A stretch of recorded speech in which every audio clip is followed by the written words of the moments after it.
On a quiet night inside the small house, light spilled across the dark room. Can I just borrow 100,001 for now? Yeah, I know I'm asking because things are really tough. The room was pitch black now, with a few insects fluttering around, showing how damp the place was. Last time I paid on time, didn't I? I promise I'll pay before the 15th. Of course, I feel bad bothering you every time. The teenager took the phone and continued slowly.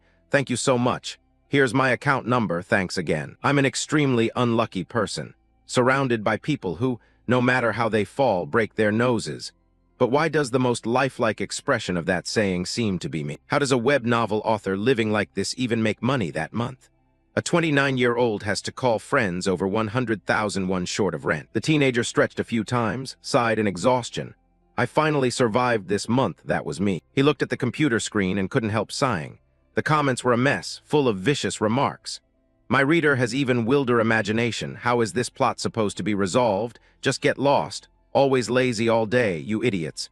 That's an omen, I'll deal with it, so be quiet. Beside him were stacks of books and scattered snacks on the desk. Honestly, you think writing web novels is easy? I found myself in an inexplicable writer's block. Then again, the readers aren't at fault. When you overwork and your nose starts to bleed slowly, I wish I could write like that. Fully embody a character and rampage through the story with exhilaration. He finally realized something was wrong with him. His nose was bleeding. Tissue. Suddenly a figure spoke beside him. Are you looking for this? The teenager saw it and quickly replied, thanks. Before he could finish, he was shocked to realize he was in a somewhat strange place. The man beside him handed over a box of tissues, bowed respectfully, and said, Lee Min-chan, 29 years old, a web novel author. The cause of death was overwork. Those words immediately left the teenager stunned. The figure in front of him opened his mouth in a fearsome manner and said slowly, It is an honor to meet you. I am Yama, king of the underworld. People commonly call me the king of hell. Welcome to the netherworld. The words made the teenager gape in surprise. What really? Yama's gaze grew colder than ever. I mean it literally. Your life has just ended, but don't blame heaven too harshly. Actually, you're still rather lucky. Hearing that, the teenager asked in astonishment, Lucky? I've never encountered luck in my life. The man in front answered quickly, No, truly lucky. Yama continued, You are the 7,777,777th soul to pass through the gates of the underworld. A fateful winning number. And as a reward this time, I will grant you one wish. Of course, impossible things like becoming a god are out of the question. Min-chan stood there scratching his head and smiling foolishly. No, this is so sudden. I'm on the final draft. And then suddenly. Besides, if it ended like this, the readers would. Before he could finish, the man coldly interrupted. I am not one to wait long. By instinct, he panicked and took a few steps back. Wait a minute, this is terrifying. He quickly shouted in a panic, then please let me live in the world of the novel. Why? The teenager quickly listed what he'd experience. Harem, adventure, harem. The man in front of him smiled faintly, seemingly pleased. Interesting, have you picked a novel to enter? And by the way, it can't be a novel you yourself wrote. Hearing that, he started to wonder inwardly how one could even know that. After all, that would be like turning yourself into a god. But he quickly thought of a book he'd read and commented on before. I'd thought about that one too. Wait a second, I don't remember everything, but I recall a good portion of that story. Didn't the protagonist end up living pretty comfortably afterward? He shouted out quickly, Become the infamous loser at the Hunter Academy? I'll choose that novel. The king of hell in front of him smiled faintly at this. Living inside a novel? It's been a long time since someone made such an interesting wish. Very well, I'll grant you 2 small additional wishes. The teenager standing in the purple magic circle looked surprised at what he'd been granted. Really? First, please send me to 2 years before the story in the novel begins. Becoming the notorious loser of the Hunter Academy, shortened to discarded hunter. The original starts when the protagonist enters high school, right? But the period of wrecking villages and causing trouble was actually during 2nd to 3rd year of middle school. From the start, he struggled to erase that useless image. So if it's handled earlier, it would be much easier later on. The man before him brightened and said straight away, Fine, go live happily in that world, so what is your final wish? Hearing that, Cha-min seemed a bit shaken. Wait, give me time to think, make me a little more handsome. Then he quickly shouted before being taken away. Please give me a breathtakingly beautiful face. Blend the eyes, nose, and lips of famous celebrities into my face. His whole body was quickly dissolved in that space. He slowly vanished, leaving only a streak of purple light hovering in the strange air. Someone below couldn't help but comment, truly a different kind of soul. The other replied calmly, exactly, it's outside my data. Appearance is also considered a kind of aptitude, though who would have expected it to matter so much? Normally, in cases like this, they'd request to enter the protagonist's body, wouldn't they? This situation was completely unexpected to him. He hadn't thought he'd be transferred into a body that wasn't the protagonist's. Very quickly, the original soul was replaced, transferring the substitute soul of Lee Min-chan. His next body was truly extremely handsome. His eyes opened gently and focused. He had finally entered the world of the notorious discard of the Hunter Academy. He existed in that glittering space feeling a little panicked. This felt like a dream. Am I really dead? A notification quickly appeared above his head. The soul transfer of Lee Min-chan into Kang Shin-hyuk's body is complete. He finally calmed down. Right. I'm in Kang Shin-hyuk's body, the main character, the delinquent student of the Hunter Academy. But then he realized something seemed off. Kang Shin-hyuk. He frantically looked around in a panic. The protagonist's name is Lee Jae-seong, who is Kang Shin-hyuk. A notification quickly appeared above. The memories of this subject will be implanted into your mind. A pain arose as countless memories flooded into his body. In the world of becoming the Academy's notorious discard, Hunter talent manifests at age 10. If you're rated at least low rank in the aptitude test, you can enter the Hunter Academy. But Kang Shin-hyuk hadn't taken the aptitude test because the orphanage director, where he lived secretly, hid the exam. The director reported that the children's aptitudes were the lowest, causing the kids to enter ordinary schools and live lives unrelated to becoming hunters. Later, when the law was revised, he was allowed to be retested. But with an aptitude only in the top 15% overall, he wasn't eligible to transfer into the Hunter Academy. After finishing high school at 20, Kang Shin-hyuk worked as a porter following hunters. Eventually, his abilities erupted. He became a hunter, and then joined some other guild. To avoid memory overload, those memories would be unlocked in specific situations later. He hugged his head and sighed. Seems this guy's life was hardly less unlucky than mine. He scratched his head, utterly exhausted. Doesn't this feel like being deceived? No way, I really was fooled. He couldn't help but sigh. If I asked to be sent into the world of the novel, then shouldn't I naturally enter the protagonist? Like this, my second life will end up miserable too. But at that moment, something popped into his head. Thanks to the memories that had just surfaced, I suddenly remembered what kind of character this name belonged to. Kang Min-hyuk is the homeroom teacher next door who teaches swordsmanship. Basically a supporting character of a supporting character, with very little role in the novel. Thinking that, he couldn't help swearing in anger. No matter what, this isn't what I wanted. If I'd known, I'd rather have asked to be sent straight to heaven. Worn out, he slowly sat down. He wanted to go back and demand answers, but there's no way to go down to the underworld except by dying, right? Then he remembered the cold look of the man he'd met earlier and couldn't stop feeling afraid. If he killed himself to complain, the only path would be straight to hell, right? A system notice quickly appeared overhead announcing, "You'll wake up soon." Good luck, Kang Shin-hyuk. The teenager wanted to curse loudly. Don't joke, living in this identity is absurd, give me back my old life. Before he could finish speaking, he suddenly sat bolt upright in astonishment. The handsome face began to change uncontrollably. He sat on the bed, gasping and utterly exhausted. This isn't a dream. The phone on the table began ringing. He looked at it with deep suspicion. When he picked up the phone, a mechanical voice came through. "Hello, Mr. Kang Shin-hyuk. This is the finance team of Team Chase." Hearing that name made him grit his teeth. Damn it, so I really did get into Kang Shin-hyuk's body. The robotic voice continued. "We are contacting you to confirm payment of severance. If there are any errors in the amount or any questions, please contact us here." Though angry, he replied calmly. Quickly, a bank notification arrived. Current balance is over 309 million won. His eyes landed on that number, and he was stunned beyond belief. He stared at the balance notification in complete shock, eyes wide open. He couldn't help counting aloud. 110, 100, 1,000. Filled with excitement, he quickly opened the large window outside. A radiant smile spread uncontrollably across his face. "I'm Kang Shin-hyuk. Starting today, I am Kang Shin-hyuk." He began calculating. Hunters are still hunters. An account balance of 300 million won. Judging from his memories, his life doesn't seem all that different from mine. 300 million might be nothing to some, but for me, a third-rate writer scraping by and dying from overwork, it's unimaginable. This really was a dream sum he'd never had. The teenager looked out at the lofty sky, thrilled.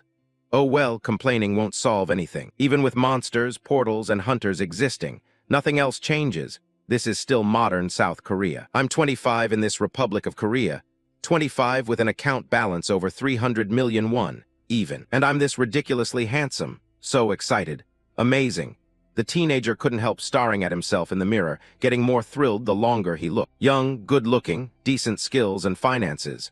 Of course, there will be plenty of B-rank hunters like Kang Shin-hyuk out there. By setup, what he lacks compared to the protagonist is wealth.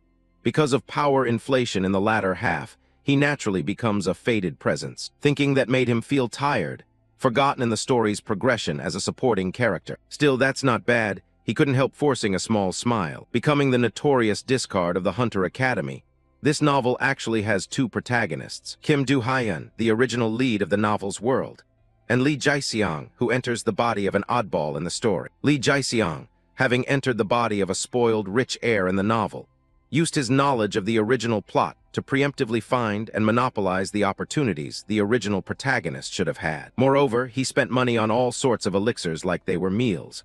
By monopolizing opportunities and using those potions, he caught up to the protagonist's talent. Once I'm in Kang Shin-hyuk's body, my starting point is already different from theirs. They're on a rocket while I can only fly a paper airplane. No need to compete and not even a rival. His face grew a little weary as he sighed. From the start, I had no reason to compare myself to them. Wanting to be the protagonist was only to live comfortably so. Thinking that filled him with satisfaction. A life of working enough and playing a little is doable. Then one day, when portals erupt per the original plot and crisis descends on this world. When Kim Do-hyun and Lee Jae-seong join forces to stop the Great Army. Outsiders will panic and ask whether those kids can really protect the world. Now all we can do is put our faith in them. They'll shout with resolve and endurance. Those two are the world's last hope. Our job is to cheer them on. Go Lee Jae-seong, your humanity's light. Go Kim Do-hyun, save this world. They stand there proudly shouting encouragements. You can do it, go Lee Jae-seong, go Kim Do-hyun. No matter what, the teenager standing there has to join the crowd and yell along. But this round of cheers was a bit different. Go Samsung, keep going, Tesla, show us what you've got. Bottom fishing, come on, the teenager frantically tapped the phone before him. This is the apocalypse trading strategy. After all, those two will protect the world. So right now all I need to do is pile up the stocks that will surge. Money will just keep doubling like that. He held the phone, thrilled. He could see his future. Living comfortably without money worries, the feeling like an office worker who just won the lottery. The young man wore a sly smile as he slowly laid out his plan. At this point, until the portal outbreak, I'll live faithfully by the rules. Now it's time to make the capital. Cut to outside a high-rise on the first day of work. In the novel, Kang Shin-hyuk is the notorious dropout of the Hunter Academy and serves as a swordsmanship instructor who is a B-rank hunter. Fortunately, the timing of my possession coincided with when Kang Shin-hyuk left the Chase Guild. Shin-hyuk rolled his suitcase straight into the upscale academy, and it was the moment he was just starting his new post at the hunter school. A stack of the original owner's ID papers was laid out. Before taking the post, I had some free time. So I investigated Kang Shin-hyuk and checked all immediately verifiable personal information like the contacts and transaction history. He pinched his chin and frowned at the phone. What's with this name? Does he have issues?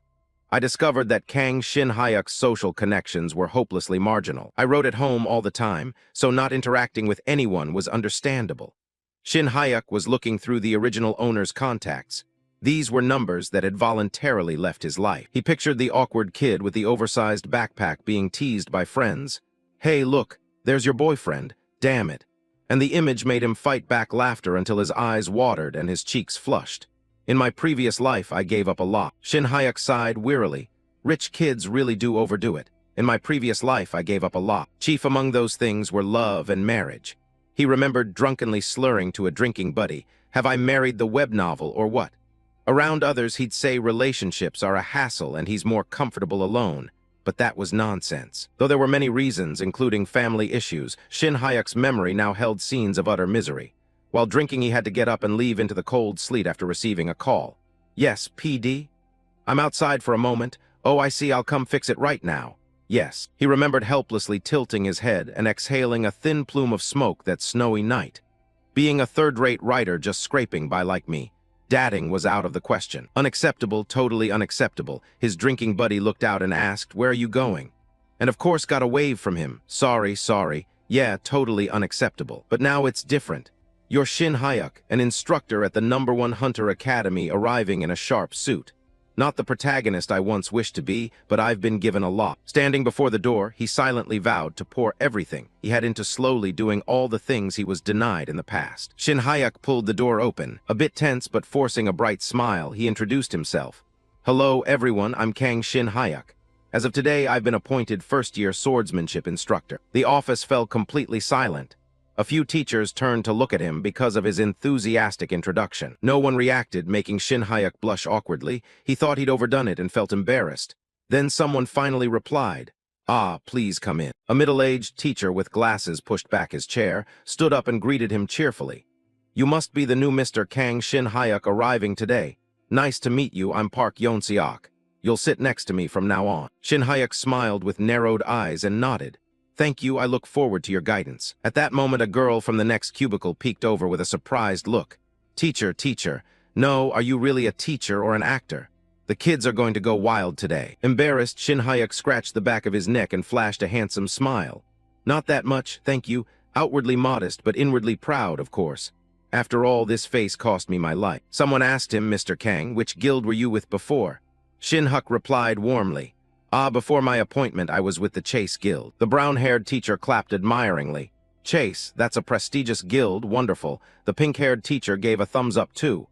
"Mr. Kang still looks like he's in his active hunting years. He's really impressive." Shin Hayuk was praised and could barely hide his pride. He covered his face with a hand, tilted his head to play the humble, handsome guy. It's nothing special. But inside he was ecstatic, hearing the sound of becoming famous. A male teacher with green hair suddenly appeared behind the two women and spoke up. "Chase Guild, huh?" Finally, the school managed to recruit talent. When the two teachers heard him, they glanced back together. The man enthusiastically introduced himself. "Nice to meet you, I'm Young Hyun-sik, second-year weapons instructor. I was with H-Warring Guild and graduated from hunting school number 6. Hyun-sik grabbed Shin Hayuk's shoulder. His smile remained but was less friendly now. "Mr. Kang, which hunting school did you graduate from?" "A handsome man like you can't be without a reputation, haha." Shin Hayuk was about to answer. "Well, when the pink-haired teacher piped up quickly. "Let me guess, hunting school number 7, right?" Hyun-sik tilted his head at her and joined the wager. "I'll bet on school number 4. The brown-haired teacher stroked her chin in thought. "If it were my school, I'd know, so I'll bet on number 5. Shin Hayuk had to cut into their betting. Teachers. He smiled awkwardly. "I didn't graduate from any hunting school." The three teachers fell silent at once and looked toward him. The pink-haired teacher crossed her arms on the partition. "Wait, how can you be a hunter without attending a hunting school?" The brown-haired teacher pointed. "Did you study abroad, so you have dual citizenship? Can someone with dual citizenship apply to be a teacher?" Shin Hayuk smiled and raised a finger. "I'm genuinely Korean. There are hunters who didn't graduate from hunting schools." Hearing that, teacher Yeon-seok stared at him in surprise. "I'm one of those cases, too." He finished introducing his background, and the three teachers' looks changed. Contempt clear on their faces. Hyun-sik pulled his hand off Shin Hayuk's shoulder. He rubbed his hands together in disdain.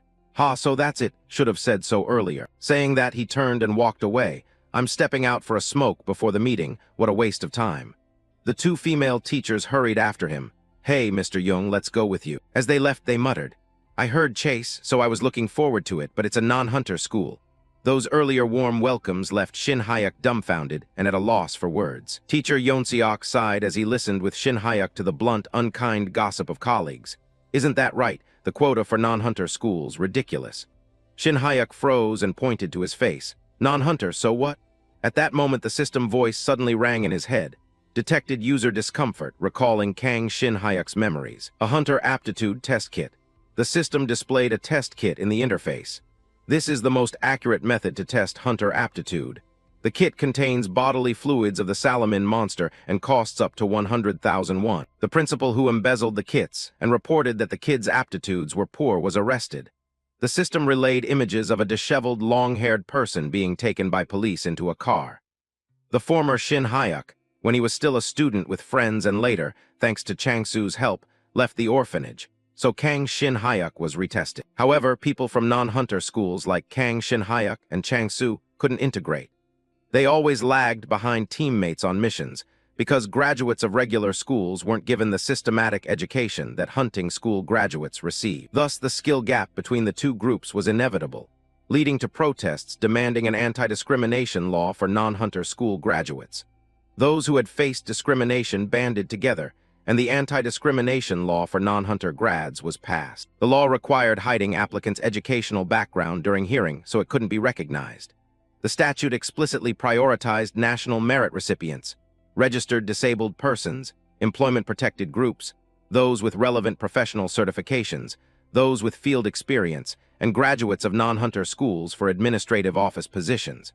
But some public agencies still reserved quotas specifically to hire people from non-hunter schools. So graduate hunters are currently at a disadvantage. They began isolating non-hunter school graduates and gossiping behind their backs, and the hatred toward those from non-hunter schools grew harsher, defeating the law's purpose. The system warned him to try not to disclose to those around him that he graduated from a non-hunter school. Shin Hyuk winced against the headache from the memories the system was loading, and a reproach echoed in his head. Told you too soon, huh? Now he could explain the contemptuous looks from the three earlier. Well, I understand their position, but I feel wronged. To my recollection, I never joined any protests or signed anything. Teacher Yeonseok looked embarrassed and said, "Oh dear, it's already uncomfortable on the first day. Please understand, Mr. Kang, that's just how things are right now." He thought to himself that there was nothing to do. If you want a comfortable old age, you have to endure. He closed his eyes to show resignation. It's fine. Given their stance, it's understandable they dislike me. He continued, that quota system for non-hunter school graduates, how could anyone accept that? Hearing this, Yeonseok scratched his head in puzzlement. A quota system? What do you mean? Shin Hyuk looked at the person in front of him. He pointed at himself and asked me, didn't I get in through a special quota? Yeonseok, who had a bald patch at the crown, raised a hand to explain. What are you saying? You passed the teacher recruitment exam and were invited here. He reiterated that this isn't a regular school but a hunter school. There is no quota system or extra points for non-hunter school graduates. Shin Hyuk grew even more surprised at that. Maybe the teachers were misunderstanding something. Outside the staff room, Mr. Hyun-sik was smoking, exhaling thin white smoke toward the two female colleagues. They'd smoked a lot. Cigarette butts filled the ashtray lid. I thought teachers were hired by quota. Our school must be short on funds. First-year sword students are really pitiful, they muttered. Anyway, first-year teaching is mostly physical training and basics. So it should be fine, he said, slicking his hair back and frowning. Maybe the school deliberately assigned them to first year. But the face is pleasant enough, the brown-haired teacher said, holding a cigarette between her fingers and smiling. Hey, Mr. Young, are you interested? The pink-haired teacher snapped, coffee in hand. Pretty face or not, if you didn't graduate a hunter school, we can tell right away how skilled you are. If they didn't attend a hunter school, they probably came from an orphanage, she said, flicking ash to the ground. Present but with no roots, what a pity, what a pity. We should quietly tell the kids to find private sword tutoring. She tossed her cigarette over her shoulder and walked away. After all, once graduated, they risked their lives on the job, learning from a quack-like that could be dangerous. The brown-haired teacher shut her eyes and walked on without noticing the person in black standing directly in front of her. She turned and froze when she saw Shin Hyuk. "Mr. Kang, why are you here?" He had overheard what she said, so his expression stiffened. He rubbed the back of his head and tried to look natural. "Are you teachers?" "I asked Mr. Park and he said this was the smoking area. Seems there's some misunderstanding. Do you have a moment before the meeting?" One of the three snapped in displeasure. "Free or not, were you eavesdropping on us?" Shin Hyuk forced the fakest smile he could. "Oh, I didn't mean to." Inside, he kept scolding himself. "Shameless, hold it, think about your investment." He tried to be friendly. "I'm worried that your misunderstanding could affect the students. I didn't get this position through any quota or extra points for non-hunter school graduates. I just wanted to make that clear. Please support me going forward." The two teachers still didn't look pleased. One pressed her lips and seemed embarrassed. The other avoided his eyes and frowned. But Hyun-sik suddenly spoke coldly. "Mr. Kang, I think you're misunderstanding something." He put his hands in his pockets and stepped past the two women toward Shin Hyuk. "Whether it's quotas, extra points, or umbrellas, that's not why we're doing this now." He brushed past Shin Hyuk, frowning with displeasure. "What matters is proper training, so don't try to squeeze your way in, you non-hunter school brat." He led the three of them away. "I'll go ahead. Just don't wander around silently where I can see you from now on. There are ordinary subject teachers too. If you want to socialize, go try them." They spoke without restraint. "Mr. Jung is so annoying. Still, the sword instructors should at least be B rank, probably some trick. Non-hunter school grads being B rank?" Shin Hyuk stood there in silence. Suddenly Hyun-sik turned back, smiling as usual but mocking. Hey Mr. Kang, Shin Hyuk, if you're upset, why not file a challenge for honor?" He looked at Shin Hyuk's broad back in the neat black suit. I'll have my A rank assessment next month. If you challenge me after I've been promoted, it might save you some face. He stood motionless in the wind. Kang Shin Hyuk, is this why you're being isolated? Shin Hyuk recalled his past life. This piece looked fine. A thick manuscript left on the table next to a black coffee, pancreas, liver, kidneys, author Lee Min-chan. He had been thrilled by that praise. Really? My work is getting published. But that fat guy brought his hands together under his chin and grinned nastily. Published? Don't be ridiculous. You just write slightly better than average. You didn't go to a school like mine, and you didn't even take extra lessons. He sneered, don't dream about getting published. Just write for fun. If you make writing your job, you'll end up hatting it. Those harsh words made the coffee catch in his throat and drain the bearded face with panda-like dark circles even paler. The next year that name debuted with content identical to my piece. I wondered if he was doing well now. I had to read a stream of vicious comments on what had been my heartfelt intellectual work. Then my piece was labeled a knockoff and plunged into ruin. Ahaha 99, stop spamming promo comments, bog e, isn't this Suvid's pancreas? Bang E00 copied Nananan, can't believe it's imitating Suvid's pancreas, TNDRNF Ekdect 178, not similar, exactly the same, try harder.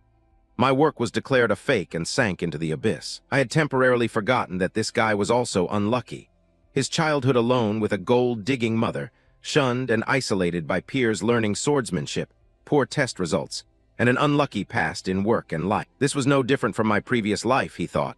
No matter how stable things seemed, Shin Hyuk balling his hand into a fist felt anger. His whole hand trembled. What's the point of living like this? He spoke up to stop them. Mr. Jung, wait. Hyuk Sik startled and froze. Just this once, he told himself. Hyuk Sik and the brown-haired teacher turned back. What is it? This time, charge, his inner voice urged.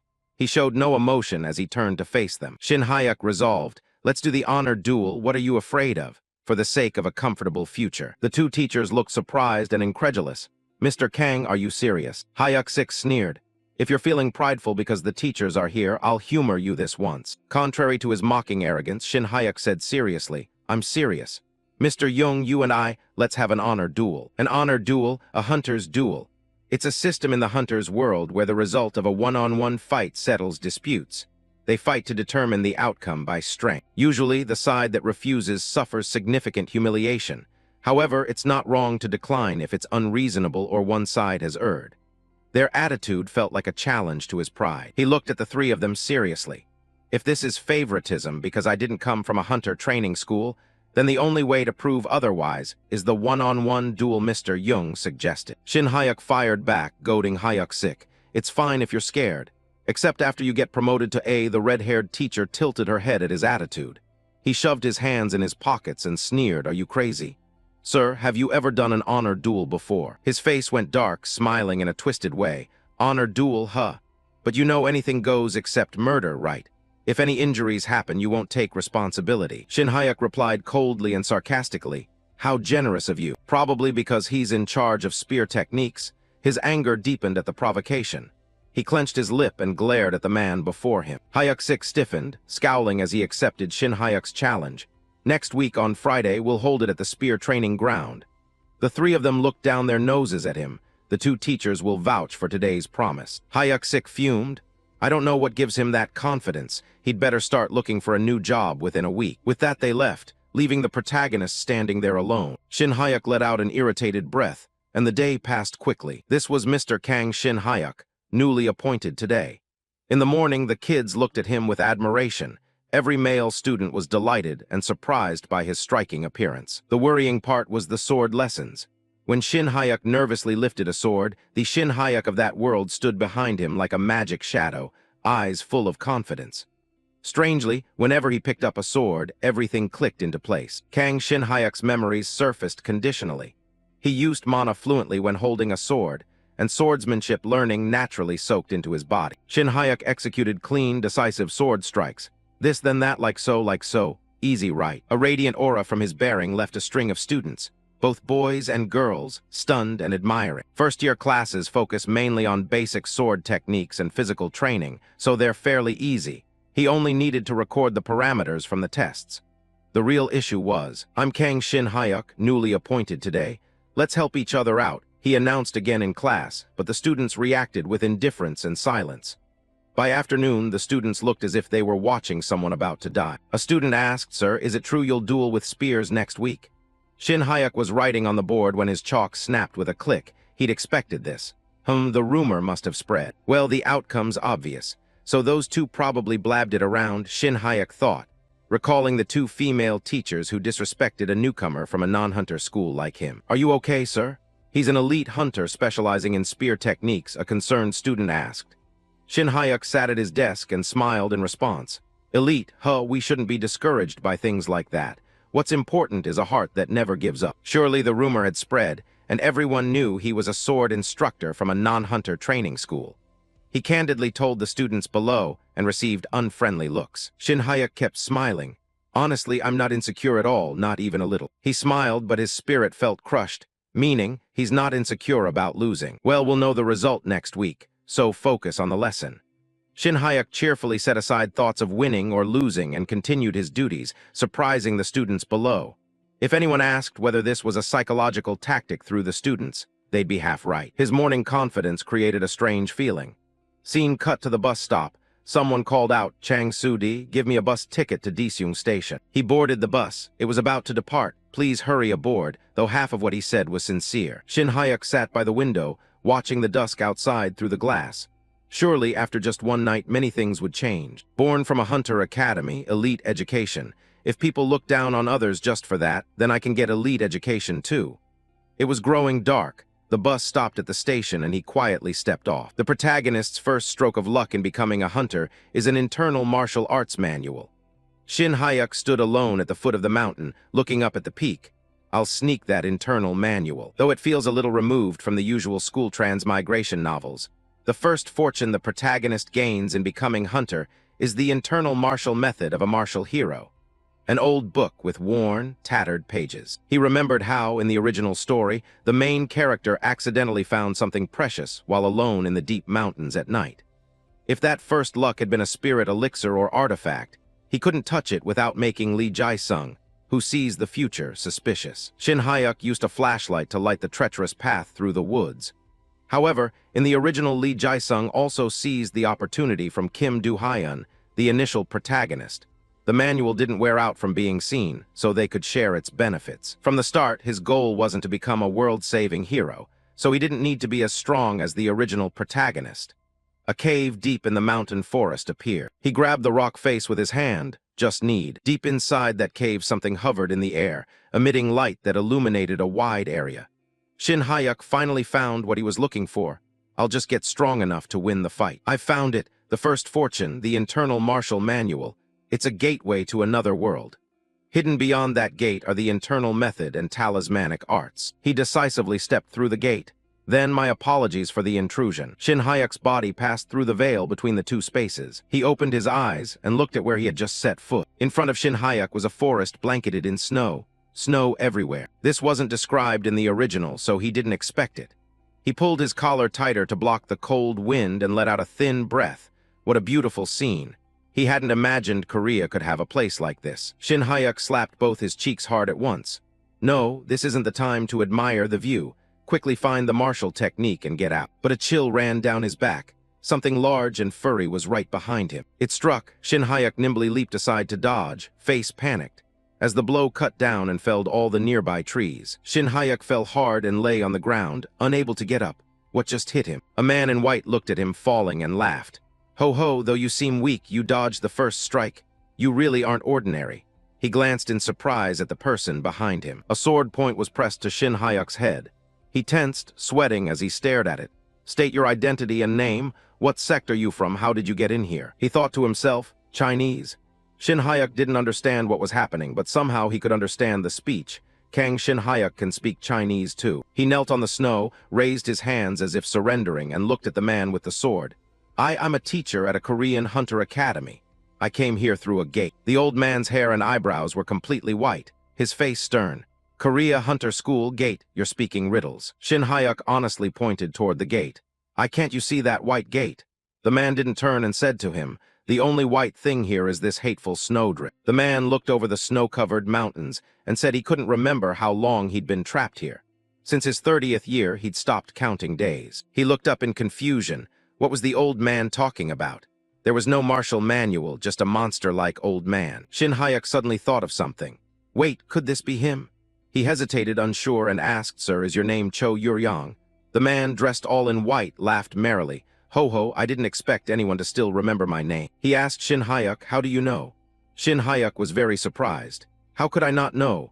The one who left the internal martial manual that the protagonist obtained inside the space gate." The man's hair and beard were completely white, but his stern, noble bearing hadn't faded. This was the man. But it's strange. When the original protagonist discovered the space gate, Cho Yuryang didn't appear.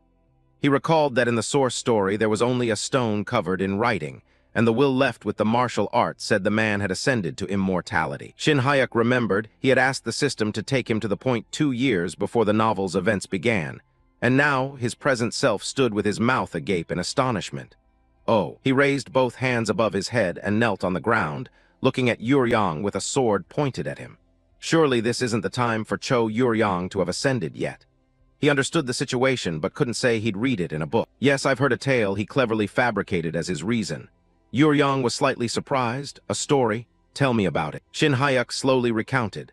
Long ago there was a story of a legendary swordsman who suddenly appeared in Central Plains, confronted a violent dragon that harmed many people, then vanished. The swordsman, wearing white, faced the fierce dragon head-on with his sword. The hero's appearance in that tale resembled the man. Yuryang smiled, deepening the wrinkles on his brow. Could someone really have witnessed that battle? Shin Hayek thought to himself, success. I just stitched together what I vaguely remembered from the novel. This old man had let his guard down a little. He must be someone extremely proud of his martial skill. Shin Hayek bowed his head and kowtowed to Yuryang, following the path of righteousness. He sincerely performed the ritual and said, "Sir, I heard a peerless martial artist is hiding here, so I sought you out.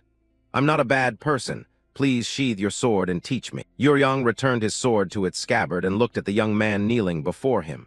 "Suddenly asking me to teach you martial arts? You're ridiculous. I refuse. I'll spare your life. Go back." "A spear," Shin Hayek said. Those words made Yuryang freeze in place. His back went rigid. The man before him fell silent for a moment. Then he asked again, "What did you just say?" Shin Hayek looked up honestly with pleading eyes. "I have a match coming up. The opponent uses a spear. Spear versus sword, which would win?" He kept his posture and asked Yuryang. Yuryang clasped his hands behind his back and tilted his head, looking at the kid kneeling on the cold snow. Compared to a shorter sword, the spear offers far superior reach. A spear is longer than a short sword. With proper training, they become powerful soldiers, length and striking power, nothing weak about it. "The answer is the spear," Yuryang explained thoroughly. Shin Hayek frowned in surprise. Why would he admit that so easily? Having spoken, Yuryang turned, flicked his robe, and prepared to leave. "Understood, go home and cherish your life." Watching his retreating steps, Shin Hayek thought, "Hey, you can't just leave like that. I talked big. If I was meant to go home, I wouldn't have come here in the first place." Shin Hayek quickly acted to block the man's cold steps, pounding the snow in mock anger. "Oh no." Yuryang stopped and listened. "Indeed, a sword cannot beat a spear. I rushed here hoping to find an answer, but next week I have to duel many people one-on-one. I should hurry back and practice begging techniques." Shin Hayek mocked himself with those words and pushed himself up. He covered the true feeling in his eyes and kept blurting out demoralizing lines to himself. "I don't know how to beg. Should I wet my pants first to show surrender, then figure it out? What do I say to snuff out the killing intent of the spear instructor?" Shin Hayek hunched and covered his face, muttering to himself loud enough for Yuryang to hear. "As the representative sword instructor, I hereby acknowledge the superiority of spear techniques. Before your heavy spear, my sword is nothing but firewood, no, more like a toothpick." He kept insulting his own swordsmanship without shame. "Right, toothpick is better." Yuryang, a swordsman with his sword at his side, spoke. "That's just a general matter of sword versus spear. I don't know how skilled the spear user you're facing really is." Yuryang's eyes reddened with anger at Shin Hayek's words. "My sword could split a dragon in two. Daring to compare sword to spear in front of me, are you prepared to die?" He said coldly. "I admire your courage, so I'll give you special help." Shin Hayek, still exhaling frosty breath, stood there hiding his face. "So stop crying," Yuryang said, and the face hidden under Shin Hayek's arm contorted into a crazed, drooling smile. Shin Hayek was ecstatic. It worked. He wiped drool from his mouth and kept saying, thank you, Mr. Cho Yuryang." "So what do you mean by help exactly? A hidden manual? A spirit elixir? Whatever it is, thank you," he added. Hearing those words, Yuryang quickly pointed excitedly and asked, "What are you talking about?" "There's something far better. With that, Yuryong struck countless acupuncture points on Shin Hayek's body. Shin Hayek's face twisted in pain as he screamed, "Ah!" Shin Hayek collapsed onto the white snow, burning hot as if beaten all over with a club. Yuryong's hand released the last pressure point. You're a martial artist, but you have no qi in your danshin. I've transmitted a small amount of warm yang qi into your meridians. In 4 days, your danshin will be fully opened, and in 6 days, you'll feel your body change. A hot current churned at Shin Hayek's danshin. He gritted his teeth, face flushed and body trembling from the heat. Yuryong's voice rang out across the icy, snowy forest where the white gate still stood. I don't know how skilled that spear user is, but at this level you'll never be helpless in a fight again in your life. Shin Hayek thought to himself, this is it? This nonsense is my fortune. He puffed out a breath in the freezing air. Wait a minute. If you win the match, come back to find me, Yuryong said calmly as he walked away without looking back, hands clasped behind his back. I cannot leave this place. When you return to your world, be sure to declare that swordsmanship is supreme. The scene shifted to the arena where Shin Hayek and Hyun-sik faced off. The duel, swordsman versus spearman, drew a packed crowd in the stands. 1 week later, the spear training grounds. 2 teachers from one faction saw Hyun-sik sitting in the stands eating popcorn, looking down at the arena with a smug air. Kang, bold of you to show up instead of hiding. Have you found a new job this week?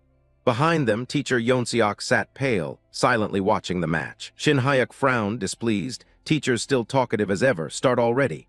Hearing his impatience, Hyun-sik laughed. Ha ha ha, ridiculous. Full of confident contempt, he pointed the spear's tip at Shin Hayek, deliberately allowing teacher Kang to strike first. Please, teacher. Of course, the spear also has the advantage of striking second. Shin Hayek took up his sword stance and breathed, thank you. Then I won't refuse. He felt a lightness in his body. He took the remark to mean he'd grown strong enough not to be utterly crushed anywhere. He leapt from his starting spot, but with only this much strength, there was no way he'd win against that guy. Even if he ended up maimed in this match, Shin Hayek shouted from above, intending to bring his sword down on Hyun-sik's head in one stroke. He vowed he would never live cowardly again. With that resolve, Shin Hayek's spirit burned with the desire to win. He became a different person, fully focused on the path of his sword. With a single downward slash, Hyun-sik's spear snapped in 2. A patch of his hair was shaved off and his clothes were split open by the sword wind, exposing his funny little yellow SpongeBob underpants. He looked utterly pathetic. The 2 female teachers were completely shocked, popcorn flying everywhere. The referee couldn't believe his eyes and stared at the arena, face drained. Hyun-sik's silly SpongeBob underpants were displayed before hundreds of onlookers. He was struck bald on top, spat out a mouthful of blood, and collapsed to the ground. Shin Hayek was surprised at the effect of his single strike, staring blankly. Hyun-sik lay unconscious, showing off his SpongeBob underwear on the arena floor. The referee signaled the end. Match over. Teacher Kang Shin Hayek wins. Then someone rushed over to support Hyun-sik, calling for an ambulance. He's badly injured, damn it, stretcher, bring a stretcher now. Meanwhile, Shin Hayek could only stand there wide-eyed, still not fully aware. He trembled as he remembered Yuryong's words. In 4 days, your danshin will be fully opened, and in 6 days you will feel your body change. You will never be helpless in a fight again. He bit his lower lip and looked down at the sword in his hand, sweating all over. That crazy old man, what did he do to my body? He recalled the original. Lee Jae-sung, the protagonist-turned-hunter, achieved extraordinary growth after learning martial arts and lived in luxury, soaking in a golden bath surrounded by rare herbs. Sure, partly because he drank elixirs like water, but he was already quite strong beforehand. Panic rose as he stared at his hand.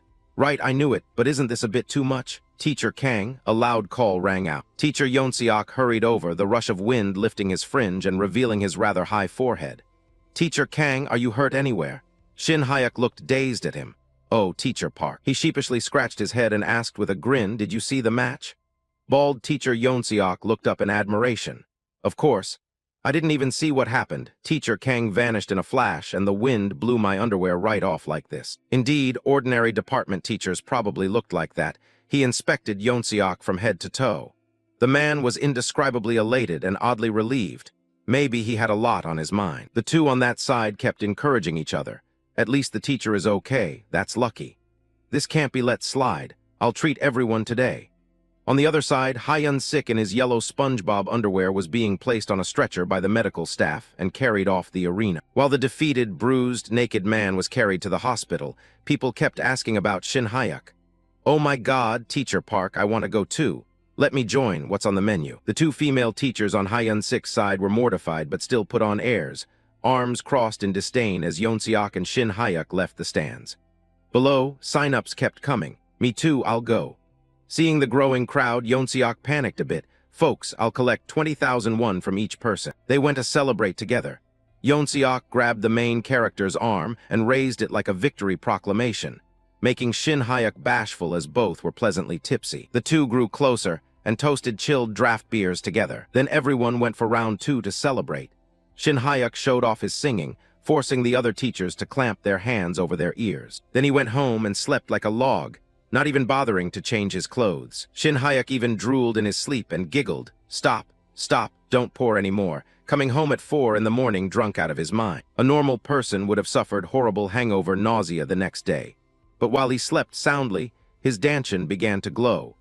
Kang Shin Hyuk's danchin had undergone a transformation and started a self-purification process. The light from his danchin made Shin Hyuk sweat profusely, soaking his shirt as if he'd just stepped out of a shower. The heat woke him. Eyes half open, Kang Shin Hyuk found his physical abilities had far exceeded expectations. Being drunk was nothing now. Shin Hyuk sat up, bewildered as he felt his body had changed. His skin gleamed oddly. What happened to the hangover? He felt compelled to return to the person who had altered his body. He grabbed a gift basket and stepped back through the gate. Shin Hyuk grimaced. He hadn't expected to come here again, but since the man had saved his life, he had to offer his thanks. Beyond the gate, the scene was the same. Snow falling pure and white as when he first entered. Shin Hyuk walked through the snow layer. Everything was white. The only things visible were snow and trees. That old man, didn't he say he couldn't leave the gate? He peered around as he walked. There wasn't a single animal. Even though it felt like a novel, the landscape was brutally harsh. "You're back," a voice said. Shin Hyuk turned toward it. Yuryong was meditating on a rock with his back to him. He turned half his face and asked, "So you beat that spear user, right?" A system-like prompt reintroduced the character, Cho Yuryong. Shin Hyuk eagerly approached. "Of course I won. One strike and his underwear was exposed." Yuryong stroked his silver beard. "Really? That spear user was weaker than I thought." He hurriedly said, "No, sir. The spear user is actually well regarded, but I'm here to ask you about something else. What exactly did you do to my body that day?" Yuryong looked at him quizzically. "Do what?" "I only opened your danchin, just enough so you wouldn't be utterly wrecked." "What martial art did you use? How much inner power did that spear user have?" He added, suddenly bored. "Come, tell me the story." Shin Hyuk froze at Yuryong's request. Watching Yuryong training, he wondered about martial arts, and now he understood why he'd become unusually strong. Why hadn't he thought of Cho Yuryong's manual as the catalyst for becoming a hunter? Lee Jae-sung had to train painfully to break his danchin, while he had a top master directly unlock his. He remembered Yuryong pressing the acupoints to open his danchin that day. Shin Hyuk admitted honestly, "Sir, sorry to interrupt, but I didn't study any martial art." Yuryong seemed skeptical. "What do you mean you didn't learn any martial art? Your danchin was clearly sealed, but there's a small amount of inner energy." Shin Hyuk looked at his glowing danchin and touched it, confessing, "It just accumulated naturally when I swung my sword in fights." In wuxia novels, inner energy accumulates through martial training, but hunters are different. He thought that to himself and then heard Yuryong scold. "That's a crude way to put it." Shin Hyuk stepped closer and asked, "Do you remember the name of the country you lived in before coming here?" Yuryong answered immediately, "Of course. Great Ming, the emperor, was Zhu Yuanzhang, the Hongwu emperor." Hearing that, Shin Hyuk felt he'd found answers to his doubts. No wonder. Hunters awakened only recently in his world, and Yuryong had been isolated beyond the gate, so it's natural he wouldn't know about outside events. Cho Yuryong turned out to be from a completely different world. He bowed his head, slightly saddened. "I've always been interested in old tales, and I knew of the legendary swordsman Cho Yuryong." He told him the truth. "Sir, in the outside world, martial arts no longer exist." The words struck Yuryong like lightning. He froze. What? Outside, a lot of time has passed. Another kind of power emerged, and martial arts gradually faded away. Shin Hyuk sketched out how the flow of time changed everything. Skyscrapers, cars, and highways replaced the old ways. He thought explaining it as another world would be better. "You seem lonely," he added, "but don't worry. Lee Jae-sung will carry on your tradition." He bowed and offered the gift bag he'd brought. "I don't know if this will comfort you, but here. Food from the outside world that's good for your health." Yu Ryong glanced back. The liquid from the bag had barely touched his lips when Yu Ryong immediately pulled it out, pale-faced with his mouth still puckered. The liquid from the bag had barely touched his lips when Yu Ryong immediately pulled it out, pale-faced with his mouth still puckered. He wiped his mouth anxiously. Could there be an epidemic outside now, forcing poor people to rely on such low-quality goods for their health? He kept complaining. In his day, even beggars practiced lightness skill. 50-year-old mountain ginseng was eaten as a side dish. What pitiful people. Shin Hyuk flushed at the remark, his eyes as if wanting to confiscate the ginseng he'd spent money on. That old man was the kind of person who could easily irritate someone. He squatted, opened his pack, pulled something out, and asked, "Sir, do you like sweets?" Yu Ryong closed one eye and replied, "I'm too old to like sweets like a child." Shin Hyuk put both hands forward with an item. "This is a chocolate bar I eat when it's cold. Just use this for now." Yu Ryong smiled with delight. "This colorful wrapper, food inside? Let me taste it." He unwrapped it and bit off a piece of the chocolate bar. The chocolate's flavor flooded his mouth, and Yu Ryong swooned, intoxicated by the sweet, floral aroma. Strange noises rang out, and Shin Hyuk froze in place. He regained his usual seriousness. "Not bad. If you have more, bring it out." The whole forest was blanketed in white snow. A pile of soda cans, water bottles, instant noodle packages, and other odds and ends lay scattered on the ground. Yu Ryong ate his fill off the heap of scraps, bits still clinging to his silver beard. "I ate very well. There really are many wondrous foods outside," he said. Shin Hyuk picked up the trash while watching him, secretly resentful. The old man had eaten the emergency rations he'd brought as a backup. He blurted out, "Old man, no sir, how do you usually soothe your hunger?" Yu Ryong was emptying the last crumbs of chips from the bag and answered, "Once you reach my level, you don't need to eat. You just taste things." He asked further, "You don't eat at all?" Shin Hyuk felt like hissing smoke. He really wanted to go home. He slung on his backpack and looked at that proud, straight-backed figure. "All right then. Earlier I didn't know how to comfort you, but this is fine." The old man clasped his hands and turned away. "So, as you said, the Ming dynasty has long since vanished, right? Martial arts have been lost, and the world is overrun with monsters." Shin Hyuk tied the plastic bag in his hand and looked up. "Yes, that's right. Instead of martial artists, there are beings called hunters." Yu Ryong's back in the sleet looked oddly lonely and solitary. He stared at the snow-white landscape. "I haven't kept track of days for some time. Since I came here, I've only hoped to ascend to immortality. Because I opened your danchan, you may well be the only martial artist left outside." Shin Hyuk answered honestly, "Yes, for now. At the moment, you might be the only martial artist in that modern world of skyscrapers and crowded traffic. You felt it, the gap between someone awakened to martial arts and someone who isn't is enormous." Yu Ryong's sword at his hip swayed gently. He turned to look at him. "How will you use that power?" Shin Hyuk carefully stuffed their trash into his backpack. "To live, what else?" he said. "Just live normally, no more puking at parties, that's great." Yu Ryong looked back at the young man in surprise when he heard that. He rubbed his chin and mused about 3 random things. "Hey, if I want to trade stocks later, I'll have to wake up early. If I want to game longer, back health matters. This is pretty useful." Yu Ryong changed the subject. "I haven't asked, what's your name?" He replied, I'm Kang Shin Hyuk." He shouldered his backpack again. "I'm not ambitious. I just have basic martial talent and work as a teacher for kids. After training them, I probably won't go doing anything reckless, right?" The old man politely reintroduced himself. "I am Cho Yu Ryong, the country's top swordsman who cut down the dragon to save Central Plains." Shin Hyuk looked at him and said, "Yes, I know." Yu Ryong stood in the wind and snow and called the name, Kang Shin Hyuk. He closed his eyes and enunciated each word clearly. "I will take you as my disciple." Shin Hyuk looked at him calmly, not the least bit shaken. Firmly, he said, "To be honest, I must decline." Yu Ryong froze where he stood when he heard that. He scowled and asked, "You didn't mishear me, did you?" Shin Hyuk smiled brightly and slung his pack up. "No, sir, thank you for the offer, but I'm really fine." He scratched his head, embarrassed and blushing. "From the start, I never wanted to be this strong. You helped me through a hardship, so from now on I just want to live an ordinary life." The old man tried to persuade him. "If you become my disciple, you could put the world under your feet."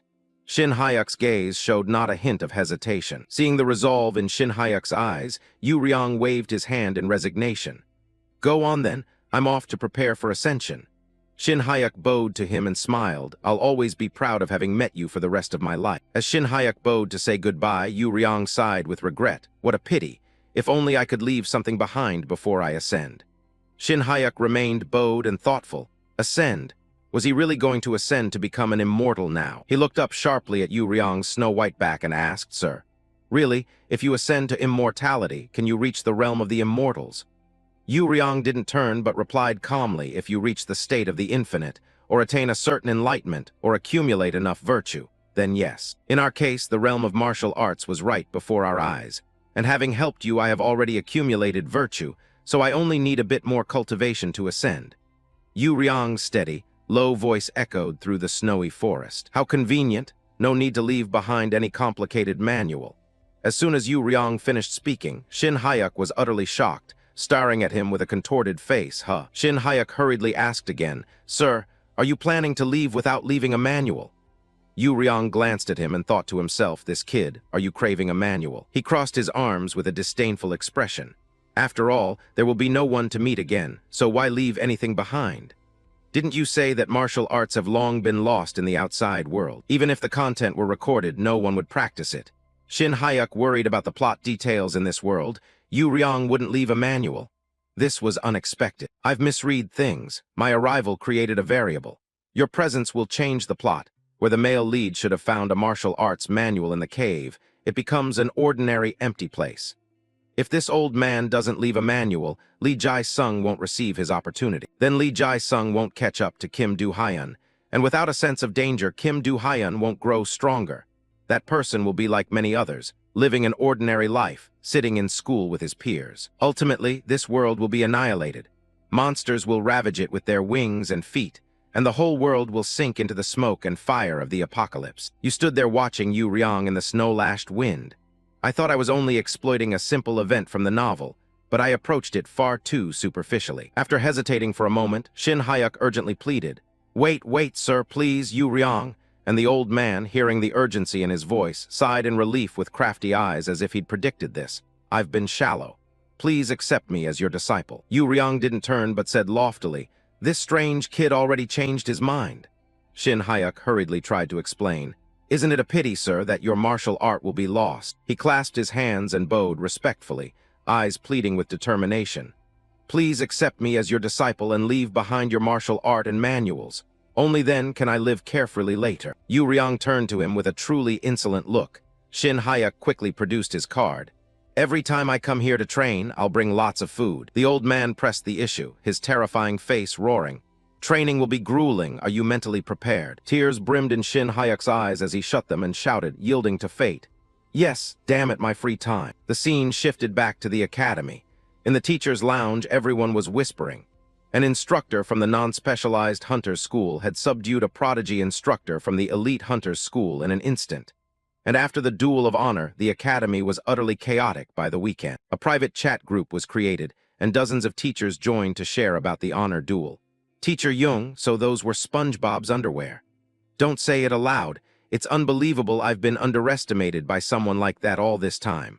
Although I cheered out of embarrassment, honestly it felt exhilarating. The invisible wall between practical subjects and general studies was also mentioned. It was like Teacher Yoon Seok's joyful face when Shin Hyuk won. Now I understand Teacher Park's relieved expression that day. Two teachers whispered to each other, "I heard rumors about a selection system for non-specialized hunter teachers, right?"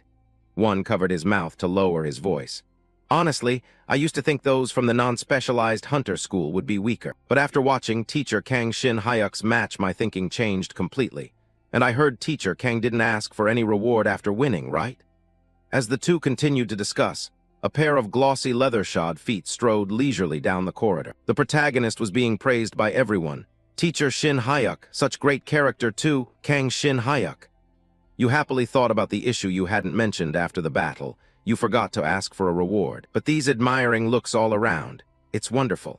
The female teachers blush and smile when they see you in the hallway and bow, and you politely return the greeting. I'm getting closer to the life I've always wanted. Shin Hyuk pulled the door open. "All right, I promise to visit the old man every weekend, so on weekdays I'll focus on a normal life again." As the classroom door opened, the whole class stood up straight with chests out, solemnly greeting Teacher Shin Hyuk, which puzzled him a bit. A male student shouted, "Class attention!" And Shin Hyuk was startled, exclaiming, "Oh my God." The class shouted in unison, chanting the slogan, "Good day, sir. Never give in, never give in." Students excitedly looked at Shin Hyuk on the podium. "Teacher, we heard about the result. How did you do it? You didn't just win, you wiped them out, right?" He was bewildered. How had the news spread so far? Wait, how do they even know? Wasn't the match only for teachers? The class president boasted happily, "Jinso's brother is a second-level teacher." Jinso raised his hand, equally thrilled, and asked, "Teacher, can you tell us the story?" He took his book and modestly declined. No, no, kids don't need to know. Open your books, today is theory. He began today's lecture, writing on the board with a smile, unlike his previous life. In this one, he has a healthy body, a decent job, and a stable life. I'll cherish and enjoy this hard-won happiness for the rest of my life. He silently decided about his future in the empty corridor of the academy after overcoming his fear. Only 4 hours after that grateful thought, the students were noisily chatting. Shin Hayek frowned and pleaded, "Please give me more." The lady serving rice in the cafeteria was firm and concise. Just enough. His face fell, he wasn't happy. The woman serving food remained unmoved. Then the tongs picked up 2 more sausages and dropped them onto his tray. He grinned, licked his lips, pulled out a chair, and eyed the tray with 4 fried sausages. Crazy. Am I allowed to have whatever I want today? 2 sausages, no way. Kang Shin Hayek explodes. The era of Kang Shin Hayek begins. At that moment, a pair of thighs in short shorts approached. Oh, there's an empty seat here. He looked up from his spoon at the newcomer. Shin Hayek's cheeks flushed involuntarily as the person asked, "Kang Shin Hayek, you're a teacher, right?" The newcomer was a hot girl carrying a tray piled with fried sausages. "You're the swordsmanship teacher in the high school block, right?" "I'm Sandami." Shin Hayek was a bit slow to respond.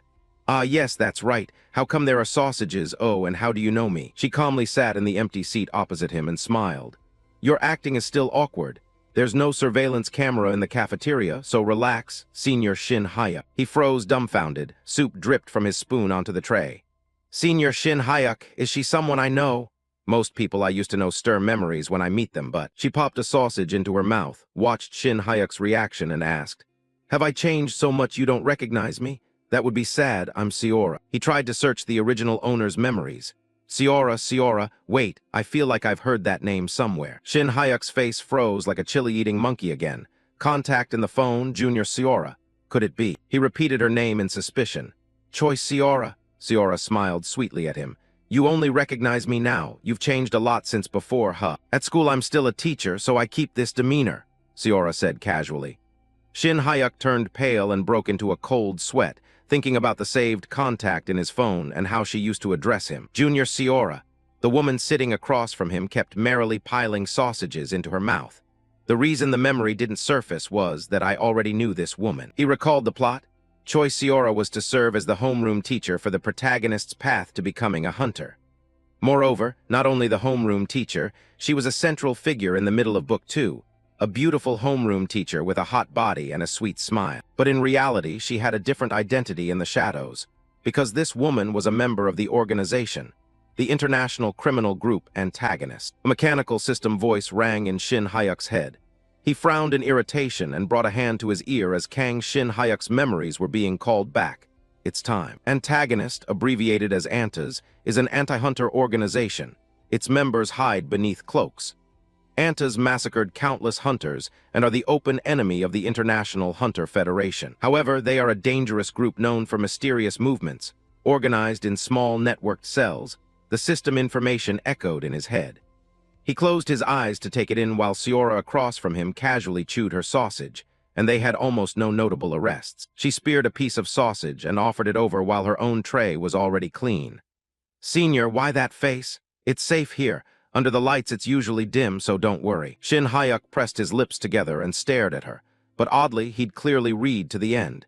He didn't remember anything saying Kang Shin Hayek was a member of ANTAs. While he was still trying to sort the information, the system voice sounded again and he jumped. An extra story chapter had opened. From now on it would record the story of Kang Shin Hayek, assassin of ANTAs. What the assassin? He broke out in a sweat as if he'd been showered. Shin Hayek muttered curses at the original owner in his heart. Damn that Kang Shin Hayek. At that moment he went pale with fear, watching the current Shin Hayek age alarmingly. What the hell have you been up to? He sat motionless amid the noisy cafeteria and thought to himself. I read straight through to the end, not intending to analyze deeply, but I don't recall anything saying Kang Shin Hayek was a member of ANTAs. Then a thought flashed through his mind and his eyes shot open. Wait, could it be that? He remembered information he had read after an interview. The author interview he saw after finishing the novel had mentioned an extra story in progress. Wait and see. Many details you can't see in the original will be revealed. The system announced, extra story chapter Kang Shin Hayek, the prologue is viewable. He didn't hesitate, scowled, and clicked, view it immediately. The information flooding into his head made Shin Hayek grit his teeth and endure. The system's icy voice, Kang Shin Hayek's memory, ANTA's assassin, was recalled. While operating in the guild, Kang Shin Hyuk initially had a teammate named Kim Chang-soo. He was the one who exposed the orphanage director and rescued Kang Shin Hyuk. They were very close, always together. 2 years earlier, while descending Gwanak Mountain after completing a mission at a portal as usual, a nearby portal exploded and countless large, bloodthirsty monsters poured out from the gate right before the two of them. They immediately requested guild support, but at that time other teams were also in trouble. The two were pushed to the foot of the mountain with no escape route, so Kang Shin Hyuk and Kim Chang-soo received no assistance. At that moment his companion Kim Chang-soo shoved Shin Hyuk. He was pushed by his companion and fell into the ravine. Someone like an older brother he'd known since the orphanage, the only family he had left. He watched, stunned, as his only remaining family sacrificed himself, standing directly before the monster's blood-red maw full of razor teeth to save his life. That day, Kang Shin Hyuk lost the most precious thing he had. Kim Chang-soo died. All that remained of him was a photo with his familiar faint smile, placed atop interwoven white and yellow chrysanthemums. Shin Hyuk was injured but survived. At the funeral, the people he considered comrades in the guild wore black suits and bowed 90 degrees. After things settled, the guild's stance was unified. We couldn't provide support. Monsters had also appeared in the city, so they said they had to sacrifice the few to save the many. He gritted his teeth and fought back the tears from the overwhelming pain. But Kang Shin Hyuk knew clearly this was all factional. Both he and Chang-soo came from a school not meant for hunters, and were always discriminated against in the guild. Learning the reason and becoming disillusioned with the guild, Kang Shin Hyuk volunteered for an overseas assignment and wheeled his suitcase away from that place of sorrow. When Shin Hyuk returned, he stood with his suitcase facing a girl in the quiet airport at dusk. After completing a year-long assignment in China and coming back, he began considering leaving the guild. Just then Choi Seora, his senior and junior acquaintance, suggested he join Anta's. At that point Shin Hyuk understood everything. So that's it. Maybe the extra story is a bit darker. He could clearly see Seora's beautiful face in the original owner's memories. He never expected a minor character like Kang Shin Hyuk to have such a past. Kang Shin Hyuk, who had fallen for Choi Seora, joined Anta's that very day. He couldn't believe the plot twisted so fast and blurted, "What?" In the original, Shin Hyuk obediently set up salary transfers to the organization for this woman. Half his income was sent to Choi Seora as Anta's funding. Present-day Shin Hyuk couldn't comprehend it. Wait, isn't this a pyramid scheme? In the information the system gave him was a scene of Shin Hyuk awkwardly holding a beautiful bouquet of roses to give to Seora. Oh, by the way, Kang Shin Hyuk once confessed to Choi Seora and was rejected. To seem cool, he still sponsored them and decided to keep a good senpai, kohai relationship with her. But because he was still hung up on her, he applied to the Hunter Academy to be near her. The fool in the original kept studying hard to achieve good results, this madman all for that silly reason. And what about Chang-soo? What about revenge? Seora's voice pulled him back to reality. "Senpai, are you okay?" He winced. "I'm fine, no, I'm fine." She held chopsticks in her mouth and awkwardly said, "Are you really okay? You look so surprised you scared me a bit." He smiled, but internally he was screaming. If I were her, I wouldn't be startled. I thought my spring had finally arrived, and suddenly I'm labeled a member of a criminal organization. I'm going crazy. Seora wiped her mouth with a napkin. "I know your capabilities, but it's really hard to get into Hunter School. I thought when you said you'd quit the guild and switch to school it would take at least 2 years. He forced a laugh and scratched his head. "Is that so? And you passed on the first try. You're really something, Kang Shin Hyuk. You must really like her." Seora asked with concern, "So how's life at school? Are you okay?" He replied perfunctorily, "It's fine, just normal. It's early in the semester." She propped her cheek with her hand and pouted. "Then why haven't you contacted me all this time? If you passed the interview, you should have at least told me. I've felt neglected." Shin Hyuk lifted his cup to drink with trembling hands. "Sorry, I was too busy. It's a good thing I didn't contact you. If I had said the wrong thing, it would have been awkward." She said dryly, as if sympathetic, "It's okay, you probably had your reasons. By the way, did the donations stop? I didn't see any money hit the account this month." Shin Hyuk was stunned, letting liquid run from his mouth back into the cup. "How would I know to transfer money? There's no record in the account history." He thought it through carefully. No, given his future, it's better to be straightforward. He couldn't be drained forever. Resolving it, Shin Hyuk intended to tell her plainly about the donations. "I'm planning to stop. Would that be all right?" Seora fell silent and stared at Shin Hyuk when he said that. But he was surprised when she casually replied as if it were nothing. "Fair enough. You've donated a lot over time anyway. It's not mandatory, and teacher salaries aren't that high if you don't have much to spend. Siora smiled like a sunflower. I already told you, Antas never forces donations, so it's fine. Hearing the truth made him want to curse the idiot original owner. Voluntary? How stupid is that damn Kang Shin Haya? She said casually that the organization was aware of his situation, so there was nothing to worry about. A series of images flashed through Shin Hayek's mind. Note, this is Antas's perspective. Original Shin Hayek was either a fool throwing money away like trash, or a brutal pervert clutching yellow sponge underwear. Conversely, he passed the academy interview immediately and even defeated a borderline A-rank hunter, so their estimate of him probably went up. She twisted into a grateful smile. Having a senior like you help me is truly an honor. Let's change the world together. He looked at her and thought, first you're going to destroy the world, right? In academy novels, hidden criminal organizations on campus usually aim for terrorism. Guns, chains, or time bombs. However, even though Antas is a criminal organization, they don't kill without reason. There are rules against touching hunter school students. Non-official hunters are off-limits unless under special circumstances. Choi Siora's role is likely to recruit potential students into Antas. She poses as a homeroom teacher to evaluate promising students through classes. Shin Hayek propped his chin thoughtfully. These were just things he knew from reading the novel, who knew what secrets the extra story would hide. So what am I supposed to do now? Siora seemed thoughtful for a moment. For the time being, focus on adapting to school life and make more friends. They sat in the cafeteria chatting animatedly from others' point of view. He can handle that himself. Can't you at least give me a general idea of what to do? I need to know what to do so I can plan. She pushed up from the table with an empty tray and stood.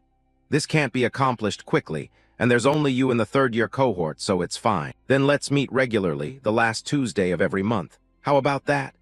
Shin Hayek looked up at her motion. The last Tuesday of each month. Tuesdays hardly have any social events. Let's meet for dinner. Well then, I'll go ahead. See you often. Siora waved goodbye and left, the other's expression foolish. Shin Hayek watched her bouncing figure as she walked away. He lowered his head and mumbled at his remaining tray. Tuesday. Cut back to the snowy forest beyond the gate. His training with Cho Yu-ryong began to go smoothly. Yu-ryong watched his training seriously. He decided to record the development of my body and taught me how to apply the mind method and his martial incantations. In a calm tone, he said, I have already helped you open your danshin, but controlling it is entirely up to you. From now on, you must not rest a single day. Practice the great single circulation. Do you understand? Shin Hayek sat quietly training, a ring of blue light surrounding him against the white snow. He squeezed his eyes shut and concentrated intensely. Yu-ryong watched him diligently, smiling with clear satisfaction. But suddenly the master threw a straight punch to his head that made Shin Hayek sneeze water out of his nose. I ask you, do you understand? He clutched his head and complained, no, why do you keep talking and distract me? I'm listening. The master glanced at his foolish disciple. That's something I must say. Aren't you the one who's unfocused? T-H-E-R-E-S Chinese letter mixed in the flow of your internal force. You must be troubled by something. After taking the hit, he had tears at the corners of his eyes and asked, pale-faced, can internal force really reveal such things? He stroked his beard, closed his eyes, and explained. The great single circulation should be as natural as breathing. If you tremble even slightly, how could I not notice? Shin Hayek was embarrassed. Actually, my heart is very troubled because of the place I once belonged to. Speak, and I will lend you this old man's wisdom. He curled up on the snowy ground, looked up, and asked Yu-ryong, Master, what impression do you have of me? Am I a good person or a bad one? He turned his face away with a look of contempt. How should I know that, you idiot? Shin Hayek flushed with anger, balling his hand into a fist. That old man was really aggravating. Yu-ryong bluntly observed, you just have the appearance of an annoying rich kid, as if the king of hell granted you a wish and you were reborn as a pretty boy. Shin Hayek was embarrassed and sheepishly sweating. I'm sorry for doubting you, sir. He chuckled and stroked his beard. With that face, do good and you're a good person, do evil and you're a villain. It's that simple. You need strength to have the right to think about such things. No matter how grand the plan, the strong surviving is the law in a world of swords and mountains. Only in vicious places with brutal competition do the losers, unable to speak, get written into history as villains, just like the wars in his old world. Yu-ryong turned his always straight back toward him. Troublemakers like those great demonic battles or blood conflicts die young. From the start, without strength, good and evil are just illusions. So, did I help at all? Shin Hayek felt he grasped the depth of the words and replied, yes, thank you, sir. Then hurry back with the chocolate. He glanced at the backpack, revealing it was stuffed with his master's favorite snacks. Yes, master, justice or not, what moved me was that old man's final line. After training with his master beyond the White Gate, Shin Hyuk returned to everyday life as a swordsmanship teacher. Troublemakers like those demonic wars or blood feuds die young anyway. I just want to make money quietly through stocks and live a peaceful, long life. Back in the present, watching Seora happily savoring her pastry, he thought, terrorism, assassination, revenge for Chan Su, none of that concerns me. I don't want to affect the world and die young. She had crumbs all over her face and looked at him curiously. That's odd, senpai. I told you to meet on the last Tuesday of every month, so why did you contact me early? He sat awkwardly upright and faced her. I have something to tell you, he said. She asked, what's with the hesitation? Shin Hyuk swallowed hard with a gulp. Then he pointed at his own face and forced a smile. I can't leave Anta's, can I? At that moment, Seora froze in place. Then she suddenly transformed into the look of a red-eyed assassin, stabbing a fork toward Shin Hyuk's head. In the restaurant, everyone stared in shock at the scene. The man drinking his beverage spat it out. The woman gaped with wide eyes, and bits of meat fluttered in the air. The cashier, furious while handing change, was turning purple with anger. How dare someone act so recklessly in a business? Customers stopped caring about their change. All attention focused on Shin Hyuk and Seora. She held the sharp fork pointed straight at Shin Hyuk's handsome face. He was so terrified his expression contorted comically, sweating as if he'd bathed. Soup and bits of meat splattered on his hair and face.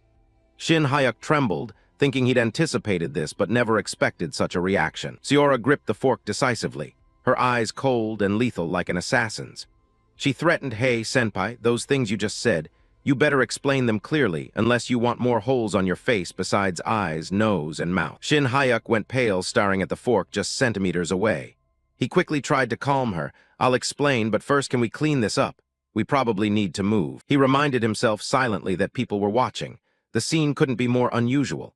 Enraged, Seora had climbed onto the table and pressed the fork to Shin Hyuk's face while he sat on his chair, hands raised in surrender. Food was scattered all over the table. Those in the restaurant all witnessed the ugly scene and began whispering and speculating. One girl covered her mouth and murmured, hey, look, maybe that guy's cheating. Her boyfriend, eager for gossip, replied, he looks okay, but cheating is serious. The girl even warned her boyfriend, if you cheat, you're dead to me. Seeing the stranger with a fork pointed straight at his face, the boyfriend nervously replied decisively, I smoke, I don't cheat. Shin Hyuk said seriously to the person in front of him, first, take my car, I've got something I want to show you. Dusk slowly fell over the city as the day wound down, and traffic on the road thinned out. Inside the white car driving down the road, a woman's voice sounded. What do you mean by saying you'll explain but driving straight to Incheon? The man replied. I think if I just tell you, you won't let it go, so I also have something I want to show you while we're at it. Shin Hyuk and Seora were in the car. She still had the fork at his throat while he drove. She frowned and said, then while we're driving, you must explain what you said at that cafe. Shin Hyuk, helpless, answered, you brought a fork with you, that's stealing. As soon as he said that, Seora didn't hesitate to stab the fork into his neck with just enough force to hurt without breaking the skin. Shin Hyuk went pale with pain, eyes wide. He pretended to confess honestly, the reason I joined Anta's is the discrimination against those from non-hunter schools. But I think awareness at school has shifted a bit. Seora raised an eyebrow skeptically. Really? You only won one match, senior, that won't change anything. Shin Hyuk sighed in frustration. Now she's interrupting me and snapping at me. Koreans should listen to the end of a sentence. He gripped the wheel and said, not immediately, sure, but after this happens, I think it's possible. Shin Hyuk tried to negotiate.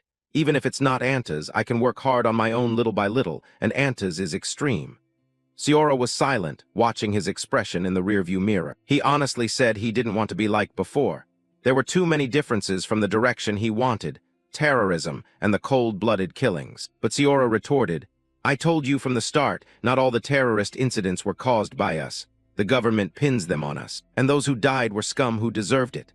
Hearing that, Shin Hyuk frowned tightly and replied seriously, Seora, no one in this world deserves to die. Seora was shaken inside but truly couldn't accept it. She shut her eyes tight and shouted, Senior, you don't do missions like that. And are you afraid of those missions? Shin Hyuk went pale and drenched in sweat. His neck had started to bleed. He begged in fear, yes, I'm scared, I'm really scared. Please, Seora, pull the fork out for me. Seora withdrew the fork. On his pale neck were 4 bleeding wounds where the sharp tines had pierced. She scolded him, coward. Shin Hyuk exhaled in relief. Indeed, it wasn't easy. He thought to himself that he'd braced for the fact that escaping a criminal organization wouldn't be simple, not something he could just walk away from without preparation. Shin Hayuk said, "Now look up a news story I'm going to tell you. Search the phrase assassination of Deputy Director of the Hunter Management Bureau Min Young-seok and it'll come up." Seora looked up the phrase on her phone and said nonchalantly, "Min Young-seok. He's a piece of trash who embezzled billions of won from the budget. Min Young-seok is a damn bastard who deserved to die." Shin Hayuk narrated the shocking headline, "Collision with a cargo truck. Min Young-seok, the driver, and 2 passengers killed." The driver, surnamed Kim, was a young man who had lost his wife and lived alone with his daughter. He wasn't a permanent employee, but a contracted driver for the Hunter Management Bureau. The question was whether that contracted driver had any connection to the corruption Min Young-seok was involved in. Shin Hayuk glanced at Seora through the rearview mirror. Upon hearing this, she could no longer hide her composure, her expression slightly panicked as she obediently replied, "No." It was rush hour, so the line of cars ahead was backed up into a long queue.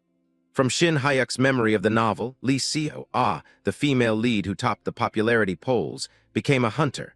She was indispensable, forming a love triangle with the main characters and playing an important role in the latter half of the story. "The driver of the car when Min Young-seok died was Lee Seo's father," he said calmly. Antas publicly disclosed the incident, revealing that they carried it out along with exposing the corruption Min Young-seok was involved in. The public reaction wasn't bad. Some even showed support for Antas. However, Mr. Kim also died, and his family was forgotten in all of that. To Seora's ideals, that was wrong. She frowned and insisted, "That must be a mistake. Antas doesn't harm ordinary people, you know that, Senior. It's clearly in the rules." Shin Hayuk gripped the information in his hand. "I've already asked Seora," he shot her a questioning glance. "Are you being honest? Do you really think the dead were accidental because they were near an Antas target? Was it only Mr. Kim?" Shin Hayuk fell silent, confirming inwardly that she had only been avoiding the truth. She knew it too, didn't she? After hearing his confrontation, Seora seemed to realize something. Her expression collapsed. She pressed a hand to her forehead and panted. Shin Hayuk thought, "It looks like everything's clear now. Starting today, I can finally rest easy." She rubbed her head and said, "I'll tell you why I refused your confession." Shin Hayuk froze like a clown and replied, "Suddenly, why now?" He quickly composed himself and said, "No, about that, I don't need it now." Seora lifted the fork threateningly. "Listen to me." He answered, "You have the right to speak." Seora recounted that the large-scale teleport gate breach happened 15 years ago. "You know that, Senior, both my parents died in that accident when I was little." Shin Hayuk was surprised. That wasn't mentioned in the novel. Was it a side story? He tried to comfort her. "You must have had it rough, but how does that relate to refusing my confession?" Abruptly interrupted, she angrily jabbed the fork into his neck. Shin Hayuk clenched his lips in pain. "I'll be quiet, go on. If the hunters had come, both my parents could have survived. It was the most dangerous area. The teleport gates in my neighborhood included 4 D ranks and 2 C ranks at most. It needed the most attention and was pretty close to the association. But no one came, not a single person. Meanwhile, dozens of hunter teams from major guilds showed up in wealthy neighborhoods, where 3 F-rank dungeons were liberated." He thought to himself bitterly that Kang Shin Hayuk had gone through something similar. But if something like that had happened, it would certainly have caused a major public uproar. Would that even fit in the story of becoming a hunter? Seora withdrew the fork from his neck. Her face darkened as she spoke coldly with a hint of sorrow. "By the way, this wasn't covered in the media. Those in power were protected and used money to cover it up." Seora broke down, tears falling as she choked out, "If no one cared to investigate, I would never have known." Shin Hayuk, expressionless, thought that Choi Seora hadn't come from a hunter academy like Kang Shin Hayuk yet had still joined Antas. Seora sobbed, covering her face partly to hide her tears. She pressed her lips together and poured out her feelings. "Isn't it strange? I said I'd tell you why I refused your confession, but then I talked about my parents. Actually, it's not that I hate you. I can't forget this desire for revenge because of my parents. Senior, please help me. When I've taken my revenge, let's meet then." She slammed the fork hard into the seat in front as if to release the emotions flooding her. Luckily, Shin Hayuk leaned left and raised his hand in time, or he'd have lost that arm. He shouted, "Put that down and talk." Nearly dead, he stuck his head out the car door and wailed inwardly. What parent would want their child to join a terrorist group for revenge? If he were Kang Shin Hayuk, he'd have already promised to help Choi Seora. But I don't have any special feelings for Choi Seora. Even if her situation is pitiful and she's beautiful, there are other women in the world. Terrified and a bit mad, Shin Hyuk stuck his head out the window. The wind hit his face, distorting it. Cheeks ballooning, lips pulled back, eyes wide, creating an absurd, funny expression that startled passers-by. He pleaded, closed his eyes, and apologized once more, thinking his life would be much freer. Before I transmigrated into Shin Hyuk's body, I had read the novel and already knew the future. I'd even inserted myself into the protagonist's fate. You calculated that if you just cut ties with Choi Seora and got out of Anta's, your life would go smoothly. Yet why? A rough hand gently settled on his shoulder. He turned his head. The image of a man smiling faintly appeared, his face indistinct but oddly familiar. The man murmured, "Rely on him." He suddenly recognized him and shouted, "Kang Shin Hyuk." At the same time, Seora's voice cried out in a panic, "See, senior, look ahead." The car swerved for a moment, then returned to its lane. Shin Hyuk and Seora turned pale. He screamed that was close to death. He recalled a moment ago, what was that? That was truly terrifying. Seora said, "I'll put the fork away. I forgot your hands were on the wheel." Suddenly Shin Hyuk asked Seora, "Do you know who the target of your revenge is?" She replied in surprise, "Senior, you've changed your mind." He said, "First you'd better answer." Seora fell silent to think. The head of the Hunter Management Bureau back then was Kim In-hak, but I don't think he was the only one who ordered it. Shin Hyuk sighed. If he was the bureau chief back then, by now he'd likely be someone even more powerful. He muttered irritably, "Oh my God, Kang Shin Hyuk, you idiot." Seora, secretly pleased, asked, "So that thing you said about quitting earlier wasn't true, right?" Contrary to her hopes, Shin Hyuk answered firmly, "No, I'm going to quit Anta's, but I'll personally help you." She hesitated. "What do you mean? How could you?"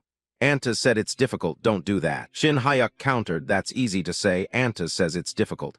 Are they sure they'll hand Kim In-hak over to you? Now it's difficult, but later they'll definitely do it." "When is later? Do they really guarantee that?" Seora faltered and couldn't answer for sure. Shin Hyuk recalled the plot. "Congressman Kim In-hak is a character I saw in Becoming a Hunter.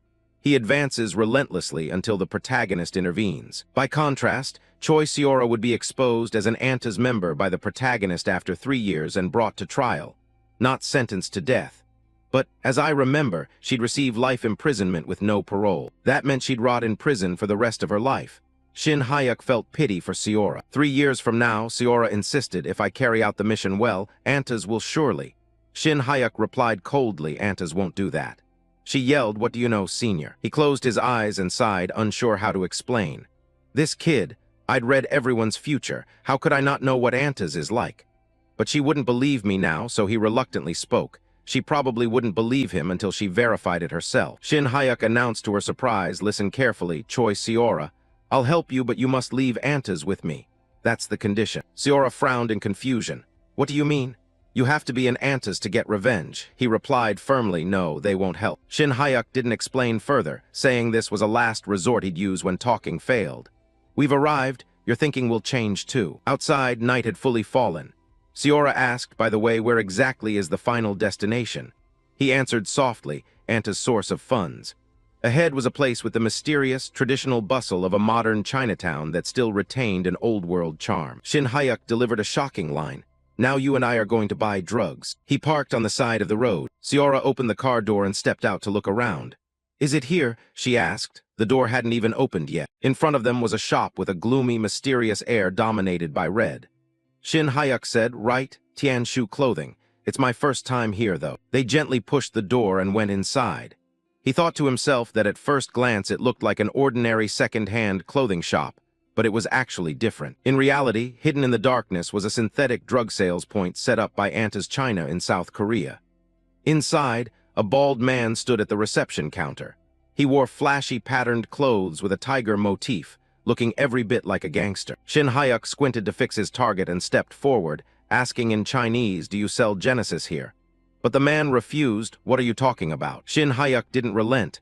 "I know everything, so just sell it. I've heard you can buy it here." The bald man closed his eyes and sighed. I don't know which crazy bastard pointed this place out to him. He lost his patience, pulled out a knife, and threatened, "Hey, this is wholesale, no retail. If you don't want trouble, get out." Shin Hyuk sneered, "You just called me crazy, right? So what now? The person who directed me here isn't a nobody." He turned the threat back on him. "What's your name? I'll tell Mei Lin exactly what you said." Hearing that, the man backed away in fear and dropped the knife. Miss Mei Lin, you know her." He picked up the knife, his face darkening as he pretended, "Of course I know her. We were quite close in China." When I asked about distribution in Korea, she pointed me to this place. In his head, he told himself, of course, that's a lie. From his memory, Mei Lin was both the daughter of the Anta's China boss and the head of synthetic drug distribution, Genesis, developed by Anta's China in Korea. He thought, how could someone of that caliber possibly know me? This was the last resort he'd prepared to persuade Choi Seora. Shin Hyuk raised his phone and continued to feign a threat. If you're suspicious, I'll call and hand the phone to you to talk. However, you'll pay dearly for doubting me. The man, pale with fear, quickly apologized. Ah, no, I'm truly sorry for not recognizing you. I'll prepare it right away. How much do you need? Hearing that, Shin Hyuk was pleased. Good, finally you're talking sense. Bring as much as you can. Thinking they were esteemed customers, the bald man changed his tone.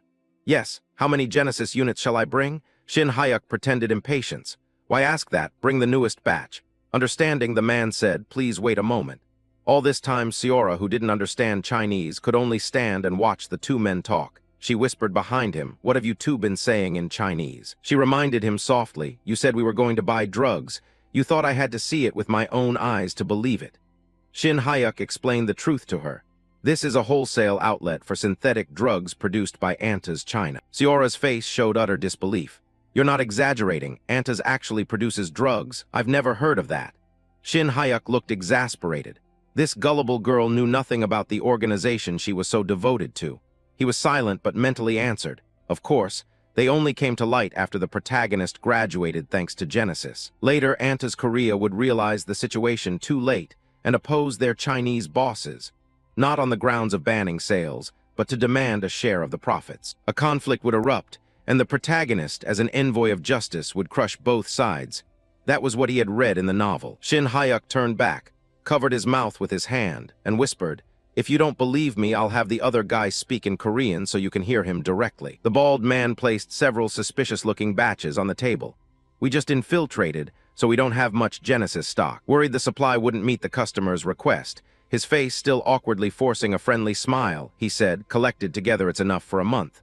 Please speak well of me to Miss Mei Lin. Shin Hyuk replied easily, fine, now speak in Korean. The bald man carefully asked, will the person next to you mind listening? Shin Hyuk smirked, pointed at Seora, and replied in Korean, it's fine. This girl is also fond of Genesis. Seora tensed and pressed her lips together when she heard that. The bald man's face showed no emotion. He looked at Seora as if waiting for her to say something. She tightened her brow with tension and glanced at the man in front of her. His face grew scowling, brows knitting to show his displeasure. Seora was terrified, sweating all over. She faked the look of a real addict, thumbs up and grinning like she was high. I love Genesis so much. Seora acted so convincingly that the bald man panicked and whispered, maybe he should cut back. Hearing that, Shin Hyuk looked back at the person behind them and played along. I don't even know why she likes it that much. Getting back to the point, Shin Hyuk continued, besides, I heard the next version is about to launch. The bald man explained, it'll take some time before it can be brought to Korea. Shin Hyuk nodded at that will take quite a while. He offered a solution. Yes, if you have close ties with Miss Mei Lin, going to the mainland to buy it would be faster. Seora beside him raised an eyebrow as she watched the two trade. Since both spoke Chinese, she could understand them. Hearing the name Miss Mei Lin, she looked at Shin Hyuk with a scrutinizing gaze. She whispered, Senior, you've been talking about things I can't understand like Mei Lin in some series. Are you staging this? Shin Hyuk, not wanting to be misunderstood, kept up the act. I know you're suspicious, but would I risk my life all the way to Incheon to pull this off? He thought to himself that Mei Lin of Anta's China was indeed a name Choi Seora would hardly know. Seeing such a large order, the bald man cheerfully asked, That's quite a lot. How will you be paying? Shin Hyuk turned and asked calmly, Card. Thinking he was joking, the man laughed half-serious. Card. Really? Stop joking, pay up, Shin Hyuk replied firmly, 3 months. The bald man knew purchases like this couldn't be paid with a card and assumed Shin Hyuk couldn't afford it, so he balked. No, card won't work. Installments definitely won't. Before he could finish, he was punched hard in the face, nose bleeding and a front tooth flying out. Shin Hyuk was the one who punched him and added, 3 months injury. Taken by surprise, the man staggered and fell to the ground. Watching the tooth fly through the air, Seora instinctively covered her mouth. Shin Hyuk recalled an old technique, punching the inner temporal bone with internal energy. Internal energy forced into the head can cause memory loss. Use it if necessary since you haven't mastered precise pressure point technique. The bald man collapsed unconscious to the floor. If worrying won't help, strike a tiger point once. Shin Hyuk searched, let's see. The tiger brain point. He pressed the tiger brain point on the bald man lying motionless. If he woke, he'd be an idiot, but don't pity this drug dealer. He glanced at Siora to probe, well, do you trust me more now? If she still thinks this is staged, then there's really something wrong. Siora asked in surprise, Senior, how do you know these things? When did you find out? Shin Hyuk replied, even if I came in at the junior's suggestion, at least I had to know what kind of place it was. His hand gripped his phone so hard it trembled, but his face showed no anger. He explained, when I was operating in China, I knew Antas was involved with drugs, but really I was just looking for a reason to make Siora believe me. It's all in Book 3 of Becoming a Hunter. To avoid trouble, Shin Hyuk urged, let's make this look like this guy was into drugs alone and leave. There's no surveillance, but staying here longer won't help. They arranged the scene. The bald man unconscious on the floor, drooling with some packets of drugs nearby as a setup. Shin Hyuk calculated silently that he wouldn't report this place. Convincing Choi Siora was enough. Plenty of others would replace the shop staff, so the future wouldn't be affected, but if outside interference was exposed, Antas would investigate seriously. The two slipped out of the store and gently closed the door to avoid suspicion. Siora closed her eyes and accepted his request. It was all true, and she'd explain his withdrawal. She thought of a reason. If she said he was harassing her so she chased him off, there'd be no consequences. Shin Hyuk glared at her in irritation, but if that meant escaping Antas, he was relieved. The excuse for quitting was annoying, but thanks for understanding. Suddenly he realized something was missing and asked, wait, just say I quit. Do you really know all this and still plan to stay in Antas? Siora turned her head to look back. Her silhouette seemed lonely and helpless. Unlike her senior, she said, I've been with Antas for a long time. I've got assigned duties and things I know about. If I suddenly leave, it won't be peaceful. Shin Hyuk sympathized. Of course, Antas is clearly an international criminal organization. I'm a rookie who knows nothing, but this isn't a place you can come and go from like a club. But recalling that afternoon, the owner's voice of this body always echoed in his head. I'm counting on you.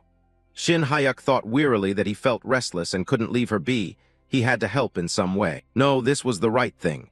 If Choi Siora left Antas now, who knew how it would affect the future? In any case, until the protagonist discovered her identity, Choi Siora had to stay in Antas. Shin Hyuk asked, have you ever had a mission that could be considered seriously criminal? She pressed her forehead, thought, and answered, no.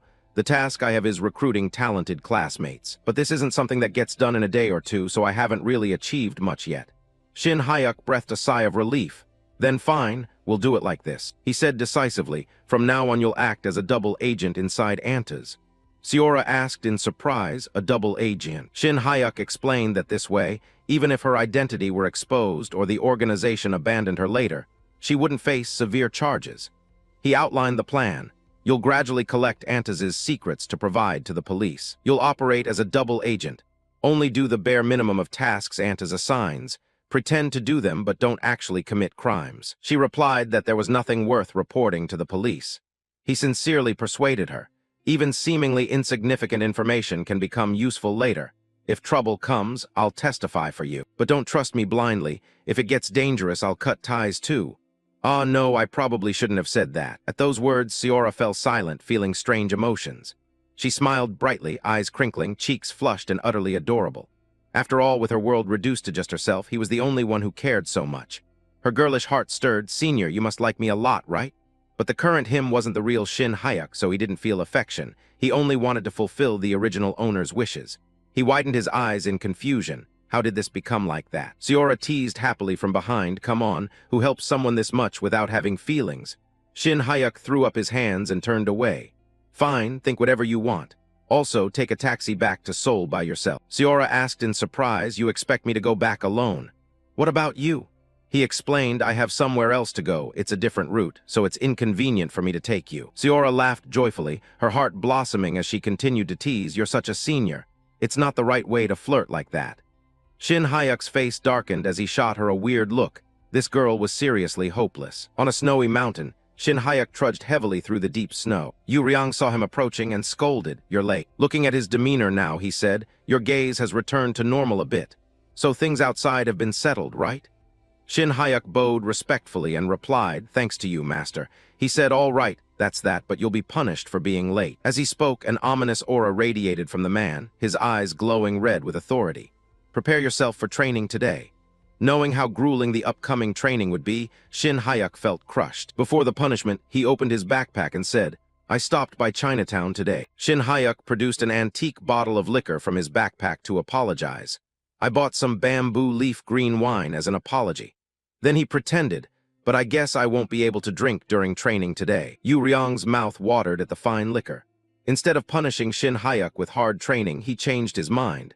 Today we'll rest. In the forest blanketed by white snow, here and there green branches and leaves peeked out beneath the snow. In this cold air, drinking wine was sublime. Yu Ryong remarked, "Bamboo leaf green wine is something else." He spoke as he put a spoonful of tofu into his mouth. Sichuan tofu, no less. "How did you know I'm from Sichuan?" Yu Ryong's face was full of satisfaction. In the freezing weather, breathing out steam, drinking good wine, and eating super spicy Sichuan tofu, what could be better? Shin Hayuk teased. Earlier someone was yelling, "Why are you so late?" Yu Ryong cleared his throat and explained, "It's not that. It's just that you were supposed to be here a long time ago, and I didn't see you, so I was worried." He thought inwardly that if the worrying continued much longer, he'd probably be beaten to death. As he poured wine, he asked, "By the way, what happened?" "That kid who always finds ways to slack off on training. But today he took the initiative to train even though I told him to rest. Maybe the sun's rising in the west." Shin Hayuk was currently practicing sword work diligently in the bitter cold, which surprised his master. He wiped the sweat from his face with a towel and said, "It's nothing special. Your advice helped me a lot. This is a gift I bought to show my gratitude, so please enjoy it." He realized how useful the master's teachings had been when he'd stormed the drug shop and handled that guy cleanly. So now he believed training under Yu Ryong's guidance would help him greatly. Shin Hayuk recalled what he'd told Seora last night.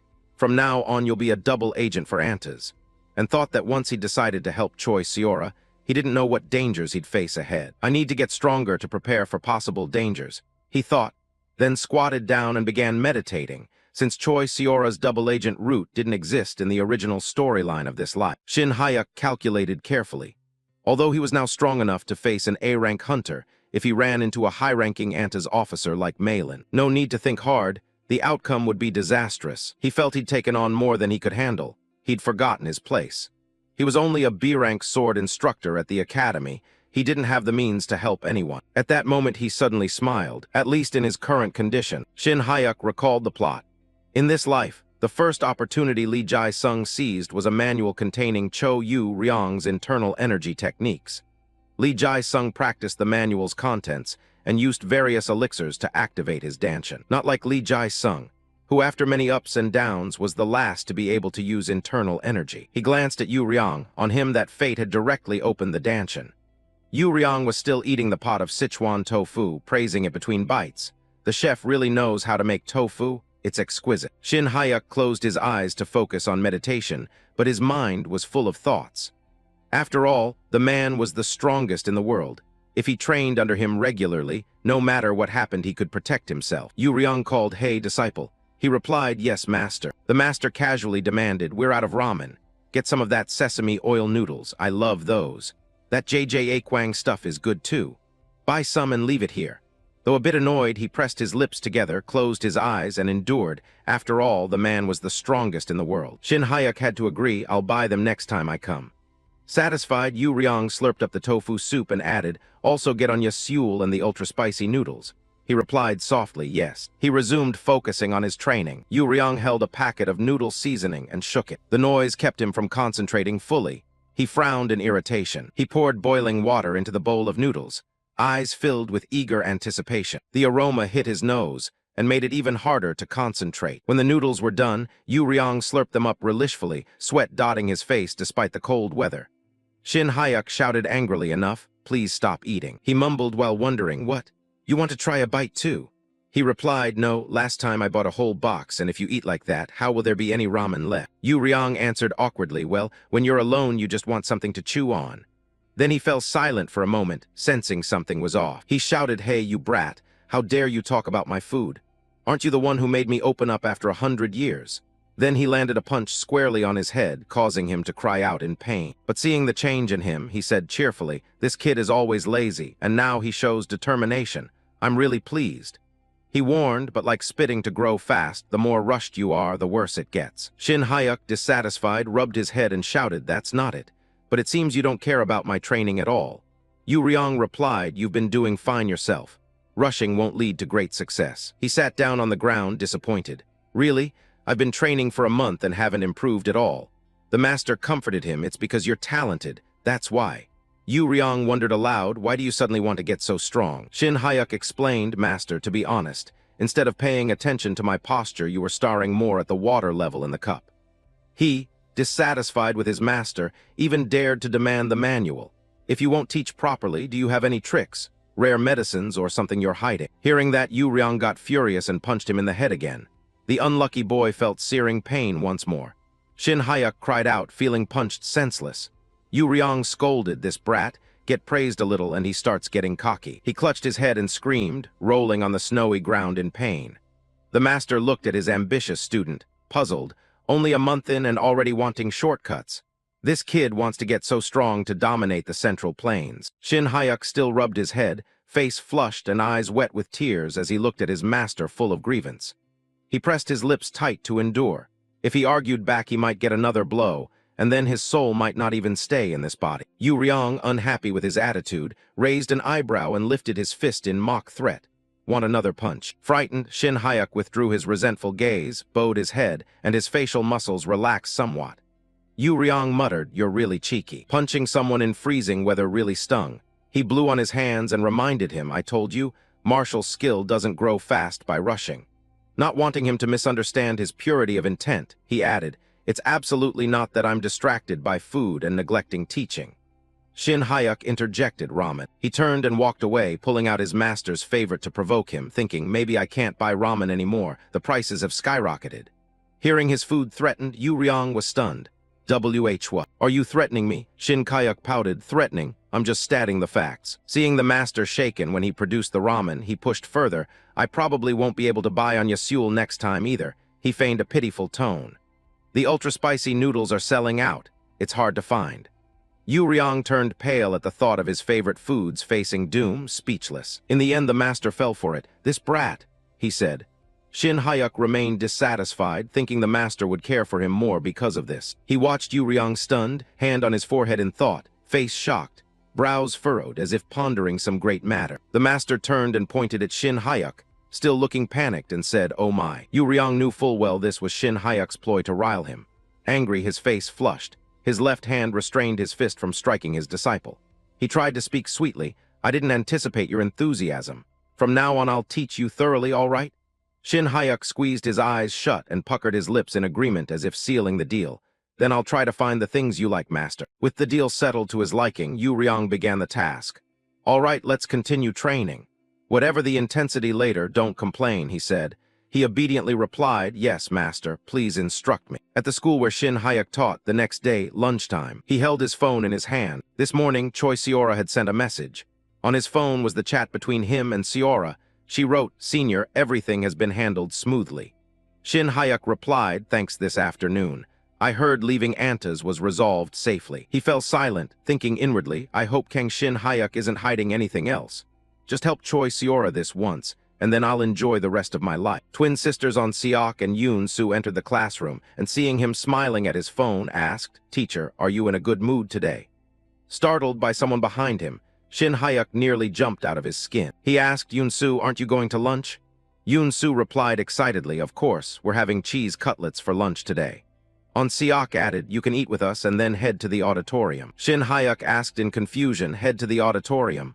What are you talking about?"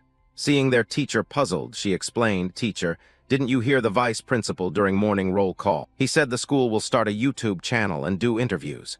Hearing that, Shin Hyuk remembered.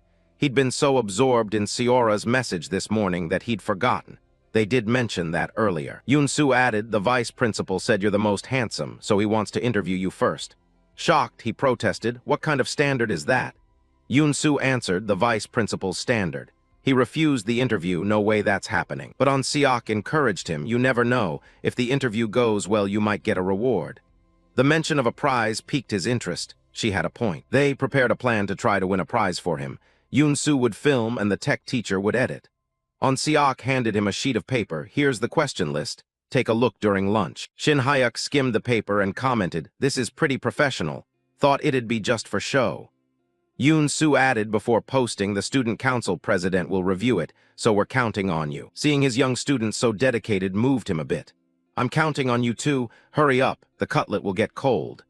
The two girls happily ran toward the cafeteria, answering, yes, sir. At that moment, Yoon Soo turned back. Oh, teacher, there's one more thing I haven't told you. Shin Hyuk asked, what is it? Go ahead, it's fine. She said proudly, the interview will be conducted by me and the student council president together. On Seok grinned mischievously and warned him, we'll follow the question list at first, but the student council president is quirky. There may be unexpected questions. Shin Hyuk didn't worry much. He's boring by nature, so casual, everyday questions are fine. He smiled and said, unexpected questions. As long as they aren't about my love life, it's all good. On Seok insisted she wasn't thinking of relationship questions. She rubbed her chin. If it were that, it'd be fine, but the student council president is very special. If you give a signal mid-interview, we can stop, so don't worry. Shin Hyuk laughed happily. All right, I trust you too. Make me look handsome on camera. He secretly recalled the upcoming character, the student council president. Back when he was a student, that was a legendary figure. I wonder which kid that will be. Outside in the hallway, a strange female student was walking by. She hugged two large swords to her chest and said excitedly, Teacher Kang Shin Hyuk, the swordsmanship instructor. I heard he's very strong. She wondered what he'd be like. The female student was extremely beautiful, with long brown hair gently curled like a refined maiden. She seemed to be a very special figure at the school. Students all take care of personal hygiene in the dormitories. Most Hunter School students live on campus. Although they go home during breaks, they spend most of their time at school. So many parents are curious about their children's school life. There are articles reporting on the Hunter School, alleging security reasons, weekends out, or family visits are restricted. Orange Storm, the school's security, Hunter School as a closed institution. Some ask whether it's a prison. Many argue the Hunter School is too closed off, so the government's policy was to open YouTube channels for Hunter schools. Of course, this wasn't implemented immediately. Our school was chosen as a pilot. At that point, an online channel appeared with the Hunter School logo and images of the campus. Shin Hyuk pushed the door open, sighed, and thought to himself that even novels hadn't mentioned YouTube, so he assumed it would fade away. Yet unexpectedly, he was chosen for the pilot interview. Suddenly, a gentle voice called out, Oh, Teacher Kang, you arrived early. Shin Hyuk froze for a moment, then replied, Hello. Ms. Min, please help us today, someone said. Jae-hee politely responded, Oh, I'm just doing the editing. She was Min Jae-hee, the teacher in charge of technology. It's my first time doing an interview too, so I'm a bit nervous. By the way, Ms. Min, do you know how to edit video? He gave a thumbs up and praised, that's impressive. Jae-hee laughed and denied it. No, the principal said since I'm the tech teacher I have to handle this. I guess tech teachers are the ones who get ordered around. Shin Hyuk thought silently that she was dodging work, poor Ms. Min. Then Jae-hee laughed cheerfully and said, We're not getting extra pay, so I'll do a sloppy edit and go home. Even if views spike, I won't get a penny. Realizing something, Shin Hyuk looked at her helplessly. Ah, so that's why YouTube wasn't mentioned in the novel. At that moment, On Seok and Yoon Soo arrived.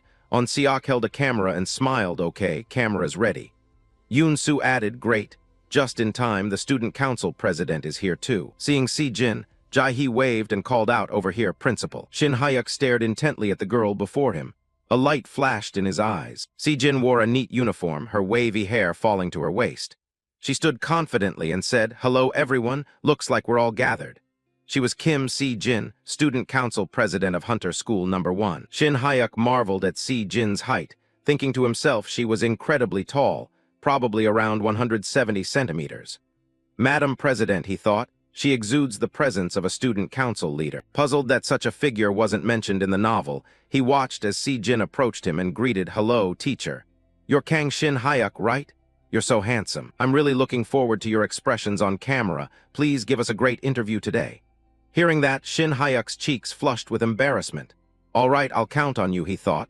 This kid really has good people skills, not at all weird like Yoon Soo said. After that, everyone began preparing to film the interview.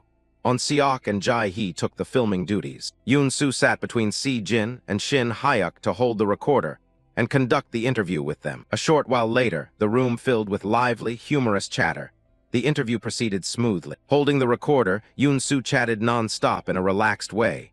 She'd lost her nerves and kept teasing him about being a handsome teacher, which made him awkward.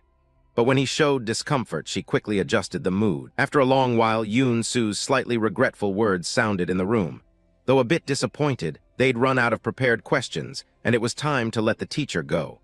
You don't have afternoon classes today, so sorry if we kept you too long. Shin Hyuk was puzzled. Did that mean the interview was over? But outwardly he stayed calm and replied, no need to apologize, I'm sorry too, and it's all for the students. Then his expression flipped. He gave a thumbs up and raised an eyebrow as if in on a secret. That's a little dishonest, so I'll file for overtime pay for the school. Yoon Soo looked skeptical and asked, really? Hearing that, Shin Hyuk laughed loudly and said, just kidding, just kidding. Jae-hee smiled with narrowed eyes, I'll file it for real. The corner of Si-jin's mouth lifted, forming a soft curve. She calmly turned to Shin Hyuk and asked, Teacher Kang Shin Hyuk. Shin Hyuk, a bit puzzled, replied, yes. What's the matter, Si-jin? She pushed up her glasses and continued, you said you felt regret just now, right? If it ends like this, the audience will feel regretful too. Si-jin looked him straight in the eye, a dangerous glint in her gaze. Then abruptly she said, how about a match with me? Jae-hee and On Seok felt a bit helpless. What, why so sudden? Really sudden. Yoon Soo and Shin Hyuk hadn't anticipated her saying that. Both wore awkward expressions.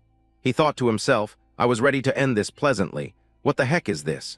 Could this be the strange personality Yoon Soo mentioned about the student council president? Yoon Soo shyly turned to Si-jin and said, hey, president, don't do this suddenly without warning the teacher. Si-jin replied naturally, you said you felt regret, and I just want to give the audience a little extra. Then she looked at Shin Hyuk and said, sorry for surprising you. I'm kind of into competitions. You teach swordsmanship and I study in the swordsmanship class, so. Shin Hyuk thought happily, this girl? She suggests it so enthusiastically, seems harmless. On Seok's voice came from behind the camera, okay, let's film the final scene. Suddenly Shin Hyuk said something that stunned everyone. Wait, I'm fine, so just do it. Yoon Soo asked worriedly, yes, I didn't warn you, are you okay, teacher? Shin Hyuk said confidently, everything's fine. But are your swords ready? Si-jin answered, of course, I brought 2 steel practice swords. Yoon Soo was a bit curious and asked Si-jin, President, when did you bring those? Si-jin calmly replied, just in case an opportunity arose. Thank you, teacher. Sparring with a student? Although Kang Shin Hyuk is strong in swordsmanship, my master now is a top expert. Seeing everyone prepare for the match between Si-jin and Shin Hyuk, Jae-hee's face briefly darkened. Actually, I'm also in the learning position. Let's see how my results have turned out. On Seok looked at everyone helplessly, thinking, oh my god, we're going to be late getting back. At that moment, On Seok and Jae-hee were munching popcorn while watching intently. Si-jin, in her neat uniform, tied her long hair up high. Shin Hyuk looked at the girl and thought to himself, honestly, I'm not nervous at all. Based on my honored duel with Master Jung before, I know clearly that the skill level of hunters is much lower than I expected. He recalled a past training session when he was hurriedly dodging. Then suddenly a hand struck his head with a jolt. His master's voice yelled piercingly, don't be careless. I told you so. His face turned helpless. If my master were here, it would be like this. Back in the present, Shin Hyuk and Si-jin stood facing each other, each holding a long, sharp steel sword. Though he sometimes sparred with students during class, this was a third-year student and the student council president, so he shouldn't be careless. Perhaps treat her as if she were at a professional hunter's level. He beckoned with a finger to signal her, go ahead, lead off. Si-jin received the signal and grew excited. She said patiently, I'll go first. No sooner had she finished speaking than Si-jin dashed forward like a lightning bolt, quickly closing the distance to Shin Hyuk. Yoon Soo couldn't help but exclaim at the display, she's really fast. On Seok beside her quickly stopped her, don't say that. Shin Hyuk's gaze remained locked on Si-jin as he calmly analyzed. She is indeed faster than the first years. Strangely, I expected her to attack with a horizontal or diagonal slash, but in swordsmanship, slashing is basic, yet the girl ducked low to thrust. Does that mean she's so confident in hitting her target? At that moment, Si-jin gripped the sword and pointed it straight at Shin Hyuk. After Si-jin swung the sword, Shin Hyuk easily dodged. Surely a student would have panicked and lost composure here. Having missed the attack, Si-jin quickly retracted her blade, lowered her stance and stepped to the side. Then she swung again, the blade flashed in a perfect arc. Shin Hyuk murmured in admiration, next an upward cut, impressive. After that, each time Si-jin attacked, Shin Hyuk slowly drew his sword to parry the blows. Si-jin looked fatigued, sweat streaming across her face. She asked helplessly, teacher, how long are you going to keep dodging? Shin Hyuk continued to evade without a word, his gaze fixed on the girl opposite him. He remembered his master in training, who cheerfully said, keep striking without stopping. I told you it would be tiring, now dodge, disciple. He thought to himself about that old man who held grudges and had hit him a lot. His body still ached. Maybe that's why he could avoid this girl's attacks even with his eyes closed. He softly warned Si-jin, "You're so focused on offense that your weight is pushed too far forward." Sensing the teacher seemed a bit disengaged, she said confidently, "I haven't shown my full strength yet." Suddenly Shin Hyuk ran quickly to her back with his sword and calmly cautioned, "Stop. If you're attacked from a different angle, you won't be able to cope." Shin Hyuk's eyes looked at Si-jin with a quiet intensity, as if calculating something. Indeed, he was recalling his old master, who would strike him with a weapon while nagging, "You idiot, you've died 5 times already. If you keep putting all your power into your hands and arms, you'll tire quickly." Shin Hyuk thought angrily, and the more he thought the madder he got. If discovered, should I tone it down? No, that would only make him grumpier. Shin Hyuk paused slightly, still frowning, pointed to his arm and said, "You're putting too much force into your hands and arms. You'll tire fast that way. If you learn to use your whole body from the shoulders down, your attacks will be better." Hearing that, Si-jin's cheeks flushed. She looked down at her hands on the sword and gently adjusted her grip. Right after, Si-jin's hand on the sword began to relax and her posture became more comfortable. Shin Hyuk was a bit surprised. She loosened up already, quick to absorb the advice. He thought to himself, just changing her grip changed the whole atmosphere. Fitting for a student council president. After Si-jin adjusted her stance, Shin Hyuk's voice turned momentarily serious. "All right, Si-jin." His left hand tightened on the sword. His tone was a warning to Si-jin. "Now I'm going to attack too, so be careful." A cold drop of sweat fell from Si-jin's cheek. She was clearly very tense. The hand holding Jae-hee's popcorn trembled violently as well. She quickly shoved the popcorn into her mouth.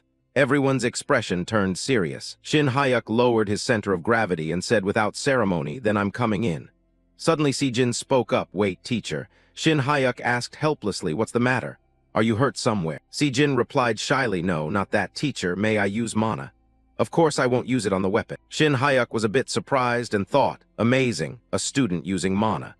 Si-jin hurriedly explained, "From late second year we go on practicum at the teleportation gates. I'm learning how to use it now." Hearing that, Shin Hyuk thought to himself, "I know about that. Before graduation, students tour F or E grade teleportation gates, and a school teacher or a national hunter accompanies them as protector." He scratched his head and looked at the girl standing before him. Although she said she accumulated mana during practicum, it couldn't be that much. Still, she's really skilled. It seems she noticed a difference in speed. "I'm curious about her true ability." Thinking that, he replied casually, "All right, feel free to use it." "Thank you, teacher," Si-jin said. No sooner had she finished speaking than a dense layer of energy enveloped her.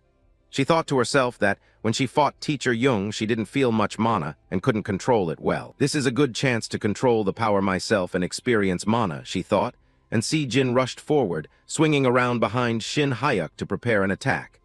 She clearly poured all her strength into the strike, her brows knitted tight. Seeing that, Shin Hyuk reflexively raised his sword to block the blow. Immediately, a jolt ran through Shin Hyuk's hand. He thought inwardly, "My hand's gone numb. Just taking the hit without using internal power is a bit much." Because the strike was so powerful, both were knocked back.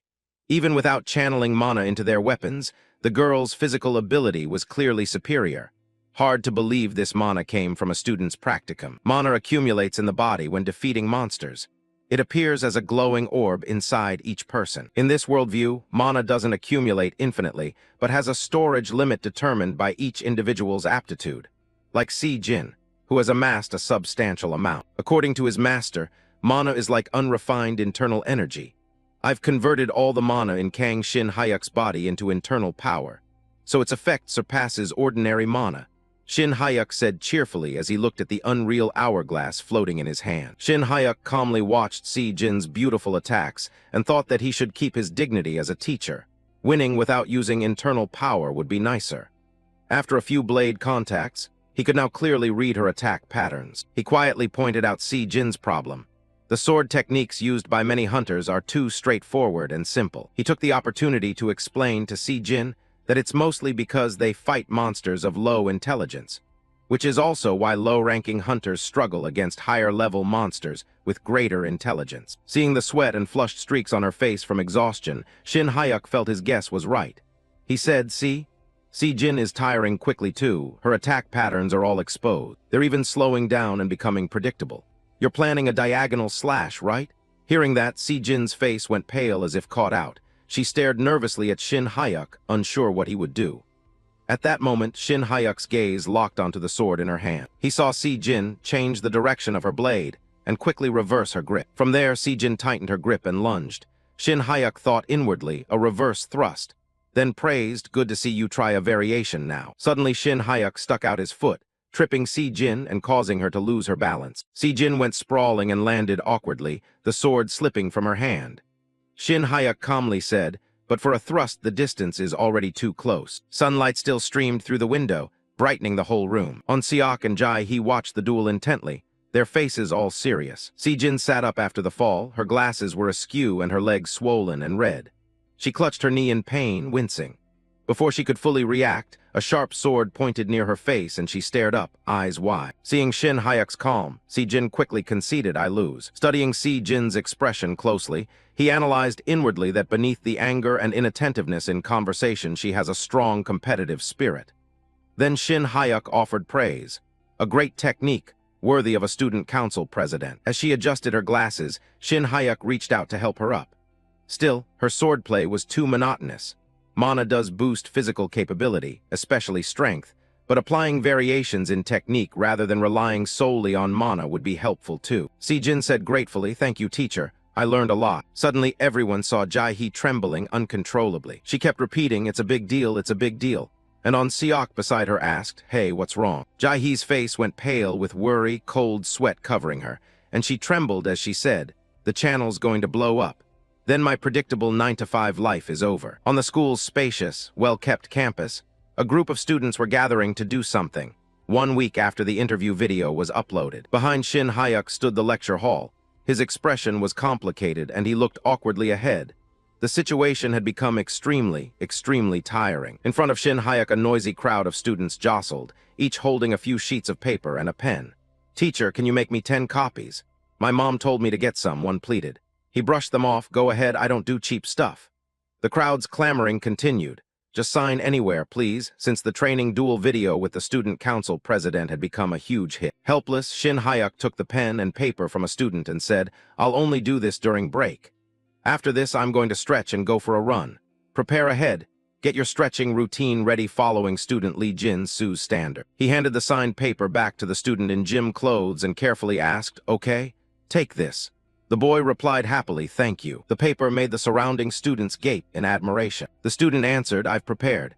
I've prepared well," and the page bore graceful strokes and a beautiful signature from Shin Hyuk, surrounded by hearts and cute, smiley faces. The students in front of Shin Hyuk cheered non-stop. "Come on, let's start stretching. Follow Lee Jin-soo's standard. Get ready." Nothing had changed except a bit more fame, which just made things more troublesome. There were no extra allowances or ad revenue shares. While thinking about getting by day to day, the intro of the #1 Hunter School, previously hidden in mystery, had been revealed. Unedited full versions of students and teachers. I almost forgot. The online world turned out to be an even harsher jungle than I thought, and a new video with enormous engagement had just appeared on the school's channel. A guy in a tracksuit quickly commented, "Is that level for real? It's a battle of the strongest in that worldview." Contrasting opinions followed. "What's the fuss? It's just a common training match between a reserve hunter and a school teacher. There are plenty at that level. Look closely. The teacher isn't even using mana. The teacher's skill is real." Some who knew Si-jin left comments. "Heard the student in the video is a fraud, 2-time martial arts tournament champion." Someone even said that just by completing the full training she'd be guaranteed an A rank, yet she didn't use mana. At that time, everyone was talking about Shin Hyuk. Kang Shin Hyuk, I've never heard that name before. Does anyone have info? Who is Kang Shin Hyuk? I'm a graduate of the first class. He seems newly appointed. Shin Hyuk stared at his phone in a daze and couldn't help blurting out, "What is this?" He seemed surprised after reading the comments and thought to himself, so the student council president is such a promising figure. Why doesn't the novel mention her name? After Lee Jae-sung graduated, no character named Kim Si-jin appeared. A teasing voice rang out, "Teacher Kang, Widoob star. How does it feel to become a celebrity?" From the doorway, Yoon Seok entered holding 2 cups of coffee. Seeing him, Shin Hyuk greeted, "Good morning, Teacher Park Yoon Seok." He replied, "Good morning." Yoon Seok walked over, set a cup of coffee on his desk, and chatted a bit. "Fame is good, right? Why are you so shy, Teacher Kang? Aren't you secretly pleased?" Shin Hyuk gave an awkward smile and replied politely, "Thank you. I'll finish it." It was fun at first, but gradually it's been a bit stressful. Yeon Seok laughed heartily and teased, "Come on, Teacher Kang, you're handsome but so shy. Take this chance to break into showbiz so I can brag about you." Shin Hyuk sighed helplessly, "Please stop teasing me. My dream is to live a quiet life." Yeon Seok took a sip of coffee and said mysteriously, "Quiet, huh? That would be nice. But it seems you won't get to stay quiet today." Shin Hyuk asked, puzzled, "What do you mean by that?" He spoke softly. "On my way here I ran into the vice principal. He told me to call you in before the morning faculty meeting." Shin Hyuk looked a bit confused. "The vice principal? Why would he call me?" Yeon Seok chuckled and replied, "Who knows, maybe he'll offer extra pay. Anyway, just go, he's in his private study." After a moment's thought, Shin Hyuk stood up and said, "Extra pay would be great. Thanks, I'll go now. If it's a lot, lunch is on me, I'll buy soju." Along the long, empty corridor, only Shin Hyuk's steady footsteps sounded. It felt like a bad premonition. His expression grew serious. Normally matters like this are handled in front of other teachers, not by summoning someone to a private study. Standing at the vice principal's door, Shin Hyuk hesitated to enter. Maybe the recent surge of attention made him oddly uneasy. What worried him most was that the vice principal had called. The #1 hunter is the strongest at the school. As he reached to knock, a voice from inside called out, "Teacher Kang Jae Hyuk, come in." Shin Hyuk cracked the door open and peered in timidly. Inside sat a white-haired man in a formal chair, the only S-rank hunter among the 10 in Korea. "Kim Man-dong," the man's deep voice said. It was their first meeting since the interview. "Long time no see, Teacher Kim Man-dong, the instructor of Hunter School #1 and S-rank hunter." Standing before him, Shin Hyuk felt pressured. He admitted inwardly he hadn't expected the interview and felt immense stress. "Ah, good morning, sir. I hope you're having a good morning." Man-dong politely offered, "Would you like a cup of tea?" Shin Hyuk declined politely, "No, thank you. I'll need to prepare for my class soon." Hearing that, the man said seriously, "I see.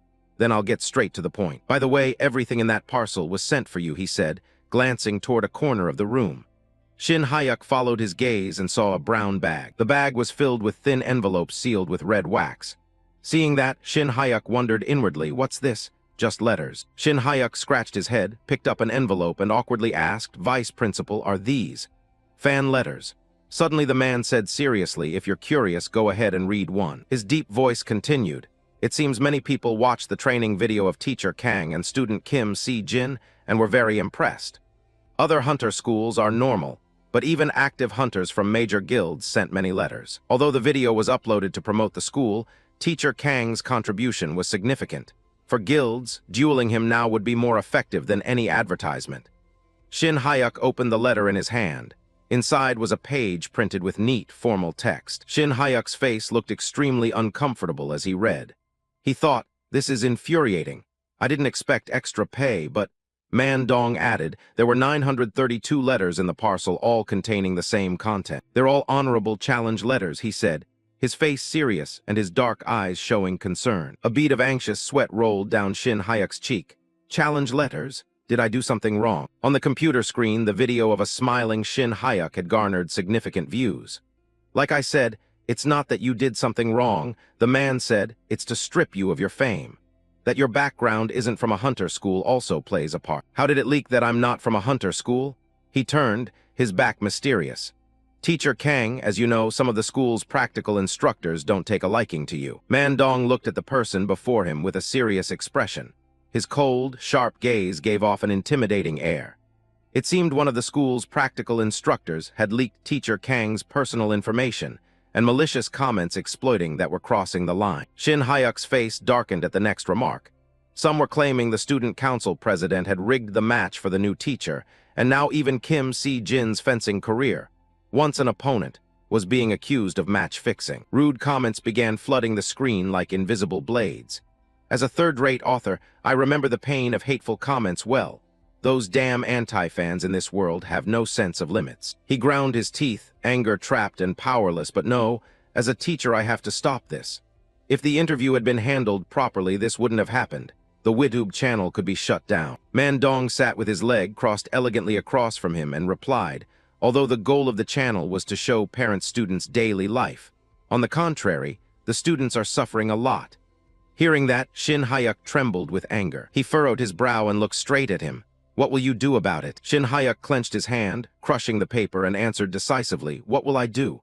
I'll eliminate every doubt. Mandong remained calm and watched him. Can you tell me how you'll remove them?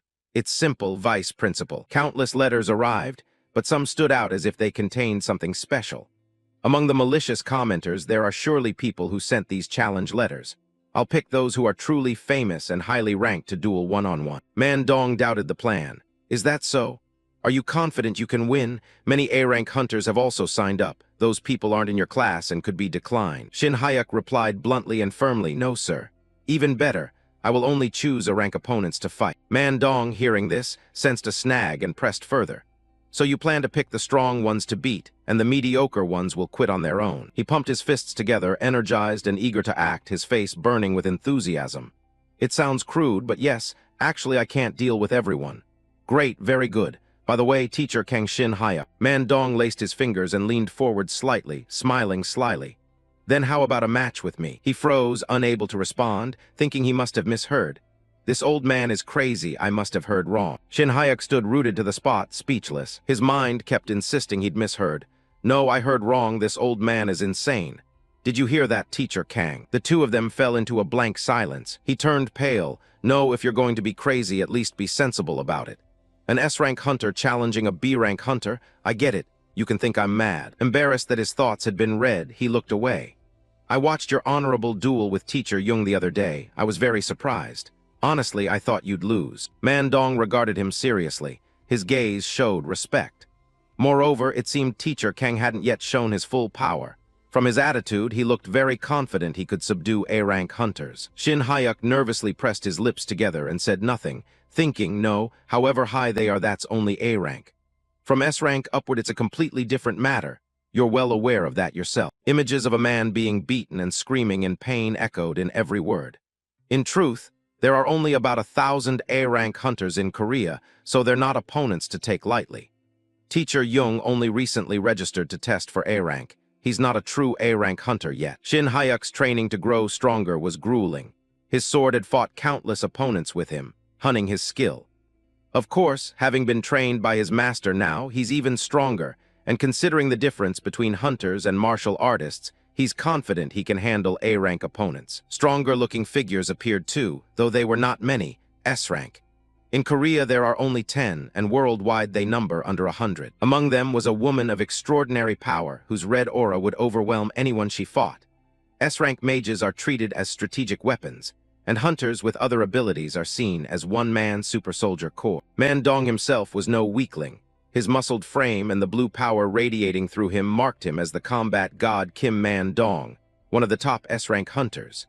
If there were a series called Becoming a Hunter, Lee Jae-sung, confident in his own strength, once challenged this old man. He'd crushed opponents before, leaving them too afraid to move. Crushed, not just beaten, but utterly annihilated. Shin Hayek and Jae-seong both trained for superior strength, but their methods differed completely. One lived on medicinal herbs all day, the other trained diligently. Of course, unlike the protagonist who only studied internal techniques, I learned martial arts directly from my master, who said I'd be far better than someone who only ate herbs like food. But S-rank, no matter how you think about it, there's no way to beat them. As he pondered, a voice snapped him back to reality. His eyes jerked Teacher Kang. I'm sorry, I was too stunned to finish. Mandong held out his hand invitingly. Think about it. Isn't fighting me once better than facing a few petty A-rank guys? He continued to lay out his pitch. After the match, I'll announce that Teacher Kang truly has skill, and the challenge letters will stop. Isn't that a one-time solution to the problem? Surprised by the offered perks, Shin Hayek blurted, really. Still, Shin Hayek's eyes were full of doubt about whether to trust him. Of course, Mandong said, if you perform below expectations, I won't cover for you. I don't require you to win. Just land a successful attack once. Facing someone far stronger with terrifying presence, he had to think carefully. One hit, saying just once, set an unreasonable condition. Kim Man-dong's body could even repel a blade of radiance. He winked and crossed his arms to seal the persuasion. You don't want to? More cowardly than I expected, Teacher Kang. Then what about this, if you succeed in landing the attack? Hearing the next condition, Shin Hayek couldn't hide his surprise, and his hesitation vanished. I'll exempt you from the 3-week training course new teachers must attend during the break. Training exemption. Those words struck at Shin Hayek's weak spot and convinced him more and more. Attractive, wasn't it? Although the course is mainly for teacher networking, for someone from a non-hunter school like you, 3 weeks there would be like sitting on a bed of nails. Hearing the final term, he felt swept up by the benefits and couldn't escape them. Of course, even during the exemption you'd still receive pay. 3 weeks of paid leave. Shin Hyuk, still a bit skeptical, asked, but the training is organized by the Hunter Bureau. Can it really be waived?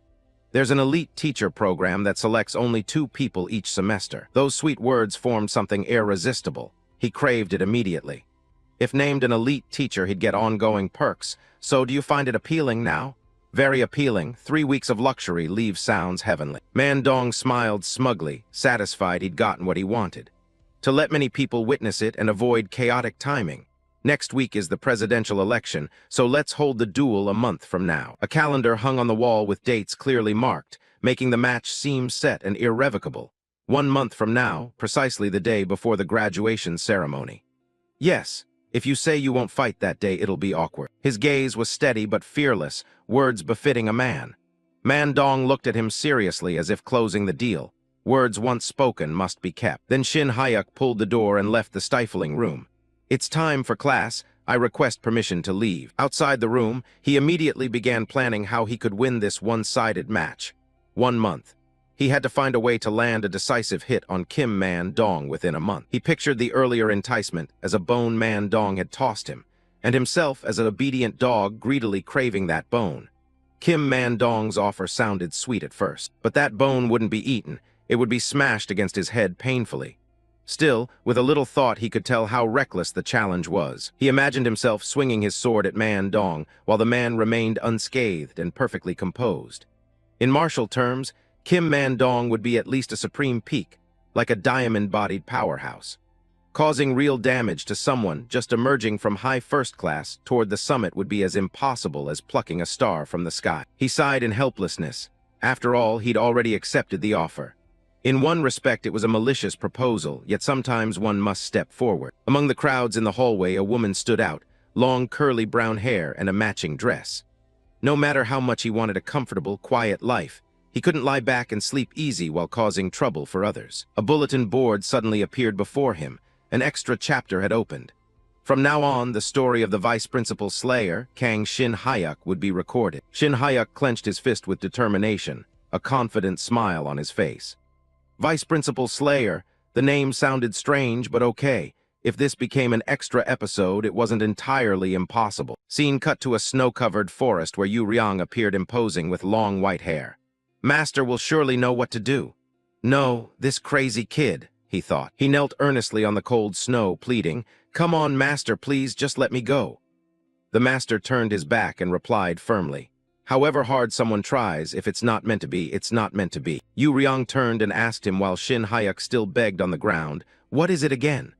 "The Aurora Chaos, Sword Aurora," Shin Hyuk answered. "Right, I've heard it's a skill equivalent to sword chi in martial arts." Although he refused, the Master wanted to know what he was attempting.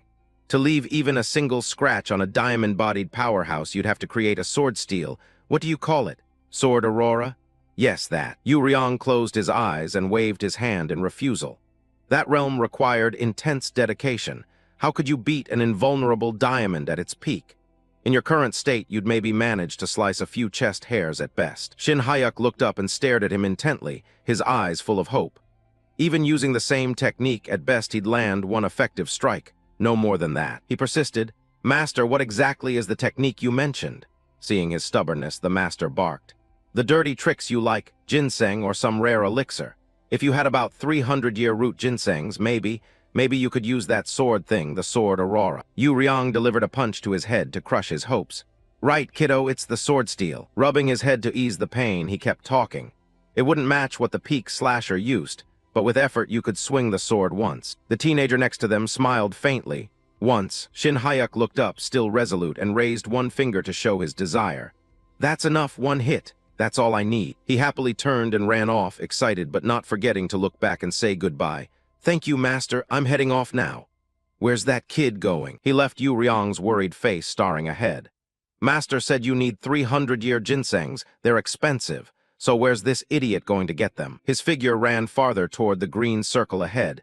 The outside world could do anything with money.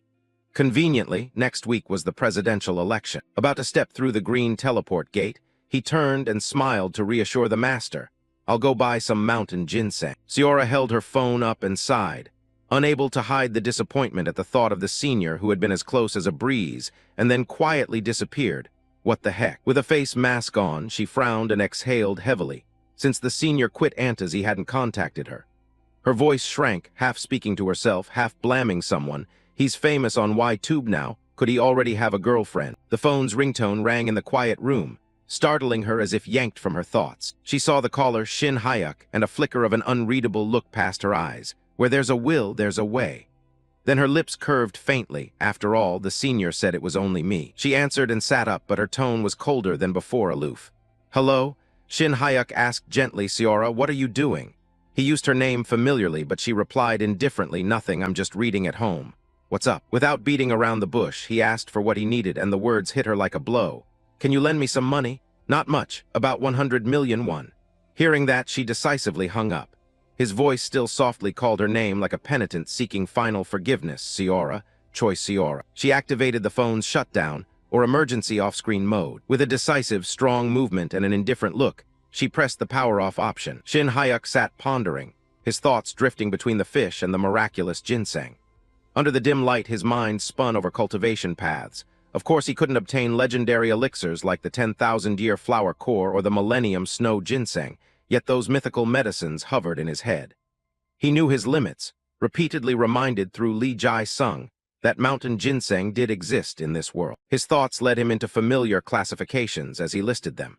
Many varieties: wild mountain ginseng, regional mountain ginseng, cultivated mountain ginseng. He murmured that among them the one that could be called a true elixir was wild mountain ginseng, thinking of auctions with unimaginable prices, figures that most people would only sigh at and scroll past. The main issue was the insane cost of wild mountain ginseng. He groaned at the sudden price surge. Even under 100-year roots cost tens of millions of won, and ones over 100 years could exceed 100 million won. A soft chuckle escaped the corner of his mouth as he recalled the tycoon clutching his head after being thrashed by Man Dong. Li Jai-sung, from that wealthy family, even used ginseng to make kimchi. He mocked. Yet he ate ginseng like rice and still lost to Kim Man Dong. He remembered Yu Ryong's words while channeling energy. The master said it was because the guy only ate them and didn't properly absorb the ginseng's qi. He realized that even eating a single root, with a top martial arts master helping him absorb it, would be different. Facing the skyrocketing prices, the problem was money. With total assets of 300 million won, 3 roots of mountain ginseng would bankrupt him. Amid the chaotic thoughts and the need to increase his funds, he remembered something the vice principal had said. Man Dong's calm, decisive voice rang clearly in his head.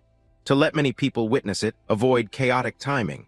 Next week is the presidential election, so let's duel a month from now. His eyes widened as those words replayed vividly, the presidential election. After a pause, his lips curved as if he'd found a gem in the ashes, a cunning, pleased look in his eyes. Whatever people said, wasn't the point of the election the voting shares. Looking back over the path he'd taken, he suddenly realized he'd blinded himself to the clearest opportunity. The trouble with the practical instructor, leaving Antas, becoming a YouTube star, the terrifying expression that made passers-by recoil. He hadn't considered it because he was trying to resolve everything to live quietly. Shin Hyuk listed each piece of information in his head like puzzle pieces, each relationship, every secret from the novel he already knew. The president's secret technique, Kim In, the head of the Hunter Bureau, the Atas Genesis smuggling, doomsday trade methods. Entering the mental bank hall, a thought rose. I exploited the novel's content cleverly. He blamed himself for slackness, so why had he sidelined the stocks? What an idiot. He went to the reception desk. The woman behind it smiled warmly. Dear customer Kang Shin Hyuk, your loan has been approved. Congratulations. Shin Hyuk thanked her politely. Yes, thank you. Shin Hyuk recalled his past life. He used to be a third-rate freelance writer, and the bank's threshold felt impossibly high for him. The shadow of Min Chan's triumphant grin always lingered behind him. He smirked inwardly, but now he was Kang Shin Hyuk, a Hunter school teacher who could borrow a great deal of money. He continued to foresee the future. Moreover, miraculous Kang Shin Hyuk knew that Kim Jun-seok. He declared a fact that would happen. Kim In-hak's protege would lose the presidential election, and his opponent Kim Cheol-hwan would win. Leaving the bank, he walked out confidently with a triumphant smile. All right, take the full loan. Calmly and composed, he laid out his new plan: invest in stocks tied to Kim Cheol-hwan, Let's go. A few days after the stock handshake, on a windless midday, the dormitory door for teachers burst into ringing as if announcing something strange was coming. The deliveryman panted heavily from carrying something too heavy. The door opened. The delivery guy was still out of breath but tried to stay calm as he announced, "Mr. Kang Shin Hyuk, right? I'm here to deliver 42 pizzas." The deliveryman added the good news, and because we're so grateful, all the drinks are free. Shin Hyuk spoke in a composed tone as if this happened every day. "Yes, I'm Kang Shin Hyuk. We'll carry the pizzas inside." The students swarmed at the sight, eyes wide with amazement, shouting, "Teacher, sir, what is this?" Kang Shin Hyuk shrugged, a dazzling aura radiating around him. He replied nonchalantly, "What is it?" "It's pizza, of course. Everyone take one." A WITUB stats board displayed Kang Shin Hyuk's estimated net worth. 1,486,530,1,251. A festive, celebratory atmosphere spread through the dorm. The students howled with joy while the adults were stunned by the numbers. One student yelled wildly, proclaiming, "Mom, when I grow up I'm going to be Kang Shin Hyuk." Shin Hyuk's expression was gently smiling. Another student warned seriously, "Don't call the teacher's name so casually." Someone stammered, calling him a savior. He's divine." A voice rang out with authority. The stocks returned 500% profit. But behind that lively pizza party was a brutal political game, and Shin Hyuk was the only one who bet correctly. He analyzed soberly. Initially, Kim Jun-seok, the actor backed by Kim In-hak, the enemy of Seora, had a large lead. Then Kim Jun-seok suddenly flipped. Right before the election, a corruption scandal broke that sent his opponent Kim Cheol-hwan's support soaring. He smiled with satisfaction but warned the younger generation. Borrowing everything and exploiting every loan and tidbit of information in the novel paid off miraculously. Don't follow that example. Seeing the students devour the pizza, he gently reminded them, "You guys, don't eat so much you'll choke. I'll even buy some antacids." The kids were chewing with puffed cheeks when the brown-haired boy paused, curious, and asked, "Is there good news, teacher?" Shin Hyuk watched the students crazily gnawing pizza and answered flatly, "It's just that your teacher made a little profit from stocks." A stray thought flashed, and he added, "There's one more piece of news." He announced it calmly, but the students focused on eating faltered mid-chew, and everyone was so surprised they spat out their food. "Teacher, before graduation I'll have a duel with the vice principal." Shin Hyuk helplessly watched the students all choke and drop pizzas. No one could believe what they'd just heard. One student shouted, clutching his stomach, "I'm choking. Someone give me antacids." Another screamed, "Teacher is divine, damn." The short-haired kid choked on a gulp of Coke and in a cold voice asked seriously, "Are you serious, teacher? You're going to duel that muscular Kim Man-dong?" Shin Hyuk immediately corrected him, "Hey kid, don't call the vice principal sir," so casually. Shin Hyuk turned his back in the room, an aura like cold sword energy emanating from him. "Of course it won't be an even match," he said, still calm. "I'll face the vice principal by conceding, each word driving home like a nail. If I land a single direct strike, it'll count as my victory." The brown-haired boy gaped, face drained, asking worriedly, "A single direct strike? Can a teacher's attack like that even affect the vice principal?" Another student clenched his fists, tears streaming, exclaiming, "No way, teacher's going to die." Shin Hyuk sighed and forced a reassuring smile anyway, "Just eat as much as you can." His voice grew somber as he delivered the bad news. "This might be the last time I buy you pizza." In his mind, he reasoned that with the general election over, Vice Principal Kim Man-dong would soon make their duel public. He closed his eyes as if about to thrust a sword he could not withdraw. "The reason I told the kids about the rumor deliberately was to nail it down." Shin Hyuk opened his eyes, his stare razor-sharp and suffocating. "One direct strike, one strike to win." He lowered his head, his voice grave as a vow, "So the vice principal can't say otherwise. I need to make the definition of a direct strike crystal clear." He pictured financial indicators jumping, successful stock investments, and the confirmation of a supernatural existence. Now only cultivation remained. A fleeting smile crossed his hardened face. Every favorable wind was blowing in his direction. He tilted his head slightly in a silent challenge. "Just wait, Kim Man-dong." In the snow-covered forest, he asked, "You Ryong, ready, master? Have you prepared everything?" He stood at attention, inspecting the crates like a soldier. "Yes, master. 3 boxes of sesame noodles, 5 boxes of onyel seul, 2 boxes of chocolate, and 4 boxes of Coca-Cola."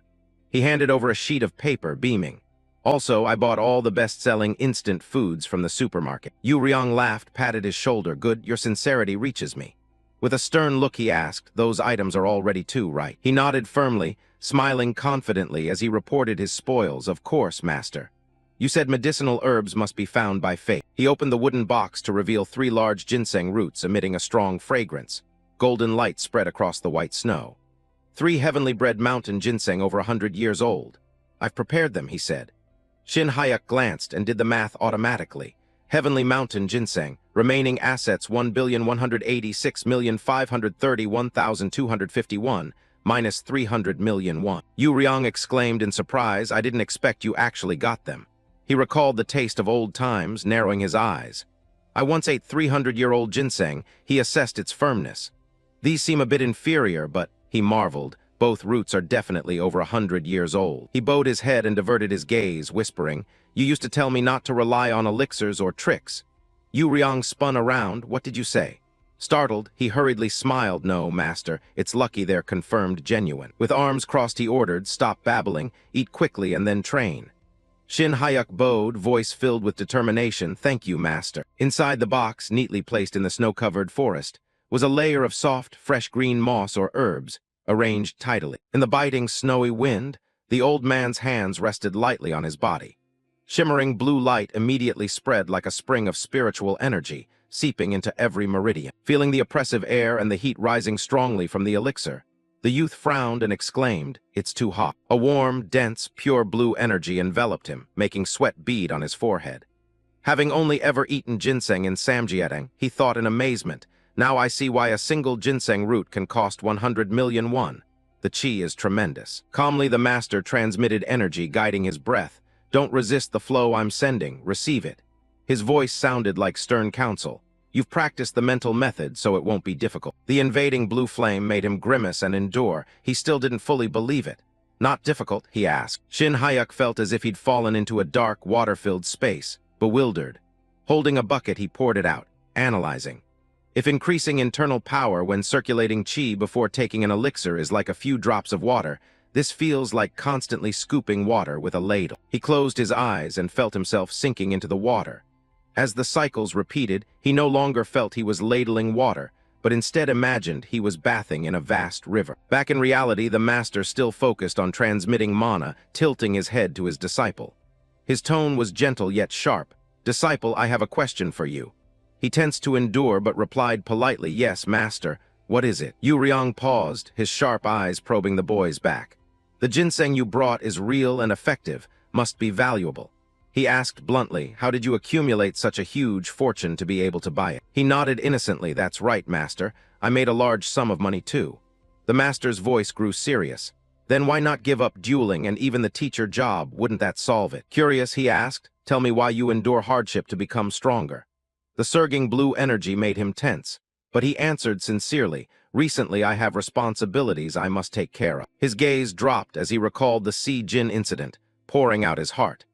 I had to rescue a junior who was fraternizing with bad people, he continued, and I had to restore the reputation of a student who got caught up in a nasty rumor because of me. He looked at the figure before him, shrouded in blue energy. The boy spoke earnestly, If I give it all up like you say, master, my body would be more at ease. He sighed, not willing to surrender, but added that doing so would leave him unable to live comfortably. Yu Ryong listened, pleased, a proud smile tugging at his mouth. Indeed, my judgment was sound, he said. Shin Hayek looked at his master, curious. Yes, what do you mean, sir? The old man closed his eyes, shook his head, and chuckled lightly. You don't need to know. Yu Ryong's eyes flashed a sinister crimson. His face darkened and his voice dropped like thunder in the night. But the ginseng's effect is far better than I expected. Shin Hayek looked up, confused, sweat beading at his temples, eyes wide as he continued to receive that strange energy from the old man. Yu Ryong tilted his head slightly, a spark of an unexpected decision in his gaze. Normally this would be the end, but since the herb's effect remains, I'll give you a gift. He warned softly, It may hurt a bit from now on, but do your best to endure. Startled, Shin Hayek's face showed alarm. He turned, lips trembling with uncertainty and fear. What? Endure. A gust of energy swirled around them. Before he could grasp what was happening, his whole body was yanked into a terrifying, invisible force. His eyes widened, pupils constricted. He gasped in panic. What? With a determined look and grave expression, Yu Ryong poured all his strength into transmitting mana to Shin Hayek. The boy's body was flung forward amid blistering blue flashes as a violent current of energy surged, tearing at the space itself, and causing agonizing pain. Shin Hayuk could only scream helplessly in pain and terror, his features contorted by the intense motion and overwhelming emotions. He screamed in the void, utterly powerless, and at that moment a bolt of lightning struck down from the sky, ripping open the space with blinding blue light. The surrounding forest was blasted away by the tremendous force, a roar filling the air as his body was swallowed by the energy. As he strained to endure, Shin Hayuk couldn't hide his irritation and bewilderment, gritting his teeth and cursing inwardly. "This old man is insane. Did I say something wrong, master? What on earth is this?" Yu Ryong's voice rang out sternly, suppressing any protest as if the pain meant nothing compared to what was coming. "I told you to endure. Stop crying out and focus." Waves of pain surged so violently his head felt like it would explode. Words echoed only inside his mind. "What the hell are you doing?" He wanted to give up, but the pain left him speechless. He pictured it in savage terms, like having all his wisdom teeth pulled without anesthesia. Recalling the master's solemn face when they met, Shin Hayuk suddenly sensed something strange inside himself. His master's chi was entering his body, but heading for a different acupoint than the original one. He realized vaguely that there seemed to be a wall inside him, and the master was trying to break through it. Shocked and horrified, Shin Hayuk witnessed Yu Ryong swing a hammer down on a metal forge with terrifying force. The giant hammer crashed as if to crush the space itself. He couldn't understand what his master was doing. Why drill into acupoints that weren't part of the breathing technique? A dense wave of energy and fierce electrical light crackled, covering Yu Ryong's hand as he transferred internal power into Shin Hayuk. Shin Hayuk clenched his teeth and gums, straining and wondering how long his master's chi had been pouring in like that. A horrifying sensation like his soul being torn hit him, as if some creature inside his chest had been severed, accompanied by a sickening ripping sound. Yu Ryong suddenly exclaimed, as if passing a barrier he himself doubted he could overcome. "How much dross chi does a young kid's body hold? It's finally broken through. Well endured." After the training he staggered, breathless and exhausted, with just enough strength to croak, "I don't know what that was, but I won't do it a second time." "Master, it's over, right?" Yu Ryong's face fell into thoughtful silence. His eyes were cold, and a calculating smile curved his lips. Yu Ryong immediately transmitted mana, catching him off guard so he couldn't react, and shouted, "Not there. Seems like it's over there." The intense pain knocked Shin Hayuk unconscious for a long moment. Then a faint scent drifted past his nose. The scent made him bolt upright, face annoyed from the torment. He snapped angrily, "I'll sue you." Yu Ryong casually slurped a chopstick of hot noodles, unfazed. "Tasty indeed. Sesame noodles are the best," he said, offering one as atonement. "Looks like you've recovered. Want a bite?" Shin Hayuk glared, eyes wide, raising a fist as he shouted in bewilderment, "No, master. What exactly did you do to my body?" His voice cracked with anger mixed with fear. "You gave no explanation and suddenly told me to endure. What did I do wrong?" Shin Hayuk blurted out, collapsing emotionally. Yu Ryong glared as if incredulous that someone he'd helped would dare speak so insolently. "Collapse? Oh my God, I'm furious. This kid. I worked hard to help you and you say what? Do what? What the hell?" Still annoyed, Yu Ryong raised his fist and aimed a strike straight at his impudent disciple's face. "I know you're rude, but there's nothing you won't say," he growled. Quick to react, Shin Hayuk dodged, wearing a smug, teasing grin. Dodged it right. At that moment he was dazed, as if waked from sleep, unable to believe his reflex had just happened. "Dodged it, me." Shin Hayuk, astonished, shook his head and pointed to the spot where he'd just moved. Yu Ryong's voice rang with pride. "See? You dodged it. Looks like my effort wasn't wasted." Still stunned and doubting it was just luck that let him avoid the strike, he asked, "Master, no, what is this? Master, could you do it again?" Seeing Shin Hayuk act self-deprecating, Yu Ryong frowned, his face annoyed and irritated. Suddenly playful, Yu Ryong launched a flurry of test strikes at the boy, kicking repeatedly. "You got a bit of elixir and already think you're my equal. This, and this. Dodge, disciple." The boy could only helplessly cover his head, stammering, "No, I'm sorry." The noodle box was eaten to the last scrap. Pummeled and overwhelmed, he could only clutch his head and cry out in despair, "Master, please explain. What did you do to me?" Yu Ryong sighed, his tone calm but proud, as if he'd just completed a major internal surgery. "I told you the ginseng's effect was still strong. Letting it waste away would be a pity," he said, "so I added a bit of my own internal power to clear your Ren and Du channels." His eyes widened. A concept he'd read in martial arts novels suddenly became real. Ren and Du channels. He vaguely remembered reading about them, their fast-flowing meridians running straight through the center of the body. He murmured as if synthesizing knowledge, connecting theory to the experience he just had. Previously, when circulating the great heavenly cycle, the meridians used were the complex 12 principal channels, he thought proudly.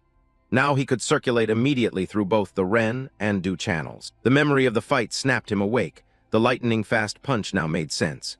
Shin Hyuk scratched his head awkwardly watching Yu Ryong's back and realized why his master's strike felt so fast. Now I get that something opened up earlier, a thought rose. Wait, most martial novels say if you open this, you become very powerful. He turned and asked immediately, eyes shining, Master, does that mean I've become a top-tier master now? Yu Ryong glanced back with a cold stare and said, you're delusional. He shouted in panic, delusional about what? What do you mean? Yu Ryong pointed at him with a look of exasperation, as if he'd heard the day's stupidest thing. Your conscience, that's what. A kid who just escaped first rank thinking he can be super absolute top tier? First rank, peak, super peak. How can you skip peak and jump 2 tiers from first rank? He scolded angrily. Despite the scolding, he casually dodged Yu Ryong's strikes, brimming with confidence after his body's historic change. Before he could finish speaking, the master cut him off irritably, launching 2 more attacks he avoided. In the end, he still got hit by the master. Even with a lump on his head, he stayed calm. The master snapped back immediately, this kid. I'm the one who worked hard, not you. What do you mean you worked hard? He scolded angrily. You ate a little 100-year ginseng and already want to jump ranks. He pouted, stood up, raised his hands to show his grievance, and shouted back using his master's earlier compliment. Master said the herb's effect was good. The master, calm but inwardly irritated, frowned, turned away, and explained slowly, it only barely allowed the Ren and Du channels to be opened. To leap 2 ranks, you'd need at least a 10,000-year snow ginseng or a sea dragon heart. He flushed with anger and clenched his teeth. The line between reality and martial arts novels began to blur in his mind, forcing his reason to pull back. Am I really treating this world like a wuxia story? Where would those things even come from? The master reassured him, reaching the peak realm is already a pretty quick achievement, so don't be too disappointed. Lowering his voice, the young man turned to his master with earnest eyes, hoping for more power in that moment. Master, can I use sword forging, Jiangang, now? The master explained calmly, that depends on you. You said that landing a single decisive blow against the deputy captain would count as a win, right? Shin Hyuk imagined a box opening to reveal a heap of fresh green herbs. That's why he went to get the ginseng. Even if it's a bit beyond me, 1 try would be enough, master. But looking back at the situation, Yu Ryong grew doubtful. What's so fearsome about just 1 blow?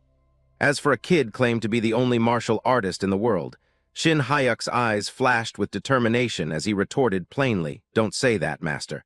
You don't know how strong S-rank hunters can be. Yu Ryong shook his head with a bitter smile, turned his back, eyes distant as if speaking of collectors of rare items. Not some hunter. What about super peak fighters? When I roamed the Jianghu, super peak types were everywhere. He nodded. Yes, probably so. He expressed displeasure. This kid doesn't believe me. Back then, those with real power and the elders of major sects were mostly at the super peak level. He lowered his head and sighed. No, that level wasn't common. You should always know your place. With a confident look, the boy declared loudly, even if I lose, I only need to land 1 hit. He urged, hurry and start training. The master replied with mocking irony, my disciple, it's because you're like this that you get nowhere. His tone grew heavier. Now he wasn't lecturing, but questioning his disciple's character, which startled the boy into thought. Don't you feel anything about training under the premise that you'll lose? The master's words struck him. A mediocre super peak saying 1 hit is enough to concede. He curled a lip in scorn. If it were me, I'd be furious and wouldn't be satisfied with just 1 strike. He looked at the ground, hollow inside. Each of the master's words mirrored the emotion he was trying to hide. I'm not asking you to beat me, just land 1 successful attack. He frowned and reconsidered. Actually, that would be infuriating. Shin Hyuk clenched his fist. The master's words weren't saying he lacked pride or a fighting spirit. Recalling Yu Ryong's stern face, the proposal that a single successful attack would suffice had been put forward by the deputy captain first. He inhaled deeply and tightened his rejecting hand. This isn't about winning or losing. He'd accepted his limits as the standard set by the deputy captain. He raised his head, eyes bright with resolve, hand trembling as he clenched it in anger. Master, I've been thinking wrong, he declared resolutely and loudly. The deputy said a single hit would be recognized, but I should at least land 5 hits on him. Yu Ryong sneered, amused as if hearing the funniest story ever. Only 5 hits. 50 points, kid. He raised an eyebrow in puzzled disbelief and repeated the master's words as if he couldn't believe them. No, master, 50 points? What do you mean? Yu Riang unexpectedly coughed, then commanded with authority, "Come with me, I will help you. One who reaches the peak gets 100 points." He sprang up and watched Yu Riang stride away proudly, nearly shouting in regret that he hadn't known this sooner. 100 points? No, if that's the case you should have told me earlier. Yu Riang stopped, the corner of his mouth lifting. His tone became unusually serious. "It's not my martial art, so I was very cautious about teaching it." He tilted his head in confusion. "Isn't that your martial art, master?" "What do you mean?" Yu Riang's back grew distant as he looked off in one direction, his voice lowering as if recounting a long-past golden age.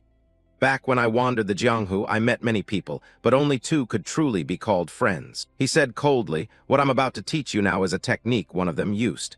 Hearing it came from a friend warmed him unexpectedly. In his imagination, his master had always been a lone peak, friends' martial arts. Do friends really share techniques with each other? Yu Riang shook his head and snapped, "Nonsense. Unless they're a disciple, you never pass techniques to others." Recalling the fierce duels where both he and his opponent radiated killing intent, he added, "It's just that I fought him many times, so I naturally came to understand the secret of that move." He shivered slightly at the rule he explained.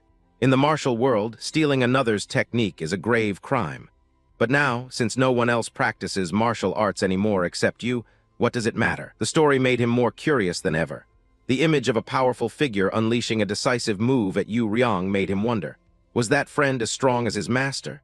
Yu Riang curled his lips in a confident, half-proud, half-nostalgic smile. "Not as good as me, but a decent fighter. Once a peak-level opponent left me, a rank above him, baffled by that technique." Shin Hyuk felt his blood boil, nearly shouting in urgency, "Teach me quickly, master." Yu Riang nodded slightly, his voice carrying both expectation and a hint of vengeance. "All right. Use this to crush that deputy captain's arrogance." A week later, a hush fell over the small cafe on the street where everything seemed unchanged. A voice from inside rang with curiosity and mild reproach. "When I turned off my phone, you said nothing. Why are you calling now?" Seora, holding a glass, beamed with excitement to soothe Shin Hyuk's anger. "You didn't know I made a killing on the stocks," she explained, adding that today's meeting was about the drug matter from before. He frowned and asked, "The drug you mentioned? The Genesis I saw in Incheon, right?" Seora's tone turned serious as she answered quickly, "Yes. We've received information that the drug is being sold in China." She went on to share another surprise. Apparently, they even tried to sell it in Japan and were caught. She recalled seeing crates full of drugs and said, "Even if it's not our doing, I had to pass on the information to you, senpai. By the way, about you." Seora's voice faltered as if hesitating over a sensitive topic, but she asked bluntly, "Is it true you're going to spar with the deputy principal?" She held her phone up for Shin Hyuk to see. He stared, stunned. "This is already circulating among the faculty." She hurried to clarify, voice slightly rushed to avoid misunderstanding. "No, an announcement was posted on the education information system." Seeing the notice on her phone, his eyes widened and a sound escaped him, a mix of panic and despair. "What?" The announcement spelled it out word for word like a final shot, leaving Shin Hyuk no way back. It concerned the selection of outstanding teachers for Term 1, for practical subject outstanding teachers chosen by the deputy principal. Results would be decided after sparring with the deputy. Advantages would be awarded based on rank. To register for a match, go directly to the deputy principal's office to sign up. The final line of the announcement rang like a death knell for anyone who had already registered. The registration and sparring period runs from today until one day before the graduation ceremony. Noticing Shin Hyuk had no idea about this, Seora asked in surprise who else signed up. When she spoke that familiar name, he was so shocked he spit out his drink. The worst delinquent in the grade, Lee Jae-sung. Seora stood there drenched from head to toe, utterly stunned by the scene. Shin Hyuk still couldn't recover from the bad news. He thought in a daze Lee Jae-sung, the main character. Taken aback by the blow, Seora angrily demanded, "Senpai, did Lee Jae-sung do anything to you?" It was an odd reaction. Shin Hyuk finally grasped the situation, his face going pale as he stammered, "No, just choked on my drink." To break the tension, he switched topics. "Speaking of that, is there really something going on at the department head's office? What's the situation?" Seora didn't press further, but mentioning it made her scowl fiercely. How could it be otherwise? That guy's father is the director of HWA Shin Electronics, and his grandfather is the chairman of the HWA Shin Group. Just thinking of Jai Seong's smug face made her feel utterly disgusted. Seora snapped, annoyed. Maybe he was behind the scenes pushing people around, and the victimized student ended up passing away. So I'm the only one treated like an idiot. How bad is his attitude toward studying? Honestly, if he had a normal personality, I'd want to deal with him myself. Contrasting her furious attitude, he felt a bit afraid and quietly ran through the milestones in his head. He had become the school's notorious delinquent at Hunter High. Right now, before the protagonist's consciousness enters the body in the novel, this was the moment Lee Jae-sung was truly a problem student and thug. After a moment's thought, he understood why Seora hated him so much. In the original story, Choi Seora also despised the protagonist, so that's why. Seeing her so angry, Shin Hyuk gently advised her to calm down. He's still young, and time will probably make things better. But Seora grew even more upset and shot back loudly, "Senpai, people don't change." He wanted to argue but didn't want to reveal too much, so he thought to himself, change? Yes, Seora completely changed. Although the thing that would possess Lee Jae-sung 2 years later was selfish and domineering, it ultimately succeeded in repairing the disgrace the past Lee Jae-sung had caused. Shin Hyuk did his best to shift her perception of him. Nobody knows the future, so just treat him well. Who knows what could happen? Seora exploded again, sulking. I don't like that. If that guy ends up in your class in high school, you'll understand how I feel. Realizing his words couldn't move her, Shin Hyuk reluctantly gave up. There was really nothing left to say. He was just a harmless supporting character. Hearing the name Lee Jae-sung, the protagonist, made him truly feel like he'd entered the novel. Seora seemed to truly loathe Jae-seong. Even while eating, she kept complaining about him.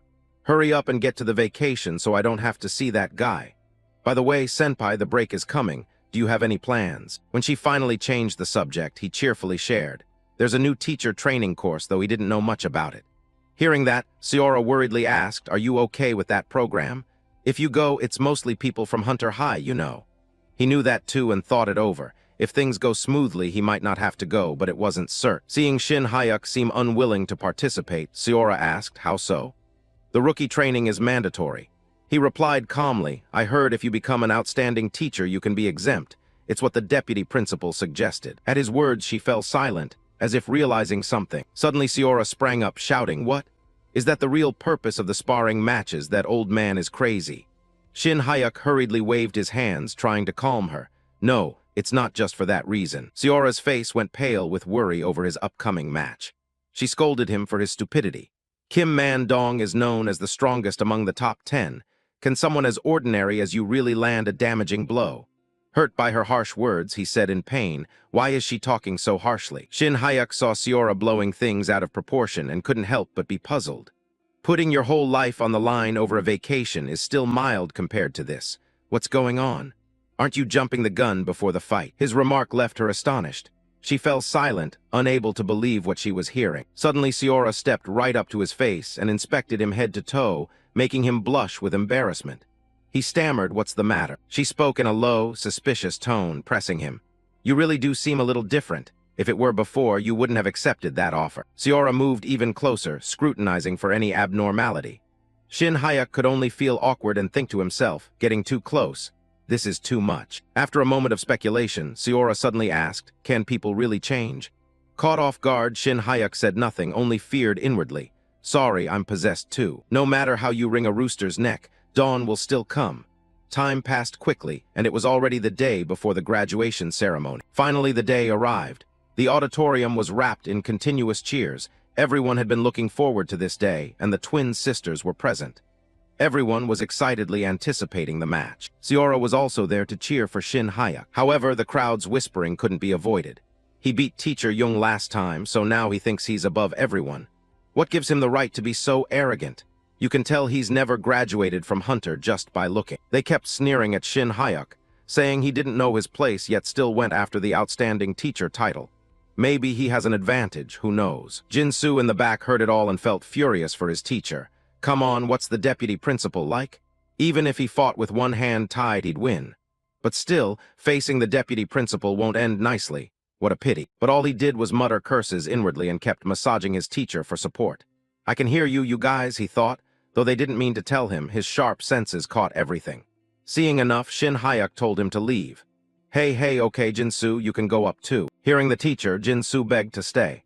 I just want to stand closer to watch, please, teacher, please. Shin Hyuk said nothing more and quietly observed the baying crowd. The deputy principal's notice was only on the administrative system for teachers to see. Its normal students wouldn't know the time or place, Probably the practical teachers who dislike him leaked it on purpose. He thought, tired of how the school's teachers treated him. They clearly wanted him embarrassed in front of many people, especially the students. Noticing everyone was talking about him so much, Shin Hyuk turned to a student. "Jinsu, is my reputation really that bad now?" Jinsu immediately leaned in and told him, "Don't say anything. Other teachers are talking trash about you, saying you're putting on a show to try to become outstanding teacher." He added to comfort Shin Hyuk, "Of course we know you're not like that." Seeing Jinsu defend him so enthusiastically, Shin Hyuk could only smile wryly. "Kid, that's enough." But not everyone hated him. Suddenly a group stood up with banners, cheering for him. "Kang Shin Hyuk, go! Let's celebrate after milk color Kang Shin Hyuk." Their cheers touched Shin Hyuk deeply. Small as it was, he was grateful. "Teacher Kang Shin Hyuk, go!" Even a few supporters was good. Suddenly someone shouted, catching his attention. "There's the deputy principal." Finally Shin Hyuk's opponent appeared and the stands erupted, yelling their support for him. "Kim Man-dong! Kim Man-dong! The strongest hunter, Kim Man-dong!" Man-dong, ecstatic, spread his arms to accept their welcome. Seeing that made Shin Hyuk envious. His entrance was grand, and that smug, indulgent attitude made him furious. Not keeping the audience waiting, he warmed up, put on his fighting gloves, and called out, "Didn't expect so many people. Are you ready, Teacher Kang Shin Hyuk?" The system displayed. Deputy Principal No. 1 of Hunter High, S-rank Hunter Kim Man-dong. Annoyed at his grandstanding, Shin Hyuk cursed silently. Doesn't he know anything? That old man advertises everywhere. Yet outwardly he replied politely, "I've done my best." Man-dong sneered and warned, "If you don't want to lose face, you should give it your all from the start. I'll yield the first attack, so when we begin you go first." He said nothing, inwardly delighted that his plan was right. Wonderful, he would indeed yield the first attack. High-ranked hunters yielding the first attack is common practice. Since it wasn't strictly defined, he had worried, but now his preparations for a knockout blow were complete. Seeing they were ready, the referee stepped forward to announce the rules. "I'll restate the rules once more, then we'll begin." The hall fell instantly silent to listen as the referee explained the rules. With the applied advantage, Teacher Kang Shin Hyuk only needs a single successful effective strike against the deputy principal. Just one. And Teacher Kang Shin Hyuk will win. After speaking, he turned to Man-dong and asked, "Deputy Principal, do you agree to these terms?" He answered in a deep voice, "Of course." Then the referee turned to Shin Hyuk. "Teacher Kang, do you also agree?" He nodded and added a reminder for the referee, "Yes, but please step outside once the match begins. It could get a bit dangerous." Hearing this, he bristled and was about to refuse. "What no, Teacher Kang, rank A." Man-dong cut in and accepted Shin Hyuk's condition. "I will follow Teacher Kang's request."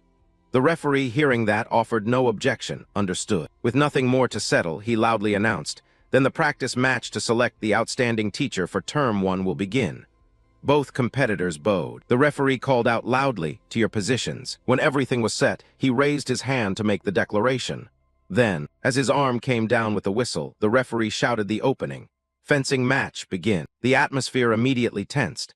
Everyone focused on their every move as Shin Hyuk gripped his sword tightly. Suddenly a memory flooded back to the day his master gave him this sword. "Apprentice, take this." "Master, what is this?" His master smiled and explained, "One of the two I mentioned is a pure swordsman. The blade is quite sharp. If you study sword techniques, your weapon should match." That remark strengthened Shin Hyuk's resolve.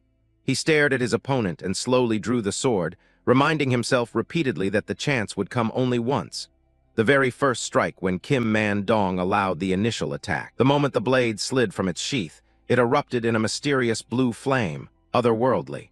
The fire not only radiated intense heat but carried an imposing presence. The audience witnessing it buzzed with excitement.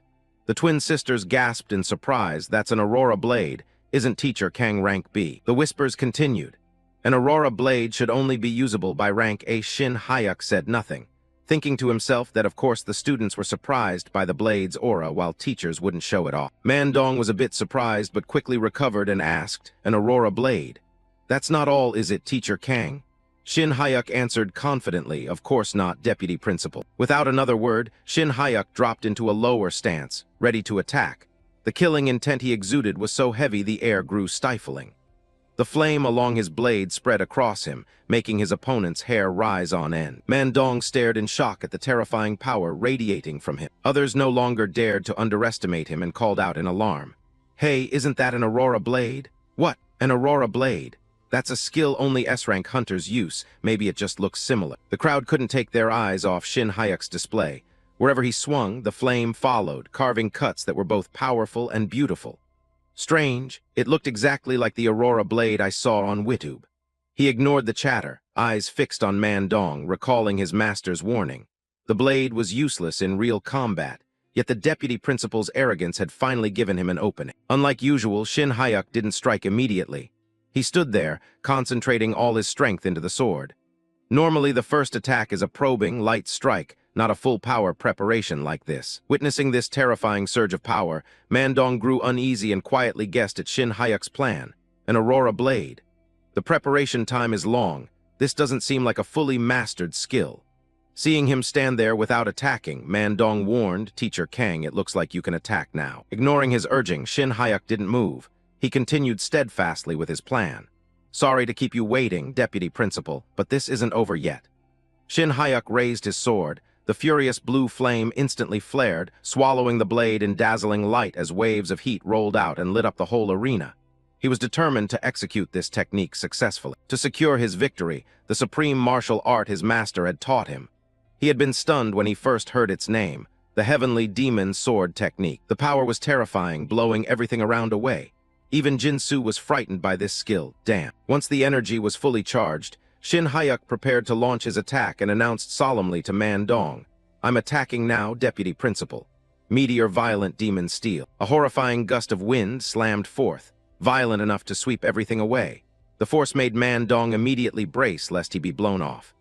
As Shin Hayek thought it through, he swung the sword in the decisive strike, one blade becoming a whirlwind that ravaged everything in its path. Without hesitation, that raging blue fire hurled itself at the deputy principal with merciless destructive power, as the move's name implied. Indeed, one of his master's two closest friends, and the original wielder of this art was the legendary Great Demon, the Heavenly Demon. Back then, the first time Shin Hayek's master revealed a secret to him. It was so earth-shattering that Shin Hayek had shouted in surprise, "What?" He trailed behind Yu Ryong, still unable to believe what he heard. "Your master actually has a friend who's the Heavenly Demon." Yu Ryong replied calmly, "So there's even a fake Heavenly Demon out there, but how would I know him?" Shin Hayek was still so shocked he couldn't speak.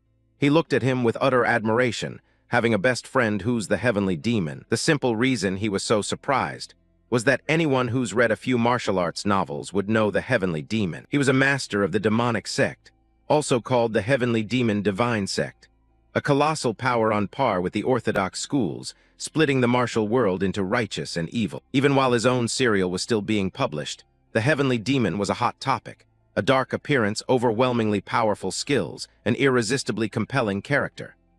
Lately, the Heavenly Demon trope has crossed into fantasy worlds hunting dragons, or been reborn as a present-day crime boss, or even opened a bakery after reincarnation.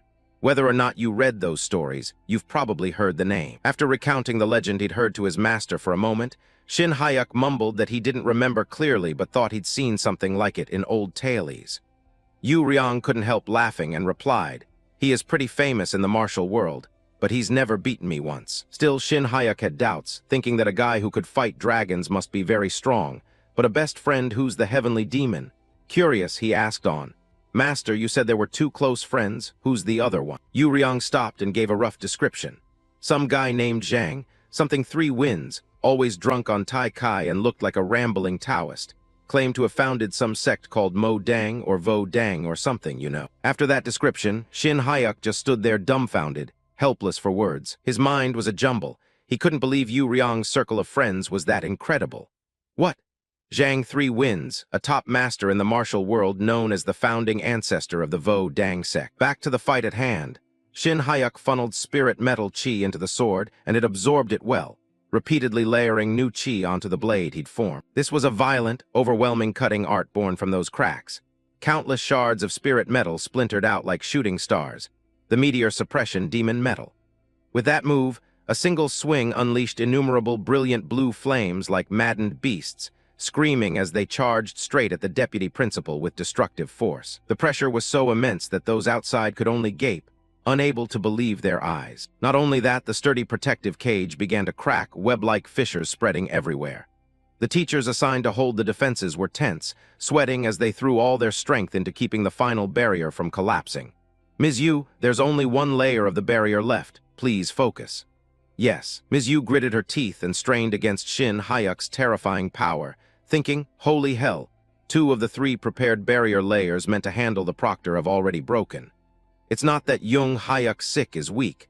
Have I underestimated someone like him all this time? Even the referee who had doubted him earlier was frightened, thinking to himself that if he'd still been inside the arena then, he probably would have been killed. Now he, like everyone else, had to look at Shin Hyuk differently. The referee thought, Teacher Kang Shin Hyuk. Whatever he did, anyone could see the power rankings were completely wrong. At last the technique ceased, and the choking dust gradually cleared. Shin Hyuk tightened his grip on the sword. Man Dong's large, solid figure grew clearer. Even with that destructive force, it wasn't enough to defeat him. That counted as a direct hit, right? Shin Hyuk thought helplessly, of course, except for that monster. Though it couldn't immediately fell Man Dong, the fierce attack had left him battered. There was hardly any uninjured spot on his body. His white robe was torn, blood steadily seeping from his wounds. Now Deputy Principal Kim Man Dong was in a very awkward state, but there was no choice. Shin Hyuk gripped the sword's hilt and vowed to fight to the end for his honor. Still, this was the right path, wasn't it, Master? Student scored 110 points. This had to be seen through. Seeing him finally engage, Man Dong did not hesitate. He readied his limbs to attack. Very well, I'll take this, Teacher Kang. The killing intent radiating from him chilled Shin Hyuk's spine. He worried for his fate. Man Dong lifted his foot in what looked like an ordinary move, but the moment he slammed down the arena shook violently. In the blink of an eye, it shattered into fragments, sending up a thick cloud of dust. Seeing Man Dong's true power, Shin Hyuk went pale, regretting his decision. What he brought down the whole arena. But it was all a trick to fool Shin Hyuk. Amid the dense smoke, Man Dong silently vanished like a ghost. Shin Hyuk scanned around, where's the deputy principal? Unaware, he had actually been standing right behind him. Sensing the killing intent, Shin Hyuk snapped around in alarm. But it was too late. Man Dong didn't miss the chance and struck a lethal blow to his head. Shin Hyuk couldn't react and only managed to scream, damn it. Cold, murderous intent shone in Man Dong's eyes, with no hesitation or mercy. Shin Hyuk was hit so hard his head slammed onto the steel-hard floor. The violent impact shook his whole body and blood spurted from his mouth, staining the floor red. Shin Hyuk's face went deathly pale as he staggered back a few steps, his throat tight and unable to make a sound. He thought he brought down the whole arena. He held the sword and looked around. Behind him, Man Dong had collapsed, his eyes blazing red. Panic seized him as he thought, where's the deputy principal? A sudden loud noise made him turn with guarded eyes. His hair whipped wildly in the wind. Damn it, a panicked voice shouted. Man Dong seemed berserk, veins bulging on his face as he clenched his teeth and launched a full-force punch at his opponent. He looked up. Those red, murderous eyes seemed to want to devour everyone there alive. Shin Hyuk was knocked away.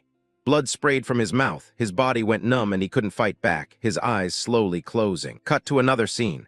The teenager slowly opened his eyes. Before him was a strange sight, a warm pink ceiling, unfamiliar and cozy. A hazy light seeped through heavy eyelids as a violent dizziness hit, making his head spin like he'd just survived a nightmare. His breath came fast and his chest rose and fell. This is the infirmary. He slowly opened his eyes wide, lying in bed rubbing his head, his gaze distant. Thought he was meeting the king of hell again. He must have really passed out. He propped a hand to his face, eyes closed, his expression darkening as he lay motionless in bed. Suddenly Shin Hyuk opened his eyes wide. They seemed to hold 1,000 glittering stars, a slight curl at the corner of his mouth.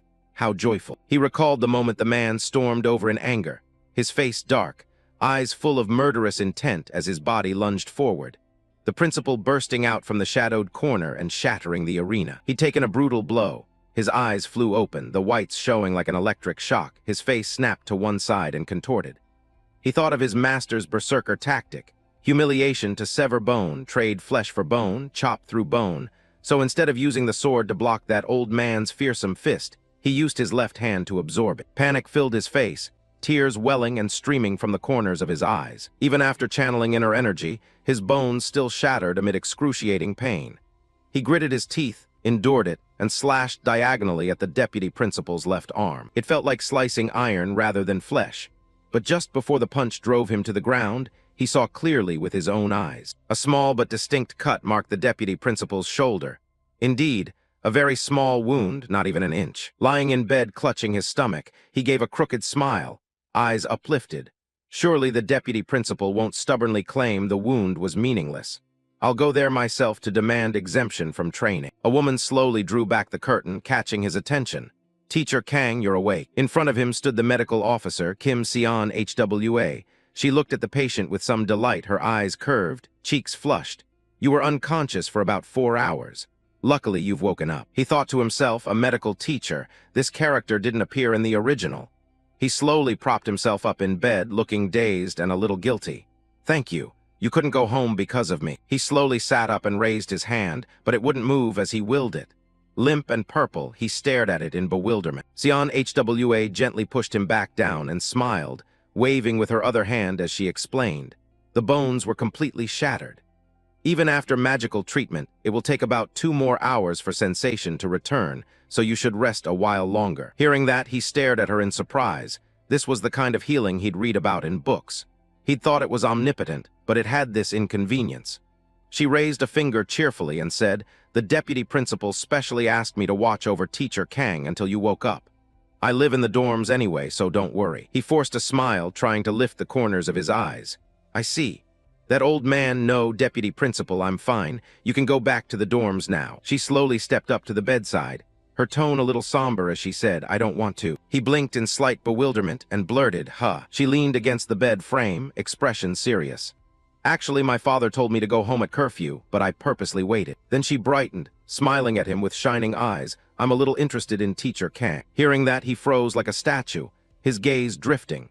His eyes widened as question marks seemed to appear above his head. Slowly calming, he asked softly, "Teacher, what did you just say?" She looked at him blankly, tilting her head as she repeated, interested. He waved his hand nervously, sweating a little. "No, just now you said your father. I misheard, right? That was just a slip of the tongue. Just pretend you didn't hear it. No one at school will know." Hearing that, his face went pale, his mouth hung open as if all regret had drained away, his eyes blank and his features tight, sorry for calling him an old man. She leaned in, studying his calm expression. "Before today's match, I was already a bit interested, but you were really cool. I never expected Teacher Kang could fight my father like that." He closed his eyes and replied evenly, "But I was unconscious, so the deputy principal must have won."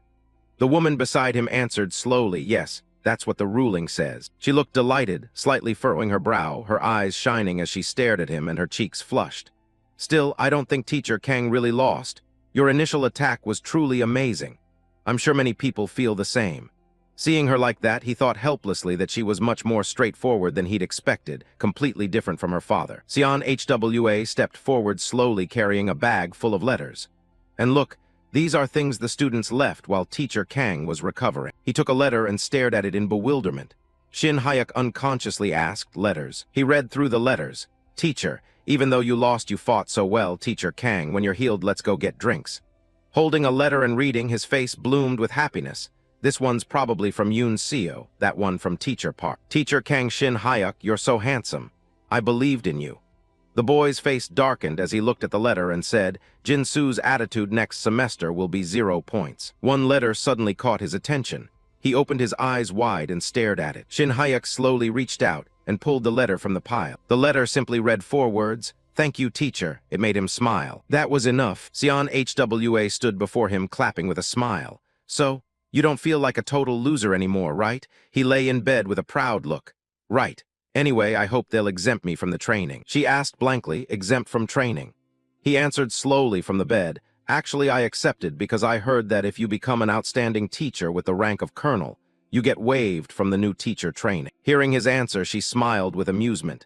"You have your quirks too. Why not give it a try? They call it training, but it's pretty interesting." He stretched his hand out and looked down, his eyes full of emotion. "Because I come from a non-hunter school, I thought going would bring nothing good. Even getting my first post was why I had to fight for honor." She patted her chest. "Teacher Kang, not every practical instructor here hates you. I only work in the infirmary, but I've been curious about you. Look forward to next semester. No fool will turn their back on a talented person like you just because of your school background." He scratched his head sheepishly and forced a smile. "Are you doing psychological treatment for me too? Let's be close from now on. I'll save your number. Yes, I'll transfer the friendship fee monthly." He felt a bit awkward since she was the deputy principal's daughter, but he had a good friend now. At the large school, its dominant color a glossy dark teal, the grounds were vast. A big sports field sat in front, and behind it rose a large mountain with broad, verdant trees. Thanks to the fantasy world's healing magic, his memory recovered in a day, and he could safely attend the graduation ceremony the next day. Teacher Man Dong stood before the lectern with a stern expression, announcing the outstanding teacher for semester 1, Teacher Kang Shin Hyuk of the swordsmanship class. Fortunately, the old man kept his promise, and I won the title of outstanding teacher. Some teachers felt it was unfair. One raised a hand and said, "Deputy Principal, I don't understand why Teacher Kang, who didn't even win, became outstanding teacher." Of course, a few teachers objected. Hearing that, the deputy principal replied calmly, "Teacher Choi, do you want a duel now?" At that question, the teacher had nothing more to say. He scratched his head and forced a smile. "I understand." He dismissed it by saying only Teacher Kang had signed up for the duel, so there was no alternative, though now that he mentioned it, a strange change had occurred. As Shin Hyuk walked down the hallway, a voice caught his attention. "Teacher Kang, congratulations." 3 teachers approached to greet him, smiling and waving. Seeing them, Shin Hyuk cheerfully returned the gesture. "Thank you."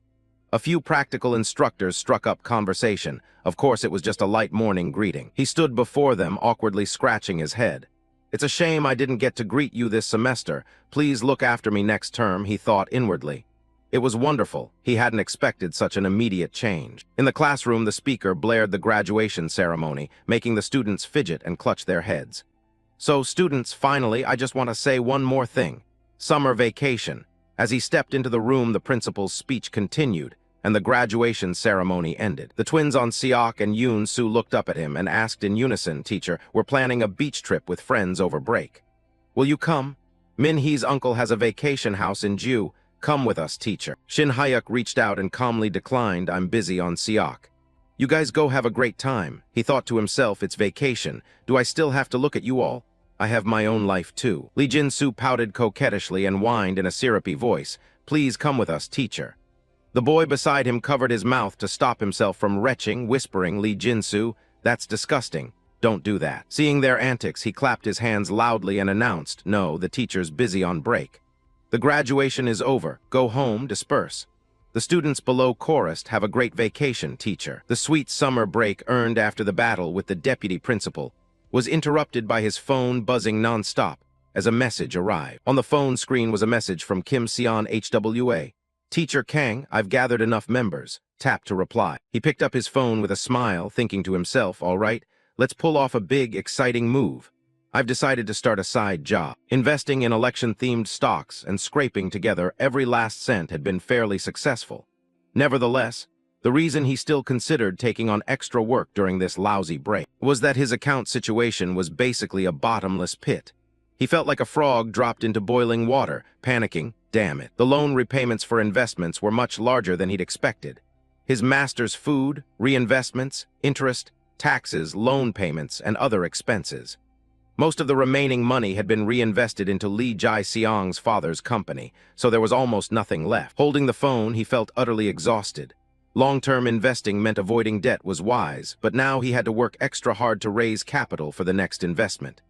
Kim Seon HWA, "Teacher Kang, I've gathered enough members." "Yes, what day works?" he replied, "but how to make more money?" "Through that teleportation gate." Last night, after the match with Kim Man Dong, while he lay in the infirmary, he heard other teachers' summer plans through Kim Seon HWA. Seon HWA had said most practical teachers would pick up extra work by going through that teleportation gate. The practical instructors' salaries weren't small, but the income from the teleportation gate was incomparable. "Teacher Kang is a hunter too, so you probably know," she added. The teenager gave an embarrassed smile and answered, "Actually, I don't know much about it. I come from a non-hunter school background, so I'm mostly just a porter." The girl beside him was genuinely surprised and said, "Oh my, how could you treat someone so strong like a porter? If it were our team, we'd have scrambled to recruit you." Shin Hyuk smiled with satisfaction and slowly replied, "Just hearing that is thanks enough for me." But the surrounding space quickly fell silent. He imagined a scenario he absolutely didn't want to happen. "Teacher, could it be?" The girl across from him beamed with excitement. "Yes, both to warm up our friendship and to tour the teleportation gate. What do you think, teacher?" The teenager could only answer awkwardly, by the way, how much do they pay?" Hearing that, the others were delighted. "Teleport gate, let's go." He stood above looking down at the classroom with some reluctance.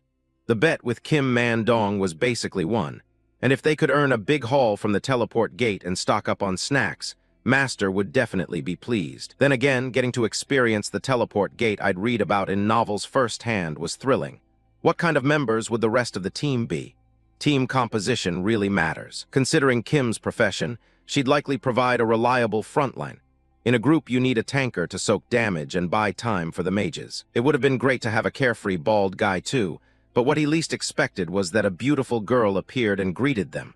"Hi everyone, I'm Hong Yasial. Nice to meet you." Shin Hayek smiled sheepishly and replied, "Bald? No, nice to meet you." Sion Hwa beside him beamed and began to introduce her. "Yasial is a longtime friend of mine and my father's top disciple. A reliable teammate who's worked with me for years." Hearing that, Yasial looked a bit flustered and asked, "Sion Hwa, isn't your dad being deputy principal supposed to be a secret?" Sion Hwa just smiled brightly in response. "It's okay. This is teacher Kang Shin Hayek. He performed very well recently in the match with my father." Yasial, skeptical and incredulous, asked, "He managed to land a hit on your master. Let's talk more as we go. Teacher Kang, where are your things? I'll load them into the car for you." He smiled cheerfully and pointed to the sword in his hand. "I don't have separate luggage. This is enough." Their reaction was one of mild surprise. Then she looked doubtfully at her close friend beside her. "Are you really okay?" "No armor, just a sword." But the friend kept smiling brightly the whole time. "It's fine, it's fine." "No, but isn't that a bit much?" The conversation made the teenager feel embarrassed. "I heard everything," someone said. They'd expected a muscular, rough man to show up. Instead, an even rougher monster appeared, now a hunter and later a wrestling teacher at the high school. A rank hunter, Hong Yasial. A disciple of Kim Man-dong, she was a formidable fighter who'd beaten Li Jai-seong all semester. The final scene where she lost to Li Jai-seong and fell for him left a strong impression. Their car sped along the long road. "Okay, I'll explain today's plan. Our destinations are the 4-person C-rank teleport gate and the 4-person D-rank teleport gate, those two sites." Yasial sat up front and spoke calmly. "Teacher Kang and Sion Hwa are both B-rank, I'm A-rank, so we could enter a 4-person B-rank gate, but to be safe during vacation, we won't go to gates above C-rank." Hearing that, he calculated carefully. Teleport gates are ranked S highest down to D lowest, 5 tiers total. From what I researched, even a 1-rank difference drastically changes profitability. Sitting in the back, he couldn't help speaking up. "Hey Yasial, I thought we'd head straight to a B-rank gate today." "Absolutely not. The 4-person gate doesn't work just because you get 4 people." The girl glared back and added, "Besides, with equipment like his, that's impossible. We'll go to a C or D-rank gate. Save B-rank for later when there's a 3-person gate." He had no choice but to sigh. It's probably hard to hit the profits he hoped for. Sion Hwa in front of him smiled brightly. "What a pity. Teacher Kang's strength should have been enough. You should listen to Yasial here." From start to finish, the girl couldn't believe her master had accepted someone like him. Kang Shin Hayek was arrogant. She was sure her master had held back in that match. Asking for profit share in B-rank with no gear. People like that tend to have accidents in teleport gates. To teach him a lesson about safety, she in the front decided to probe. "Teacher Kang Shin Hayek, it seems profit matters a lot to you, so how about this?" What she said next was blunt. "Of the teleport gates we'll visit, you would solo clear the 4-person D-rank gate. If you finish it alone, you get exclusive profits, and once your strength is verified, I'll consider going into a B-rank gate. What do you think?" He didn't care at all and answered with a very pleased smile, "Really? If you do that, I'm very grateful." She was left speechless at that reply and didn't hesitate for a second. Although D-rank is 2 tiers below B-rank and seems easier, it's not a 4-person dungeon you can take lightly. "Let's see you struggle and hit the wall." They quickly reached the gate and presented the required documents. "A rank hunter Hong Yasial here. This is my ID." After identity verification, the attendant nodded and said, "Please enter when you're ready. The accompanying B-rank hunter will enter first. We will follow behind." Shin Hayek looked straight ahead, guessing to himself that this was indeed the D-rank teleport gate. He couldn't help sighing inwardly. Somehow he felt that stepping in would reveal a legendary swordsman slurping instant noodles. The girl beside him carefully warned, "Time limit is 1 hour. If you don't finish in that time, Sion Hwa and I will go in." Shin Hayek nodded cheerfully. "Yes, I'm confident. Leave it to me." He methodically planned each step in his head. "Good. This is the perfect chance for someone with no monster fighting experience like me.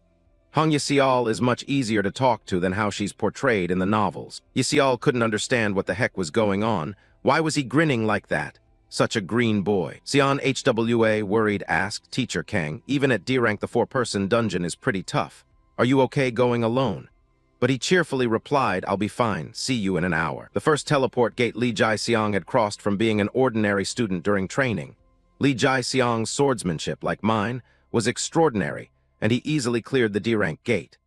Even the martial art I began training for the honor duel with teacher Jiang had unknowingly reached a peak. I thought I only trained to protect myself, but somehow I felt increasingly distant from a peaceful life. In a way, as Kang Shin Hyuk, the Academy's swordsmanship instructor, I was gradually adapting to this world. He quickly stepped into the area beyond the gate. He was somewhat astonished by the scene before him. He'd heard teleport gates could contain boiling lava or desert-like expanses, beautiful landscapes. It turned out mountains were the most common type. He walked forward slowly, surveying the terrain. The blue border around the gate marked the safe zone, right? That meant beyond this point, if you're attacked anywhere, it's to be expected. Then he sat down on the ground to think carefully. Mountain terrain likely meant fewer complex magic-using monsters or undead. In novels, such areas often feature animal-type and mineral-type monsters. A strong aura quickly radiated from his body. Find the nearest ones first. This power was strong enough to spread everywhere. If it's hard to pinpoint enemies, sense out in all four directions. His eyes slowly closed in thought. Those with keen senses can pinpoint your location. But if you're not posting notices or asking around, there's no better way to find people. The power from within him pulsed throughout the dungeon, under cliffs, in the forest. Toward 11 o'clock there were signs, about 3 creatures. After identifying the targets clearly, he grabbed his sword again and sprang up. Master usually sent me chasing, but today I'm the one hunting. It's a strangely exciting feeling. Grinning broadly, he lunged straight downward. "Come on, let's go." The teenager moved easily through this hilly terrain with his strength. A 4-person D-rank teleport gate. The monsters over there seemed to have noticed someone approaching. They growled hungrily, and it was my first time experiencing how ruined the hunter's world could be. His steps drove him forward with great force. Once more he looked up at the sky ahead, assessing carefully. Adult-sized, fast. Standing in their lair, he felt no fear. They were good climbers, and their cries were extremely annoying. Giant gorillas, right? The first hunt had begun. Across from him, a giant gorilla, huge-bodied, let out several terrifying roars. He looked up and sighed. Compared to monsters in higher-ranked gates, these were weaker, but their drop rate for mana stones was significantly lower relative to their numbers, so hunters avoided them. In novels, their hides sell for a good price, but compared to the effort of catching those agile beasts, it's hardly worth it. One of them suddenly lunged down from above at breakneck speed, but he felt no fear at the sight. Instead, he cheerfully analyzed the situation. That kind of struggle only applies to ordinary hunters. He rushed forward and delivered a powerful slash that completely defeated the enemy, blood spraying everywhere. The teenager looked at his sharp sword and smiled faintly, clearly pleased. Each one has a mana stone worth 300,000 won. How much is all of this? His face grew more and more manic. Summer break is amazing, fantastic. The nearby monsters, seeing this, seemed to realize something was wrong, and even their screams faltered. Giant gorillas are fairly intelligent. If they judge an opponent unbeatable, they'll climb trees and flee immediately. Their skin is thick enough to be used as armor material, and combined with their speed, pursuit isn't easy. Ordinary D-rank hunters would struggle against this combo. But today, the 4-person D-rank gate truly opened into a hellish scene. He swung at them with strong slashes. Their hides are valuable, and if you just butcher the meat cleanly, it should fetch a high price. I don't know the unit price, but monopolizing a gate like this is lucrative. He sighed as he looked ahead. To be honest, hacking monsters feels a bit gross, far more disgusting than what I read in novels. Good thing I reviewed the Academy's audio-visual materials. The moment their blood suddenly splashed into his mouth, a powerful reaction seemed to occur. The teenager couldn't help retching on the spot, clearly revolted. The monsters in front finally realized something was wrong. They turned and saw the silhouette of a man charging at them with a sharp sword, shrieks ringing in their ears. Shin Hyuk had been running at full speed the whole time. They panicked more than ever and quickly turned to flee. He ran while vomiting everywhere. The metallic smell of blood was really strong. It'll take time to get used to. He hadn't realized how awful the smell and the sight were. He needed to adapt quickly to handle the next gate. He vomited repeatedly in an extreme fit. "Wait, Hong Yasial, I'll be right back." Meanwhile, outside the gate, it seemed they too had realized that something was wrong. One of the 2 men turned and looked back with a suspicious gaze. Then he warned the man beside him, "Hey, Corporal Gill, the teleport gate seems kind of strange. Do you notice anything odd?" It was clearly blue before lunch, but now it almost looks violet. What nonsense, Violet means an A-rank gate. Seeing that sight, the other man swore under his breath, damn it. Then bristling with anger, he hurriedly demanded explanations and their conversation went south in an instant. Hey, why didn't you say anything earlier?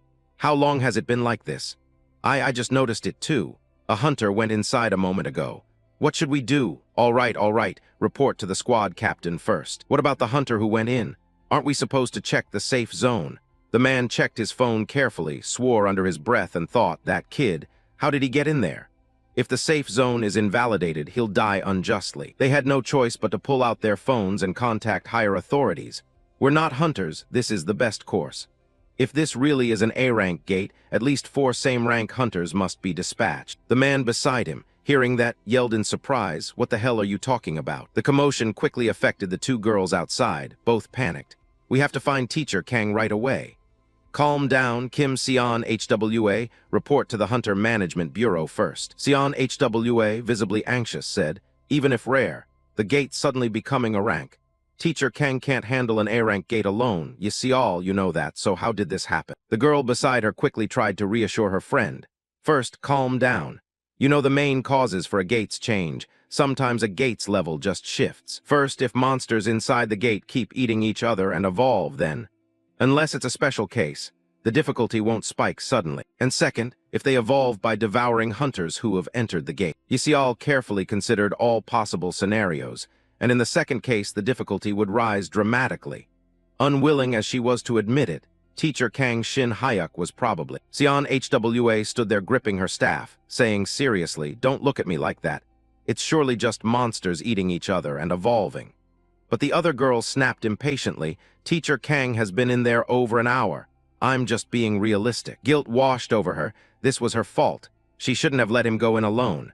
For someone concerned about safety, she had been far too indifferent to this emergency. With no other options, she added, if we must go, COHWA, wait in the superhero safe zone. I'll find Teacher Kang, I'm faster. Sion HWA was incredulous at that, and Yseol sighed helplessly. If it were my master, he'd do the same. If he insists on staying inside, I'll knock him out and drag him out. Promise me you'll turn back immediately if things get too bad. But the guard behind them, seeing her resolve, warned, hey, hunters, have you seen the gate's condition? Are you really going in? Yseol calmly donned her protective gear and said, we need to confirm at least his survival. Allow us to enter. They truly had no better option. Entering was extremely dangerous, yet the young man quickly intervened. Let them go. He looked toward the haughty girl and said slowly, that's Hong Yseol, Kim Man-dong's disciple. She can handle it. Worst case, Teacher Kang probably encountered the gate boss. An A-rank gate boss requires at least 4 A-rank hunters to defeat. Maybe a giant poisonous spider, a giant snake, or an ancient orc. If things are truly unlucky, it could be an ogre, the nightmare of the deep woods, appearing. Sion HWA stared at the gate with mounting unease. Teacher Kang, please just hunt near the entrance, but contrary to everyone's anxiety outside.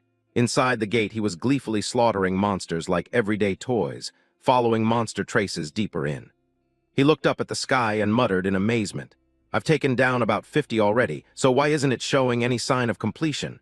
Could this gate have its own boss monster? A teleport gate disappears after 12 hours once all monsters are cleared.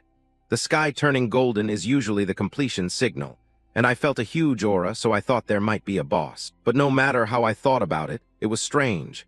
This is a D-rank gate, and he himself didn't expect another gigantic monster to show up here. Seeing the orc before him, an indescribable doubt rose.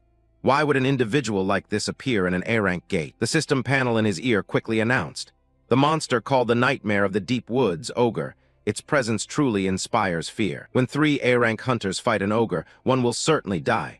When 4 fight, one will be gravely injured. This entity requires at least 5 people to handle. I know, in novels the protagonist struggled against an ogre after being assigned the wrong gate. Of course, the novel's ogre was 2-headed, a creature that appears only in S-rank gates. If I fought with 5 A-rank hunters I might win, but the overwhelming pressure is nothing like fighting humans. Ogres are definitely dangerous. The ear system warned again. The monster is now bringing its fist down. Ogres have strong bones and highly elastic tendons enabling superb mobility, and their hide is so tough Swordora strikes only leave scratches. A powerful punch was thrown in an instant. Facing this move, he was genuinely taken aback. Ogres have an entirely different mana stone tier, so we advise caution. Standing before that mighty fist, All he could do was try to dodge. He'd delay the challenge until he'd fully mastered Aura Blade, the sword Aura. Shin Hayuk glared at the hole that Punch had just made and swore inwardly. Unbelievable, one punch and the ground's like that? 10 hits and this whole place would be a hot spring. Then again it kept trying to stop me. What kind of mana stone tier makes something like this? By Kang Shin Hayuk's recollection, an ogre's mana stone is worth 10 million won per stone. That price stunned him into disbelief. His voice trembled with uncontainable greed. 10. Even his hands gripping the sword began shaking uncontrollably. 10 million, divine demon. In an instant, he unleashed his most powerful technique toward the creature over there. The heavenly demon sword technique. Meanwhile, Yasial was running and jumping through the deep forest, shouting loudly, Yuxian. Shin Hayuk smiled horribly as he launched his attack, bloodlust stirring joyfully. Yasial was sprinting at top speed. How far had she gotten from the safe zone? As she entered the woods, Hong Yasial began running flat out. Her face was grave as she carefully scanned around, and immediately spotted giant monkey corpses scattered about. Countless streaks of blood marred the area, not just in one spot, but forming a trail. The girl below surveyed this with calculations. This meant there'd been a chase between hunters and monsters. She seemed to touch something strange on the ground and cried out, "It's vomit." She continued to make the most reasonable guess. Was teacher Kang Shin Hayuk in such a brutal fight that he was vomiting? He shouldn't have been allowed to rush in alone. She should have gone with him from the start. But she quickly realized something felt off. No, if that were the case, there were far too many strange points. The first corpse she saw was the same, and every body found so far was in the identical condition. Most had been decapitated, and the cuts were completely clean. Giant monkeys are the fastest at their rank, with tough flesh and bone, and they hunt in packs, so even she couldn't easily take one down in a single blow. She began to think more carefully. No matter how famous the sword, it couldn't make cuts like that. Did he use an auric blade? Why would someone like him be at B rank? She started to revise her hypothesis.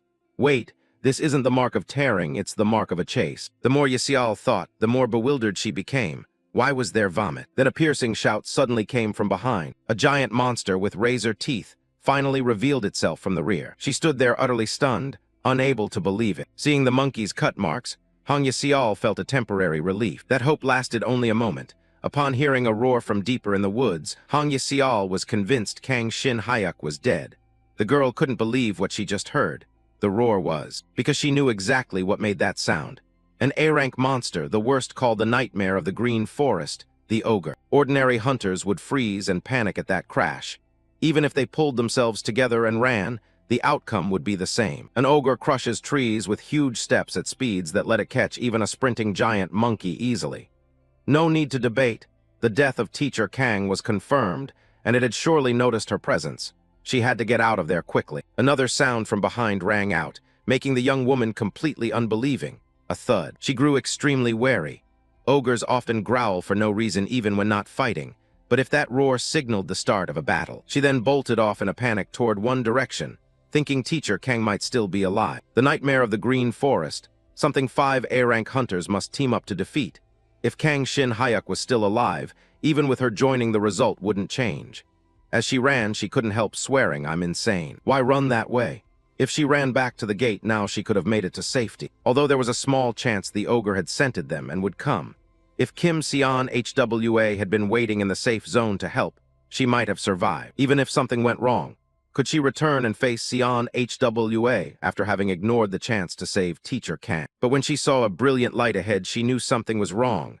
Oh man, all that talk about safety and reason, and now I'm a total mess of contradictions. She shouted urgently, searching for the missing person. "Teacher Kang, I'm Hong Yasial. If you can hear me, answer me." Her panicked face raced through the forest calling, "Teacher." Her eyes widened as she stared ahead in utter disbelief. Kang, because at that moment, she saw a brilliant shaft of light appear in front of her. Her stunned face couldn't believe what she was seeing. That was the aurora. It was like a dreamscape. Kang Shin Hayuk stood there with a mad smile, beginning to swing his sword. A breathtaking sight, a powerful slash driven forward as an attack. The boss over there was quickly felled with a piercing scream. She stood dumbfounded. The ogre's outer hide had abandoned the troll-like regenerative ability, and its formidable defenses were being ripped apart like a wet tissue. Even if Seon HWA had told her, she would never have believed it, but it couldn't be wrong. It's definitely an aura blade. He sighed, waved, and called out a few words. I hurried as fast as I could because I didn't want you to wait, but there was another leader. What the hell is this guy? How can he be so calm? The girl before him couldn't believe the scene. Teacher, how did you do that? The youth grinned and replied, how? Oh, you mean that ogre. Before he finished, the girl blurted out, no, forget the ogre. What about that streak like a shooting star? Was that an aura blade? He sheathed his sword calmly and answered, close but not perfect. The ogre showed up unexpectedly, so I had to use it. Now I understand why Yisial wanted to go to a lower level area. Yisial couldn't believe it. This person, the gate here turned into an A-rank gate already. The grinning youth pointed and said, hey, if it's an ogre, besides the mana stones, the byproducts fetch high prices too. Wonder how much we get bringing them back. But when she looked at that horde of monsters, her face quickly drained of color. She bent over and vomited, unable to hold it in. The girl who had seen the scene sighed, so her stomach really was weak. Shin Hayek himself could hardly stand. The spinning vision made him unsteady. After vomiting all day, the world looked jaundiced. Yisial was awkward, unsure how to explain. Yes, it's yellow. It's the completion omen. Let's go out and call the cleanup team. Hey, that man over there still can't stand. Yisial, wait for me a moment before we go out. After forcing herself to calm down, she breathed hard and asked, if possible, could Yisial accept credit for killing this ogre? The other person was baffled. What are you saying? Why would you give me the credit you earned? He quickly explained in detail. I don't like attention much. Even as someone newly born with no gear, if a B-rank like me killed an ogre, it would make a huge ruckus. Yisial looked at him in disbelief. This person knew exactly what he was up against and under what conditions, yet instead of fleeing, he faced the ogre alone. She couldn't help but force a faint smile. Then she spoke softly. The careless one was not Teacher Kang, but me. I'm sorry for misjudging you based on first impressions. There must be a reason he dislikes attention.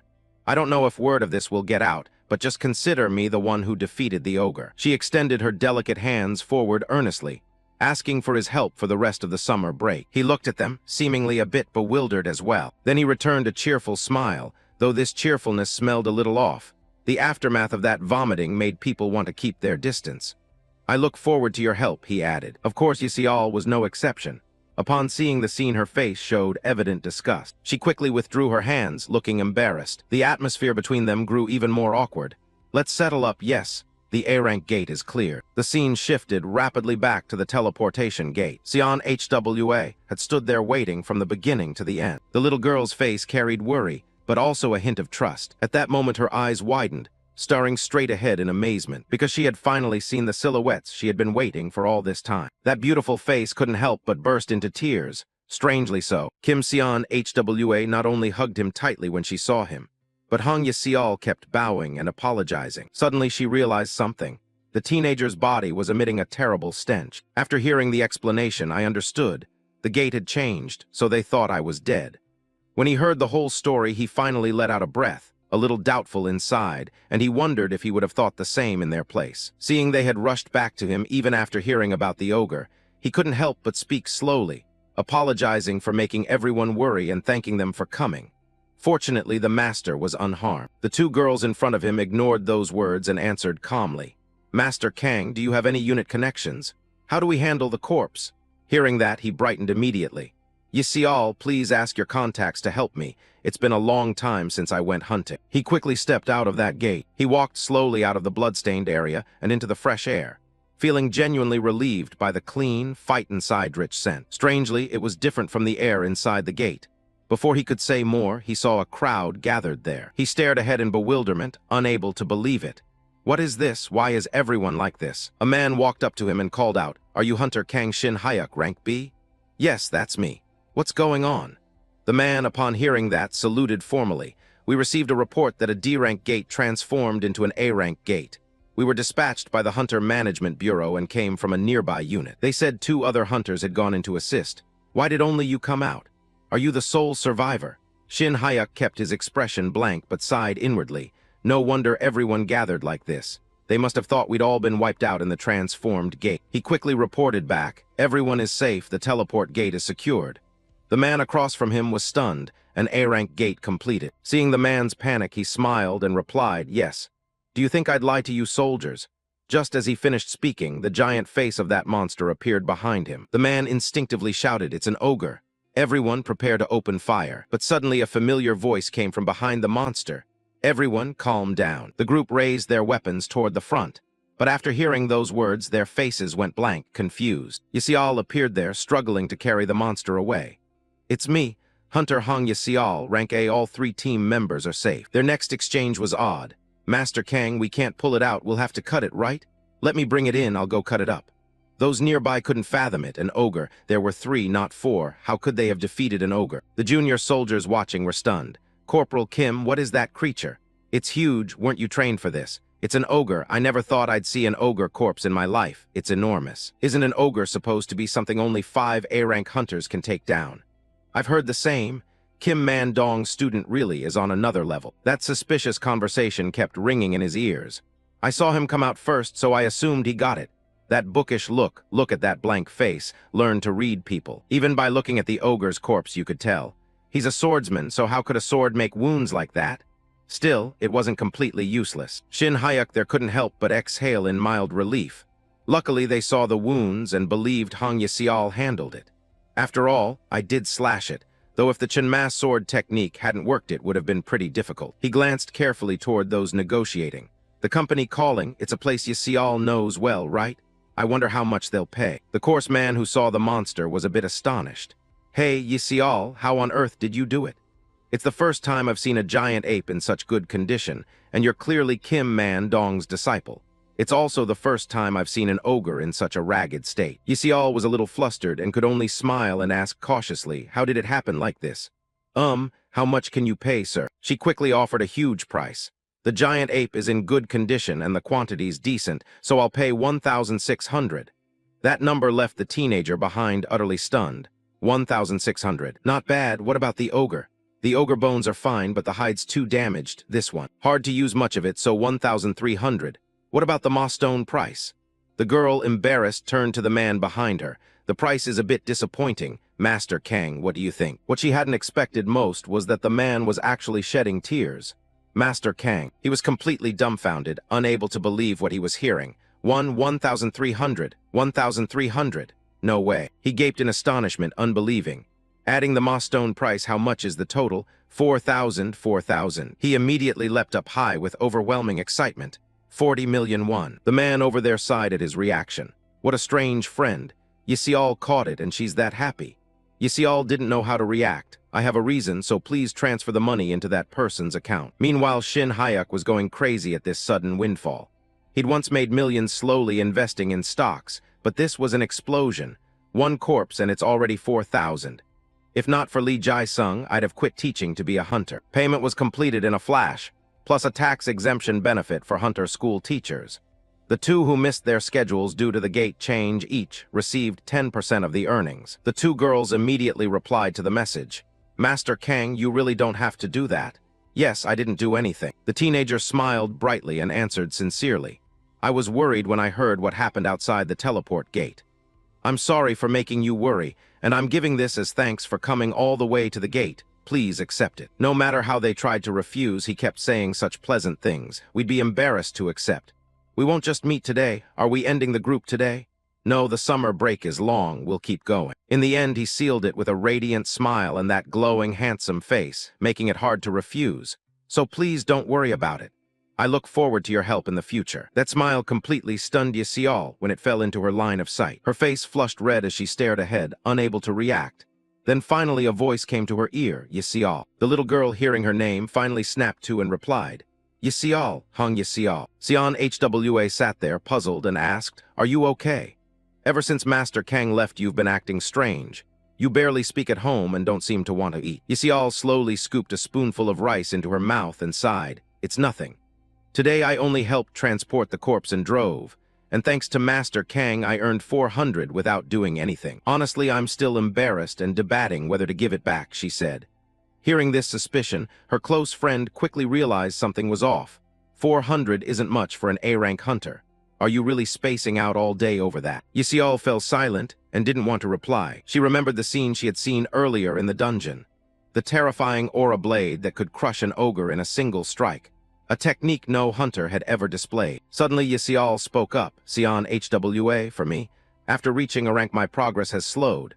Maybe Master Kang could be the key to making me stronger." Man-dong nearby heard that and agreed. That makes sense. He was wearing a pale pink apron and looked a bit reluctant as he continued, Master. I heard you went hunting with Sion HWA today. I heard about the gate changing. He set the pot down on the table and analyzed softly. Even as my disciple, you still don't have enough strength to take down an ogre alone. If someone could, Master Kang would most likely be that capable attacker. Yisial, thoughtful, replied slowly, that's true. He's a B-rank hunter. Unless you see it with your own eyes, you won't believe it.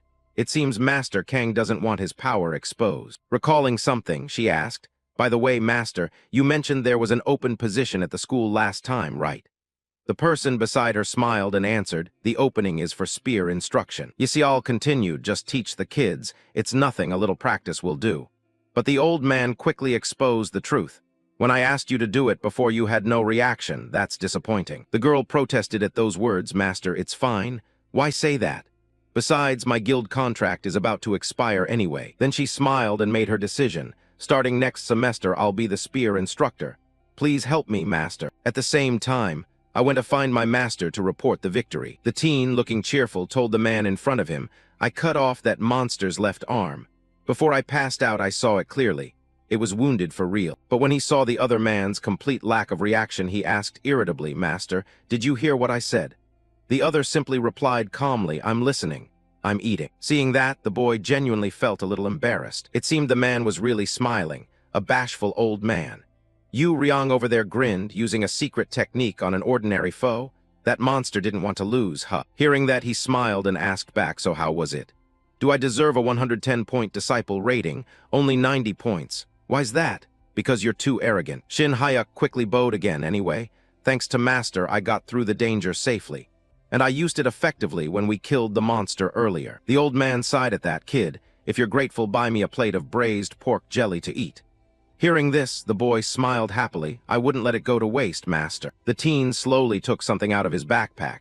I was going to give this to someone before fighting the monster, but it's a gift I prepared for you, Master. Please accept it. He quickly handed over some colorful-looking disc albums. What's this book? These are textbooks for learning the languages used in the outside world. Master, you once said you wanted to know how the outside world beyond this snow region has changed, right?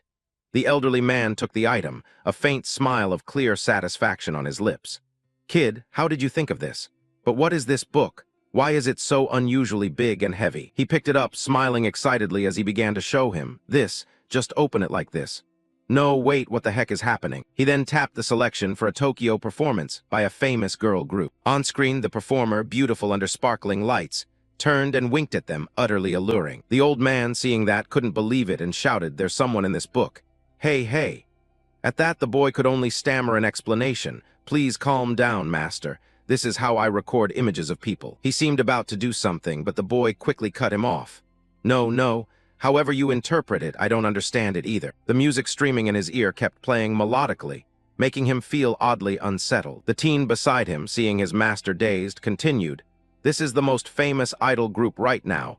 You could call them dancers. Seeing the master's rapture without getting a response, Shin Hyuk smiled faintly, apparently pleased with what he'd done. Yu Ryong had endured a long stretch of loneliness. Even if one says they've grown used to living alone, no one truly gets used to it. The past time must have been a brutal battle with loneliness. Look at the outside, so many changes he heard and couldn't help sighing. Yes, technology and culture. Before he could finish, the old man interjected, pathetic. Even famous dancers don't have a decent outfit. This world's rotten. The boy, at a loss for words at the old man's thinking, protested softly, no, it's like this. Shin Hyuk could only awkwardly explain, no, Master, that's not. It's like this. But the other sighed and smiled happily, old age does this to you. Look at this marvelous book and my sesame shiso noodle bowl and I understand. Disciple, the outside world has really developed brilliantly, he said, and the boy replied mildly, except for the chaos caused by the rampant teleport gates. By the way, I'm going to be pretty busy tomorrow, so today I'll teach you how to use the laptop and then go out. Hearing that, the other objected, training requires rest afterwards. You're nothing like me. He shrugged calmly and answered, Master says good training is real combat. This disciple will go out and wipe out monsters thoroughly and then return. And so the lesson began. Look at this. This is called the mouse pointer. If you move this, the white thing here. The teen continued his instructions with complete seriousness. The old master's gaze toward his disciple seemed a touch probing. He couldn't help but let out a sigh. The next morning, the two girls quickly showed up and waited there, right here. Seeing their figures, he ran over smiling, "Good morning, you two beauties. Have you had breakfast?" "Yes, I ate with Sion HWA already. How about you, master?" Shin Hayuk smiled softly in reply, "I already ate too. You two must have met early." Yisial answered quietly, "I slept at her place last night. Today let's take my car." The luxurious white car sped down the main road. From the back seat, Shin Hayuk asked again, "I've never seen what's in the back seat. What is that?" "That's an assembled spear. I'm planning to try using it today." Hearing that, he looked surprised. "A spear? What do you mean?" "No one," said Hong Yisial, "knew how to use a spear when she became a hunter. Her specialty is unarmed combat. So why suddenly a spear?" You looked at her skeptically, prompting her to explain. "The spear instructor position at our school is open this time. Sial said she'd apply for that post, and the statement hit you like a powerful bomb. You couldn't help but start thinking, spear technique. Doesn't that refer to the position left vacant by teacher Jung after he lost to me? But that's not an unarmed combat instructor position. It's spear instruction. What's going on?" Only then did you realize something crucial. The original setup seems to have been changed. You were honestly baffled. Had you done something wrong? You never advised her to use a spear. Still, carrying that doubt, you slowly asked, "Hey, Yisial, why did you decide that all of a sudden?" She glanced back and answered slowly, "It's just, I think life at the school wouldn't be so bad. You get summer breaks and you still earn a salary." Hearing that, you wanted to smack her. "What the hell are you saying? How much do you even get for going through a teleport gate once?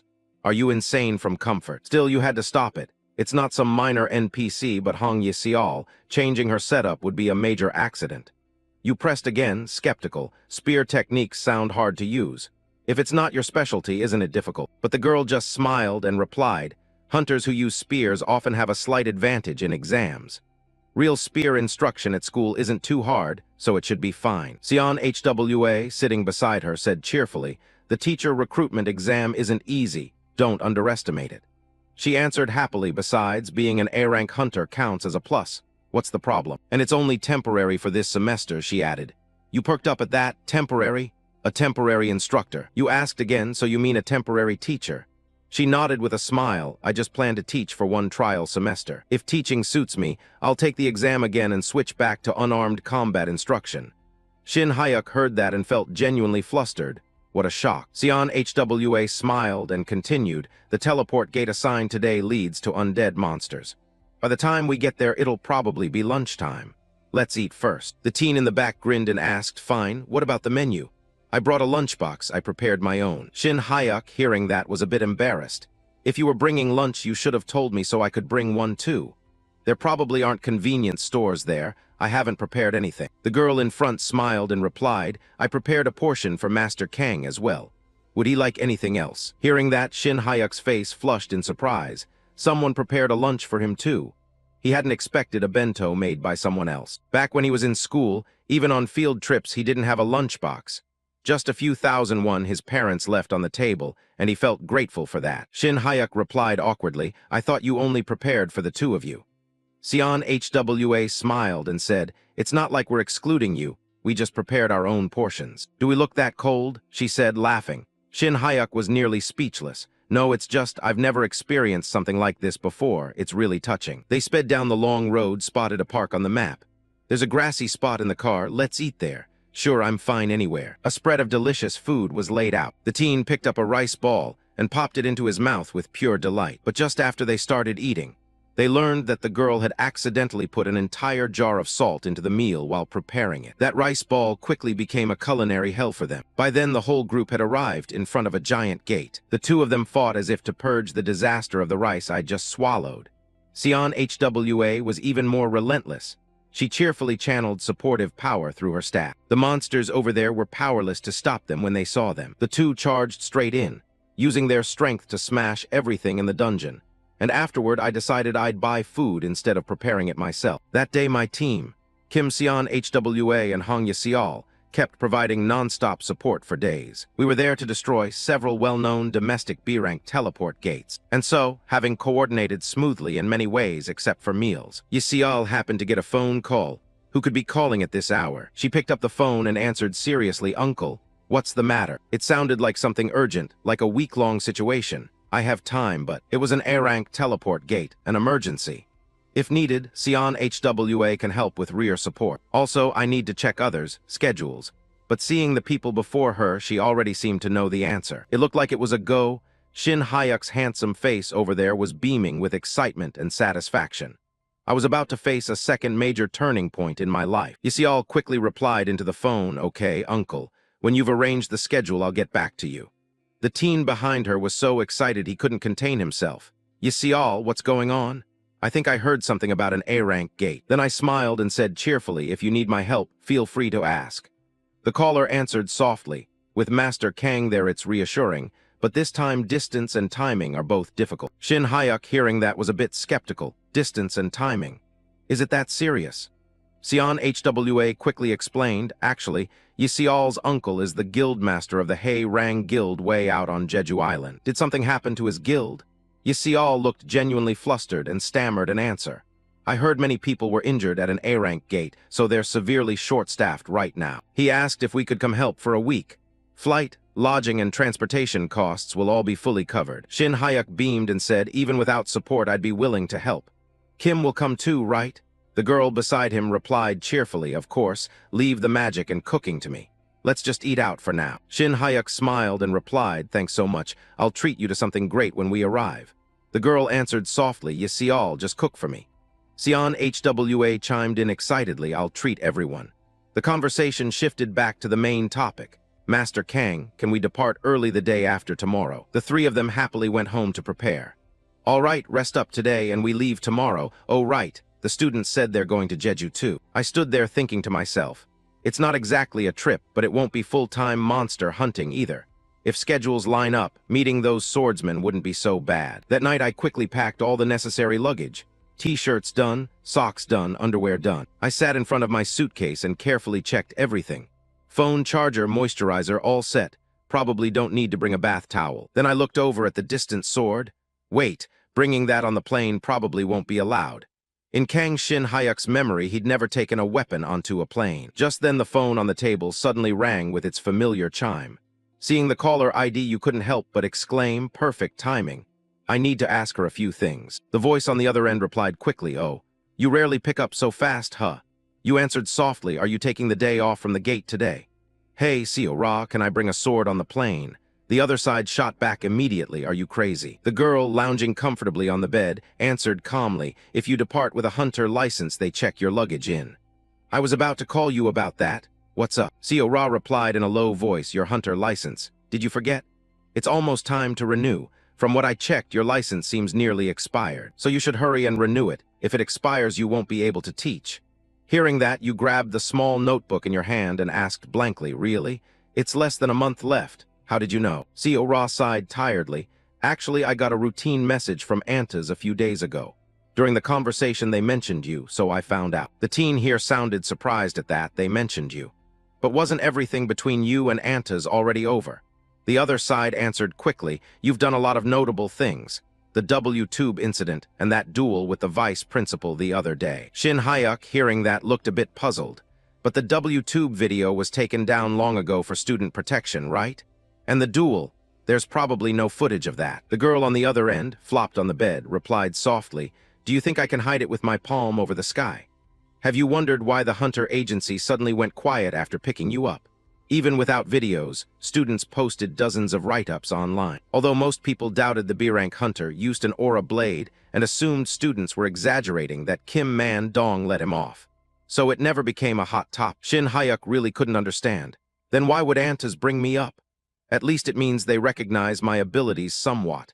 They're short on manpower lately and have started eyeing me again." The girl smiled and continued, "They even suggested I try approaching you, pretend to chat, then lure you back. You laughed and said, isn't that basically telling you to use a honey trap?" Her voice took on a coaxing tone as she replied, "Not really. They were just probing, so I made up a suitable excuse and politely declined. Besides, I doubt they'd dare mention you again after that." Shin Hyuk, hearing that, seemed a bit flustered. "What excuse did you use?" That made him even more anxious. "What do you mean?" The girl hesitated as if embarrassed, and Shin Hyuk couldn't help but urge her on. "It's fine. Just tell me." Surely you didn't bring a whip and force me to spank you, right? Or sneak into my socks at midnight just to sniff my feet. She added, those kinds of absurd reasons that make anyone's head spin. But don't worry, after they hear it they'll shut right up and ask no more. Hearing this, Shin Hyuk mentally lamented the reputation he'd built over the years, then said thanks, so that's settled. Time flew, and the next morning they traveled to their destination by domestic flight. The place was bustling, people coming and going, the terminal packed. The teen dragged his suitcase, the wheels clattering in a pleasantly rhythmic noise. The three of them quickly appeared there. It was crowded, must be the holiday season. Hang on a few days, the injured hunters will be back to work soon, and then we'll get a break too. Shin Hyuk stood to the side and said, we're heading to the Hei Rang Guild first, right? The girl next to him answered quickly, I told my cousin to pick us up. He said he'll wait at gate 4. At that moment a voice nearby rang out to get their attention, sis. Over here, over here. A beautiful girl with sun-kissed skin and short, edgy black hair waved over this way and called out, Sister Sion HWA, did you come to help too? She's a C-rank hunter, Hong Yi-seul, a member of the Hei Rang Guild. The two girls rushed into a warm embrace, greeting each other like old friends. It's been so long since I saw you. Have you been well? Yes, sister, I missed you so much. Shin Hyuk stood to the side, unable to help but think that the girl seemed even more clingy to Kim Sion HWA than to Hong Yi-seul. Next came the introductions. Let me introduce a bit. This is teacher Kang Shin Hyuk, currently an instructor at the Hunter Academy. He stood there smiling and waved, hello, teacher Kang Shin Hyuk. The girl looked at him and greeted, hello, teacher. I'm Hong Yi-seul. You're really a teacher. Hearing that made him a little embarrassed. What? Oh, right. The girl beamed, clearly delighted by the new friends. Oh my God, teacher, you're so handsome. I thought you were an idol. He stood there inwardly exclaiming, wow, truly dazzling. Now the group prepared to leave the busy airport. We'll talk more on the way, please follow me. The car sped through streets that felt strangely familiar. And on the way to headquarters, they learned more about the current situation. A week earlier, in an A-rank 10-man party gate, where the Guild's main force had been deployed, 3 fully grown monsters suddenly appeared. Although they ultimately defeated them, it cost a life. The Vice Guildmaster and many remaining members were heavily injured. Some were so traumatized they declared they would retire. Shin Hyuk sat in the back and nodded slightly. It was understandable. This world has magic that can heal almost any wound if you survive, but healing the mind is another matter entirely. The situation would be tougher than I thought. Things might get much busier soon. They quickly arrived at a lavish headquarters on a main street. We've arrived. I'll drop everyone off at the lodgings, so leave your bags in the car. He looked up at the huge building and exclaimed, this whole building belongs to the Hei Rang Guild. Yi-seul smiled and replied, no, we only use floors 7 through 10. At that moment a flashy man appeared in front of them, calling out, my dear child, Yuri here. How have you been, nephew? In an instant a tall, broad-shouldered man with suntanned skin and blonde hair strode forward, his presence vivid.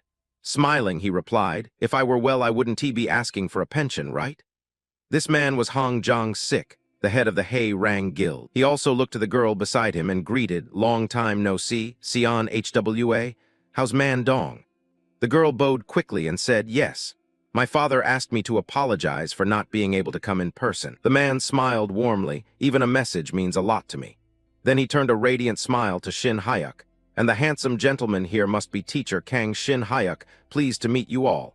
Let us go inside and talk. Shin Hyuk couldn't help thinking that the youthful personality really did seem hereditary. They were soon invited into a luxurious meeting room. Steam rose from cups of coffee on the table. You've probably already heard a brief rundown from Yi-seul on the way here, right? To put it simply, the main gates you reassigned to clear this time are 7-man B-rank gates. Normally, Hei Rang boosts personnel for each gate to prioritize safety, but manpower is severely lacking now, so the team you were assigned to has only 5 people. Yi-seul held her coffee cup and smiled. It's fine, sir. 5 people will do. The conversation shifted again. What does teacher Kang think?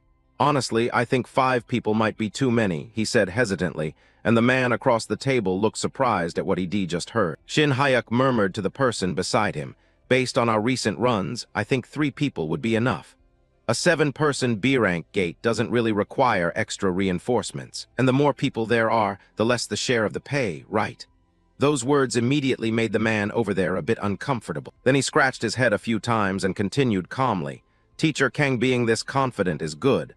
By the way, which guild was he from before he started teaching? You heard this and replied calmly, I used to be with the Chase Guild. The other replied coldly, that's also a reputable guild. B rank, right?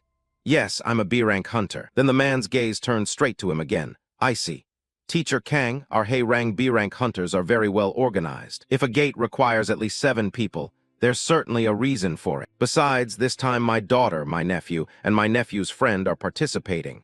Yet you suggest not increasing personnel and even want to reduce the team. That doesn't sit well with me. You see, all looked a bit awkward at the reaction. We know his true strength, but you forgot that in your eyes it might not be the same. Oh no, he's hot-headed by nature. This might have to be stopped. The man warned slowly, radiating menace. I greeted you happily because my kin brought you, but this comes off a little insolent. Going on a mission with a beauty at a resort makes you arrogant, does it? The man's face twisted into something terrifying. Come with me. I'll fix that head-in-the-clouds attitude of yours. Facing this, Shin Hyuk was genuinely at a loss for how to react. Yasial on the side looked embarrassed at the scene. Uncle, they came from far away to help. What are you doing? The man sighed softly, seeming a bit exasperated.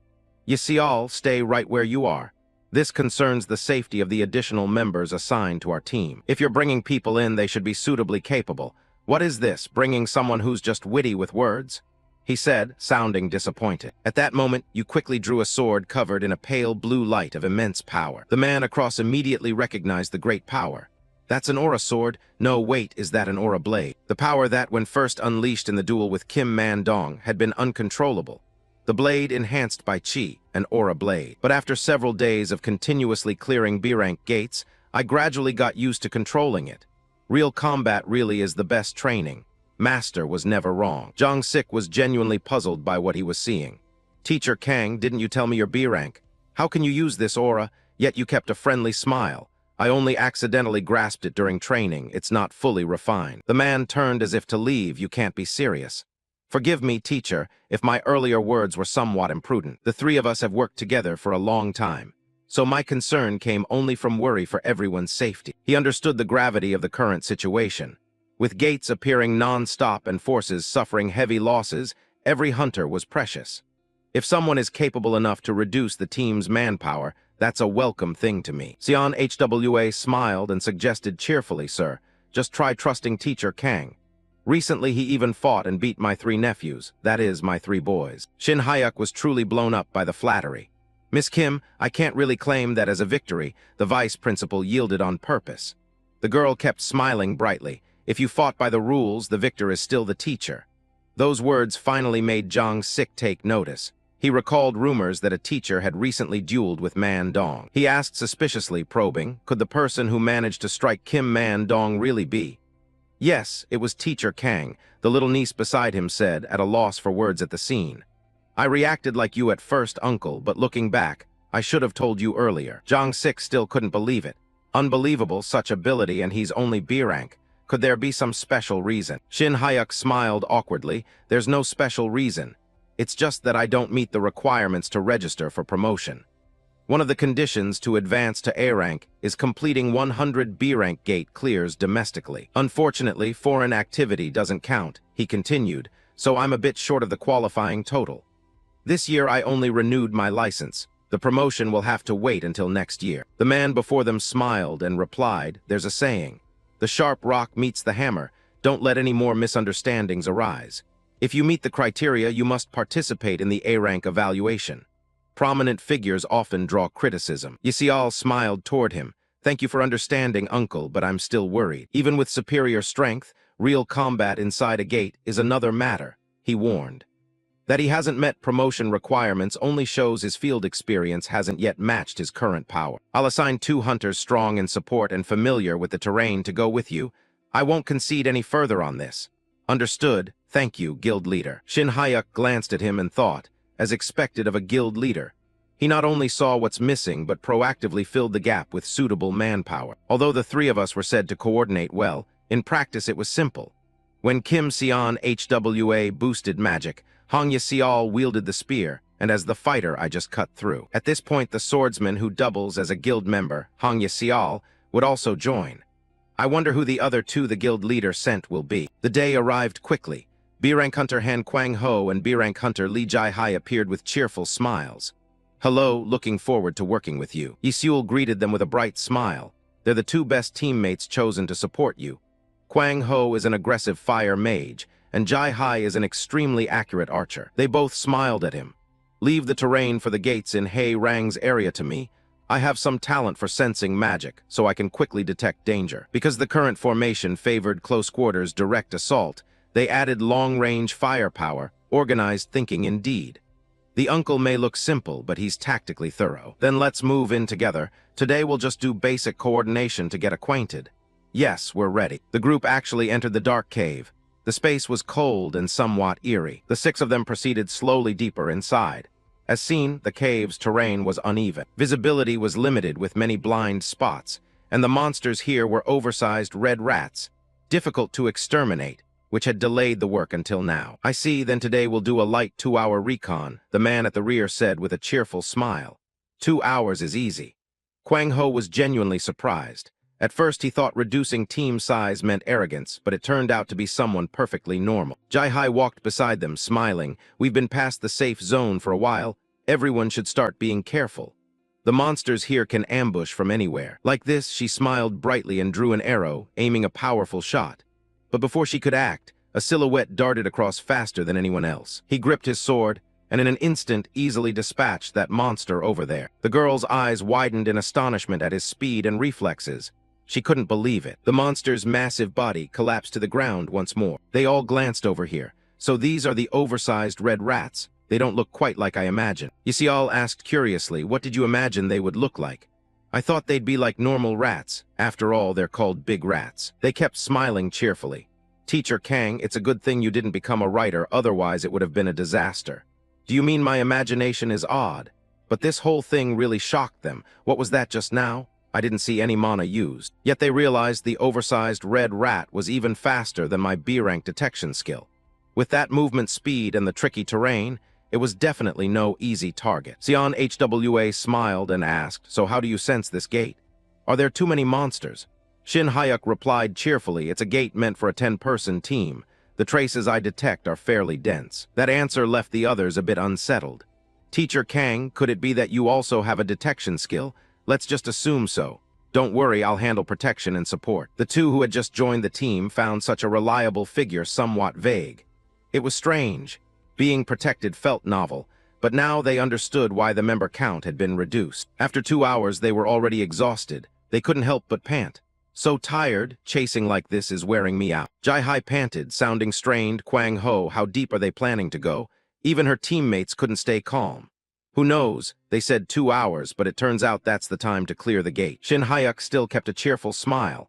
His body smeared with blood but visibly exhilarated, and his teammates had also done their jobs well. It's the first time I pity the rats, someone said.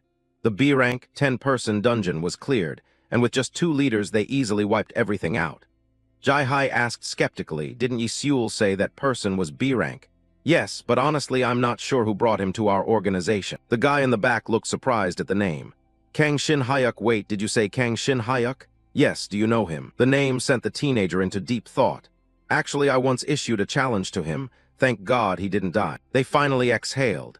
With a gate of that scale, the reward should be at least 6,000, right? But we contributed nothing and went home empty-handed. Well, he was the one who discovered the monsters here. We didn't even reach him in time to help. Thinking that thought plunged the two into a deep funk. Although Yi Xial and Xian HWA helped, mostly they just stood and watched. But Shin Hyuk heard this and smiled broadly, saying just split it evenly. This completely stunned the two of them. Jai-Hai was flustered and confused. Teacher Kang, but we really didn't do anything. Isn't today supposed to be special? I might have performed a bit to reassure everyone, so don't worry too much. Besides, without you guys, I wouldn't have met the minimum requirement to enter the gate. You trusted and followed a stranger like me. At least I should show appreciation, the teen said with a bright smile. His aura radiated so strongly that the two of them were deeply moved. Then Kwang Ho couldn't contain himself and dashed forward. Shin Hyuk, hey, what's that? Don't get so close. Thus a new team was formed to take on a special mission on Jeju Island. The car outside was still parked neatly there. The cell phone in the backpack remained resting on the seat. At that moment, a familiar announcement suddenly appeared. Teacher, we're leaving for Jeju the day after tomorrow. You really don't plan to come with us? You've been okay lately, right? Do you still remember what you said at graduation? Teacher, we're going to Jeju, come with us. After that, the phone returned once more to a state of silence. But in the blink of an eye, a string of notifications started popping up. "We're your two little students, Jin-soo and me. Teacher, please come to Jeju with us." They finally stepped out of the large gate. The whole group chatted with bright, excited smiles. They'd been on tense duty for 3 straight days. Kwang Ho, walking behind, exhaled happily. "Today's the next teleport gate, right, teacher?" With Shin Hyuk and Yseol helping, things get handled extremely fast. Not to mention Sion Hwa's support magic. Everyone's full of energy, like they don't know fatigue. The girl over there smiled toward them. "Teacher Kang, aren't you supposed to have an appointment today?" Shin Hyuk at the back smiled cheerfully. "Right, my students said they've come all the way here to meet me. I plan to drop by." The teenager's face was now stained red with blood. "You should wash up first before saying that." The girls beside him saw this scene and laughed pleasantly. Shin Hyuk had his own thoughts. Everyone seemed quite composed. After only 3 days, they'd already coordinated well. Rumor had it injured hunters would return soon, so things should ease up in about a week. Kwang Ho smiled and chatted. "Shin Hyuk, when you meet your students, are you driving?" "It's close. I was thinking of taking a taxi for convenience," but the other man casually tossed him a car key. "Take my car, it's more convenient. Besides, I'm planning to drink a few beers and think about it later." "Thanks, Kwang Ho." The Kia sped along the highway through the night. He sat there smiling, thinking following Kwang Ho made sense. Waiting for the kids to be out having fun. They'll be surprised when he shows up. On the other end, Jin-soo answered his beloved teacher's call with a bright smile. "Oh my God, teacher, was my plea answered? You're on your way. Do you want us to pick anything up for you?" The students were overjoyed, forgetting everything. "What?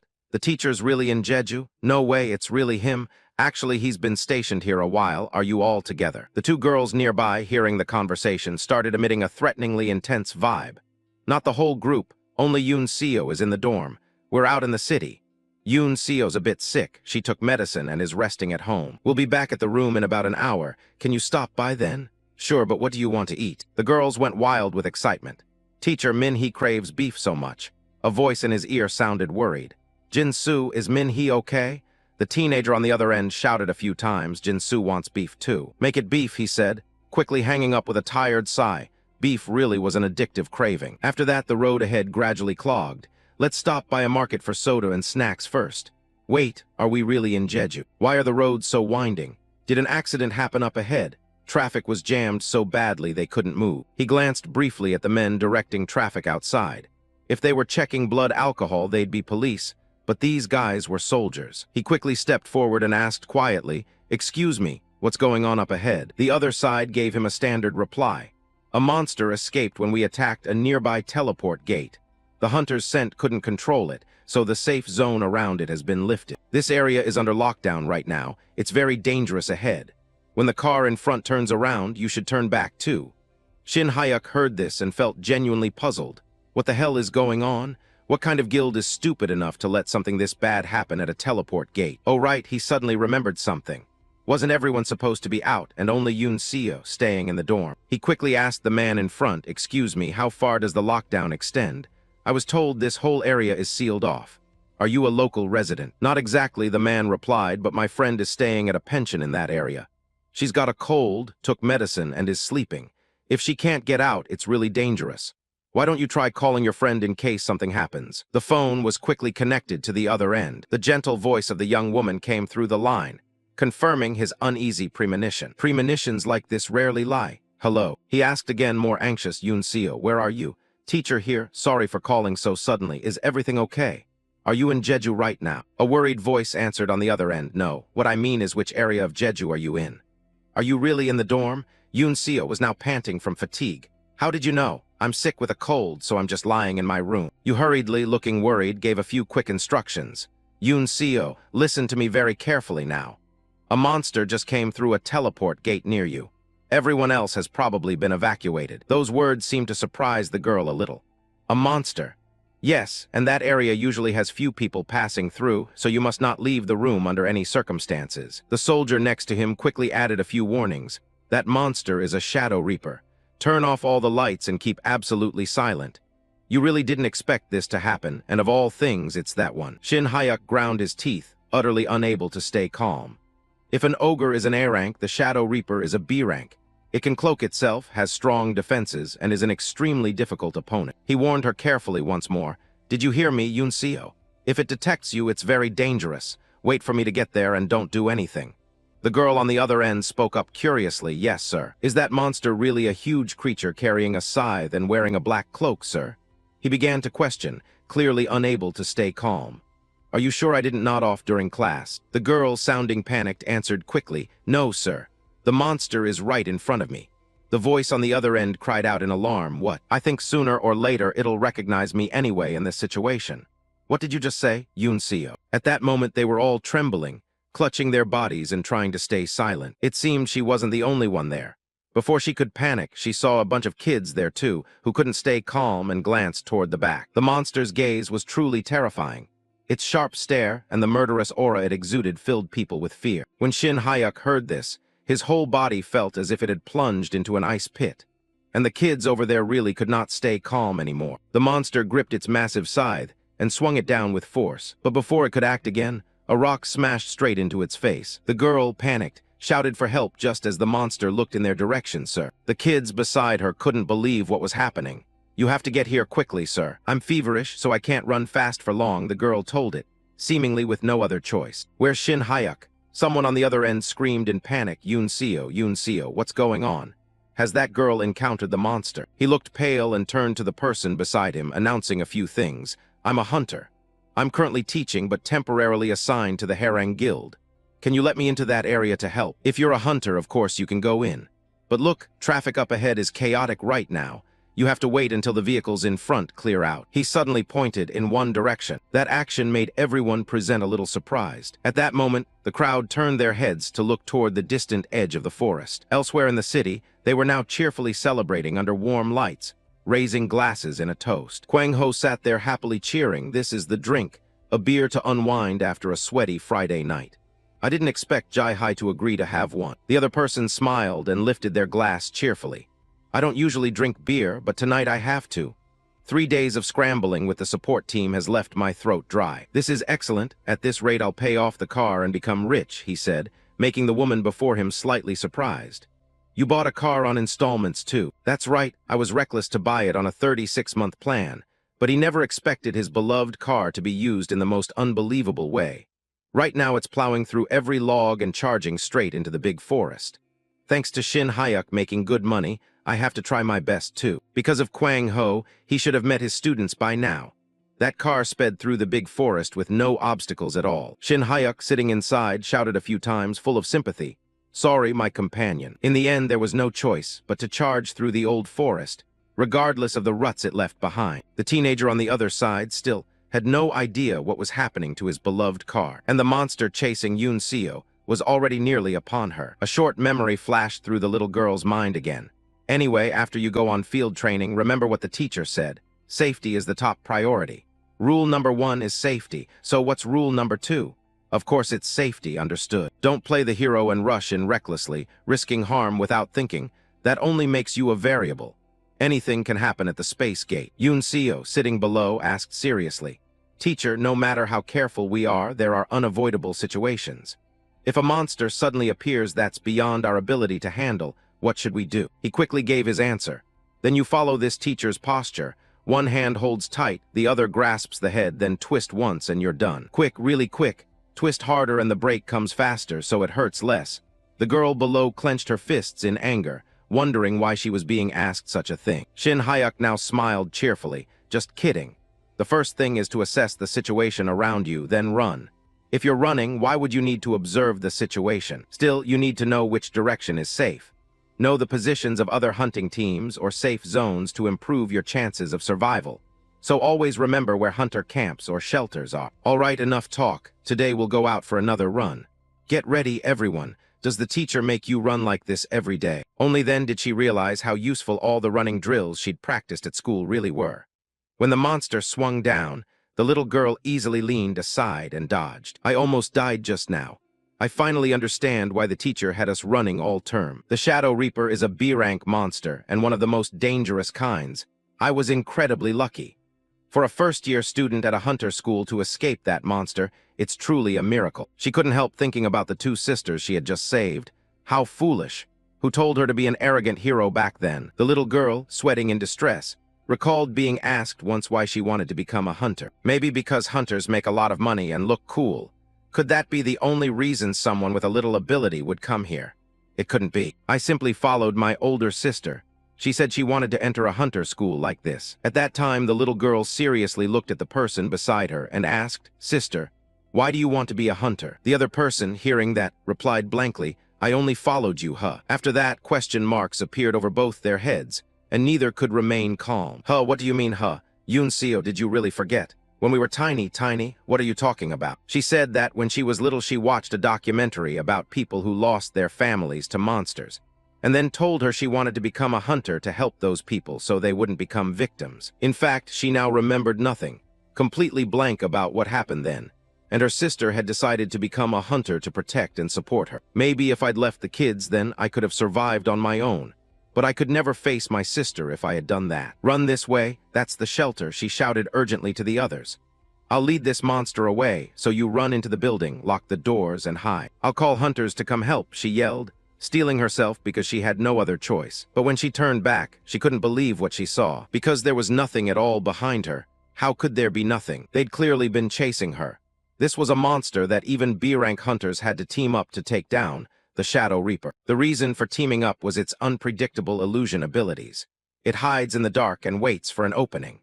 Only then did the little girl realize she'd been fooled, and the massive monster's silhouette had appeared behind her. Yoon Seo shouted again, "It's dangerous." Then she realized she couldn't move at all under the overwhelming presence it radiated. Out of the vast forest came the silhouette of that powerful vehicle charging forward. The monster, suddenly lit by the glare, looked surprised and turned its gaze. The once luxurious car was now struggling indescribably. Someone inside shouted, "Seo, Yoon Seo, did I ever teach you to close your eyes when facing a monster?" Shin Hyuk finally arrived here like a hero to protect his young student. That massive vehicle charged violently straight at the monster. Yoon Seo was genuinely terrified by the sight. Teacher. Time had to rewind 3 minutes to when that car was still roaring through the big forest. He closed his eyes tightly and felt the power emanating from all around. He clearly sensed a flow of energy from Min Hee's resort. There were 2 weak currents, probably the kids, and 1 polluted energy stream, which meant the monster was there. Yoon Seo was drawing the monster's attention to protect the children. Thinking back to the original story, Yoon Seo's appearance usually meant nothing too serious. But you can't be careless. Like Viet Choi Seo leaving Antas or Hong Ye-seol deciding to audition for Hunter School. Any action in this world can cause a butterfly effect and change everything. Focus, Kang Shin Hyuk. Filter out the noise to find the clearest signature. He used that concentrated peak power with practiced skill, and every nook of the forest unfolded before his eyes. The young man finally detected 2 figures being chased inside the vast woods. They were definitely there. The little girl seemed to be doing her best to flee from the monster. He slammed the accelerator and barreled forward. The speedometer on the wave spun wildly as Shin Hyuk yelled, unable to stay calm, "Seo, Yoon Seo, did I ever tell you to close your eyes when facing a monster?" For the first time, he lunged forward with that kind of frantic intensity. The monster stood there bewildered, unable to understand what was happening. Before it could react, it saw that massive vehicle plow straight into it. Yoon Seo couldn't keep calm either. The madman's eyes were wild as he stared, truly astonished. For the first time, it saw the body of a man with power far beyond its understanding. "You bastard, don't point your weapon. At my student, you hear me?" A powerful light enveloped him, and in an instant the crazed man looked ready to blow everything away. A powerful beam of light burst up from the deep seabed, sending droplets rippling and spraying throughout the space. The teenager wielding his power seemed utterly fearless. Yoon Seo, watching from above, couldn't believe what she was seeing. Teacher. The water's surface finally returned to its original calm. After a long moment, tiny bubbles drifted up from below. At last he surfaced from that abyssal depth. Completely intact, he slowly hauled himself onto the ground. That was close to a catastrophe. Luckily, there weren't many people here. If it had been more crowded, we'd have been too late. He looked over, smiled, and waved. "Yoon Seo, are you hurt anywhere?" Unexpectedly, she crashed toward him, sobbing uncontrollably. Tears rolled down her beautiful face, full of sorrow. He had no time to react, just stood there bewildered. "Kid, you risked yourself to lure the monster away for the kids. Were you that scared?" "You idiot, don't cry." The girl's voice trembled in a way that was hard to explain. "But teacher." At the mention of the car, his expression darkened slowly. And that teammate's car, the one on a 36-month installment plan, was now sunk deep beneath the sea. Shin Hyuk could only offer a faint, consoling smile. "It's okay. What's a lost car compared to that? As long as you're safe, that's enough." Kwang Ho had passed out after getting thoroughly drunk with his companion. He had no idea his beloved car was buried on the seafloor. Now I can sleep peacefully in Jeju. Not long after, police sirens wailed. The two of them were quickly treated by an ambulance for their scrapes, and follow-up measures were carried out rapidly after the monster was neutralized, thanks to the kids calling the police in time. Shortly after, rescue calls rang out, and vehicles began arriving one after another. Police cars, military trucks, even ambulances. At a glance, someone might think a fair was being held. By their uniforms, it looked like hunter units on a search mission had been dispatched here as well. Shin Hyuk sat to one side and asked softly, "You didn't call your parents?" The girl smiled awkwardly. "I'm afraid if I call, they'll make me go back right away." Shin Hyuk sneaked a glance at the girl beside him. He then tossed the cloth from his head to the little girl. "Doing good is worth doing. Helping others is precious. But do you know, if you die, what's the point of those things?"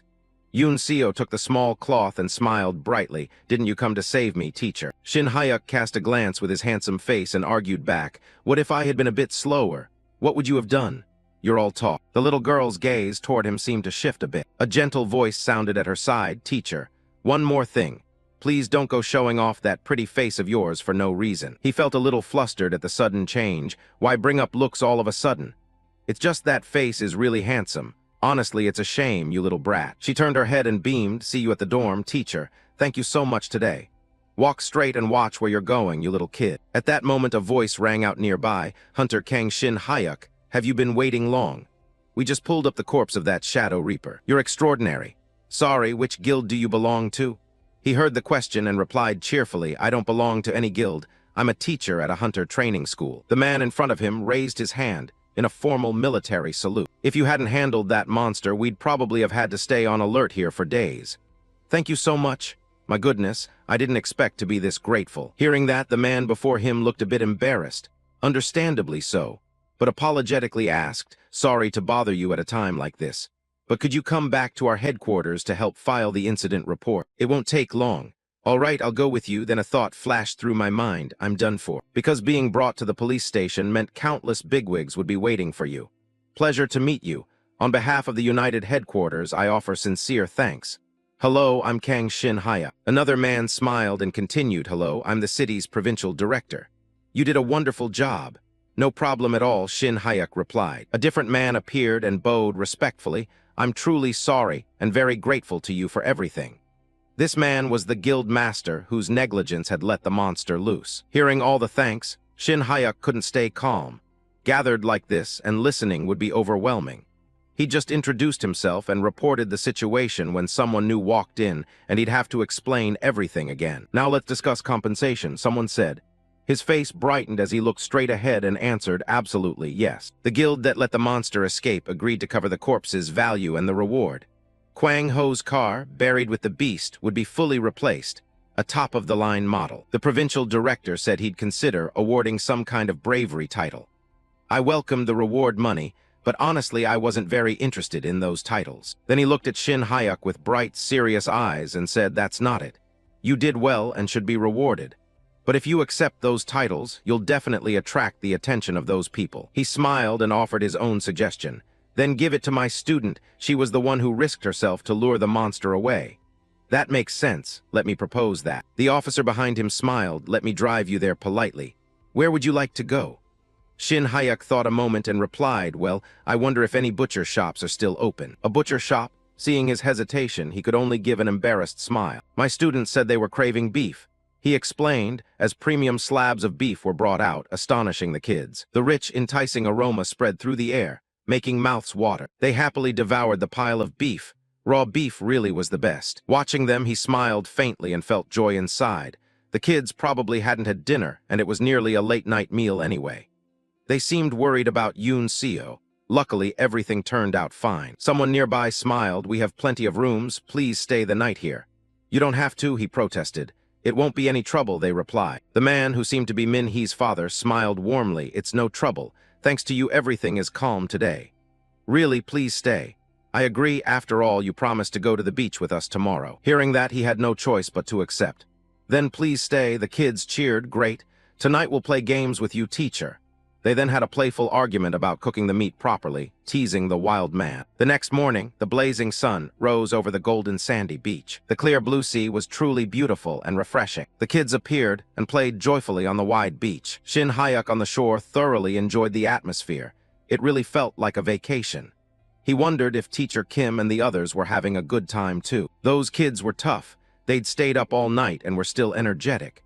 Maybe I'll have them do a little extra running this semester, he thought. Jinsu, who'd been attacked in the water, suddenly lifted his head and stared straight ahead. Then he spoke softly to the girls beside him. The students playing in the water suddenly turned and stared at the pier with sly eyes. Teacher, aren't you bored sitting here all alone? No, I'm fine. This is relaxing. They slowly closed in with menacing faces.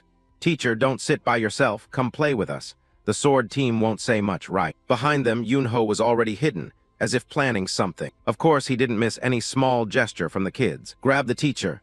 The kids, following their prearranged plans, sprang into action. But no matter what they tried, they couldn't make contact with the teenager. Without blinking, Shin Hyuk rose and counterattacked with practiced skill. Jinsu behind them couldn't understand. Yoon Seo, Min Hee, what are you doing? Hurry and grab the teacher. What? My body won't move all of a sudden. Wait, what are you doing? He, of course, knew exactly what they were up to and teased them, trying to toss your teacher in the water. You're too inexperienced, kids. You're not moving at all. Teacher, do hunters even learn this stuff? Shut up, someone replied. Go with the teacher to buy drinks, and Yoon Seo, watch those kids from the shade, okay? What? Teacher, you're totally favoring Yoon Seo. Yoon Ho, try being a bit like your sister and see if you're better behaved. All right, teacher. I'll go and be right back, so stay put. Jinsu, walking beside him, asked curiously, Teacher, are you leaving the kids locked like this all day? Don't worry, 10 minutes and they'll be able to move again. The guy next to him smiled happily at that. Finally free, our efforts for the teacher since the pizza paid off. But someone else quickly overturned that plan. Make it 30 minutes for me, trying to boss the leader around, huh? Please spare me, teacher, the teenager whined. Fine, add 10 more minutes. By then, those on the other side were already trembling from being teased so much. Yoon Seo, amused, started teasing. She really can't move at all. Teacher, how did you do that, Yoon Seo? Min Hee was shaking from laughter, surprised at how sly Yoon Seo could be. She's the most dangerous, quiet but does everything. Wait until it wears off and I'll deal with you, Yoon Seo said with a proud smile. It's useless. Teacher's biased toward me anyway. Suddenly a voice behind them rang out, drawing their attention. Oh ho. Hey, what are three beautiful girls doing gathered here? Min Hee also turned to look. A tanned man with striking blonde hair, wearing several gleaming rings, was slowly approaching. A muscular man with a cocky grin appeared. Yet his face showed signs of age, wrinkles creasing everywhere. How old are you girls? Want to hang out with us? That question about their age truly flustered the girls beside him. The beach, with its blue water and golden sand, was truly beautiful. Those nearby were watching the strange conversation. We told you we don't like it. Why do you keep following us? What's wrong with us? We're just a group trying to have fun. Yoon Ho, unable to act, looked straight at them, trembling. Besides, we have more friends with us. There are only 3 of you here, don't make it a bigger deal. The man nearby grinned and pointed at them. Come join us, 20 or 21. Tonight I'm buying drinks and we're partying. Min Hee, cold-faced, replied, we're not old enough. We don't drink alcohol. What? Are you assuming we're still in high school? The girl, baring her teeth in disgust, said, that's right. So go bother someone else. It's fine, kid. Everyone at a party like this drinks a few beers. She really couldn't stay calm any longer. Are you guys out of your minds? In an instant she could move, and in fury she easily snapped the man's wrist. Using force on a girl, the man screamed in pain, my hand. Damn, is she from the Hunter Academy? The woman hissed angrily, then sighed. How's that feel now? I told you to stay away and you keep crowding in, one nearby man shouted in anger. You're finished. Before they could do anything, Min Hee's gaze turned deadly. In a flash, she unleashed a powerful punch that blew him away. He was hit so hard his nose bled, and several teeth broke from his jaw. With a crazed look in her eyes, she lunged at the others. Wait, hold on a second. But before the men could explain, Min Hee struck again. I didn't even get to start anything. If a hunter fights civilians and gets arrested by the police, then the hunter will always be at a disadvantage. The Hunter Academy is the same. Because their physical abilities exceed ordinary athletes, they're still constrained by the law. Thinking of this, she exhaled helplessly, while the man beside her, still curious, murmured, what the hell has that girl been thinking this whole time? Imagining smashing you bastards' faces. The blonde heard that and grinned slyly, so cute. Are you done playing? Come hang out with me, baby. Min Hee swallowed her anger. If it weren't for Academy rules, she'd have turned them into minced meat. Suddenly someone nearby called out, Young Min Hee. What are you doing? She saw who'd appeared and shouted happily, why are you two just getting here now? Shin Hyuk, hearing this, looked a bit puzzled. Just arrived. I was on my way, won't be more than 10 minutes. The man there smiled broadly and teased. So you really did come with a few people. He walked straight up with a provocative smile. By the look of him, he's probably not a student, right? Like some older uncle or something, someone said, suspicious of the rude tone. Let's just assume that. And who are you guys? Yunho piped up to complain, teacher. These guys are forcing us to drink beer. So what? We're young anyway. Just come hang out, they said. Watching them act like that was unbelievable. Even in a fictional world, you wouldn't expect this kind of person to still exist. Shin Hyuk sighed in exasperation. The kids already said no, so cut the sleazy act, will you? The guy snapped and turned angrily. Hey you, what did you just say? How dare you talk like that? You showing off in front of girls or what?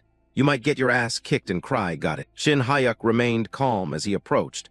Looking at these guys, they might exercise a bit, but even if they're hunters, I'm not afraid. In an instant, he gripped the man's hand firmly and decisively. He then easily subdued him with little effort. The man immediately suffered bone-deep pain. My hand, as the shout rang out, the remaining accomplice quickly lunged forward.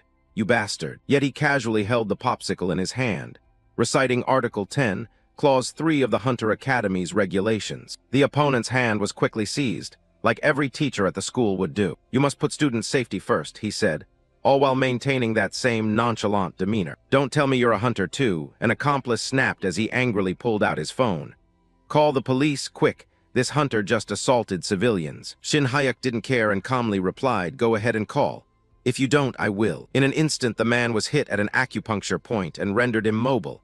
He couldn't move at all. That bastard and the others could only panic and scramble to flee. Of course, he wouldn't let them escape so easily. Were these guys planning to run off? The island police car arrived very quickly on the scene. These men had forced minors to drink and even assaulted the hunter Kang Shin Hyuk.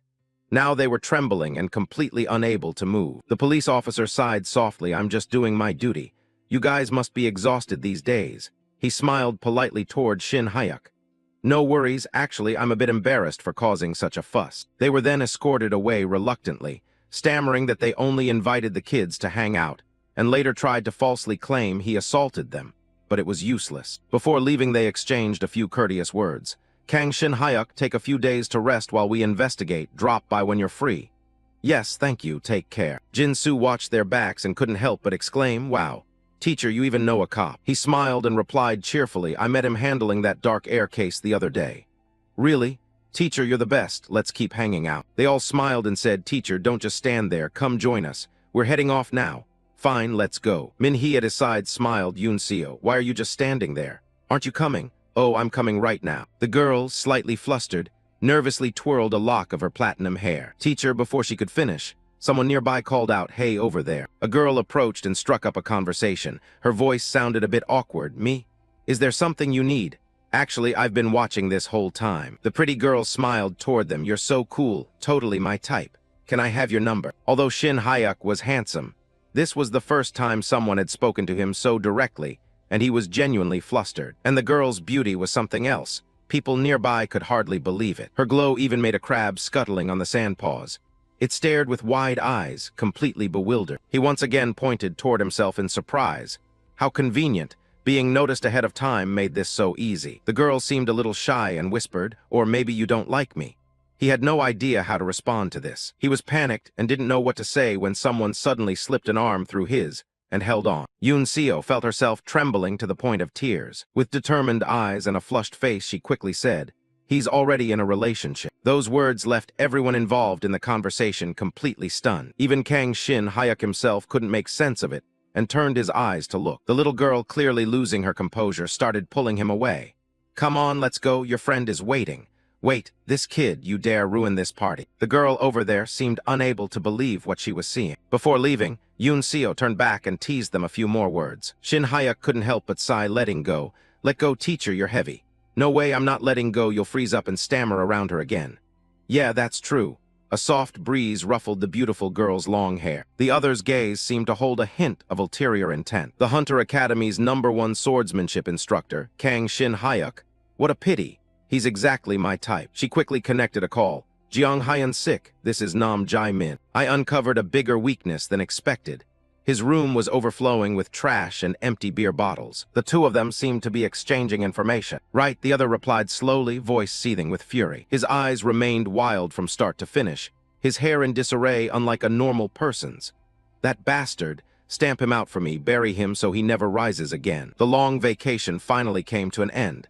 and they returned once more to their everyday routines. The teammates' new car had been fully compensated. Drive safe, and let me know next time you're coming down. Thanks for picking me up. See you next time. Kwang Ho received a brand new car as a gift, a fully loaded model. After dropping the kids off first, the core hunters here had just recovered from the trauma and returned. They were assigned to an A-rank gate. It was a bit regrettable, but looking on the bright side, it was fine. The team had earned results closing a semi-A gate. Yoon Seo received the Citizen Bravery Award on my behalf. Initially, they planned to award both me and the girl, but I refused so strongly that in the end only she received it. My name still appeared in articles in the local paper and online. Because I helped take down the monster, the spotlight thankfully fell on Yoon Seo. Right now, she's probably getting chewed out by her parents for getting into danger. They all smiled cheerfully despite the farewell. Sis, I'll visit you next time. Yi Seul, next time I'll cook you lots of good food. It's almost suffocating. The flashy uncle kept his bright smile as he said goodbye. Teacher, you've really been through a lot. At first I worried, but you did better than I expected. No, not at all, Chairman. I was too hasty then. The man across smiled naturally.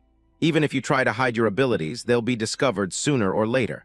A peaceful life is good, but when that time comes, don't resist it. I hope that next time we meet you'll have earned a more fitting title. I'll remember your advice, sir. As they saw them off, everyone wore bright, excited smiles. The teacher's long break finally ended.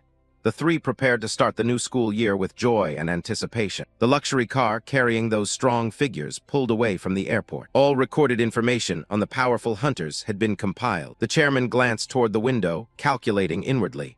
An S-rank hunter. Looks like Korea might be getting another one soon. The first person he wanted to find was the Hermit Master on the snowy peak. Master, long time no see. Have you been waiting for me? The other person replied with the same disdainful air. This guy, you were supposed to be here 4 days ago. Why are you only showing up now? I'm sorry, I've had a lot going on lately. He glanced over calmly and said, look at that suntanned face. You can tell what you've been up to, working yourself to the bone. Your skin's even a shade darker. Well, more or less, Shin Hyuk answered. Anyway, I won't admit it was from baking in the sun at the beach. This time you came with a lot of groceries, really bought a ton. Are you going to disappear for a few weeks again? No, I won't. I'll be stopping by more often these days. I have a driving test tomorrow, so I have to go, but I'll be back before too long. Once classes start, I'll visit once a week. The master chuckled happily. Oh, really? I was about to make ramen. Want some? No, I'm exhausted. I'll pass, thank you. If you ask for a chopstick later, I'm not giving you one. I really won't eat. Master, you eat plenty. The youth lay down on the snow-white ground and tilted his head up to the clear blue sky. He then fell into an endless stream of thought. It's already been almost half a year since he met his master. Before the original storyline begins, there's still about a year and a half. The protagonist will enter a gate for the first time during the second semester freshman field trip. So there's about 2 years left, but a vague unease stirred within him. One day, it wouldn't be strange if his master suddenly passed away. Because by the rules, the master shouldn't have appeared at all. He recalled the master's fiery gaze and protested. But thinking back, the master did say he was retired, right? He just stopped publishing drawings all of a sudden. That remark deeply deflated the youth's mood. Hey kid, I told you I won't eat, he said. The water's boiling. I'm not eating, I said. All right, nothing to worry about. The old man loves instant noodles so much it's almost divine ascension. Where are you off to? I left something in the car. I'll go grab it and be right up. He quickly stepped through the familiar gate. Oh right, he'd left a bottle of Jaelyang liquor in the trunk. He meant to bring it as a gift for his master and forgot. He was lazy, but since he'd gone out of his way to buy it for his master, he had to go down and fetch it. He soon heard a flood of notifications on his phone. What is this? So many alerts. 30 missed calls and 50 messages. What the hell am I being pranked? He held the phone, unable to stay calm. It's normal to get lots of messages after leaving the gate, but this was excessive. Teacher Kim, Lee Seol, Seora, even Yoon Seo and Yoon Ho, Min Hee, and Jin Soo too. The phone immediately rang again, perfect timing.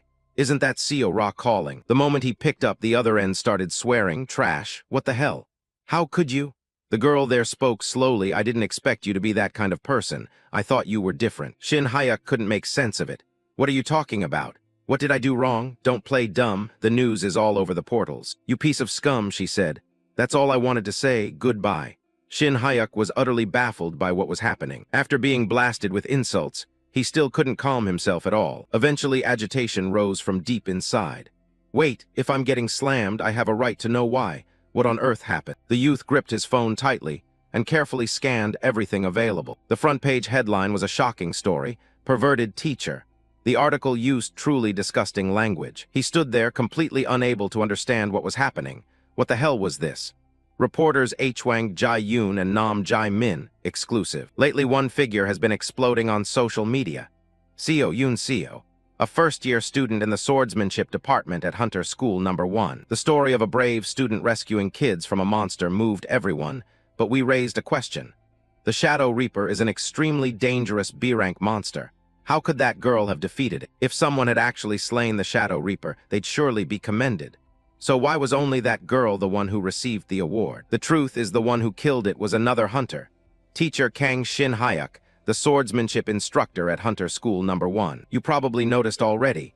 The two of them have a master-student relationship. That girl is a minor. If it were an innocent romance, people might support them. But as a journalist, I seriously question whether our education system is still sound. The reporter, face twisted with malicious delight, seemed pleased with what she had just written.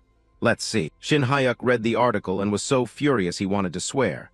What the hell is this? Writing it like it's a fact. Fabrication, distortion, inventing lies as if they were true. No, this is more like filthy fiction masquerading as the school newspaper. A quick fact check would reveal the truth, but they didn't. He clenched his fist so tightly his whole body trembled. The phone rang again. Now the vice principal was calling. With no choice, he answered. The voice on the other end sounded genuinely upset. Garbage? No, Mr. Kang, getting a hold of you is really difficult. I'm not in the mood for jokes, vice principal. I'm in the gate, so my responses are slow. You called because you read that article, right? Yes, I know you're not that kind of person. But right now, the honor of Hunter School No. 1 is on the line. I still feel bad about the last match that pushed you into the spotlight, so if you need help, I'll assist. What are you going to do now? The youth ground his teeth at those words, unable to stay calm. What do you mean, what am I going to do? I'll make them pay for daring to touch my student. He shot back quickly. All the hatred poured into his reply. I'm going to hang up for now.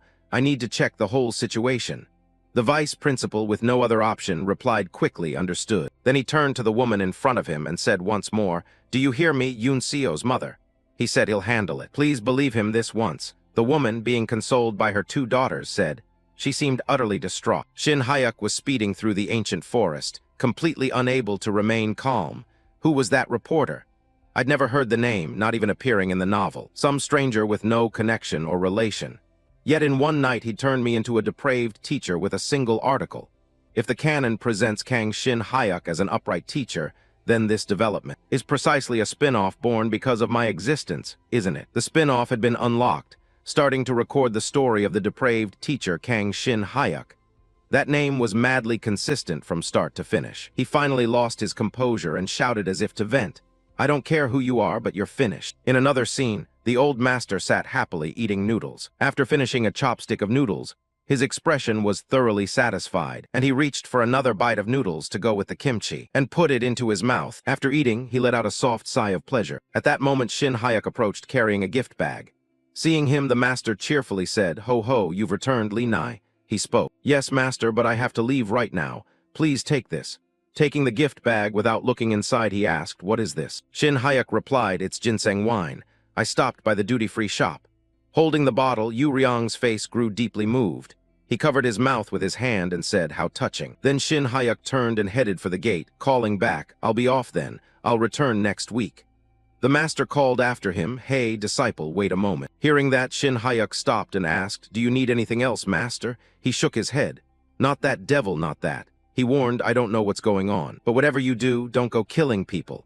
Shin-hyuk's expression darkened. He nodded slightly and replied, "Of course I know." Watching his retreating back, Yu Ryong pondered for a moment and then said, "Huh," looking like a martial man now, putting on that face. He was now in the car, heading somewhere with a very serious expression. Jaisal and son HWA were also going to Jeru with me. Honestly, I didn't want to drag them into this kind of trouble. They kept texting him to check in. He thought to himself that if he needed people to prove his innocence, those two were the best choices, reliable witnesses. But life, people trust what they see far more than explanations. Now he had to clarify the two photos being exposed online. The first was from the scene. It might take effort to track down each soldier or cop who was there that day, but their testimonies could clear him. But the second was the headache. The beach shot showed Yoon-seo with her arm linked through mine. At first glance it looked intimate, But in reality, it happened the instant the crowd dispersed. Somehow someone had captured that exact moment. Clearly they were digging to fabricate a story. These scenes were deliberately framed to pin a scandal on me and Yunseo. With updates coming so fast, it felt less like finding evidence and more like events being shaped into so-called evidence. He immediately pulled out his phone to call the reporter who wrote the piece, but all he got was a dial tone. He clenched his teeth in anger. Of course, that reporter wouldn't be reachable. He could go straight to the newsroom to deal with it. But first, there was something more important, renewing his hunter card. He strode straight into the building, drawing startled looks from everyone. He walked up to the service desk. Seeing him approach, an employee turned and asked, "How can I help you today?" He replied, "I'm here to renew my hunter card." The clerk said, "May I see your identification?" Taking his ID, the man looked at him with a hint of suspicion. "Wait, is that Shin Hyuk?" People around them started whispering. "Yeah, this guy's shameless. How dare he show his face here? How could he be messing around with his student?" Ignoring their remarks, he told the clerk, "I checked and there's an open test slot. Let me take the test first." The clerk said irritably, "Fine, renewal is fine. But Mr. Kang, look at the situation. Nobody wants to team up with you." The people behind continued to jeer. "Who'd want to pair with that trash? I heard he didn't even graduate proper school. Probably an orphan. Ha ha. People like that only drag our reputation down. None of these guys are people I know, but everyone recognizes my face. My info has flooded every social media site. Those cyber leak jerks plastered my school photos everywhere like invaders." He let out a soft sigh, thinking, "Live peacefully. Ha, you're more likely to be dug up and destroyed before you can." Then he said, "I don't have much time. Just put me in any group. I'll operate solo, that's fine, right?" Hearing that, the clerk furrowed his brow slightly and said, "Ha ha, all right. We'll put you in Group E." At that, the fat man in the back complained, "Hey, supervisor, why are you shoving trash like him into my group?" The clerk replied, "Don't be upset. There's no room left except that group. He'll be operating solo, so it's like he isn't even there." Then he pointed inward and said, "Mr. Kang Shin Hyuk, the renewal requirement for rank B is to clear a B-rank gate behind that door. Please enter." Shin Hyuk calmly stepped through the gate, saying, "Thank you." The clerk turned his back and mocked, "Stay in the safe zone. Going solo gets you hurt." The fat man muttered angrily, "Why isn't the police arresting trash like that?" The blonde behind added, "No shame at all. He dares to go solo." The fat man commented, "I'll just wait for the time to run out and then have someone carry him out." The blonde continued, "Yeah, we'll have to take out a few to avoid failing." The dark-haired guy suddenly had an idea. "Maybe I'll run into him inside and punch him a few times to feel better." The clerk outside started checking his watch and muttered, "Everyone's probably a bit behind the lead group by now. Group E, enter the gate. The time limit is 3 hours." With that, the group began to enter the B-rank gate. Just as the group stepped in, the fat man suddenly froze, exclaiming, "Huh." Seeing that, the blonde behind asked, "What's wrong?" The fat man called out, "Hey, D-Shik, how long ago did Shin Hyuk enter the gate?" D-Shik scratched his head and replied, "I think about 20 minutes. "What's going on?" The fat man stammered, 20 minutes. "Are you sure it was only 20 minutes?" No, the scene made D-Shik gape in shock as well. How the hell could a B-rank gate meant for 6 people be cleared in 20 minutes? Above them, a blinding light poured down over the open space ahead, signaling the dungeon was complete. Their gazes turned toward the back inside the gate. At that moment, Shin Hyuk stepped out from within, his clothes stained with numerous spots of blood. Looking at the group, he said, "You lot kept calling me trash and whatnot, then finally called my name. Then it was empty. Did you forget me?" The fat man stammered that, "Wait, you cleared the dungeon by yourself." He replied, "I'm in a hurry, so I'll finish quickly. Handling the core and cleanup is your job, right?" Hearing that, the blonde man's face lit up with excitement. He said, "Wait, are you really alone? Don't lie." The fat man muttered to himself, "Wait, he brought nothing but a single sword. Is this madman really B-rank?" Seeing him brood for a moment, Shin Hyuk stepped forward, looked at him with lethal intent and said, "Half." The other stammered, "Half of what? What do you mean?" Shin Hyuk continued, "I have other things to do, so I'm only doing half. Put the reward money into my account. I know the market rate, so don't try anything here." With that, he turned his back and walked away, leaving the hunters staring in astonishment. D-Shik ground his teeth and said, "This guy talks to a near-A-rank hunter like that." Then he turned to the fat man and asked, "Aren't you going to call him back?"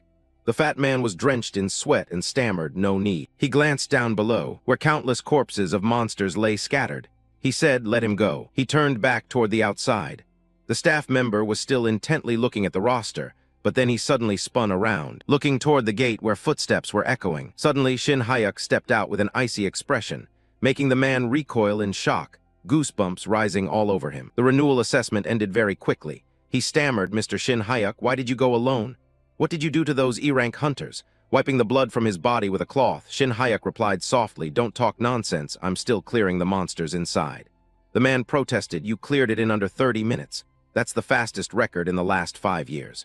Hearing that, Shin Hyuk asked who held the previous record. He answered, previously a large guild did the renewal test as a group and took 25 minutes. The solo record was set by Hunter Jaisal at around 40 minutes. Hearing that, Shin Hyuk muttered to himself, Jaisal took as long as 40 minutes. Maybe I went a bit overboard trying to finish as fast as possible.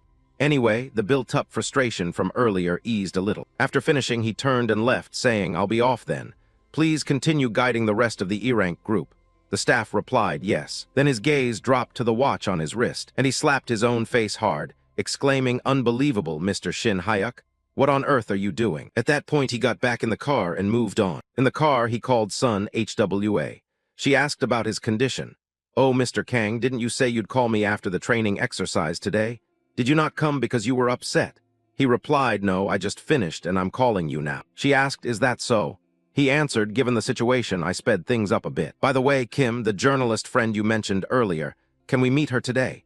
She cheerfully replied, sure, I'll definitely help you. After some travel, he arrived at Sun Hwa's front door. She opened the door, saw him, and exclaimed, Mr. Kang, my goodness, you look so hollow. Hearing that, Shin Hyuk asked, do I? She asked if he'd eaten and offered to get him something. Although a little hungry, he scratched his head shyly and said, I'm fine, really. She gestured inside, please come in. My friend is inside organizing some documents. Sun Hwa's friend handed over a business card and introduced herself. Hello, I am from the Dong Siak Daily. Ho has told me a lot about you. Hearing that, Shin Hyuk asked, oh, told you about what? She began, well, Sun Hwa always. But before she could finish, Sun Hwa swung her arm and struck her friend hard in the leg, sending her rolling on the floor, crying out, ah, my leg's broken. Sun Hwa, still smiling warmly, covered her mouth and said, wait a moment, I'll get some drinks for you. Shortly after, tea and snacks arrived, and they immediately moved on to the main topic. I spoke first. Before we get into the article, I want to clarify our stance. You and Mr. Shin Hyuk really aren't a couple, correct? He replied, yes, I swear to heaven we're not. She continued, do you have any evidence or witnesses to refute the reports mentioning you? Sun Hwa interjected, my trip to Jeju wasn't a honeymoon with Yunseo, so I can testify to that. And I also saved this video. She played the video, 2 familiar figures appeared and said, hello, I'm Jong Sik, president of the Harang Guild. The woman beside him added, I'm a hunter from the Harang Guild. Seeing those 2 in the video, Shin Hyuk murmured to himself that they were from the Harang Guild. They testified that I went to Jeju at the Harang Guild's request, and that almost every day they closed the activity gate with me, ready to vouch for me. Sun Hwa added, if Mr. Kang has to go to court over this, they're ready to testify at any time. After watching the video, I am said, just this clip alone is enough to prove Mr. Kang didn't go to Jeju for a honeymoon. And there was one more thing. Then she put the phone out and replayed a video in which a voice said, ah, can you hear me clearly? I'm Kim Man-dong, Vice Principal of the #1 Hunter Academy. To be frank, I trust Kang Shin Hyuk. Mr. Kang's refusal to accept the award wasn't an attempt to cover up a honeymoon. Mr. Kang used to be very famous on the school's YouTube channel. There was positive attention, but also many malicious comments aimed specifically at him. Because he came from a school for ordinary people, he was looked down on and even constantly challenged, to the point that the school's administrative work was nearly paralyzed. In that context, his avoiding the media was only natural. After watching the video, Shin Hyuk muttered to himself, that old man. No, I didn't expect the vice principal to defend me so enthusiastically. I am said then no interview is necessary. The video is enough. I'll write and publish the piece right away, so don't worry.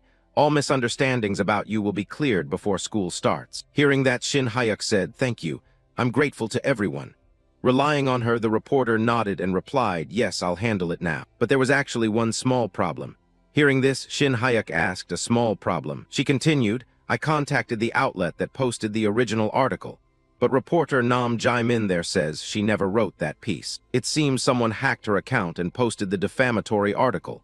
Then she asked, have you ever made enemies with anyone? Hearing that, Shin Hyuk bit his nails and muttered, there's no reason for anyone to hate me. I mean, this could continue. I am turned and left, saying, this time it's an article, but next time who knows what form it will take. I wasn't going to say anything before I had the facts. I'm a reporter, not the police. Anyway, be careful. I don't want to see you as the subject of another article. To her advice, Shin Hayek replied, thank you for the warning. Scene changed to evening. A tired Shin Hayek returned home. He collapsed onto his bed with a thud, muttering to himself, at least this proves Yunseo's innocence. But who could hate me enough to drag students into this? And it's strange. Originally, I planned to live peacefully while teaching, so when did I start caring about my students like this? Just as he was about to doze off, his phone buzzed with a notification. Mr. Kang, if you're not asleep, look at this. He grabbed the phone immediately, looked at the screen and muttered this. On the articles about him, countless people were commenting below, I'm also Mr. Shin Hayek's lover. Proof. I'm Mr. Shin Hayek's lover. Here are photos proving I'm the real lover of Mr. Shin Hayek. Attaching 2 photos showing I'm Mr. Shin Hayek's lover. Proof that the real lover of Mr. Shin Hayek has appeared with photos. Reading those comments, Shin Hayek shouted, what is this? Now it's not just malicious comments but a joke. Who's making this tacky prank? Looking at the photos in the comments, he recognized something familiar. Wait, isn't this Manhwa from the swordsmanship class? This is the sword practice ground. These are probably photos taken during class, right? In the video she says, I'm Manhwa, studying in the swordsmanship class at the #1 Hunter Academy. First, I'm sorry. I deliberately drew attention so you'd see this. If a photo of someone with their arm around you counts as proof of being your lover, then I'm also your lover. All of us in the swordsmanship class like Mr. Kang Shin Hayek, that's all I wanted to say. Comments kept posting, I'm also Mr. Shin Hayek's lover. Isn't it Shin Hayek? I'm the real lover of Mr. Shin Hayek. I even have his autograph. If you prepare it for me, that proves I'm Mr. Kang's true love. Another person commented, everybody back off. I'm the one who's his true love. If meeting in Jeju was a honeymoon, then this must be honeymoon #2, right? We even bought ice cream to share. Reading those comments, Shin Hayek let out a soft sigh and said, you kids, I originally became a teacher just to live a quiet life, but the longer I'm with you, the less I feel that way. It's not like I've been especially nice to you either. Standing up for me when I'm being insulted everywhere certainly isn't easy. Our time together has only been a single semester. Even if the whole world criticizes and turns its back on me, the students still trust me. Not just them, but also teacher Kim, Jaisal, the Harang Guild, even the vice principal. Everyone I've met has stood up to protect me. I can feel how much they care. Tears streamed down his face. He offered a small, mixed emotion smile. Looking at his phone, he murmured, turns out I'm living a pretty decent life after all. Then a message suddenly arrived that made his expression freeze. He said, Seora. In the message she wrote, sorry for misunderstanding you as trash. Senior, let me help you in my own way. Here's the address and the password.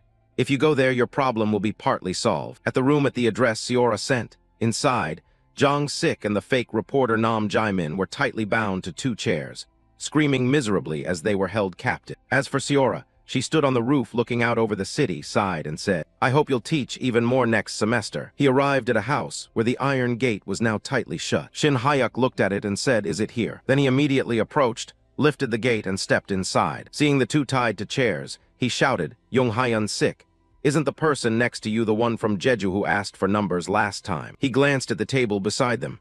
On it sat a laptop and a note. He moved closer, opened the computer and began entering the password. On the laptop screen, his face darkened. What the hell, these maniacs, there's everything on this laptop. Malicious rumors ready to be released, fake photos, even stolen ID cards. Yong Hyun Sik, who couldn't accept defeat in that earlier honor duel, had hired fixers to take me down. Even though he'd been taken down by a real broker, Seora, he still had powerful backers behind the scenes. Escorted out by the police, he glanced back at Shin Hayek and said, I don't know how you managed this time, but I'll be back. Don't think this is over. Next time I'll start with the people around you, one by one. Before he could finish, Shin Hayek stepped forward, grabbed his collar and said coldly, just try it, you bastard. The cops rushed in to stop him. Hey, back off. His face was furious as he swore, how many times have you loitered in front of me? I'll pull you out and beat you to a pulp that time. I'll beat you until you're near death and shave off whatever hair you have left. But hey, you'd better not touch the people around me, because next time I will really kill you. Be prepared. Seeing him starting to lose control, a police officer shoved him back and shouted, I told you to back off. Looking at Shin Hayek's face now, Yong Hyun Sik muttered inwardly, no way. Shin Hayek, this guy, was he always like this? Not long after, Yunseo's article was published with testimony from top hunters like Kim Man-dong, Jong Sik, and official cooperation from Jeju City. When the official investigation concluded that Yong Hyun Sik was the culprit, public opinion swung sharply back to Zushin. After hearing his whole story, Yu Ryong exclaimed, that's really impressive. Earlier, they reported without proper investigation, and in just one day their stance completely reversed. Rumors are more terrifying than losing one's mind. This really is a big deal. The Black Blade girl is terrifying too. Wasn't it said that the spear wielder is also a formidable master? Shin Hyuk scratched his head awkwardly and replied, "They wouldn't say how, but they said they were given up to 3 bottles of sleeping pills, enough to knock out an elephant." Yu Ryong continued, "They went that far because of you. My disciple really deserves praise." A disciple, even if the term is a bit different, it seems I'm lucky to have made such a connection. Then he added, "At the school they told me to take a leave for a while, but I refused. Doing that would only make the students more worried." He replied, "You thought correctly. If they don't appreciate it, repay them with teaching." But Shin Hyuk interrupted immediately, "Master, I have one more request." The master, slurping his noodles, asked, "What is it?" He asked, "Master, do you know the 3-talent sword technique?" The 3-talent sword technique is a sword style composed of 3 basic moves: the horizontal slash, the vertical slash, and the thrust. In wuxia novels it's ranked a low-tier martial art, but I think it's good for the kids to practice basic forms and mentality. Master surely knows it. Hearing this, Yu Ryong kept enjoying his bowl and said, "The 3-talent sword technique? First time I've heard of it. Your martial arts aren't even fully refined yet. Why look for another style?" Hearing that, Shin Hyuk wondered, Master, it's the 3-talent sword technique. It includes vertical slash, horizontal slash, and thrust." Yu Ryong said, "You fool, vertical, horizontal, thrust are all just slashes. What's this 3-talent nonsense?" He thought to himself that since it's a common trope in martial novels, there must be a 3-talent sword technique. After a moment he asked, "So aside from the arts I've learned, does Master know any other techniques?" The Master answered, "I also know a few moves from old Tianma and old Sanfeng." "How so?" He poured out his heart. "I want to teach the students. I want to do something for them." Hearing that, Yu Ryong smiled slightly and replied, "It doesn't have to be martial arts, right? I once went up Mount Wudang and learned something from old Sanfeng." Shin Hyuk asked, "What is it?" He replied, "Living on the mountain, he's very knowledgeable about herbs, so he became excellent at brewing tonics. He once told me that if he ever had disciples, he should brew them some." Hearing that, Shin Hyuk's eyes twitched, and he said, "God, Master, you had that. Why didn't you give it to me earlier?" The Master replied, "Didn't I already temper your bones and sinews? This only helps adjust tendons and open meridians. With your level, it's basically unnecessary." Hearing that, Shin Hyuk teased, "Then it's just like ordinary tonic." Yu Ryong explained, "You fool, how can it be compared to regular tonics? Though it doesn't raise internal power like an elixir, its effect is great. Also, Wudang follows austerity and doesn't use expensive ingredients. Sanfeng's disciples are even more robust than Tianma's. That says it all, right? For growing students, there's no better gift." But the result was beyond his expectations. All the students writhed uncontrollably after consuming his concoction. Someone shouted, "The teacher poisoned the class. Air raid alert, air raid alert." Seeing the students looking far from well, he said, "Hey, this is a tonic for the body, kids. Don't spill it, drink it all." Thus the 2nd semester of the swordsmanship class began. A long-haired youth with a sullen face glared at him and said, "Teacher, I'm not joking. This seems like poison. Jinsu looks awful too." He frowned slightly and replied, "I don't want to drink this." Hearing that, Shin Hyuk immediately ordered Jinsu add another treadmill room. "From now on, for 2 months before class, every day you must drink this. If you refuse, it's up to you. If you really don't want to, tell me privately." Jinsu wiped the drops at the corner of his mouth and said, "If you put it that way, not drinking feels like missing out." Then Shin Hyuk reassured them, "Come on, there's no lesson today. Dismiss after you drink." The class president sprang to her feet and shouted, "Everyone, attention." On her command, the whole class rose with grave expressions, their eyes fixed straight on Shin Hyuk. This surprised him. He said, "What's this? You haven't even saluted." The class president spoke on their behalf. "We look forward to your guidance this 2nd semester, teacher." In unison, the class said, "Please take care of us, teacher." The girls in the front began whispering, "You're so handsome. Please don't leave the class, teacher." Hearing this, Shin Hyuk sighed with relief and happiness, seeming pleased they feared he'd quit. After a pause, he replied, "I'm not going anywhere." Everyone dismissed. Once all the students left, he remained alone on the podium. Holding the book, he murmured to himself, "Half a year already. Time really flies. I originally just wanted an easy life. I didn't expect to become so attached to this place." While he was lost in thought, Seora stood in the doorway with her arms crossed, looking at him and saying, "The kids really listen to you. How do you do it?" Surprised by her sudden appearance, he asked, "Seora, you're here. Why did you want to see me?" She glanced nervously outside to see if anyone else was there and said, "It's nothing else. You're famous now.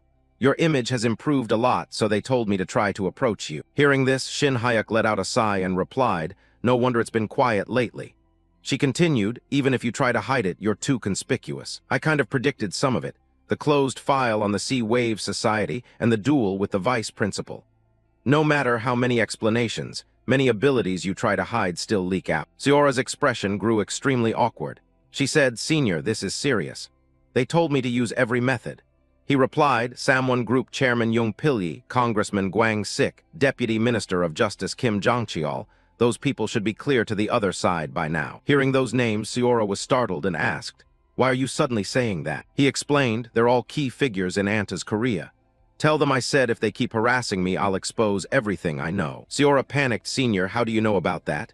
Were you going to say something? Then she corrected herself, No, you just found out on your own. Antas probably won't dare to act recklessly now, so I'm fine, so don't frown anymore. After that, he concluded, the needle in the sheath will eventually pierce through. No matter how you hide it, one day it will be exposed. Just as Jong Sik said, my abilities will eventually become known to the world. There's much that's been done. You can't turn back time. I've also formed too many relationships ever since I met my master and began studying martial arts. Ever since I became Kang Shin Hayuk, the storyline was bound to change. After a moment's thought, he said, yeah, then there's no need to cling to the original rules and no need to fear them changing. At his words, a string of question marks seemed to appear over Siora's head. She asked, what original rules? What have you been talking about? He stepped closer, placed a hand on her shoulder and said, it's nothing.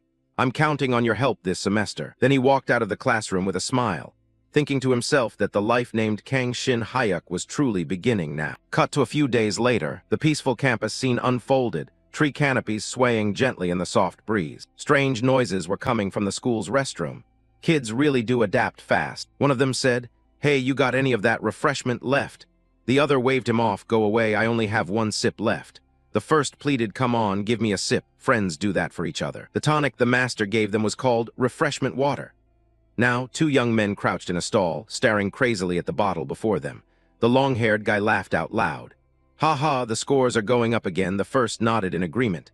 With its awful bitterness, it kept sleepiness at bay and improved digestion, so it became a favorite drink among students. Jinsu beside them set his glass under the table and let out a few soft hums. He sighed, I don't taste the bitterness at all. Have I suffered so much that it's gone numb? Min-hee looked down and warned, here we go again. Jinsu called out, hey Min-hee, go out with me. I'll make sure your hands don't touch the refreshment water. At that half-joking line, Min-hee laughed, ha ha, get lost, no way. It's a bit worrying that someone like Jinsu would misuse it, but thanks to the long-distance running regimen to build endurance last term, in the upcoming midterm fitness test, the swordsmanship class achieved overwhelmingly strong results. Watching the students sprinting across the yard, one teacher exclaimed, Teacher Shin Hayuk, what did you do to get results like this? Another teacher, checking his stopwatch, nodded in agreement. They're almost on par with third years trying out for the Ranger team. Seeing the students' convincing performance, Shin Hayuk smiled inwardly. Although not the homeroom teacher, as the basic swordsmanship instructor, he felt proud. He thought to himself that since he'd given them the tonic, this time they'd have to train twice as hard. Thus the busy summer of the second semester passed. Autumn was drawing near. In class he told the students the Mid-Autumn Festival is coming, don't just play around. After the break there's the midterm exam, remember? The students answered in unison, yes. He continued, spend some quality time with your family. Now dismissed. The class filed out. Min-hee turned back and waved, have a good holiday, teacher. Watching the students gradually leave, he glanced down at the notebook in his hand and smiled. Suddenly, two students approached to get his attention. He turned and asked Yunseo, why are you still standing there? Yunseo replied mischievously, we wanted to get some advice from you, teacher. The two girls exchanged looks, then Yunsu said, we're thinking of signing up for the martial arts tournament. What do you think, teacher? Surprised by the sudden decision, he asked, the martial arts tournament. It's the martial arts competition among hunter academies nationwide, commonly called the martial arts tournament. Students from hunter schools across the country are eligible to participate. Because there are no grade divisions, most third-year students typically achieve top results. He stroked his chin thoughtfully. A few days earlier, the academic meeting had mentioned the martial arts tournament. He had assumed first years wouldn't be interested. Yunsu continued, the qualifiers start in November, so we're planning to register early. Yunseo added, what do you think, teacher? Are we not suitable? He pondered for a few seconds, then replied, you two are indeed excellent students, but you've only stood out among your own age group. If you face experienced second or third-year students, it'll be tough. Yunseo quickly chimed in, that's true. If we enter and get eliminated, we'd only embarrass you, teacher. Shin Hyuk flinched, asking, huh? What did you say? Yunseo continued, I heard that in first year, Senior Sejin also wanted to participate, but the swordsmanship instructor at the time wouldn't allow it, because if she lost in the qualifiers, it would be disgraceful. In the end, she had to beg, and then went to the vice principal to ask privately. Hearing this, Shin Hyuk sighed inwardly, thinking, wow, no wonder she became student council president. Then he asked, why are you worrying about saving face for me? I don't care about that stuff. If you want to compete, just compete. This made the two girls ecstatic. In unison, they cried, really?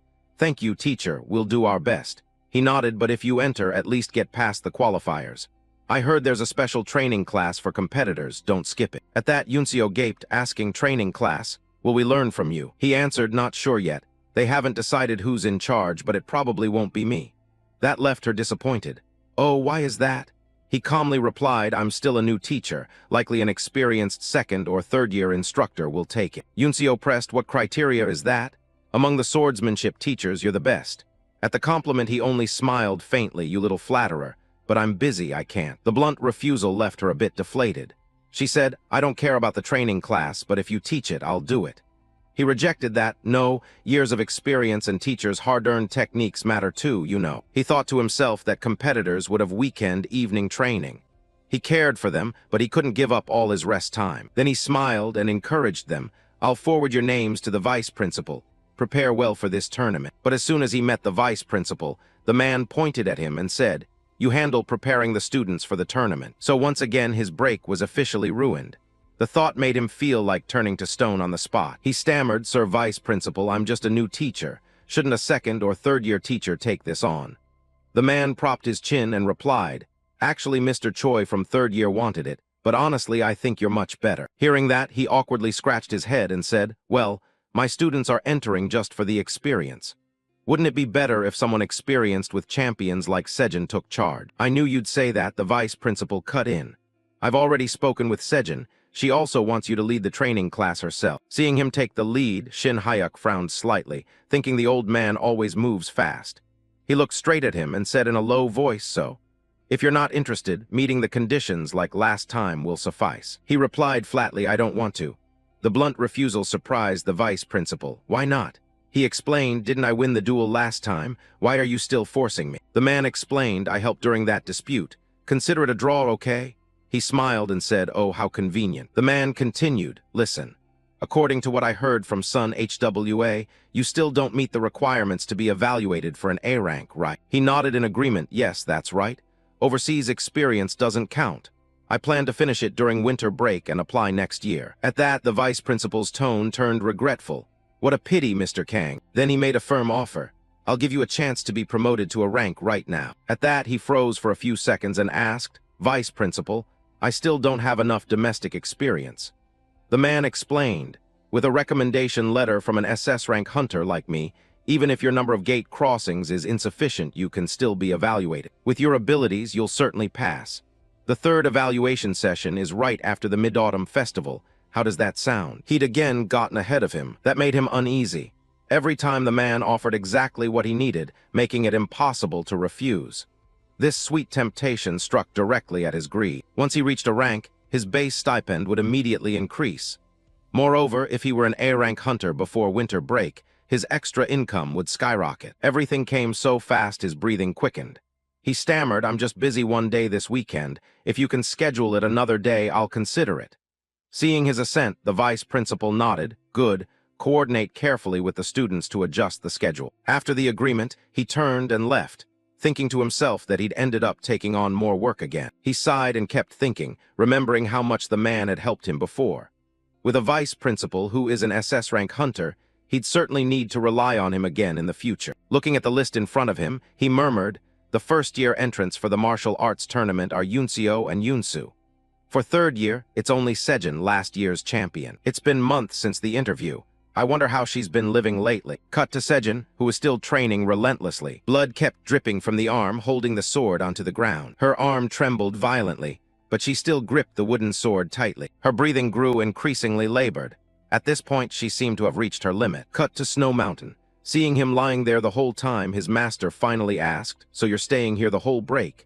He nodded, "Yeah, might as well train the gaps and breathe the fresh air." That made his master narrow his eyes suspiciously. Now he asked, "Did you kill someone? That's gruesome." He snapped angrily, "No, it's not like that." Seeing his odd attitude, the master continued, "Something's off. Normally you find every excuse to avoid training. Why are you suddenly this serious?" He retorted, "Why don't you praise me once? I deserve praise." Master Yu Ryong replied, "I'm thinking of making you focus even harder than clearing the Kai Bang stain." He angrily flopped down into the snow and said, "I just wondered what it'd be like if I got even stronger than planned." He thought to himself that he'd already changed the lives of students at the academy to some extent. If he'd decided from the second semester to live his own life, he needed to be proactive and strong, but he didn't know how even the smallest change might affect the future of this world. At minimum, he had to be strong enough to protect himself and those around him. Then he sat up. That makes sense. He turned to his master and asked, "By the way, have you been able to read the writing in our world?" The master, still enjoying a pale blue chocolate bar, replied, "Of course, I can. It's not that difficult." So he produced a martial arts manual and said, "Please take a look at this for me." The master opened it to study and, looking at it, asked, "What's this?" He answered, "It's a martial arts book from the outside world. Can't you see?" After examining it for a while, Yu Ryong said, "Did I learn the characters wrong? This worthless pile of trash dares to call itself a martial arts manual. Even 8 petty pirates could break it apart easily." His expression shifted a full 180 degrees. He stroked his chin and said, "Right, not boring, is it?" He thought to himself, "Actually, staying here the whole break wasn't just for me. While planning the training class, I pulled a few things out." Then he turned to his master and asked, "You've fought with all kinds of weapons, haven't you?" The man nodded, "Yes. Why do you ask?" Winking, he opened his backpack, took out another martial manual, and said, "Actually, there are plenty of combat manuals besides swordsmanship here. If possible, could you teach a few moves that can neutralize an opponent right?" Taken aback by his pupil's cheekiness, the master hesitated. "You've got an interesting idea. Are you trying to challenge this old man to a duel now? Though a sword spar is only a dialogued bout, it can't advance you like a real fight, but it's still a process of finding mistakes and learning from them. All practical courses at Hunter School are taught according to set curricula. Hunter schools nationwide teach the same material. What if a true martial master analyzed modern techniques and pointed out your weaknesses? What if they taught students how to counter every weapon out there? How many students out there could actually stand up to that?" Snapping out of the thought, he was now sparring with his master. He lunged and threw a punch, but the master easily raised his sword and knocked his attack aside. The strong deflection sent the spear flying from his hand. Instantly, not giving him time to react, the master swung a cut straight at him. But with his quickness, Shin Hayuk moved behind his master. Then, his hand clenched, he gathered mana into his fist, preparing to strike. The punch was delivered with such force that the forest echoed with a violent explosion. During the break, I'll discuss sword techniques with the old master and take notes. And sometimes, stubborn as I am, I'll take a hit. "Don't be so stubborn," he says. But that guy who keeps jabbering about stomping snow to launch himself.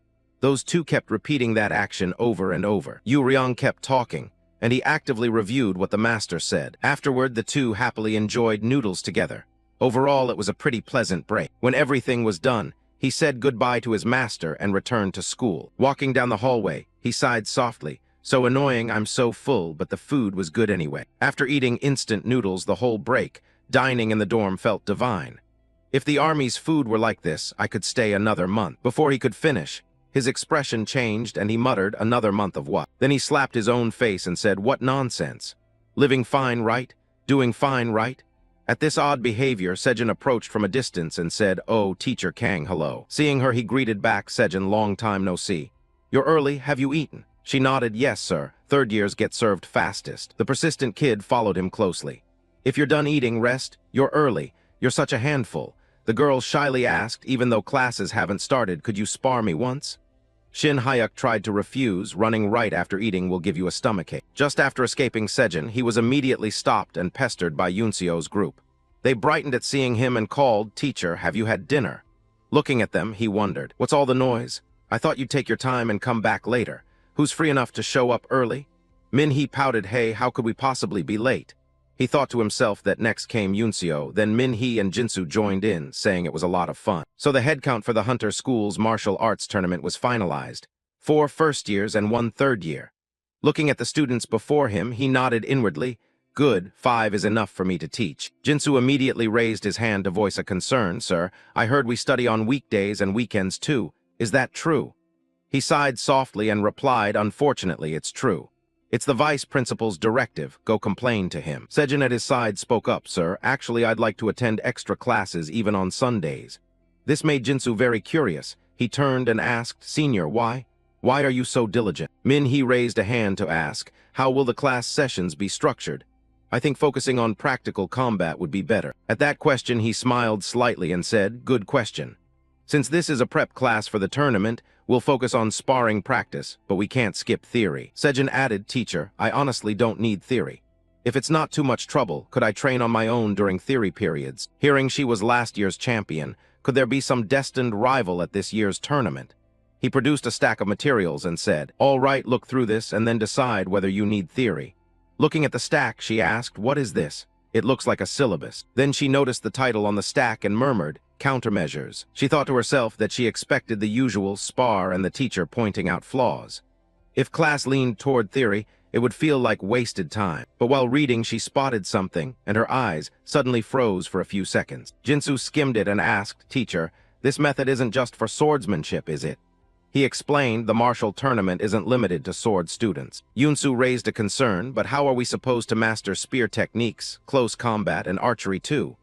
Yunseo added, and magic, learning it won't help because our mana is different. Seeing the puzzled looks below, he smiled and said, it seems, aside from Sejin, no one really gets it. Why should sword students learn other disciplines?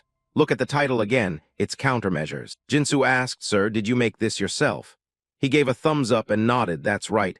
Got a little help, but from cover to content it's handmade. The cover of the packet couldn't look any cruder. Jinsu said, the cover really is handmade, sir. It's terrible. Ha ha. Contrasting with the kid's joking tone, Sejin trembled as she held the theoretical packet to her chest. This wasn't something to laugh off. Mastering this material would make you unbeatable against similar magic. If I had teacher Kang's age and experience, I could fully match that power. She thought as she looked toward him, realizing the true genius was him. Back on Snow Mountain, Yu Ryong suddenly sneezed, wondering who might be mentioning his name. It's been nearly a week since I took on the supplemental class for the tournament. Some days we study theory using the countermeasure method my master provided. Other days we run sparring drills. Right now he was looking at the statistics board, then turned to Jaisal and said, you've gone over time. Let's stop here. She, still full of energy, replied, has 3 minutes already passed. Son HWA was treating Min-hee at the time and said, these kids are strong. There's no sign of fatigue at all. He thought to himself that he'd ask teacher Kim and Hong for help. The countermeasure method the master created is truly excellent. But right now the kids are still far too lacking in real combat experience. Of course, through the vice principal it wouldn't be impossible to spar with other classes. But having a student like Jaisal by my side is really reassuring. After that thought, he turned to encourage everyone. You all worked hard. Enjoy your dinner. Don't forget to bring bitter water when you leave. Starting Monday, the first years will go on a 3-day conditioning run, and they'll have the ceremony off to rest comfortably at school. Recalling what the vice principal said to him. By the way, I remember you'll serve as an instructor at the training camp as well. This made him very puzzled. He asked what comes bundled with that. I'm not a homeroom teacher, I'm just a sword instructor. Kim Man-dong replied awkwardly, the recommendation letter for the promotion exam this time is very valuable. Come on, just help out one more time. So I had to go along to the training camp. That old man is rarely so familiar. Does he plan to take the kids anywhere through a teleport gate? He also looked rather uneasy. Seeing him deep in thought, son HWA turned and asked, Teacher Kang, did you also prepare tonic pills for the kids? He smiled and answered, I heard there's a tonic that's good for students entering adulthood. Hearing that, son HWA smiled and said, you really care about the kids. They're lucky. At those words, everyone put on displeased looks. The effect of the tonic the master provided was indeed obvious, although it could simply be because they're at a growth stage. Thinking back to the recent midterm, their basic abilities had clearly improved. Jaisal stepped forward and offered, Teacher Kang, let me help you clean up. He waved her off, that's not necessary. You've already helped the others, go ahead inside. She pouted, are you sure, teacher? I'm free. He smiled, just having you help with training is enough to make me grateful. Next time I'll treat you properly. After tidying up, he stepped out of the training room, locked the door and muttered, ha ha, another day done. Just as he was thinking about some rest time, a voice came from behind. Teacher. Sejin's appearance wiped the smile from Shin Hyuk's face. He was startled and said, "Ah, you're quite the surprise." He turned and asked Sejin, "Why haven't you gone home yet? Are you asking for another spar?" She shook her head. "No, actually I have something to tell you." Why so awkward? She reached out to clasp her other arm and stammering said, "Actually, starting next week I won't be able to attend the Saturday class anymore." The girl spoke with deep sadness. This caused Shin Hyuk's gaze to freeze for a few seconds as well. The first thought that came to my mind was, what? The second thought was, why? Fewer students would mean less work for me. So why do I feel so strange? Maybe because I prepared the training thoroughly, so hearing that a promising student will be absent makes me feel off. I'm not someone overly passionate about teaching, but it's only Saturdays off after all. Yeah, it's just Saturdays off. Seeing the girl now, tears streaming down her face from sadness, he murmured, "Why are you crying so miserably?" Cut to the outside. At this time, the teacher and student were sitting on the schoolyard, sharing youthful confidences. He said, sounding disappointed, "This is bad. The cafeteria closed early, so all I can offer you is bitter water." Taking the cup that reeked of a poisonous smell in her hand, her expression darkened, but she forced a smile and said, "It's okay, sir. This actually helped me calm down faster." Then he turned and asked, "So starting next week, you'll really go out hunting every weekend?" The girl nodded yes. Actually, she preferred having the teacher instruct her. But before she could finish, he asked curiously, "That's odd. Students only start internships in sophomore year, and there aren't internships on weekends, plus the rules prohibit going out." She replied, "My father said he'll call the vice principal directly." As he sipped the cup, he thought to himself how strange that was. Would that strict old man really permit it so easily? Curious about her father's identity, he turned and asked, "If one call is enough, does your father know the vice principal?" She answered, "Oh, my father is the guild master of Aries." At that, Shin Hyuk's eyes changed. He furrowed his brow and looked at the girl, thinking, guild master of Aries. So this kid comes from a powerful, wealthy family. She continued, "Actually, my goal isn't the National Martial Arts Tournament. I'm only entering to secure a spot to compete in the WHCU 19 Hunter Championship." WHCU 19 stands for War Hunter Championship under 19, the World Hunter Championship for competitors under 19. Then he seemed to realize something and said, "Ah, right.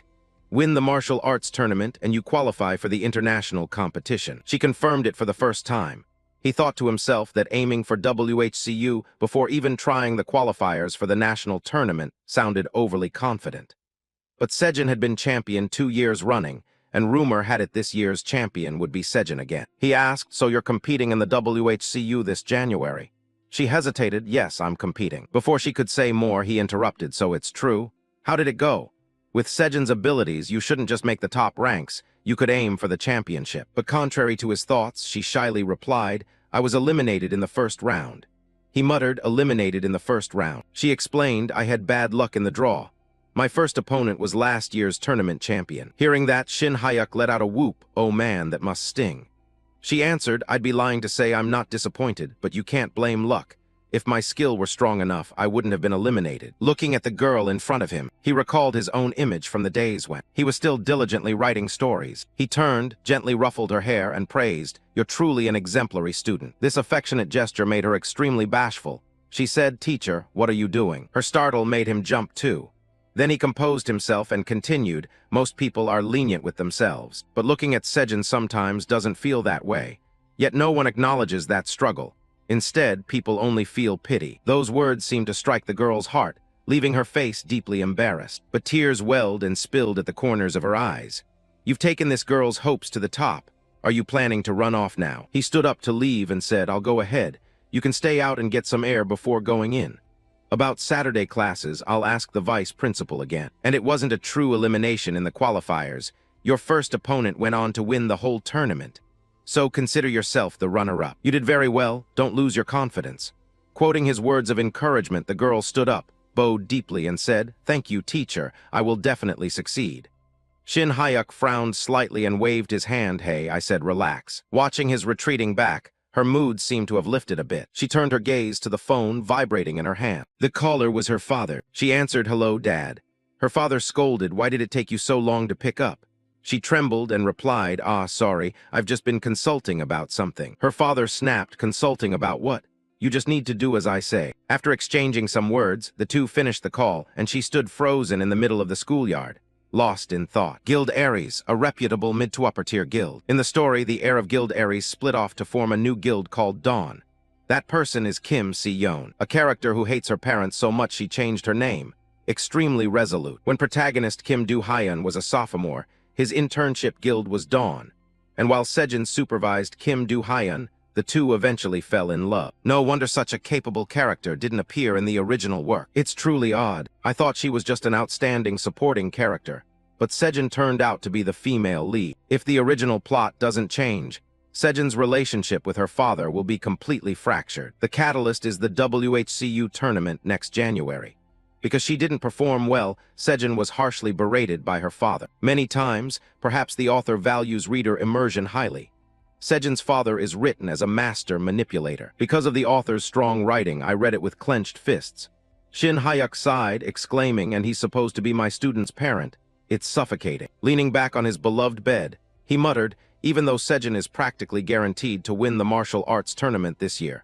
Her anxiety now makes sense to me. It's not surprising. Among the top 10 prodigies, the reborn students, the coldest and most ruthless, one of them is a perfectionist. That's because her father is Sword King Kim D-chan, an S-rank hunter, a genius crushed by his father, who used every connection to keep his daughter from becoming independent. If Kim D-chan were my father, I'd have packed and run long ago. He fell silent for a moment, then remembered his own past image. When I didn't achieve good results, my father tore up my test and came to scold me. Later, Sejin will defeat her father. She'll receive an apology and reconcile, ending on a happy note. But honestly, I don't like that part at all. It's just a reminder of old wounds. Blood ties and forgiveness aren't magic wands. The people involved must have a lot of nails driven into their hearts. Just seeing that he forces his daughter to intern on weekends, ignoring school rules, is enough to show the burden she bears. Come to think of it, Sejin is a senior and also serves as student council president, with extra makeup classes and interning both weekend days. I wonder if she even has time to rest. Even if I don't intervene, things will likely sort themselves out later. He recorded images of the girl, always in a melancholic state. He pondered for a long moment and muttered to himself, "But should I step in?" He then turned back to ask his master, which made Yu Ryong very curious, saying, "If you intervene, what do you plan to do?" He scolded, "Disciple, if you intervene, how exactly do you intend to do it? What can you accomplish?" He explained, "No, master, I rarely ask for your opinion. Why would you answer like that?" The master replied, "Are you planning to turn that household upside down? Or will you personally sever their bloodline? I've seen countless children burdened with heavy responsibilities like that. Even when I stayed temporarily with the Namgung family, the interns there suffered immeasurably. Back then, I only corrected a few stances and did nothing more." This made him very puzzled, and he asked, "Why? That's not exactly cold." Yu Ryong fell silent for a moment and then said, "Because the child never uttered a complaint." Hearing that, Shin Hyuk also began to reflect and did not ask further. "Did that girl ever ask you for help?" He answered, "No, she didn't." The master continued, "Or did she ever show fear about the upcoming match?"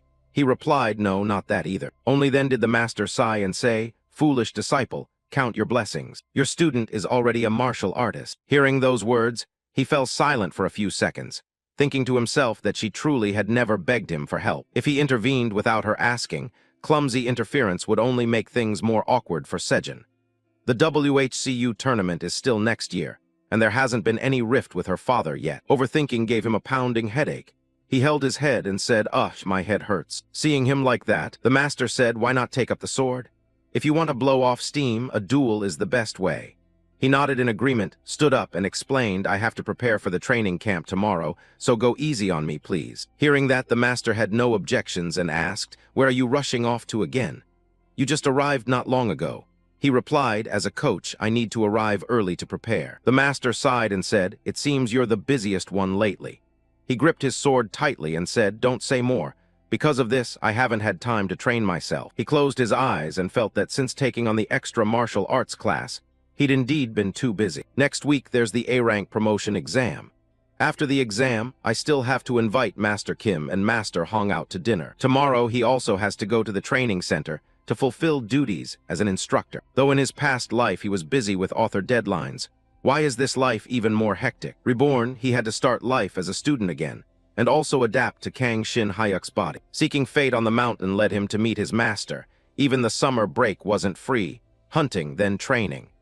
At the end, he had to address rumors, and before he could properly rest, classes resumed. He had once vowed he'd enjoy things he missed in his previous life, yet looking back, He hadn't found a moment of ease. Watching the determined strikes he made, the master fell silent for a moment. He then stepped back, still thinking yet. It wasn't that he hated his current life. Being busy was his choice, and his life so far was not meaningless. He wondered whether Sejin thought the same. After sparring for a while, he confirmed, "That's right. Although this start wasn't what I wanted, meeting my master allowed me to reveal the truth about Anta's Korea to Seora. Even the match with the vice principal, though I lost, I still grew a lot. During summer break, whether sightseeing or working in Jeju, it was still a valuable experience. Because I got stronger, I was able to rescue my students safely, and I received help from those who were with me." He let out a satisfied breath. That's right. Life is that dramatic. Maybe my master meant exactly that when he told me to let go of my impatience. But then suddenly his head spun. His eyes narrowed as he asked, "Master, my internal energy just..." His internal energy began to lose control, surging wildly. Really, had he been overthinking in the middle of the spar? He clutched his dantian and cried out, "Ah, it feels like my dantian is about to explode, it hurts. Worse than when Master opened my Ren meridian before."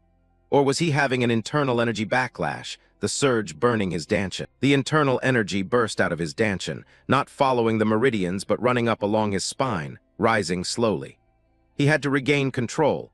This was not a normal qi circulation path. It passed the epigastrium to where the heart is, then continued up to the throat, and from the throat to the third eye. Finally, when that burst of internal energy reached the Beihui point, it shattered, enlightening him in countless ways. His expression changed as he muttered. The pain vanished as if evaporated. "Now my mind is clear." He raised his hand to look at it, stammering, "What is this?"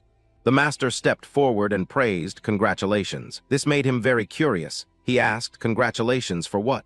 "Congratulations on your enlightenment. You just passed through another barrier." Hearing his master's words, Shin Hayek thought to himself, passed through a barrier. Does that mean his martial art had reached the next realm? The previously uncontrolled internal energy suddenly flowed back, surging from his chest through his heart and piling into his throat as if about to explode. When it reached the third eye on his forehead, it extinguished along with the pain. The master described what he felt. After passing the third eye, the place where internal energy gathers is the Beihui point at the top of the head. Then that boiling, explosive qi simply dissipated without a trace. He nodded in confirmation, "Yes, exactly as I felt." Hearing this, the corner of the master's mouth curved into a reassuring smile. "But don't worry. The internal energy hasn't disappeared. It's cleared out to make room for a new vessel. Given your temperament, I thought it would take longer. I didn't expect you to awaken so quickly." He asked curiously, "Awaken how? I don't really feel anything clear." The master continued, "In any case, a person doesn't change simply by rising one level. There are still many realms to cross. Among them, the condition for entering the supreme peak is to be freed from worldly attachments. Even if you can't immediately solve the problems before you, if you can accept the situation and take it as part of yourself, that is a form of letting go." He reflected on his master's words and accepted the situation. "Indeed, I feel lighter now, master, and I think my stomach's a bit hungry too." This slightly naive remark made the master sigh in exasperation and say, "You've been circulating qi for 4 watches straight. You should be hungry." Startled, he checked the time on his phone and shouted, "What? 4 watches already? It's 5:30 p.m. The master nodded, "Yes. Didn't you say you had to go to the training camp? Eat the noodles I cooked first, then go." He remained immersed in thoughts about that realm. Once he became accustomed to the aura blade, that would be the pinnacle. If I've already passed that realm, it means I'm now entering the early stage of the super-ultimate peak. Just how much stronger have I gotten? I can't feel it clearly at all. I wish I could find another match, but my training camp schedule's in the way. After finishing his meal, he turned toward the teleport gate and said, "I've eaten.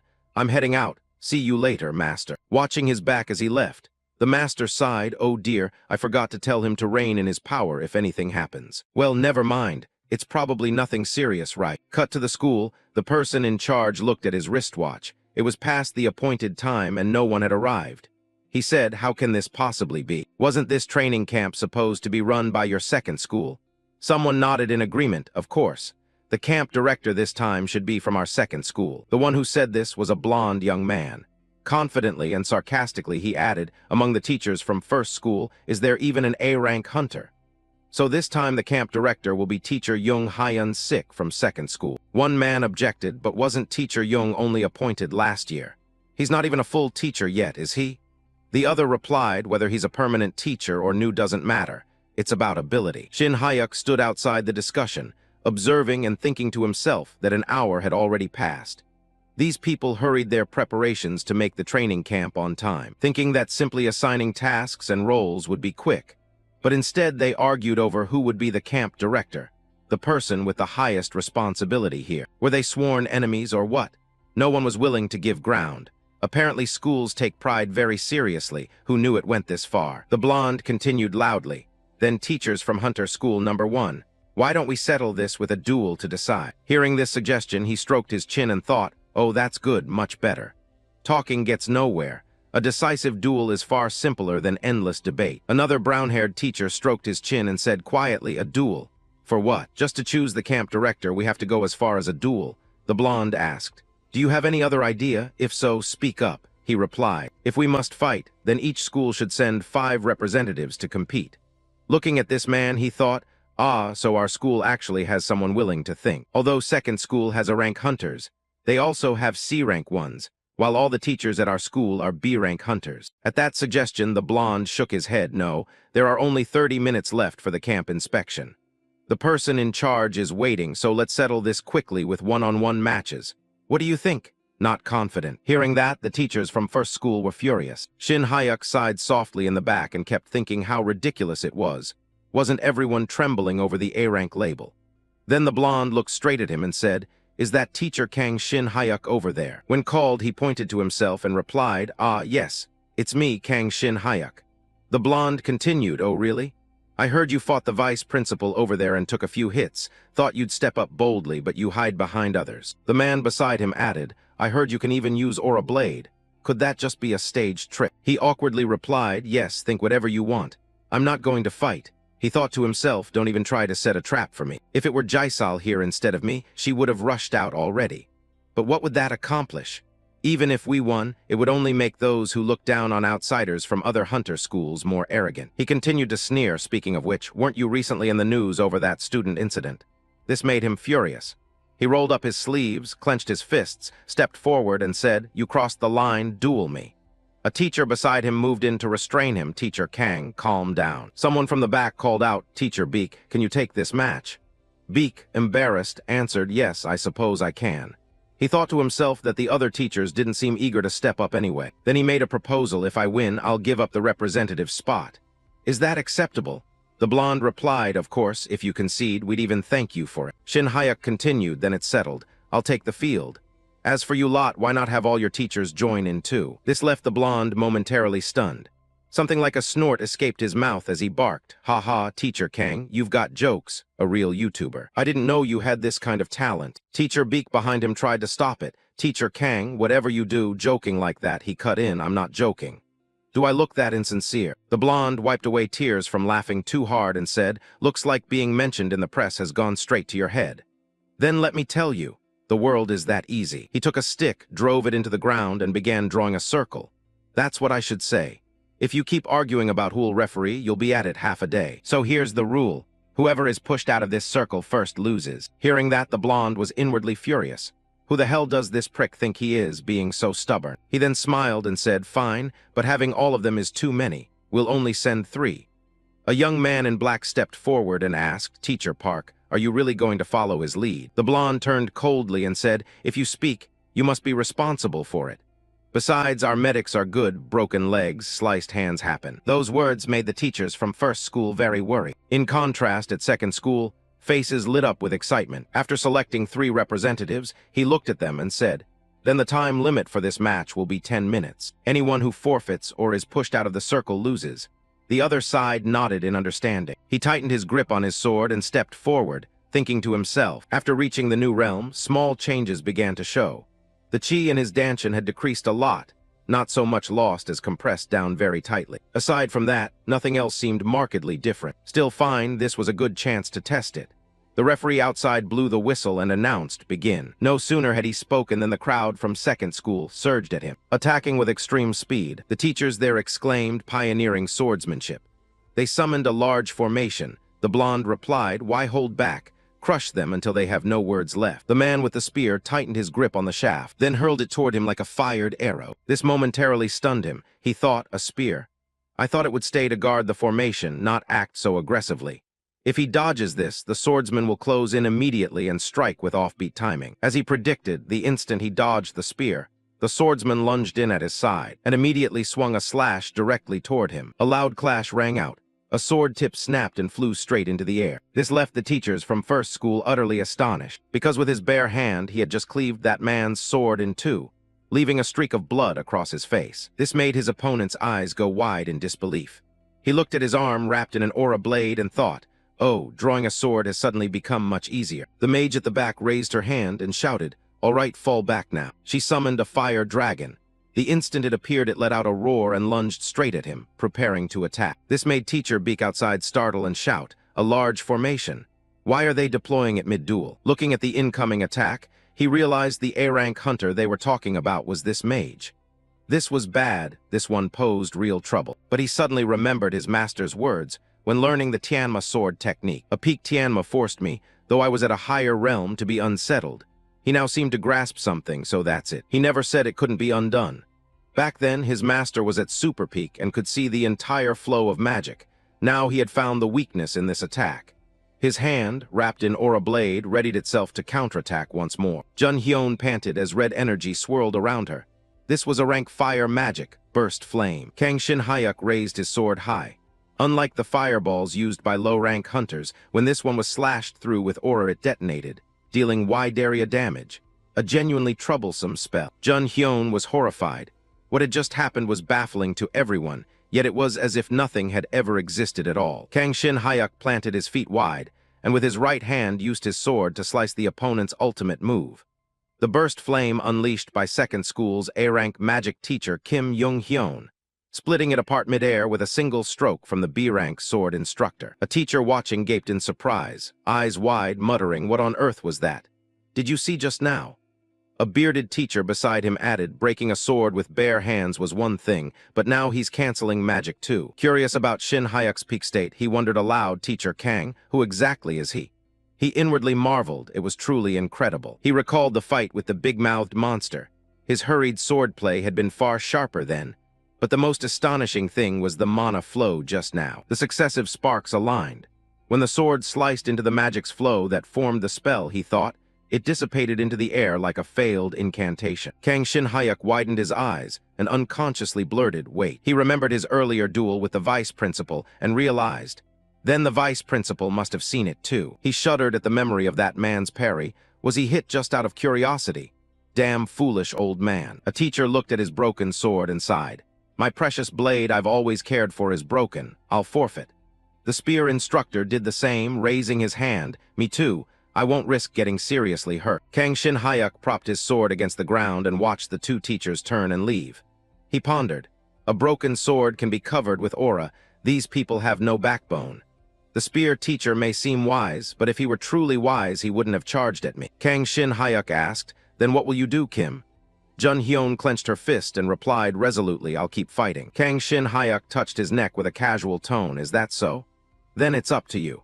But inwardly he judged that it would be tough with only the mage. Mentally, she was the strongest of the three. Watching Young Hyun spread her arms and unleash a fireball, he respected her fighting spirit. Of course, that's not a wise choice. Shin Hyuk squinted, calmly observing inwardly and reciting spells as well. Even his master had almost no experience fighting mages, so he was curious. He swung his sword. An aura of energy formed a curved arc. He calculated silently. Attack while they're chanting and it's over. Just cut lightly with sword chi. The arc of sword chi slammed into Young Hyun's hexagonal protective circle. She was unharmed, and on the contrary, the fireball in her hands grew larger. The blonde teacher folded his arms and commented, "See, Kim's shield can't be broken by aura. If you can't get out of its range, there's nothing you can do, Teacher Kang." Shin Hyuk frowned but remained calm, replying with dry amusement, "If the gun won't do, use a cannon. Simple as that." He focused more energy into the sword and swept it. A massive blade chi was released. He curled a lip in a smile. "This will definitely break through." The blonde teacher gaped and stammered, "That's an aura blade." "Really?" The man beside him, astonished, hurriedly added, "Using such a big technique in a match like this, does he intend to kill someone?" He replied confidently with a grin, "Scared of that? And what about your buddy? Trying to catch me so badly he'd burn down the whole training ground." Shin Hyuk changed his grip to the sword's hilt and forcefully threw the blade forward. All right, let's see. The sword's tip flew like an arrow straight at the hexagonal shield. He shouted, which will break first, the shield or my sword? While Jung Hyun kept chanting. A deafening explosion roared. Shin Hyuk shielded his eyes with his elbow and peered out. The hexagonal shield had been pierced through. He told himself it had broken. The transparent barrier had shown itself. At that point, the chanting had to stop. Chant while moving. Jung Hyun reappeared immediately after, her lips still moving with the chant. Shin Hyuk was amazed. He hadn't expected that. She thrust her staff and shot quickly out of the blast zone, glancing back with a strained expression. He marveled inwardly, chanting while moving. She frowned slightly, observing and murmuring, "Kahen man ka sa bapma. Kahen man ka sa bapma." The buzz-cut woman was astonished. Moving and still chanting a spell? With such a large magic that isn't easy, impressive. The man beside her warned anxiously, "It's too late to recall that misdirected sword now. At this rate, it'll roast you all." Shin Hyuk showed no worry. He held up 5 fingers and said, "Do you think I threw the sword without thinking? I intentionally misdirected it to avoid causing injury." The sword's hilt trembled slightly. The blade shot up out of the ground. The pair of spear instructors gaped. The headbanded teacher looked baffled. What, the sword's flying on its own? The spear teacher quickly dismissed it. No way. The sword streaked through the air. The theory and technique had been taught long ago by his master, but he'd never dared try it before because his internal power wasn't sufficient. The flying sword struck and slit a long wound down Jung Hyun's back, a martial technique that controls a blade from afar with chi and intent. Dikai Yukin. She spat blood, a wet cough. He exhaled, satisfaction on his face. Immediately shouts and panicked calls rose up. "Kim, Kim." He broke into a sweat, his face paling with fear. "Don't tell me she's dying." He bit his lip anxiously when he heard someone shout, "You can see the spine, call a medic, hurry." Shin Hyuk kept chastising himself. He'd spent a huge amount of internal power and it was hard to control the force. He shouldn't use it anymore. A hand released green healing energy and reached out. 2 medics from the medical team were channeling green aura energy to help Jung Hyun staunch the bleeding. And someone shouted that the winner was Professor Kang Shin Hyuk of Hunter School No. 1, meaning the decision over the head coach position would go to him. Just then someone called Professor Kang Shin Hyuk. He turned to look and replied, "Yes." The blonde teacher awkwardly scratched his head and said he had been rude earlier. The man beside him also offered a sincere apology. "I spoke out of turn. I'm truly sorry, sir." Shin Hyuk thought but didn't speak. He hadn't expected them to accept blame. They didn't look like the apologetic type. How surprising. He pointed at himself and smiled. "No, I was rude too." The 2 men shook hands and made peace. Although first impressions weren't great, they accepted defeat neatly in the end. After all, they'd be conducting the training mission together for the next 3 days and 2 nights. His voice rang out. "The mage who held on until the end, Kim Jung Hyun, right?" Despite her injury, she answered quickly, "Ah, yes, that's right. It was a great match." Hearing him continue, "Then here's what we'll do. Let Kim from School No. 2 serve as head coach." Teacher Beek protested. "No, Teacher Kang, what do you mean by that?" Jung Hyun struggled but forced herself to look up and listen to Teacher Beek's attempt to persuade them. "You clearly won the match, and even if it was a duel, this is a position to lead the students." Shin Hyuk bowed slightly and reached out his hand toward her, saying gently, "Your determination to persevere to the end was truly impressive. I hope this training gives our students a chance to learn that spirit." He smiled and praised her. "You really carry yourself well, Kim. Keep your thoughts to yourself, though." Shin Hyuk recalled the final moment when she escaped the first blade and felt solemn inside. "I'm not trying to act cool. Truly, Kim's perseverance is admirable, and the magic techniques she used today will be very useful for preparing for the upcoming martial arts tournament." Faced with the surrounding teachers' mixed frowns and satisfaction, he told himself that Teacher Beek and his colleagues, who often talk with him, had probably guessed his intentions, but he didn't want to discourage his own teachers after the duel. The spacious campus still echoed with the teachers' voices. "Then please conduct this training well. Since you've already come to inspect, let's go celebrate together." "Sounds good. Everyone, let's go." On the highway, a black car rolled along the long road. Someone in the car asked, "Did you get the message?" The other replied, puzzled, "What message?" Bong Pal rubbed his chin and recounted with enthusiasm that our Kim had been appointed head coach. The one speaking was Ma Bong Pal, vice principal of Hunter School No. 2. Man Dong opened his phone to check and said, "I'm only seeing the message now." Man Dong glanced at him with a smile and said he'd heard that our teacher won, but gave up the position to the teacher from Hunter School No. 1. Vice Principal Lee Man Dong. Bong Pal turned to him in shock. "What? But your school doesn't have any A-rank teachers." Man Dong didn't bother to look at him and said, "Nothing special, just luck." Bong Pal bristled and said angrily in a low voice, "You make it sound like it was a coincidence." Through the car's glass, Man Dong's face appeared, grinning with delight. Bong Pal teased, "But I can clearly see you're smiling, sir." Many other students were standing and listening. Man Dong slowly climbed up. Man Dong stood on the high platform. Below him, the students were arranged in 3 dense rows. Because our school and School No. 2 together had some 400 students, the training center's normally spacious stadium was completely packed. A long-haired student complained, "What the hell? How long is this going to take?" The person in front of him replied irritably, "It's already been an hour." Man Dong spoke up, "Our students must be bored by now, right? I'll say a few final words." He spoke through a megaphone. "There is a 4-character proverb, after hardship comes sweetness, which means..." A female student, pale-faced, whispered, "Vice Principal, this is the 4th time you've said final words." The student next to her was also annoyed.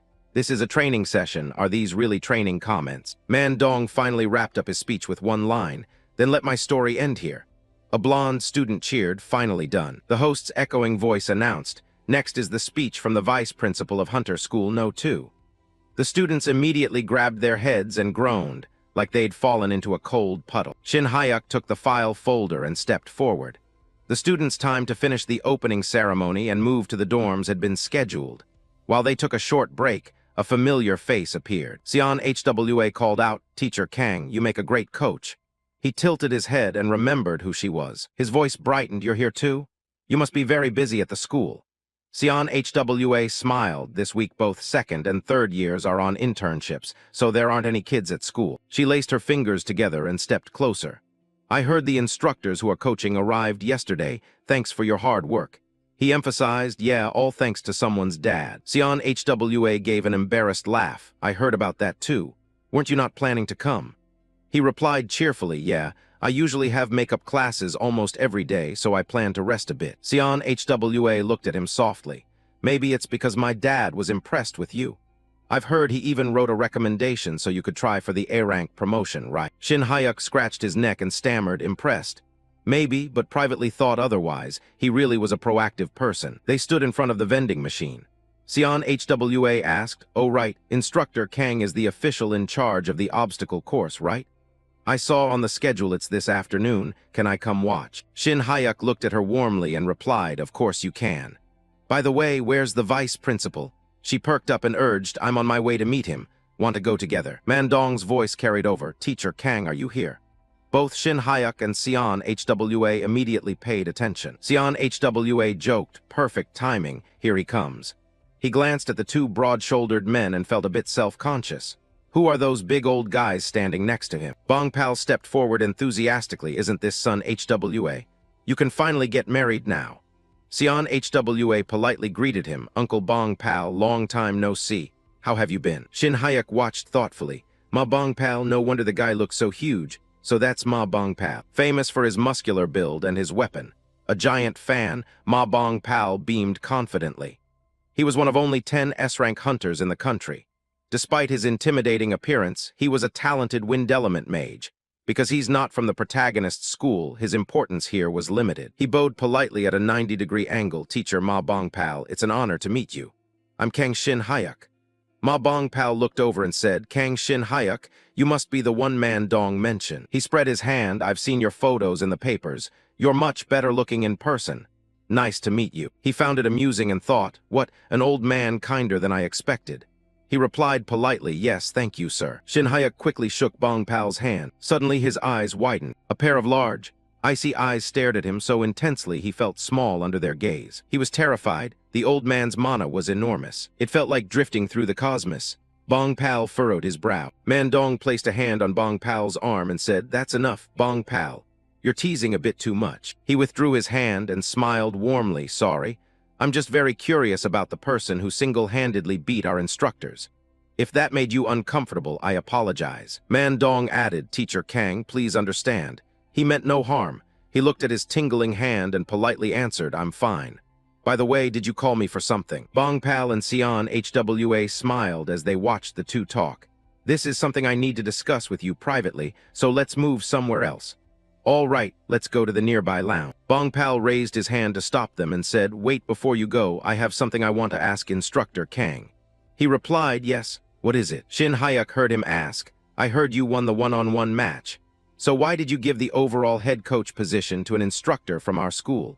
He closed his eyes and bowed awkwardly, because the instructors at my school don't have the nerve. He sincerely continued, recalling her second act of defiance. Everyone was scared once they heard the opponent was an A-rank hunter, so I had to step in.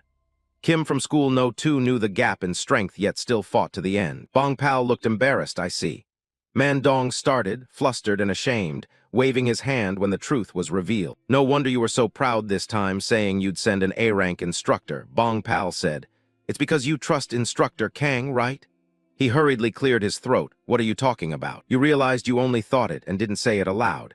This old man sent me to the training because he didn't want to lose to the other school. Stung, Man Dong quickly shoved Shin Hyuk's shoulder and urged, come on, let's go, coffee's on me. You protested silently, as Bong Pal watched them walk away slowly. He smiled with interest. Instructor Kang Shin Hyuk from Hunter School, no one if I remember correctly, you're B-rank, right? Bong Pal bowed and asked, son HWA? She replied, yes, uncle. Bong Pal opened his hand. Seeing his palm covered in fresh scratches and cuts, he asked, can you help heal me a little? At the cafeteria, a clean place full of delicious food. Man Dong spoke first, how about the coffee? I'm not expecting much, but the beans are decent.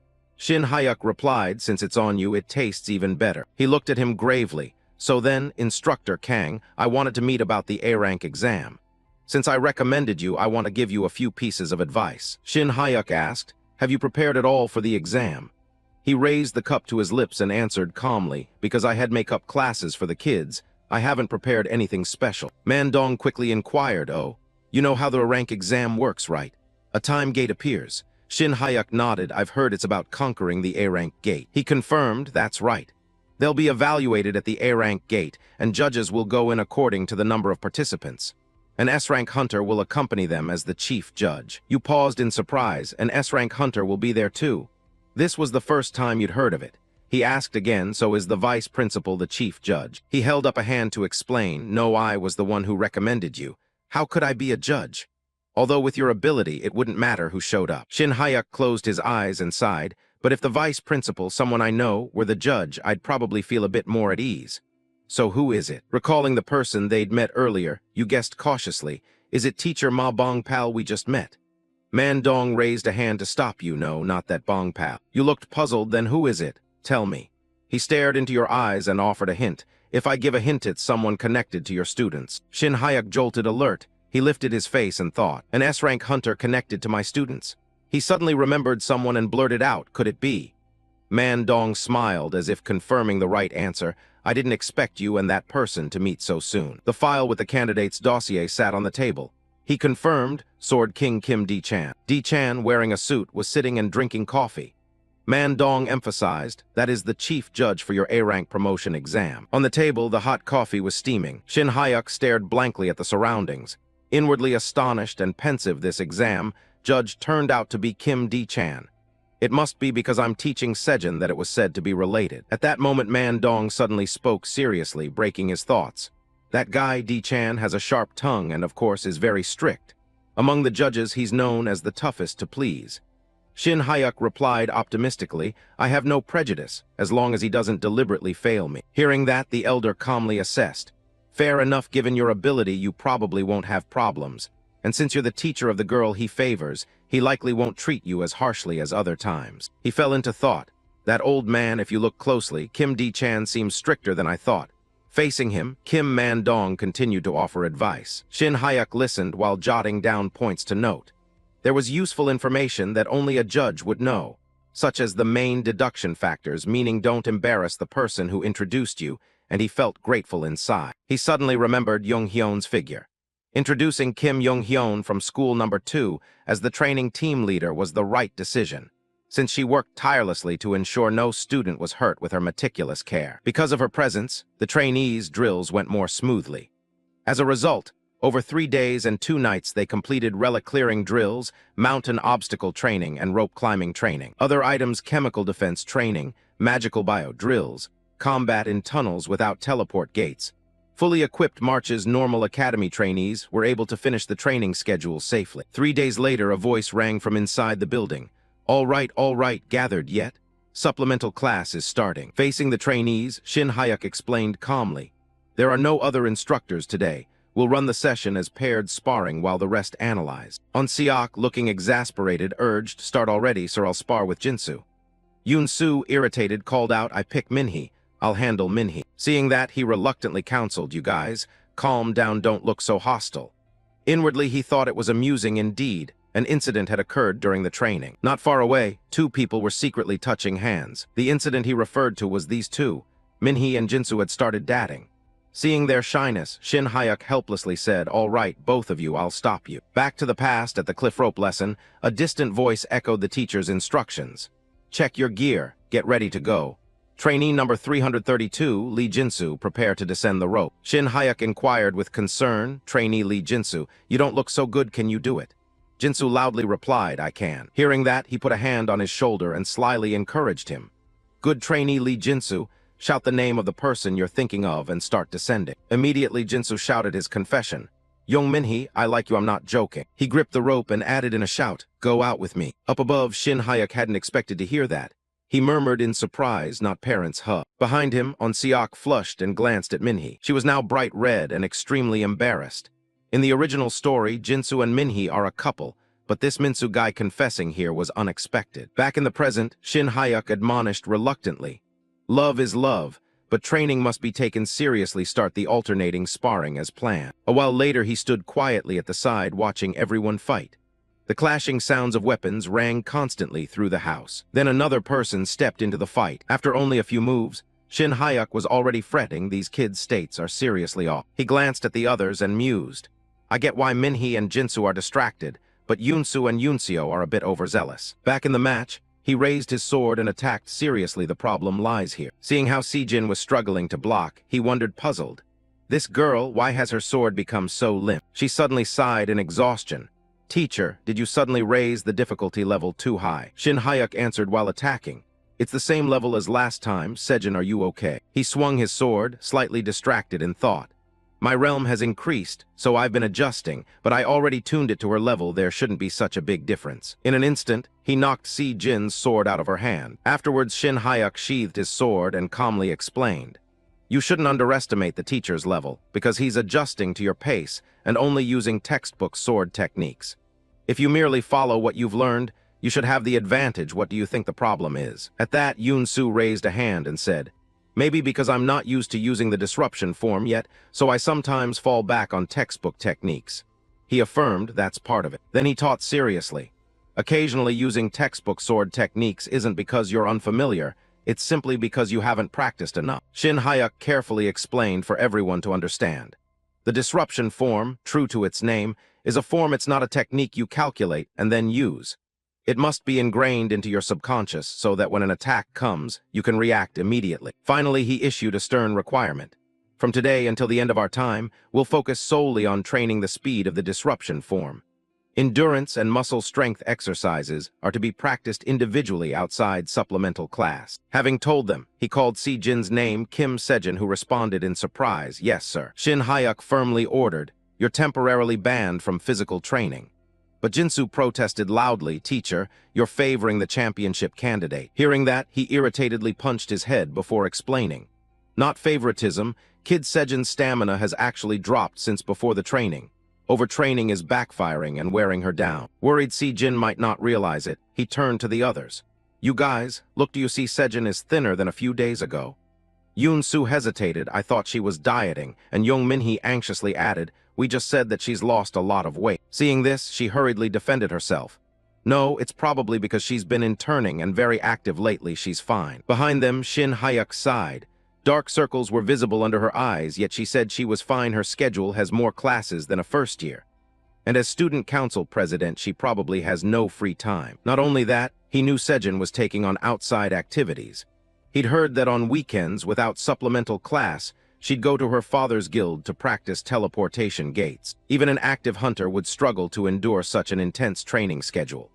Thinking that, he calmly advised, "Frankly, supplemental class doesn't mean much for you anymore given Sejin's ability.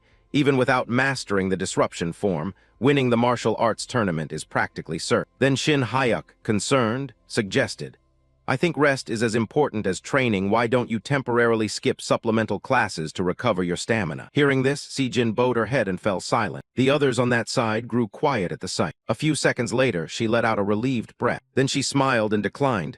No, it's okay, I'm fine. Seeing that, Shin Hyuk just looked at her calmly. He then turned to leave, reminding her not to hesitate to contact him and rest if she felt tired. Kim Sejin obediently replied, yes, sir. Hearing her, he sighed in frustration. If it were someone else, they'd happily say, great, and leave right away. Part of him admired that, but another part felt sorry. Then he announced to everyone, today's session ends here. Minhee exclaimed in surprise, really? Yoon-soo doubted, it's not even 6 o'clock. Jin-soo, self-important, protested, teacher, you don't have to do that just for me. Shin Hyuk, feigning stern familiarity, threatened, Jin-soo, you planning to run 10 laps and then go home? Behind them, Sejin suddenly squinted. She noticed the scene before her growing blurry. Sejin slowly removed her glasses, wondering doubtfully, what is this? Have I really pushed myself that hard? Suddenly a few drops of red fell onto her lenses. She felt faint and a bit dizzy. The others were still joking around over their hey, aren't you watching your boyfriend? Hearing that, Young Minhee blushed and stammered, no, it's just that sometimes looking at him seems cute. Yoon-soo scolded helplessly, you're crazy. Suddenly, the three of them heard an odd sound and looked over. When Shin Hyuk clearly saw the situation, he was horrified, eyes wide. He hurried over, calling Sejin Kim Sejin. In the hallway, the bright lights illuminated the sign for the infirmary. Inside, Sion Hwa breathed a sigh of relief and apologized for the sudden incident. I'm sorry this happened so suddenly. Teacher, good thing you were still on campus. Shin Hyuk replied calmly, it's fine, that's my responsibility. She sat across from him and reported Sejin's condition. Nothing particularly abnormal. It seemed to be exhaustion, so I gave her an IV. Hearing that, he relaxed a bit and thanked her. Thank you so much, she's better because of you. Sion Hwa recalled examining Sejin and worriedly asked, even in her sleep she was mumbling training material. She really seems to be pushing herself too hard.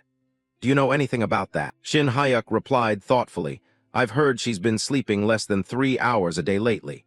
Her complexion hasn't looked good, but I didn't expect it to be this bad. She glanced at the bed with concern. Third year is the busiest for assignments, plus supplemental classes, and she's also student council president, then she goes to practice teleportation gates on weekends. That schedule is killer. Finally, she fretted, with Sejin's skill level, she doesn't need to push so hard, she's too perfectionistic. Shin Hyuk nodded in agreement, then couldn't help but complain inwardly. It's not just perfectionism, her father places huge expectations on her. Suddenly a voice called from behind, teacher. Shin Hyuk immediately turned and asked with concern, Sejin, are you awake? Sejin's face was all tired regret. I'm sorry, I just fainted. He said reluctantly, there's nothing to apologize for, rest a bit longer and I'll take you back to the dorm. But she stubbornly refused, I'm fine. More importantly, what time is it now? Shin Hyuk replied reluctantly, it's a little past 9. Why? Unexpectedly, Sejin raised an academic concern. I have homework due Monday. Hearing that, Sion Hwa snapped, Mr. Kang, shall I give her a sedative shot? He agreed seriously, that would be good. He then advised against it. You can do it tomorrow, it's the weekend, starting tomorrow. Sejin put her glasses back on and answered, no, I have outside commitments from tomorrow until Sunday night. She suddenly squinted again, thoughts turning grave, no wonder. The surroundings had become a blur to her. She had been dizzy earlier and still couldn't see clearly. It seemed the fatigue had been building for a long time. Sion Hwa joined in the admonishment. Sejin, with your current condition, how do you expect to go practice teleportation gates? You can't. Shin Hyuk, equally worried, urged, if your health's poor you need to rest, just call and say you can't go. Hearing that, Sejin hesitated and spoke up, yes, about that. Before she finished, he quickly cut in, is this because of your father? Let me contact him. This time she was even more surprised and asked, really, you're going to call? Shin Hyuk answered very calmly, although I have no personal ties, I'll be meeting him this Sunday. Sejin blurted out in surprise, my father? What's going on? He kept his casual demeanor and replied, I have a promotion exam this Sunday. The vice principal told me that the main examiner is your father. Upon hearing that, she grew a bit flustered and said, I really appreciate your kindness, but it's useless, he won't give special treatment even to his own child. She quickly thanked him and signaled she wanted to leave. Thanks to you I slept a few solid hours, and thank you for the IV, I'll get up now. Beside the bed, Shin Hyuk sighed wearily. Then he didn't hesitate to place his hand on her head. Shin Hyuk pushed Sejin back down with some force despite her protests. Teacher, he calmly said, I told you to rest, so rest, you little brat. He looked at her seriously and instructed, at the very least lie here until the IV finishes, and don't worry about grown-up matters. Hearing that, Sejin voiced her concern. What if my father judges poorly because of me? Then she asked, puzzled, you're not even my homeroom teacher, why do you care so much? Shin Hyuk propped his chin and pretended to be awkward. You're the student council president, right? He gently asked, do you know Article 10, Clause 3 of the Hunter School Regulations?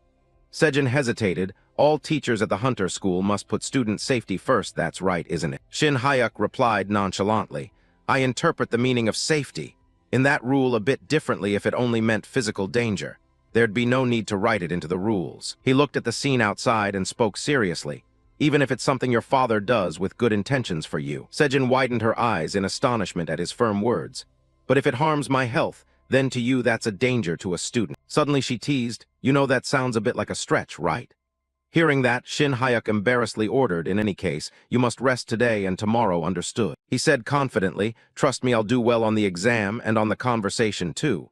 Sejin replied cheerfully, yes, I'll be counting on you. Time passed quickly, and Sunday the promotion exam day arrived. Shin Hyuk stood before a tall building carrying his gear. He looked up at the architecture and grumbled inwardly, why gather at the association at 8 instead of heading straight to the teleport gate? Are they trying to intimidate us? This building is huge. Suddenly, his phone chimed with a notification. Picking it up, Shin Hyuk saw lots of encouraging messages from students. Teacher, good luck on the exam. You can do it. You'll pass for sure. He read them and chuckled. The sword class kids, probably the supplemental class, told them. Suddenly, a voice calling his name caught his attention. Hunter Kang Shin Hyuk, you're even better looking in person than in photos. A friendly man approached and greeted him warmly. Nice to meet you, I'm Park Hyun Seok, one of the examiners. He's an A-rank hunter. Examiner Park Hyun Seok. Shin Hyuk immediately bowed and replied, hello, I'm Kang Shin Hyuk.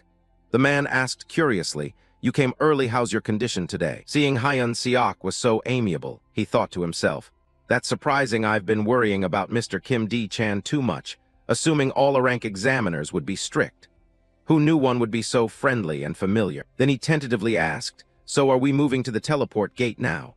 The man laughed heartily and answered, we'll start when the hunters arrive, I'm sure he'll show up on time. Hyun Seok then said amiably, the other A-rank candidates are waiting too, let's go to the ground parking lot. A shuttle bus has been prepared. Shin Hyuk bowed again in thanks, yes, thank you, sir. He followed the man, musing to himself, that's right, after the exam I have to come back here anyway to renew my hunter license. So taking the bus around like this will be much more convenient. A short while later the two of them arrived.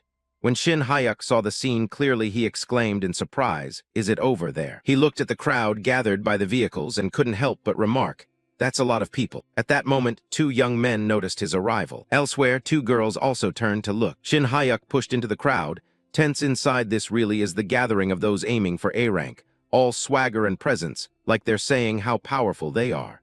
Suddenly, a staff member approached and asked, hello, what's your name? Shin Hyuk answered calmly, I'm Kang Shin Hyuk. The staff checked his info as he read it. Kang, you're listed here. Hand over your hunter license and take seat number 2. He then stowed his weapon in the vehicle's compartment. Without hesitation, Shin Hyuk stepped onto the bus. After storing his gear, come on board, he heard a greeting from not far away. Hello, everyone. The candidates responded enthusiastically to the newcomer. Hello, examiner. Hello, sir. Shin Hyuk turned to look. When he made out the person's figure, he thought in shock, that person is. Shin Hyuk hesitated before confirming, Sejin's father, Kim D-chan. At that moment, the man spoke up, pleased to meet you all. His expression grave, he introduced himself. I am Kim D-chan, serving as the chief examiner today.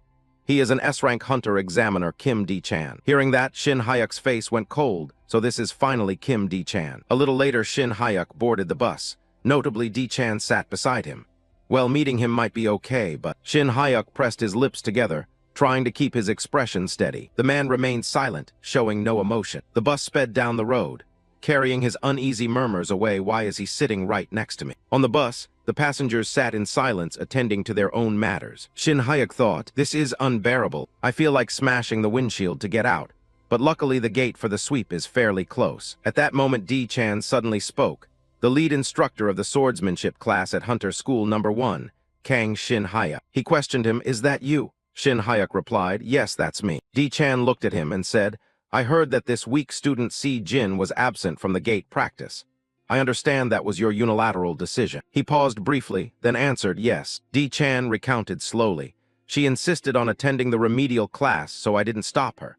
but I want you not to interfere with any schedules outside of the remedial sessions. Hearing that, Shin Hyuk said, there was an incident where student Si Jin fainted during the remedial class and had to go to the infirmary. He exclaimed in surprise, "What did you say?" He glanced at him and explained, they said there were no special abnormal signs. It seemed to be from overexertion. I thought letting her rest for a day wouldn't be enough, so I forced her not to participate. He thought of Si Jin and continued, even if she skips the remedial class, with Si Jin's level, winning the martial arts tournament shouldn't be a problem. Although she's the type who, even if told not to come, would still stubbornly crawl back anyway. D-Chan fell silent when he heard him ask, participating in student council assignments, third-year remedial classes, and weekend gate practices before being a hunter, she's human. Do you think she can handle all that? He suddenly said, I didn't know she had fainted before. Shin Hyuk sighed inwardly, right, this old man, please keep better track of your daughter. D-Chan said again, I've been too negligent lately. He planned it out, which made him pause. I should increase her physical training. D-Chan said coldly, it's better to remove the remedial class from her schedule for a while and don't overthink or get upset about it. Shin Hyuk immediately objected, no, that's not the important issue right now. He ignored him and said, Si Jin fainted from lack of stamina. I'll take responsibility for that part, so don't interfere. Shin Hyuk opened his mouth in shock and silently looked at D-Chan. The bus sped on while Shin Hyuk felt powerless. What is wrong with this damn old man? The vehicle had now entered the restricted zone. Shin Hyuk stood before the guarded gate. He watched the fully equipped hunters enter the gate and thought, after about 40 minutes of travel, we've arrived at an A-rank gate. Kim D-Chan led the examiners in, and we followed behind. As Shin Hyuk entered, he pondered, although the matter with Si Jin isn't settled yet, for now focus on the test, since you don't know what terrain you'll encounter. He opened his eyes to look into the space inside the gate. Before him lay an area covered in golden sand. Shin Hyuk slowly stepped forward. He thought a desert have experienced it twice during breaks. Maybe because the terrain is harsh, the contestants don't look too well. D-Chan planted his sword in the sand and said, then to make the sweep convenient until it's over, let's speak freely. He announced everyone assemble. D-Chan looked at the contestants and said, though this is a test, because this gate is meant for 10 people, the examiners will also take part in the fight. He announced this round's contestants include 2 mages, 1 martial artist, 1 archer, 1 lancer, and 1 swordsman. Shin Hyuk wondered to himself, among the examiners besides swordsman Kim D-Chan and Park Hyun Seok, the rest are mostly long-range types. If we're taking the forward positions, it'll probably be me or that other martial artist. D-Chan explained to the contestants that the examiners would serve as defenders to fulfill their duties. Midfielders would be handled by instructor Kang Shin Hyuk and hunter Park Yi-hee, and the rest should adapt as needed. He said coldly, the evaluation standard is to complete an A-rank 10-person gate sweep. This gate has no expedition records, so be careful. He looked at the contestants and announced, then let's begin the exam. Shin Hyuk stepped forward as a wave of power surrounded him. Shin Hyuk said, let me lead. He told himself, I need to deploy sensory chi, because in desert terrain many monsters hide in the sand. The wave of power slowly spread everywhere. The gate was gradually saturated by Shin Hyuk's power, and he quietly sensed life reactions at about 500 meters. He looked at everyone and thought, the longer this gate sweep drags on, the worse it will be. Unlike me, who has reached the ultra-peak realm and attained cold test invulnerability, some people are already starting to tire. Shin Hyuk signaled with his hand, redirect toward that sand dune. The blonde girl objected, it seems there are monsters over there, I don't see anything. Someone suddenly asked, what's the matter with the lead group? Someone answered, oh, instructor Kang Shin Hyuk said there are monsters over that dune. Everyone looked toward the distant sand hill and murmured, you can't even sweep mana that far, what basis is there for that? I already spread my mana to sense it. The blonde girl sneered teasingly. You're bragging a bit too much, it's at least 500 meters. How could you send mana that far? Shin Hyuk sighed inwardly, suddenly missing Kim Seon HWA and Hong Ye-seol. If it were those two, they'd be excitedly running there by now. D-Chan suddenly said, let's just go see if there are no monsters, just deduct points and be done with it. He glanced at him and thought Kim D-Chan must have sensed the chi as well. Shin Hyuk said, we probably don't need to go now, right? A wave of sand surged toward them as Shin Hyuk predicted, from the moment they left the safe zone after detection. He continued, because those bastards charged at us at full speed. A swarm of scorpions with bright red shells burst out of the sand. A-rank monsters, giant chain scorpions. The blonde girl braced herself and cried out, giant chain scorpions. Shin Hyuk observed it and assessed inwardly that its outer shell was extremely hard, and it had magic resistance, typical desert nastiness. If struck, and you don't use an antidote within 10 minutes, you could die. He scanned around and thought, there are 4 in total. They're much bigger than in the books. D-Chan raised his sword and began issuing orders. Mages prepare spells, midfielders spread out to buy time, leave the center to me. Shin Hayek said, I'll take the right wing. The blonde girl replied, I'll go to the left wing. With that, Shin Hayek immediately lunged forward. The scorpion immediately struck at him with its tail. Shin Hayek tilted his body and dodged. He frowned and thought to himself, it's definitely slower than the ogre's. The others should be able to handle it. The scorpion's bright red pincer swung up. Then it smashed straight toward where Shin Hayek stood. It lifted the pincer, and the pincer suddenly cracked open. Layers of the 2 pincer's shells shattered, revealing white flesh underneath. Shin Hayek gripped his sword tightly and murmured, look at the quality of this one, it's solid inside. He stood up, looked at it, and said, even if we waited a bit, the spells would be ready. But they give points for solo kills. I'll send you off painlessly. A flash of steel split the scorpion's body in 2. Shin Hayek raised his sword high. A deadly light flashed in his eyes. The scorpion's body split in 2 after Shin Hayek stopped. Someone murmured in awe, he's crazy. The blonde girl muttered in surprise, he cut it cleanly in half. Hyan Siok whistled as he looked at Shin Hayek. D-Chan on the opposite side had also slain a scorpion. He froze as he felt Shin Hayek's power. He looked at him and gave a cold smile. D-Chan recalled that when he saw the name on the contestant list, he hadn't thought much of it. He walked and pondered, and only when someone asked if that was his daughter's teacher did he remember that he was Si Jin's tutor. D-Chan thought back to sitting next to Shin Hayek, but he never intended to go easy just because the man taught his daughter, since it was also because of him that Si Jin's weekend training was cancelled. He frowned and cast a glance at Shin Hayek. D-Chan judged inwardly that his face was pale. He looked like a pampered son with no masculine bearing. If he asked for any favor, he'd send him away immediately. His words had stunned D-Chan into silence. Si Jin had fainted and had to go to the infirmary. He saw the serious expression on Shin Hayek's face. D-Chan ground his teeth and thought, arrogant bastard.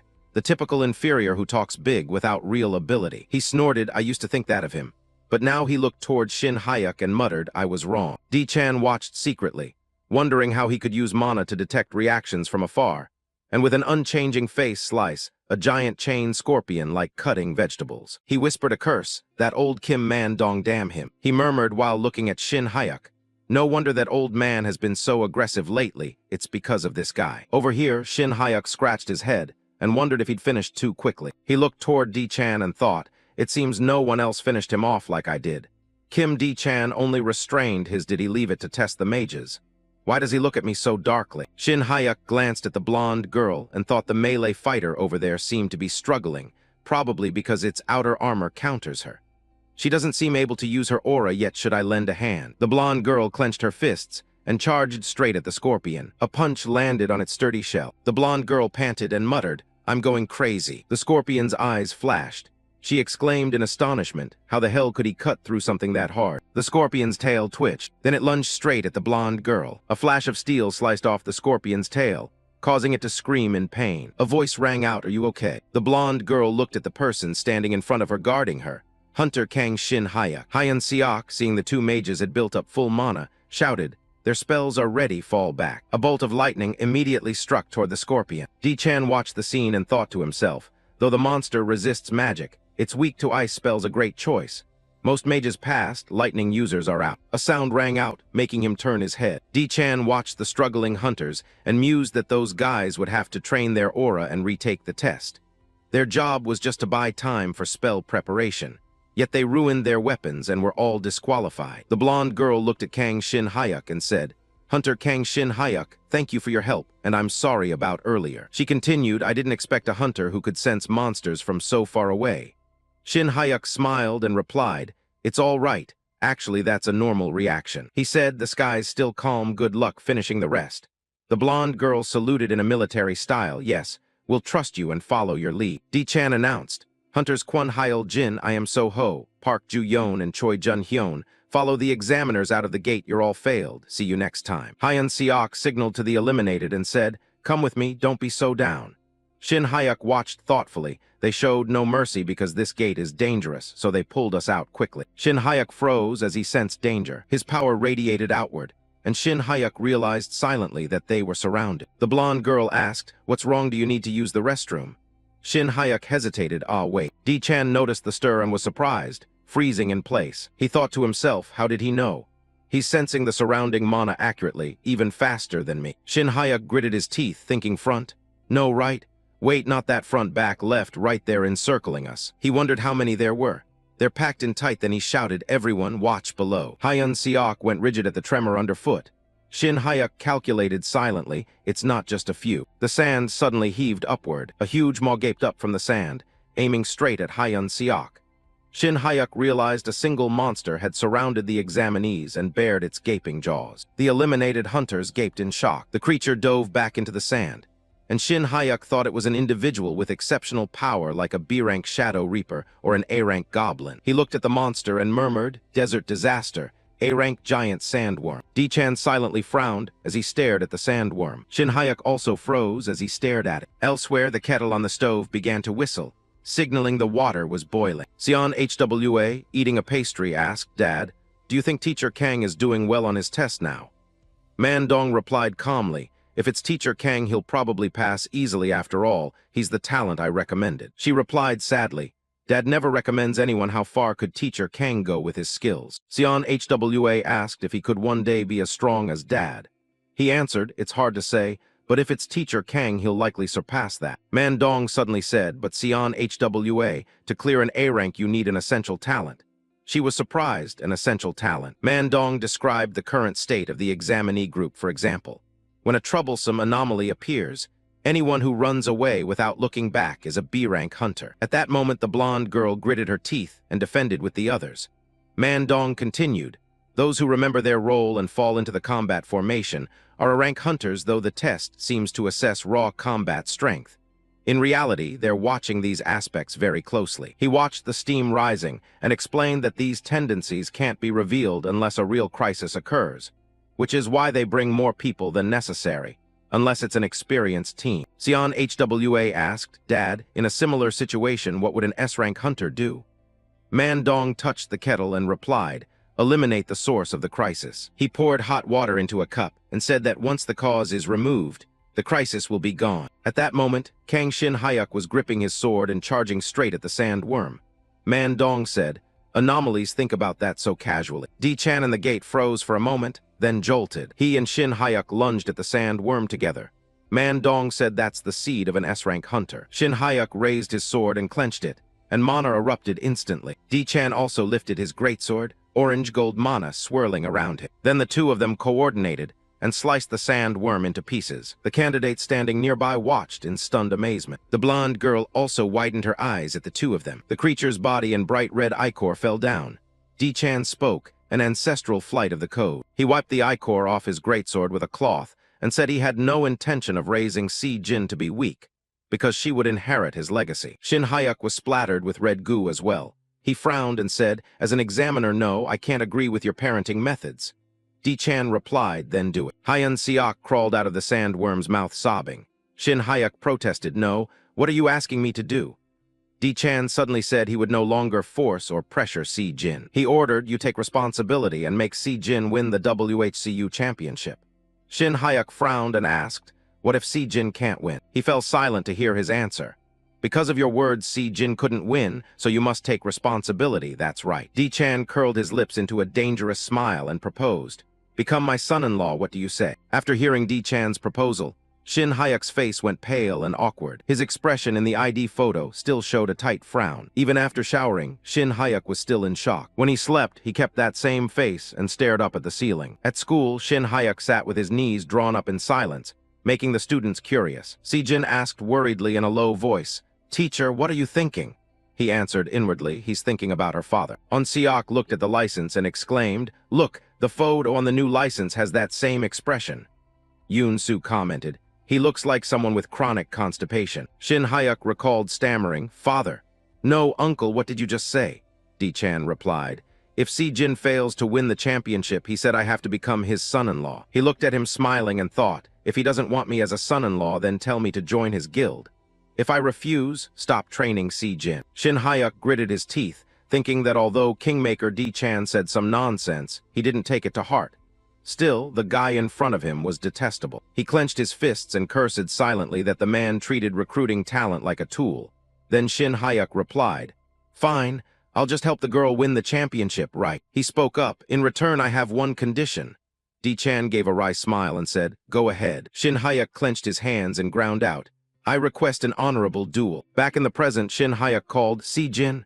She replied hesitantly, yes. He asked, have you heard about the upcoming schedule from your father? Si Jin, remembering, answered, I heard a bit on the phone today. What did you do, teacher? Shin Hayek sighed.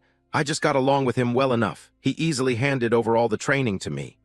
He complained inwardly that he had never met anyone as stubborn as her father. Shin Hayek stood up and smiled. I'm planning a parent meeting soon. He told himself he'd give her father a piece of his mind. Si Jin smoothed her hair and said, I'm really grateful, teacher. He thought the conversation probably hadn't been easy and wondered how someone like that could father a daughter like her. He shouted, don't think you'll have it easy just because I'm in charge, starting today at special training. Si Jin immediately replied, yes, teacher, I'll work hard. Shin Hayek recalled that the one who defeated Si Jin at this January's WHCU tournament was Bianca Lowell from the UK. He pondered that Bianca was the daughter of Conrad Lowell, one of the world's top 10 hunters. Strictly speaking, Bianca's role in reality wasn't that large. Shin Hayek thought of the Lowell crest. Her younger brother, Lion, had been Lee Jae-sung's opponent in the WHCU final. The Lowell family was described as an extremely powerful sword clan. He sighed inwardly, wishing the opponent were just a swordsman. He considered Bianca Lowell's power. She used both swordsmanship and magic simultaneously. Shin Hayek reflected that her magic wasn't ordinary, but at the level of an active A-rank hunter. Back in her homeland, she was even called a reincarnated Merlin, which said it all. Driving, he thought about a sword prodigy from a renowned sword clan, a prime S-rank candidate, and on top of that, annoying magic. Even fighting properly, Si Jin's chances of winning were still slim. Shin Hayek glanced at Yu Ryong eating chocolate and thought maybe their master would know the answer. After a moment of silence, he called out, Hey, Yu Ryong retorted, what do you take our master for, some Doraemon pocket? Shin Hayek knelt and bowed his head, exclaiming, Don't say that, help me, Master Lord. He took out several bottles of liquor and smiled. I also bought a lot of truck deep than that Master likes. It's different from what you usually drink. Take your time looking it over, Master. Yu Ryong restrained himself and praised the gifts. There's Nam Kshuan sword wine and golden money tea too. This kid prepared thoroughly. Shin Hayek laughed and replied, Of course, Master, I also bought fried chicken, please eat with me. He opened the cardboard box and said, That's good, but first boil some water. Shin Hayek asked, Water? He smiled and answered, Because what I crave most is instant noodles from this region. He was secretly pleased, thinking Master might be irritable from lack of visitors lately. Luckily, he'd brought something. Then Shin Hayek opened his laptop and suggested, Master, I'll go boil the water. Please watch this first. Yu Ryong glanced at the laptop screen. The camera focused on Bianca's back. Then it showed a front-facing shot of Bianca's beauty. Yu Ryong smiled and asked, Who's this, the blonde girl? Shin Hayek replied, She's last year's champion of the tournament my student will enter. He watched the video and said, This is a compilation of her matches. It won't be long. Yu Ryong asked, Why does she only fight a few matches? He answered immediately, No, I tried my best to find more, but... In the video, Bianca's two hands channeled different elemental mana. Shin Hayek continued, All of Bianca Lowell's matches don't last more than 5 minutes. The video continued with Bianca's opponent taking a defensive stance. Shin Hayek noted, Bianca Lowell is a famous super rookie. A bolt of lightning struck down, directly defeating the opponent. Watching the footage, Shin Hayek thought, Elites from around the world must have developed strategies to counter Bianca Lowell. The screen cut to Bianca gripping her sword and lunging at the opponent.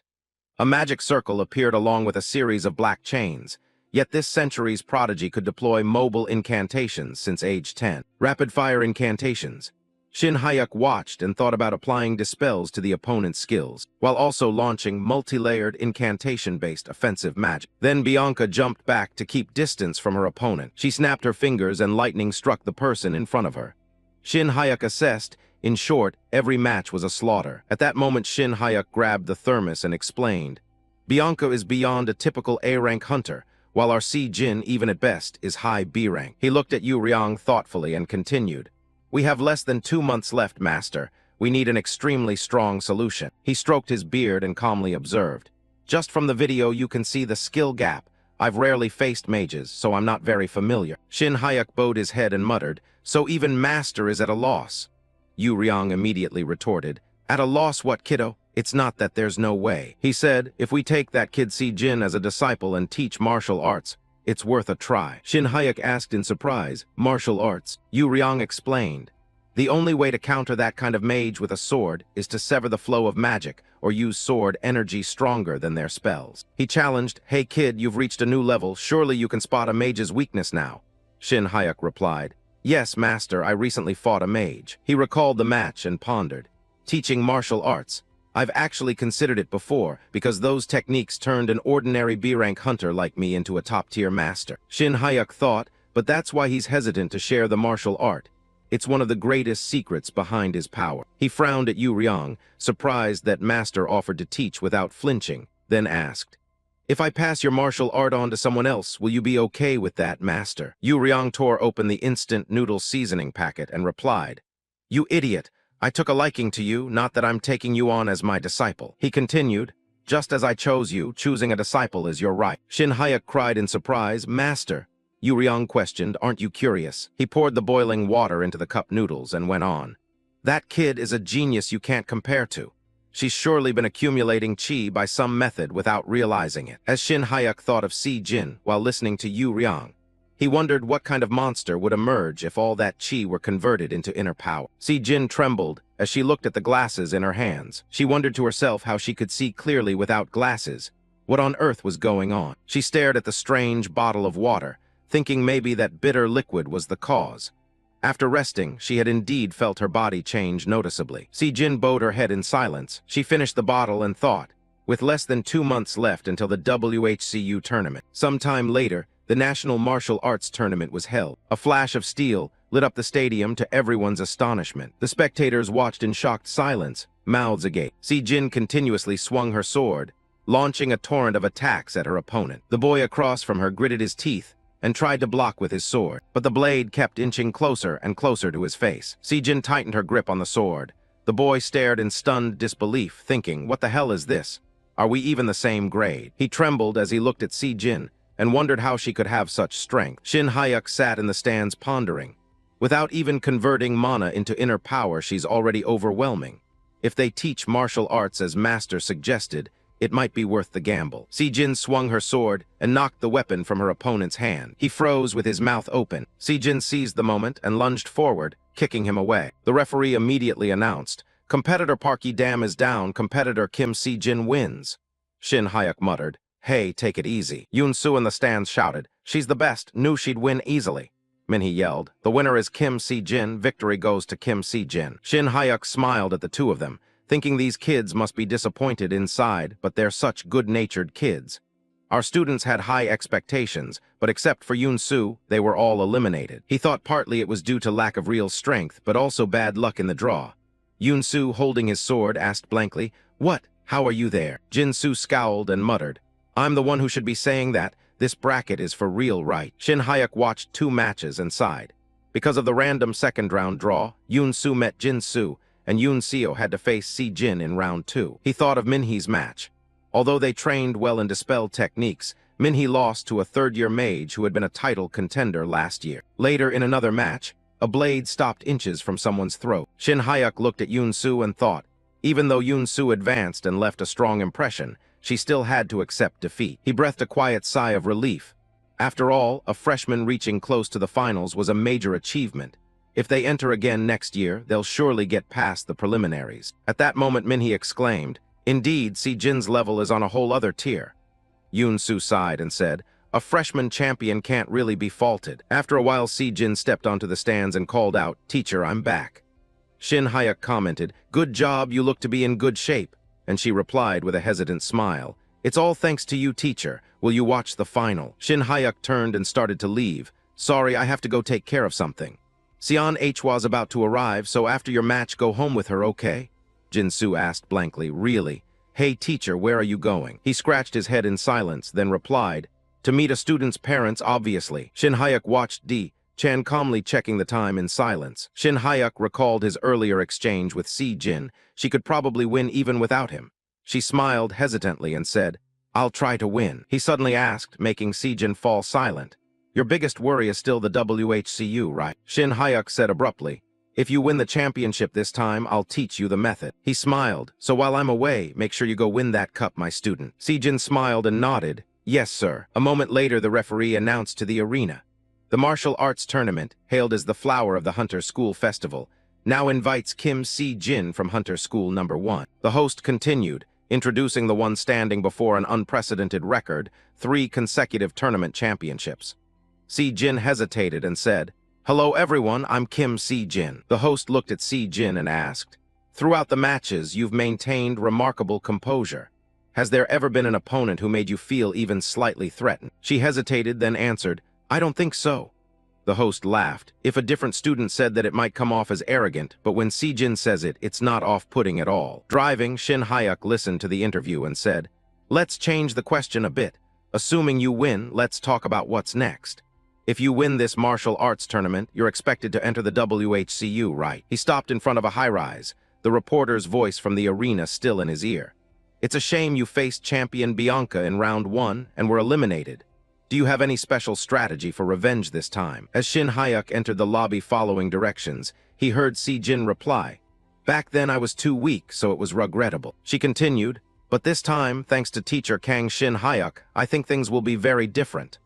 The interviewer asked, "Wonderful. How far do you think you can go at next year's WHCU?" Shin Hyuk stood silently before a large door slowly opening, gripping his sword tightly. He stepped inside where Di-chan was already waiting. Si-jin smiled and said, "I never really thought about how far I'd go." She looked at her opponent and recalled her own words, "To be the champion." Si-jin muttered, "Now that it's come to this, I want to win the championship with my teacher." On the other side, Shin Hyuk frowned in silence. Di-chan wiped his sword and said, "You're right on time, teacher Kang Shin Hyuk. I'll give you credit just for having the guts to show up instead of running." He sneered and added, "Now if you apologize and beg for forgiveness, we can pretend none of this ever happened." Shin Hyuk stretched his neck and replied, "No need." Watching Di-chan frown and sigh, he thought. When proposing a duel, his only worry was that Kim Di-chan's enormous pride would refuse the challenge. He pondered that Di-chan might decline, saying a proud A-rank hunter shouldn't lower himself to fight him. The arena's protective barrier was activated. Di-chan explained, "The rule is one side surrenders or the match ends by knockout." The mages were finishing the barrier as he continued, "If I win, teacher Kang must become a son-in-law of my family. If teacher Kang wins, I'll have no involvement with any WHCU schedules from now on." Di-chan demanded, "You have no objections, right?" Shin Hyuk replied, "No, sir, please keep your promise." He pointed his sword at him and said, "Fine, I'll let you strike first." Shin Hyuk drew his sword and answered, "Very well, I will begin now." He thought to himself, that arrogant face, let's see how long that smugness lasts. He gripped the sword tightly and told himself, "Let's see what you've got." At that moment, Si-jin also raised her sword, preparing for her own battle. The barrier was continuously reinforced by the 2 mages. One of them suddenly called out, "Hey!" She peered into the arena, puzzled. "That person's sword, isn't that a sword aura?" The person beside her immediately retorted, "What are you talking about? Don't you know only S-rank hunters can use sword aura?" She hesitated, I know, but..." She looked into the ring and said, "I don't even know what I'm seeing anymore." Shin Hyuk raised his sword high and used Tianma sword technique, meteor ravaging demon steel. He swung and produced blades of wind that struck at Di-chan while he sneered, "Take that and die, you cruel parent." Di-chan closed his eyes and tightened his grip on the sword. He launched his own attack, making the protective barrier tremble violently. Both mages immediately reinforced the barrier. The male mage cried out, "That's definitely sword aura." The person beside him shouted, "I told you, who on earth is that?" Shin Hyuk frowned and thought, he wanted to go all out like when he fought the vice principal.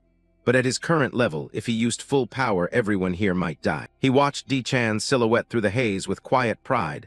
See that?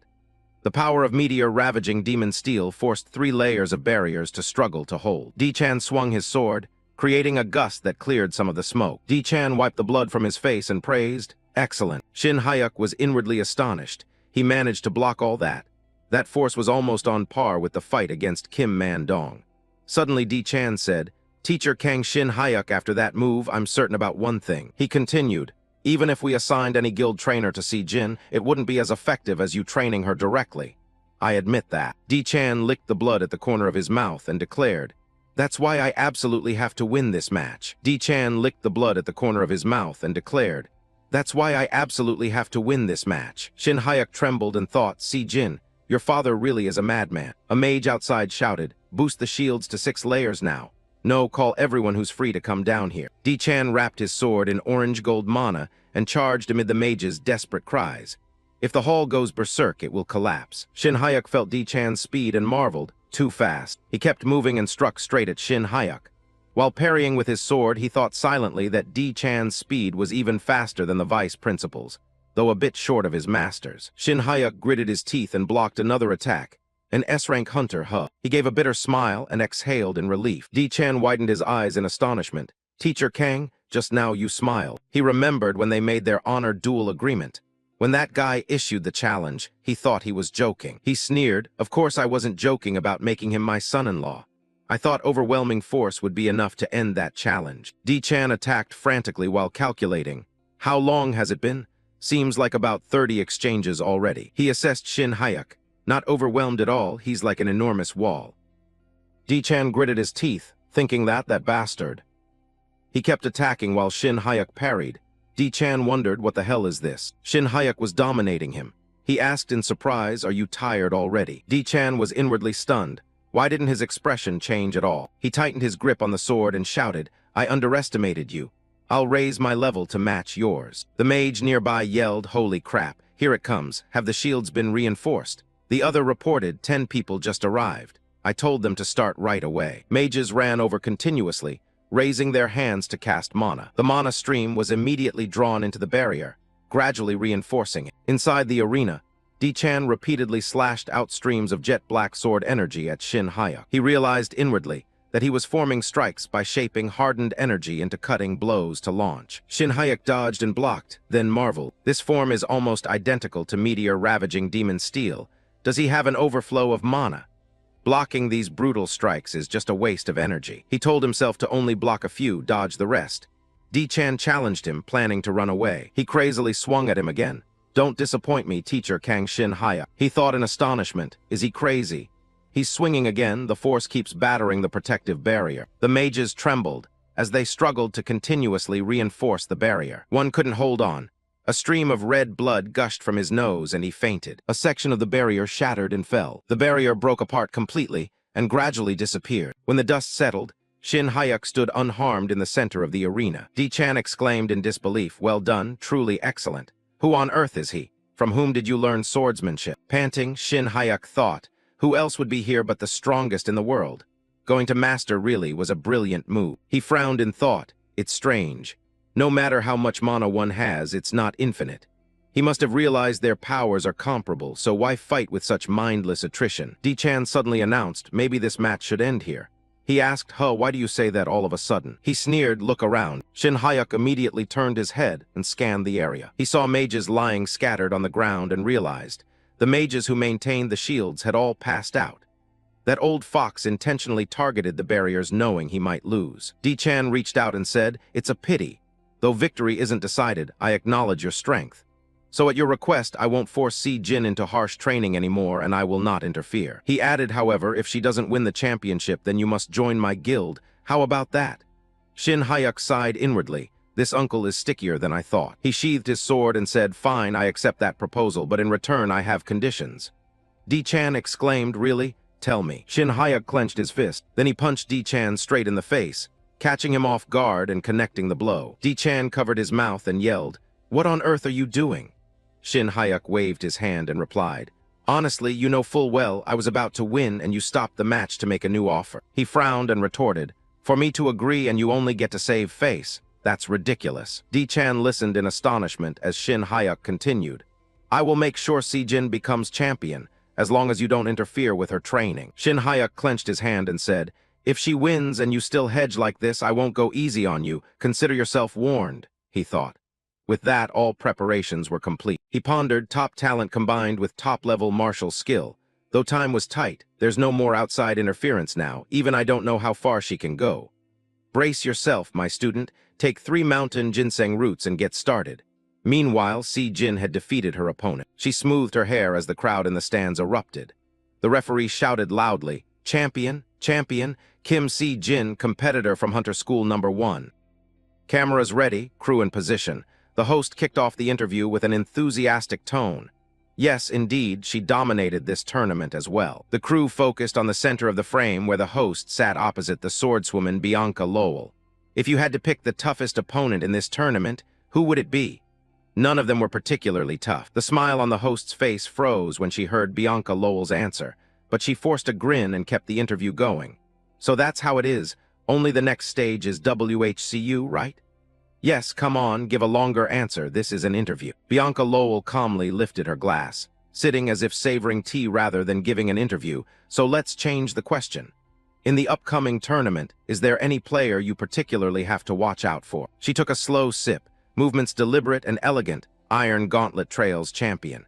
Competitor Bianca Lowell, IG champion, last year's WHCU champion, Bianca Lowell. Bianca Lowell opened her eyes, her gaze cold and piercing, the one I'm wary of. She set the glass down and answered decisively. The host immediately shifted gears, trying to tease out more to keep the interview's momentum.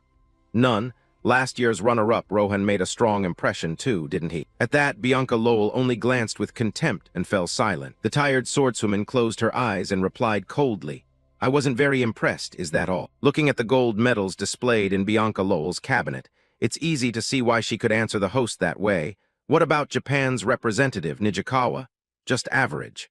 And Brazil's Paulo, who's that? The female host forced an industrial smile, though inside she was screaming, what a hateful person. The interview was sinking into despair when someone from the crew hurried forward, leaned in, and whispered into the host's ear, bringing valuable information that turned things around. The host's eyes lit up at the news, suddenly energized. We just received word that a South Korean rookie just won a championship. I heard she faced Bianca last year. Seizing the moment, the host turned to Bianca Lowell and asked, and at that name she paused for a beat, a familiar flash in her eyes. Do you remember the Korean player Kim Si-jin? The host and crew perked up instantly. The one we met in qualifiers? Right, you have to have at least one, don't you? Bianca Lowell smiled brightly, confident. She lost to me and cried her eyes out. That's why I remember her. Yes, that player might be stronger than some of the names you just mentioned. Hearing that, everyone was left speechless at Bianca Lowell's dismissive attitude toward opponents. She's competing this year too. Let's see how many minutes she holds out this time. Should be exciting. Then Bianca Lowell bowed her head slightly, smiled with a curled lip, eyes cold and cunning. No matter how much others improve, none of my peers are my rivals. Si-jin stared at the 3 ginseng roots in the wooden box, face full of worry and confusion. Coach, you said this was a championship prize. What is this? It's expensive stuff, kid. Chew it well. At Shin Hyuk's insistence, she reluctantly picked up a root and bit down, gritting her teeth, to match even half of Bianca's mana. We'd need it. Our strategy is just to take the tonic and pull tricks. It's so bitter. The bitterness made Si-jin grimace. She clapped a hand over her mouth and tears welled up. Seeing that, Shin Hyuk hurriedly offered a jar of honey. There's no time to celebrate. We're heading straight to Mount Seorak in Gangwon for special training. The time left before WHCU is too short to aim directly for the title. After a long while, Si-jin finally swallowed the 3 ginseng roots, her face pale. Shin Hyuk looked at her and said gently, You worked hard to finish them all without leaving any. He looked at her seriously. But the real hardship is just beginning. Can you trust me and follow my guidance? Si-jin was still grimacing from the ginseng's bitter aftertaste, but she snapped her head to nod when Shin Hyuk asked, her eyes full of determination. If I didn't have that resolve, I wouldn't have started. I'll do anything, so don't worry about me, coach. The next moment, Shin Hyuk pulled Si-jin back and, without warning, immediately opened her Ren and Du meridians.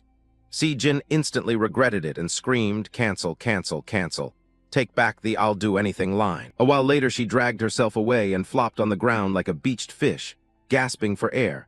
While Shin Hyuk stood watching, scratching his head awkwardly. Si-jin propped herself up on her hands trying to sit, her body trembling, sweat pouring down like rain. Seriously, I thought I was about to die. It's all over, right, coach? He silently watched her, thoughtful for a few seconds. Then he pulled Si-jin through it again. Her screams echoed across the mountains, sorry, this isn't the right place. When they finished, dusk was starting to fall, the sky slowly tinting a gentle pink-purple, clouds drifting through the dreamy light. Si-jin stared at her hand, now bathed in pure mana. Her eyes widened, mouth agape in astonishment. I've used the method Master taught to clear Si-jin's Ren and Du meridians, and partly thanks to Si-jin, Shin Hyuk was able to smoothly and steadily open her meridians.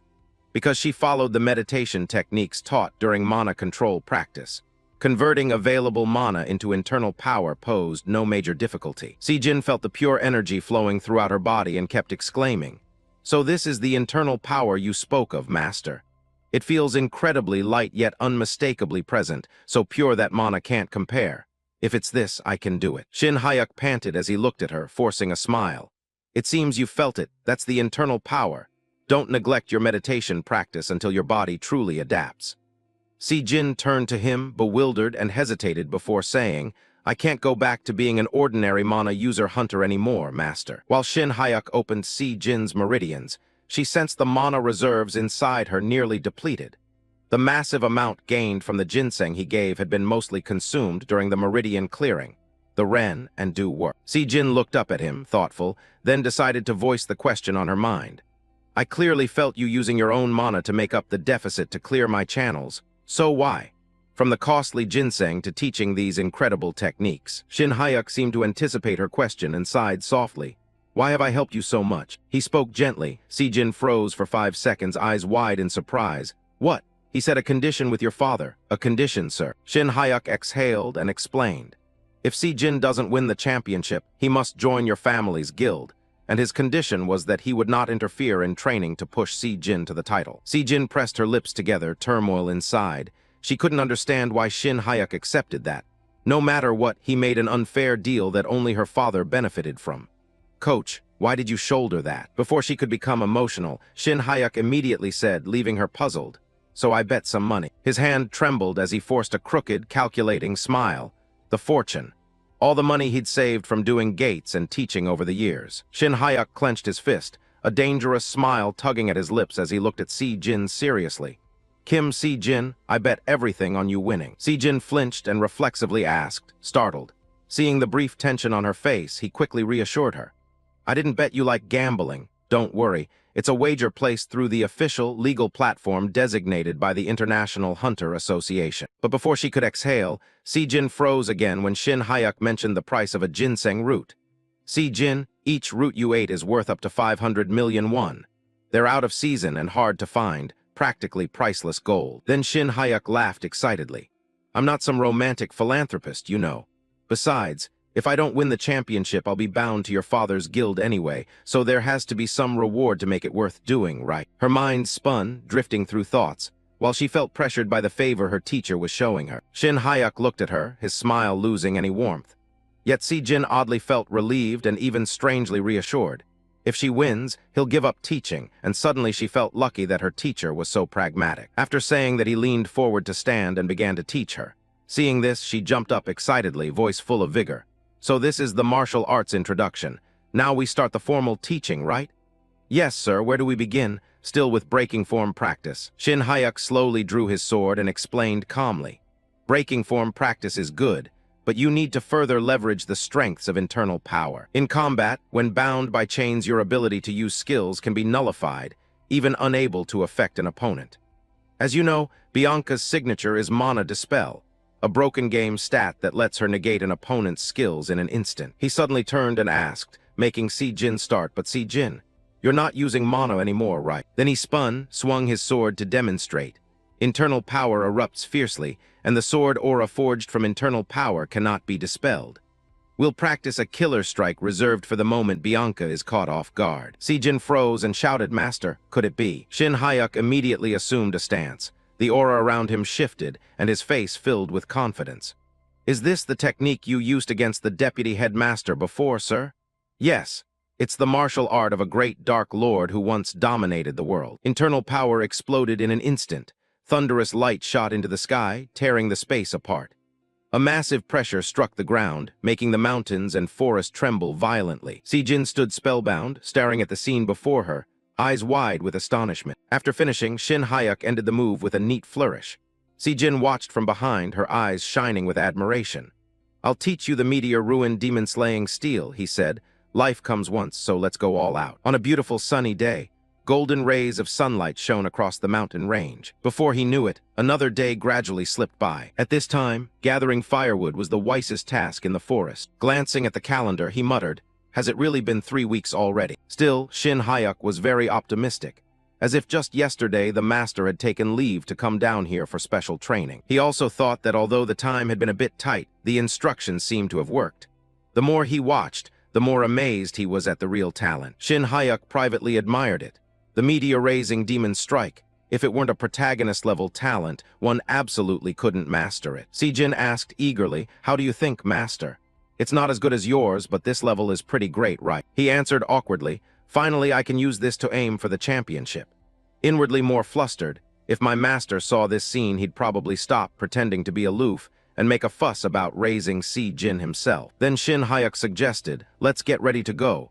We need to pack so we can make it to the airport." She quickly complied, "Yes, master." The competition time had arrived. The WHCU rotates among 4 countries, the US, the UK, France, and Russia. And this year's WHCU was being held in London. Sion HWA sent her best wishes. Compete well, Si-jin. Yseol added that with Si-jin's ability, the championship was within reach. They kept telling them not to be nervous and to perform as usual. "Master Kang has worked hard too," he said politely. "Thanks everyone for seeing us off. You two be careful going home." As planned, those going to London were competitor Si-jin and me as coach. And somewhat unexpectedly, the vice principal would come along as well. Then Man-dong suddenly asked, "Master Kang, can I come too?" Shin Hyuk teased, "Bored staying at school, huh?" He offered an upgrade. "I'll bump you to business class." Man-dong agreed cheerfully. "I'll serve wholeheartedly." Before the flight, people said going to the airport usually makes your stomach flutter. But unusually calm, the flight to London quietly took off. After a stretch of flying, they saw London's iconic clock tower. The prominent architecture reflected the style of the country they had come to. Their destination was London, Wembley Stadium for the round of 64. The prominent architecture reflected the style of the country they had come to. He also praised that Si-jin had already adjusted to the time zone and had come back from her morning workout. He laughed heartily, rightly called our school's captain. "I have high expectations." Seeing them loudly boast made the other contestants glance over with irritation. Some even stared straight at them. He felt puzzled. What's going on? It seemed like everyone was staring at us. Is it because the vice principal is so imposing, or is it my face? He suddenly remembered something. Right, I heard from an acquaintance in London yesterday that talk about Si-jin had become quite a hot topic in the halls. Shin Hyuk was surprised. Si-jin. Man-dong explained that the record Si-jin set at the National Martial Arts Tournament had spread everywhere. He was puzzled at his surprise. Didn't she defeat every opponent in just a few minutes? Bianca, the domestic press, also ran quite a few articles. Now Shin Hyuk understood. Oh, so that's it. The two of us had been holed up training in the mountains and didn't know. Perhaps that's why they were attracting so much attention. They also noted that if Si-jin and Bianca were placed in the same bracket, people were saying it would be like an early final. Shin Hyuk recalled an earlier match. "Do you remember the one-on-one fight before summer break?" Man-dong was puzzled. "How long ago was that?" "Of course I remember." He replied leisurely, "Well then, that explains it." Then he dropped a shocking piece of news. The younger version back then and Si-jin now aren't that different. Sure enough, upon hearing it he froze and an announcement rang in his ears. Representing Korea, Kim Si-jin. The host announced, bracket A, number 2, bracket A number 2.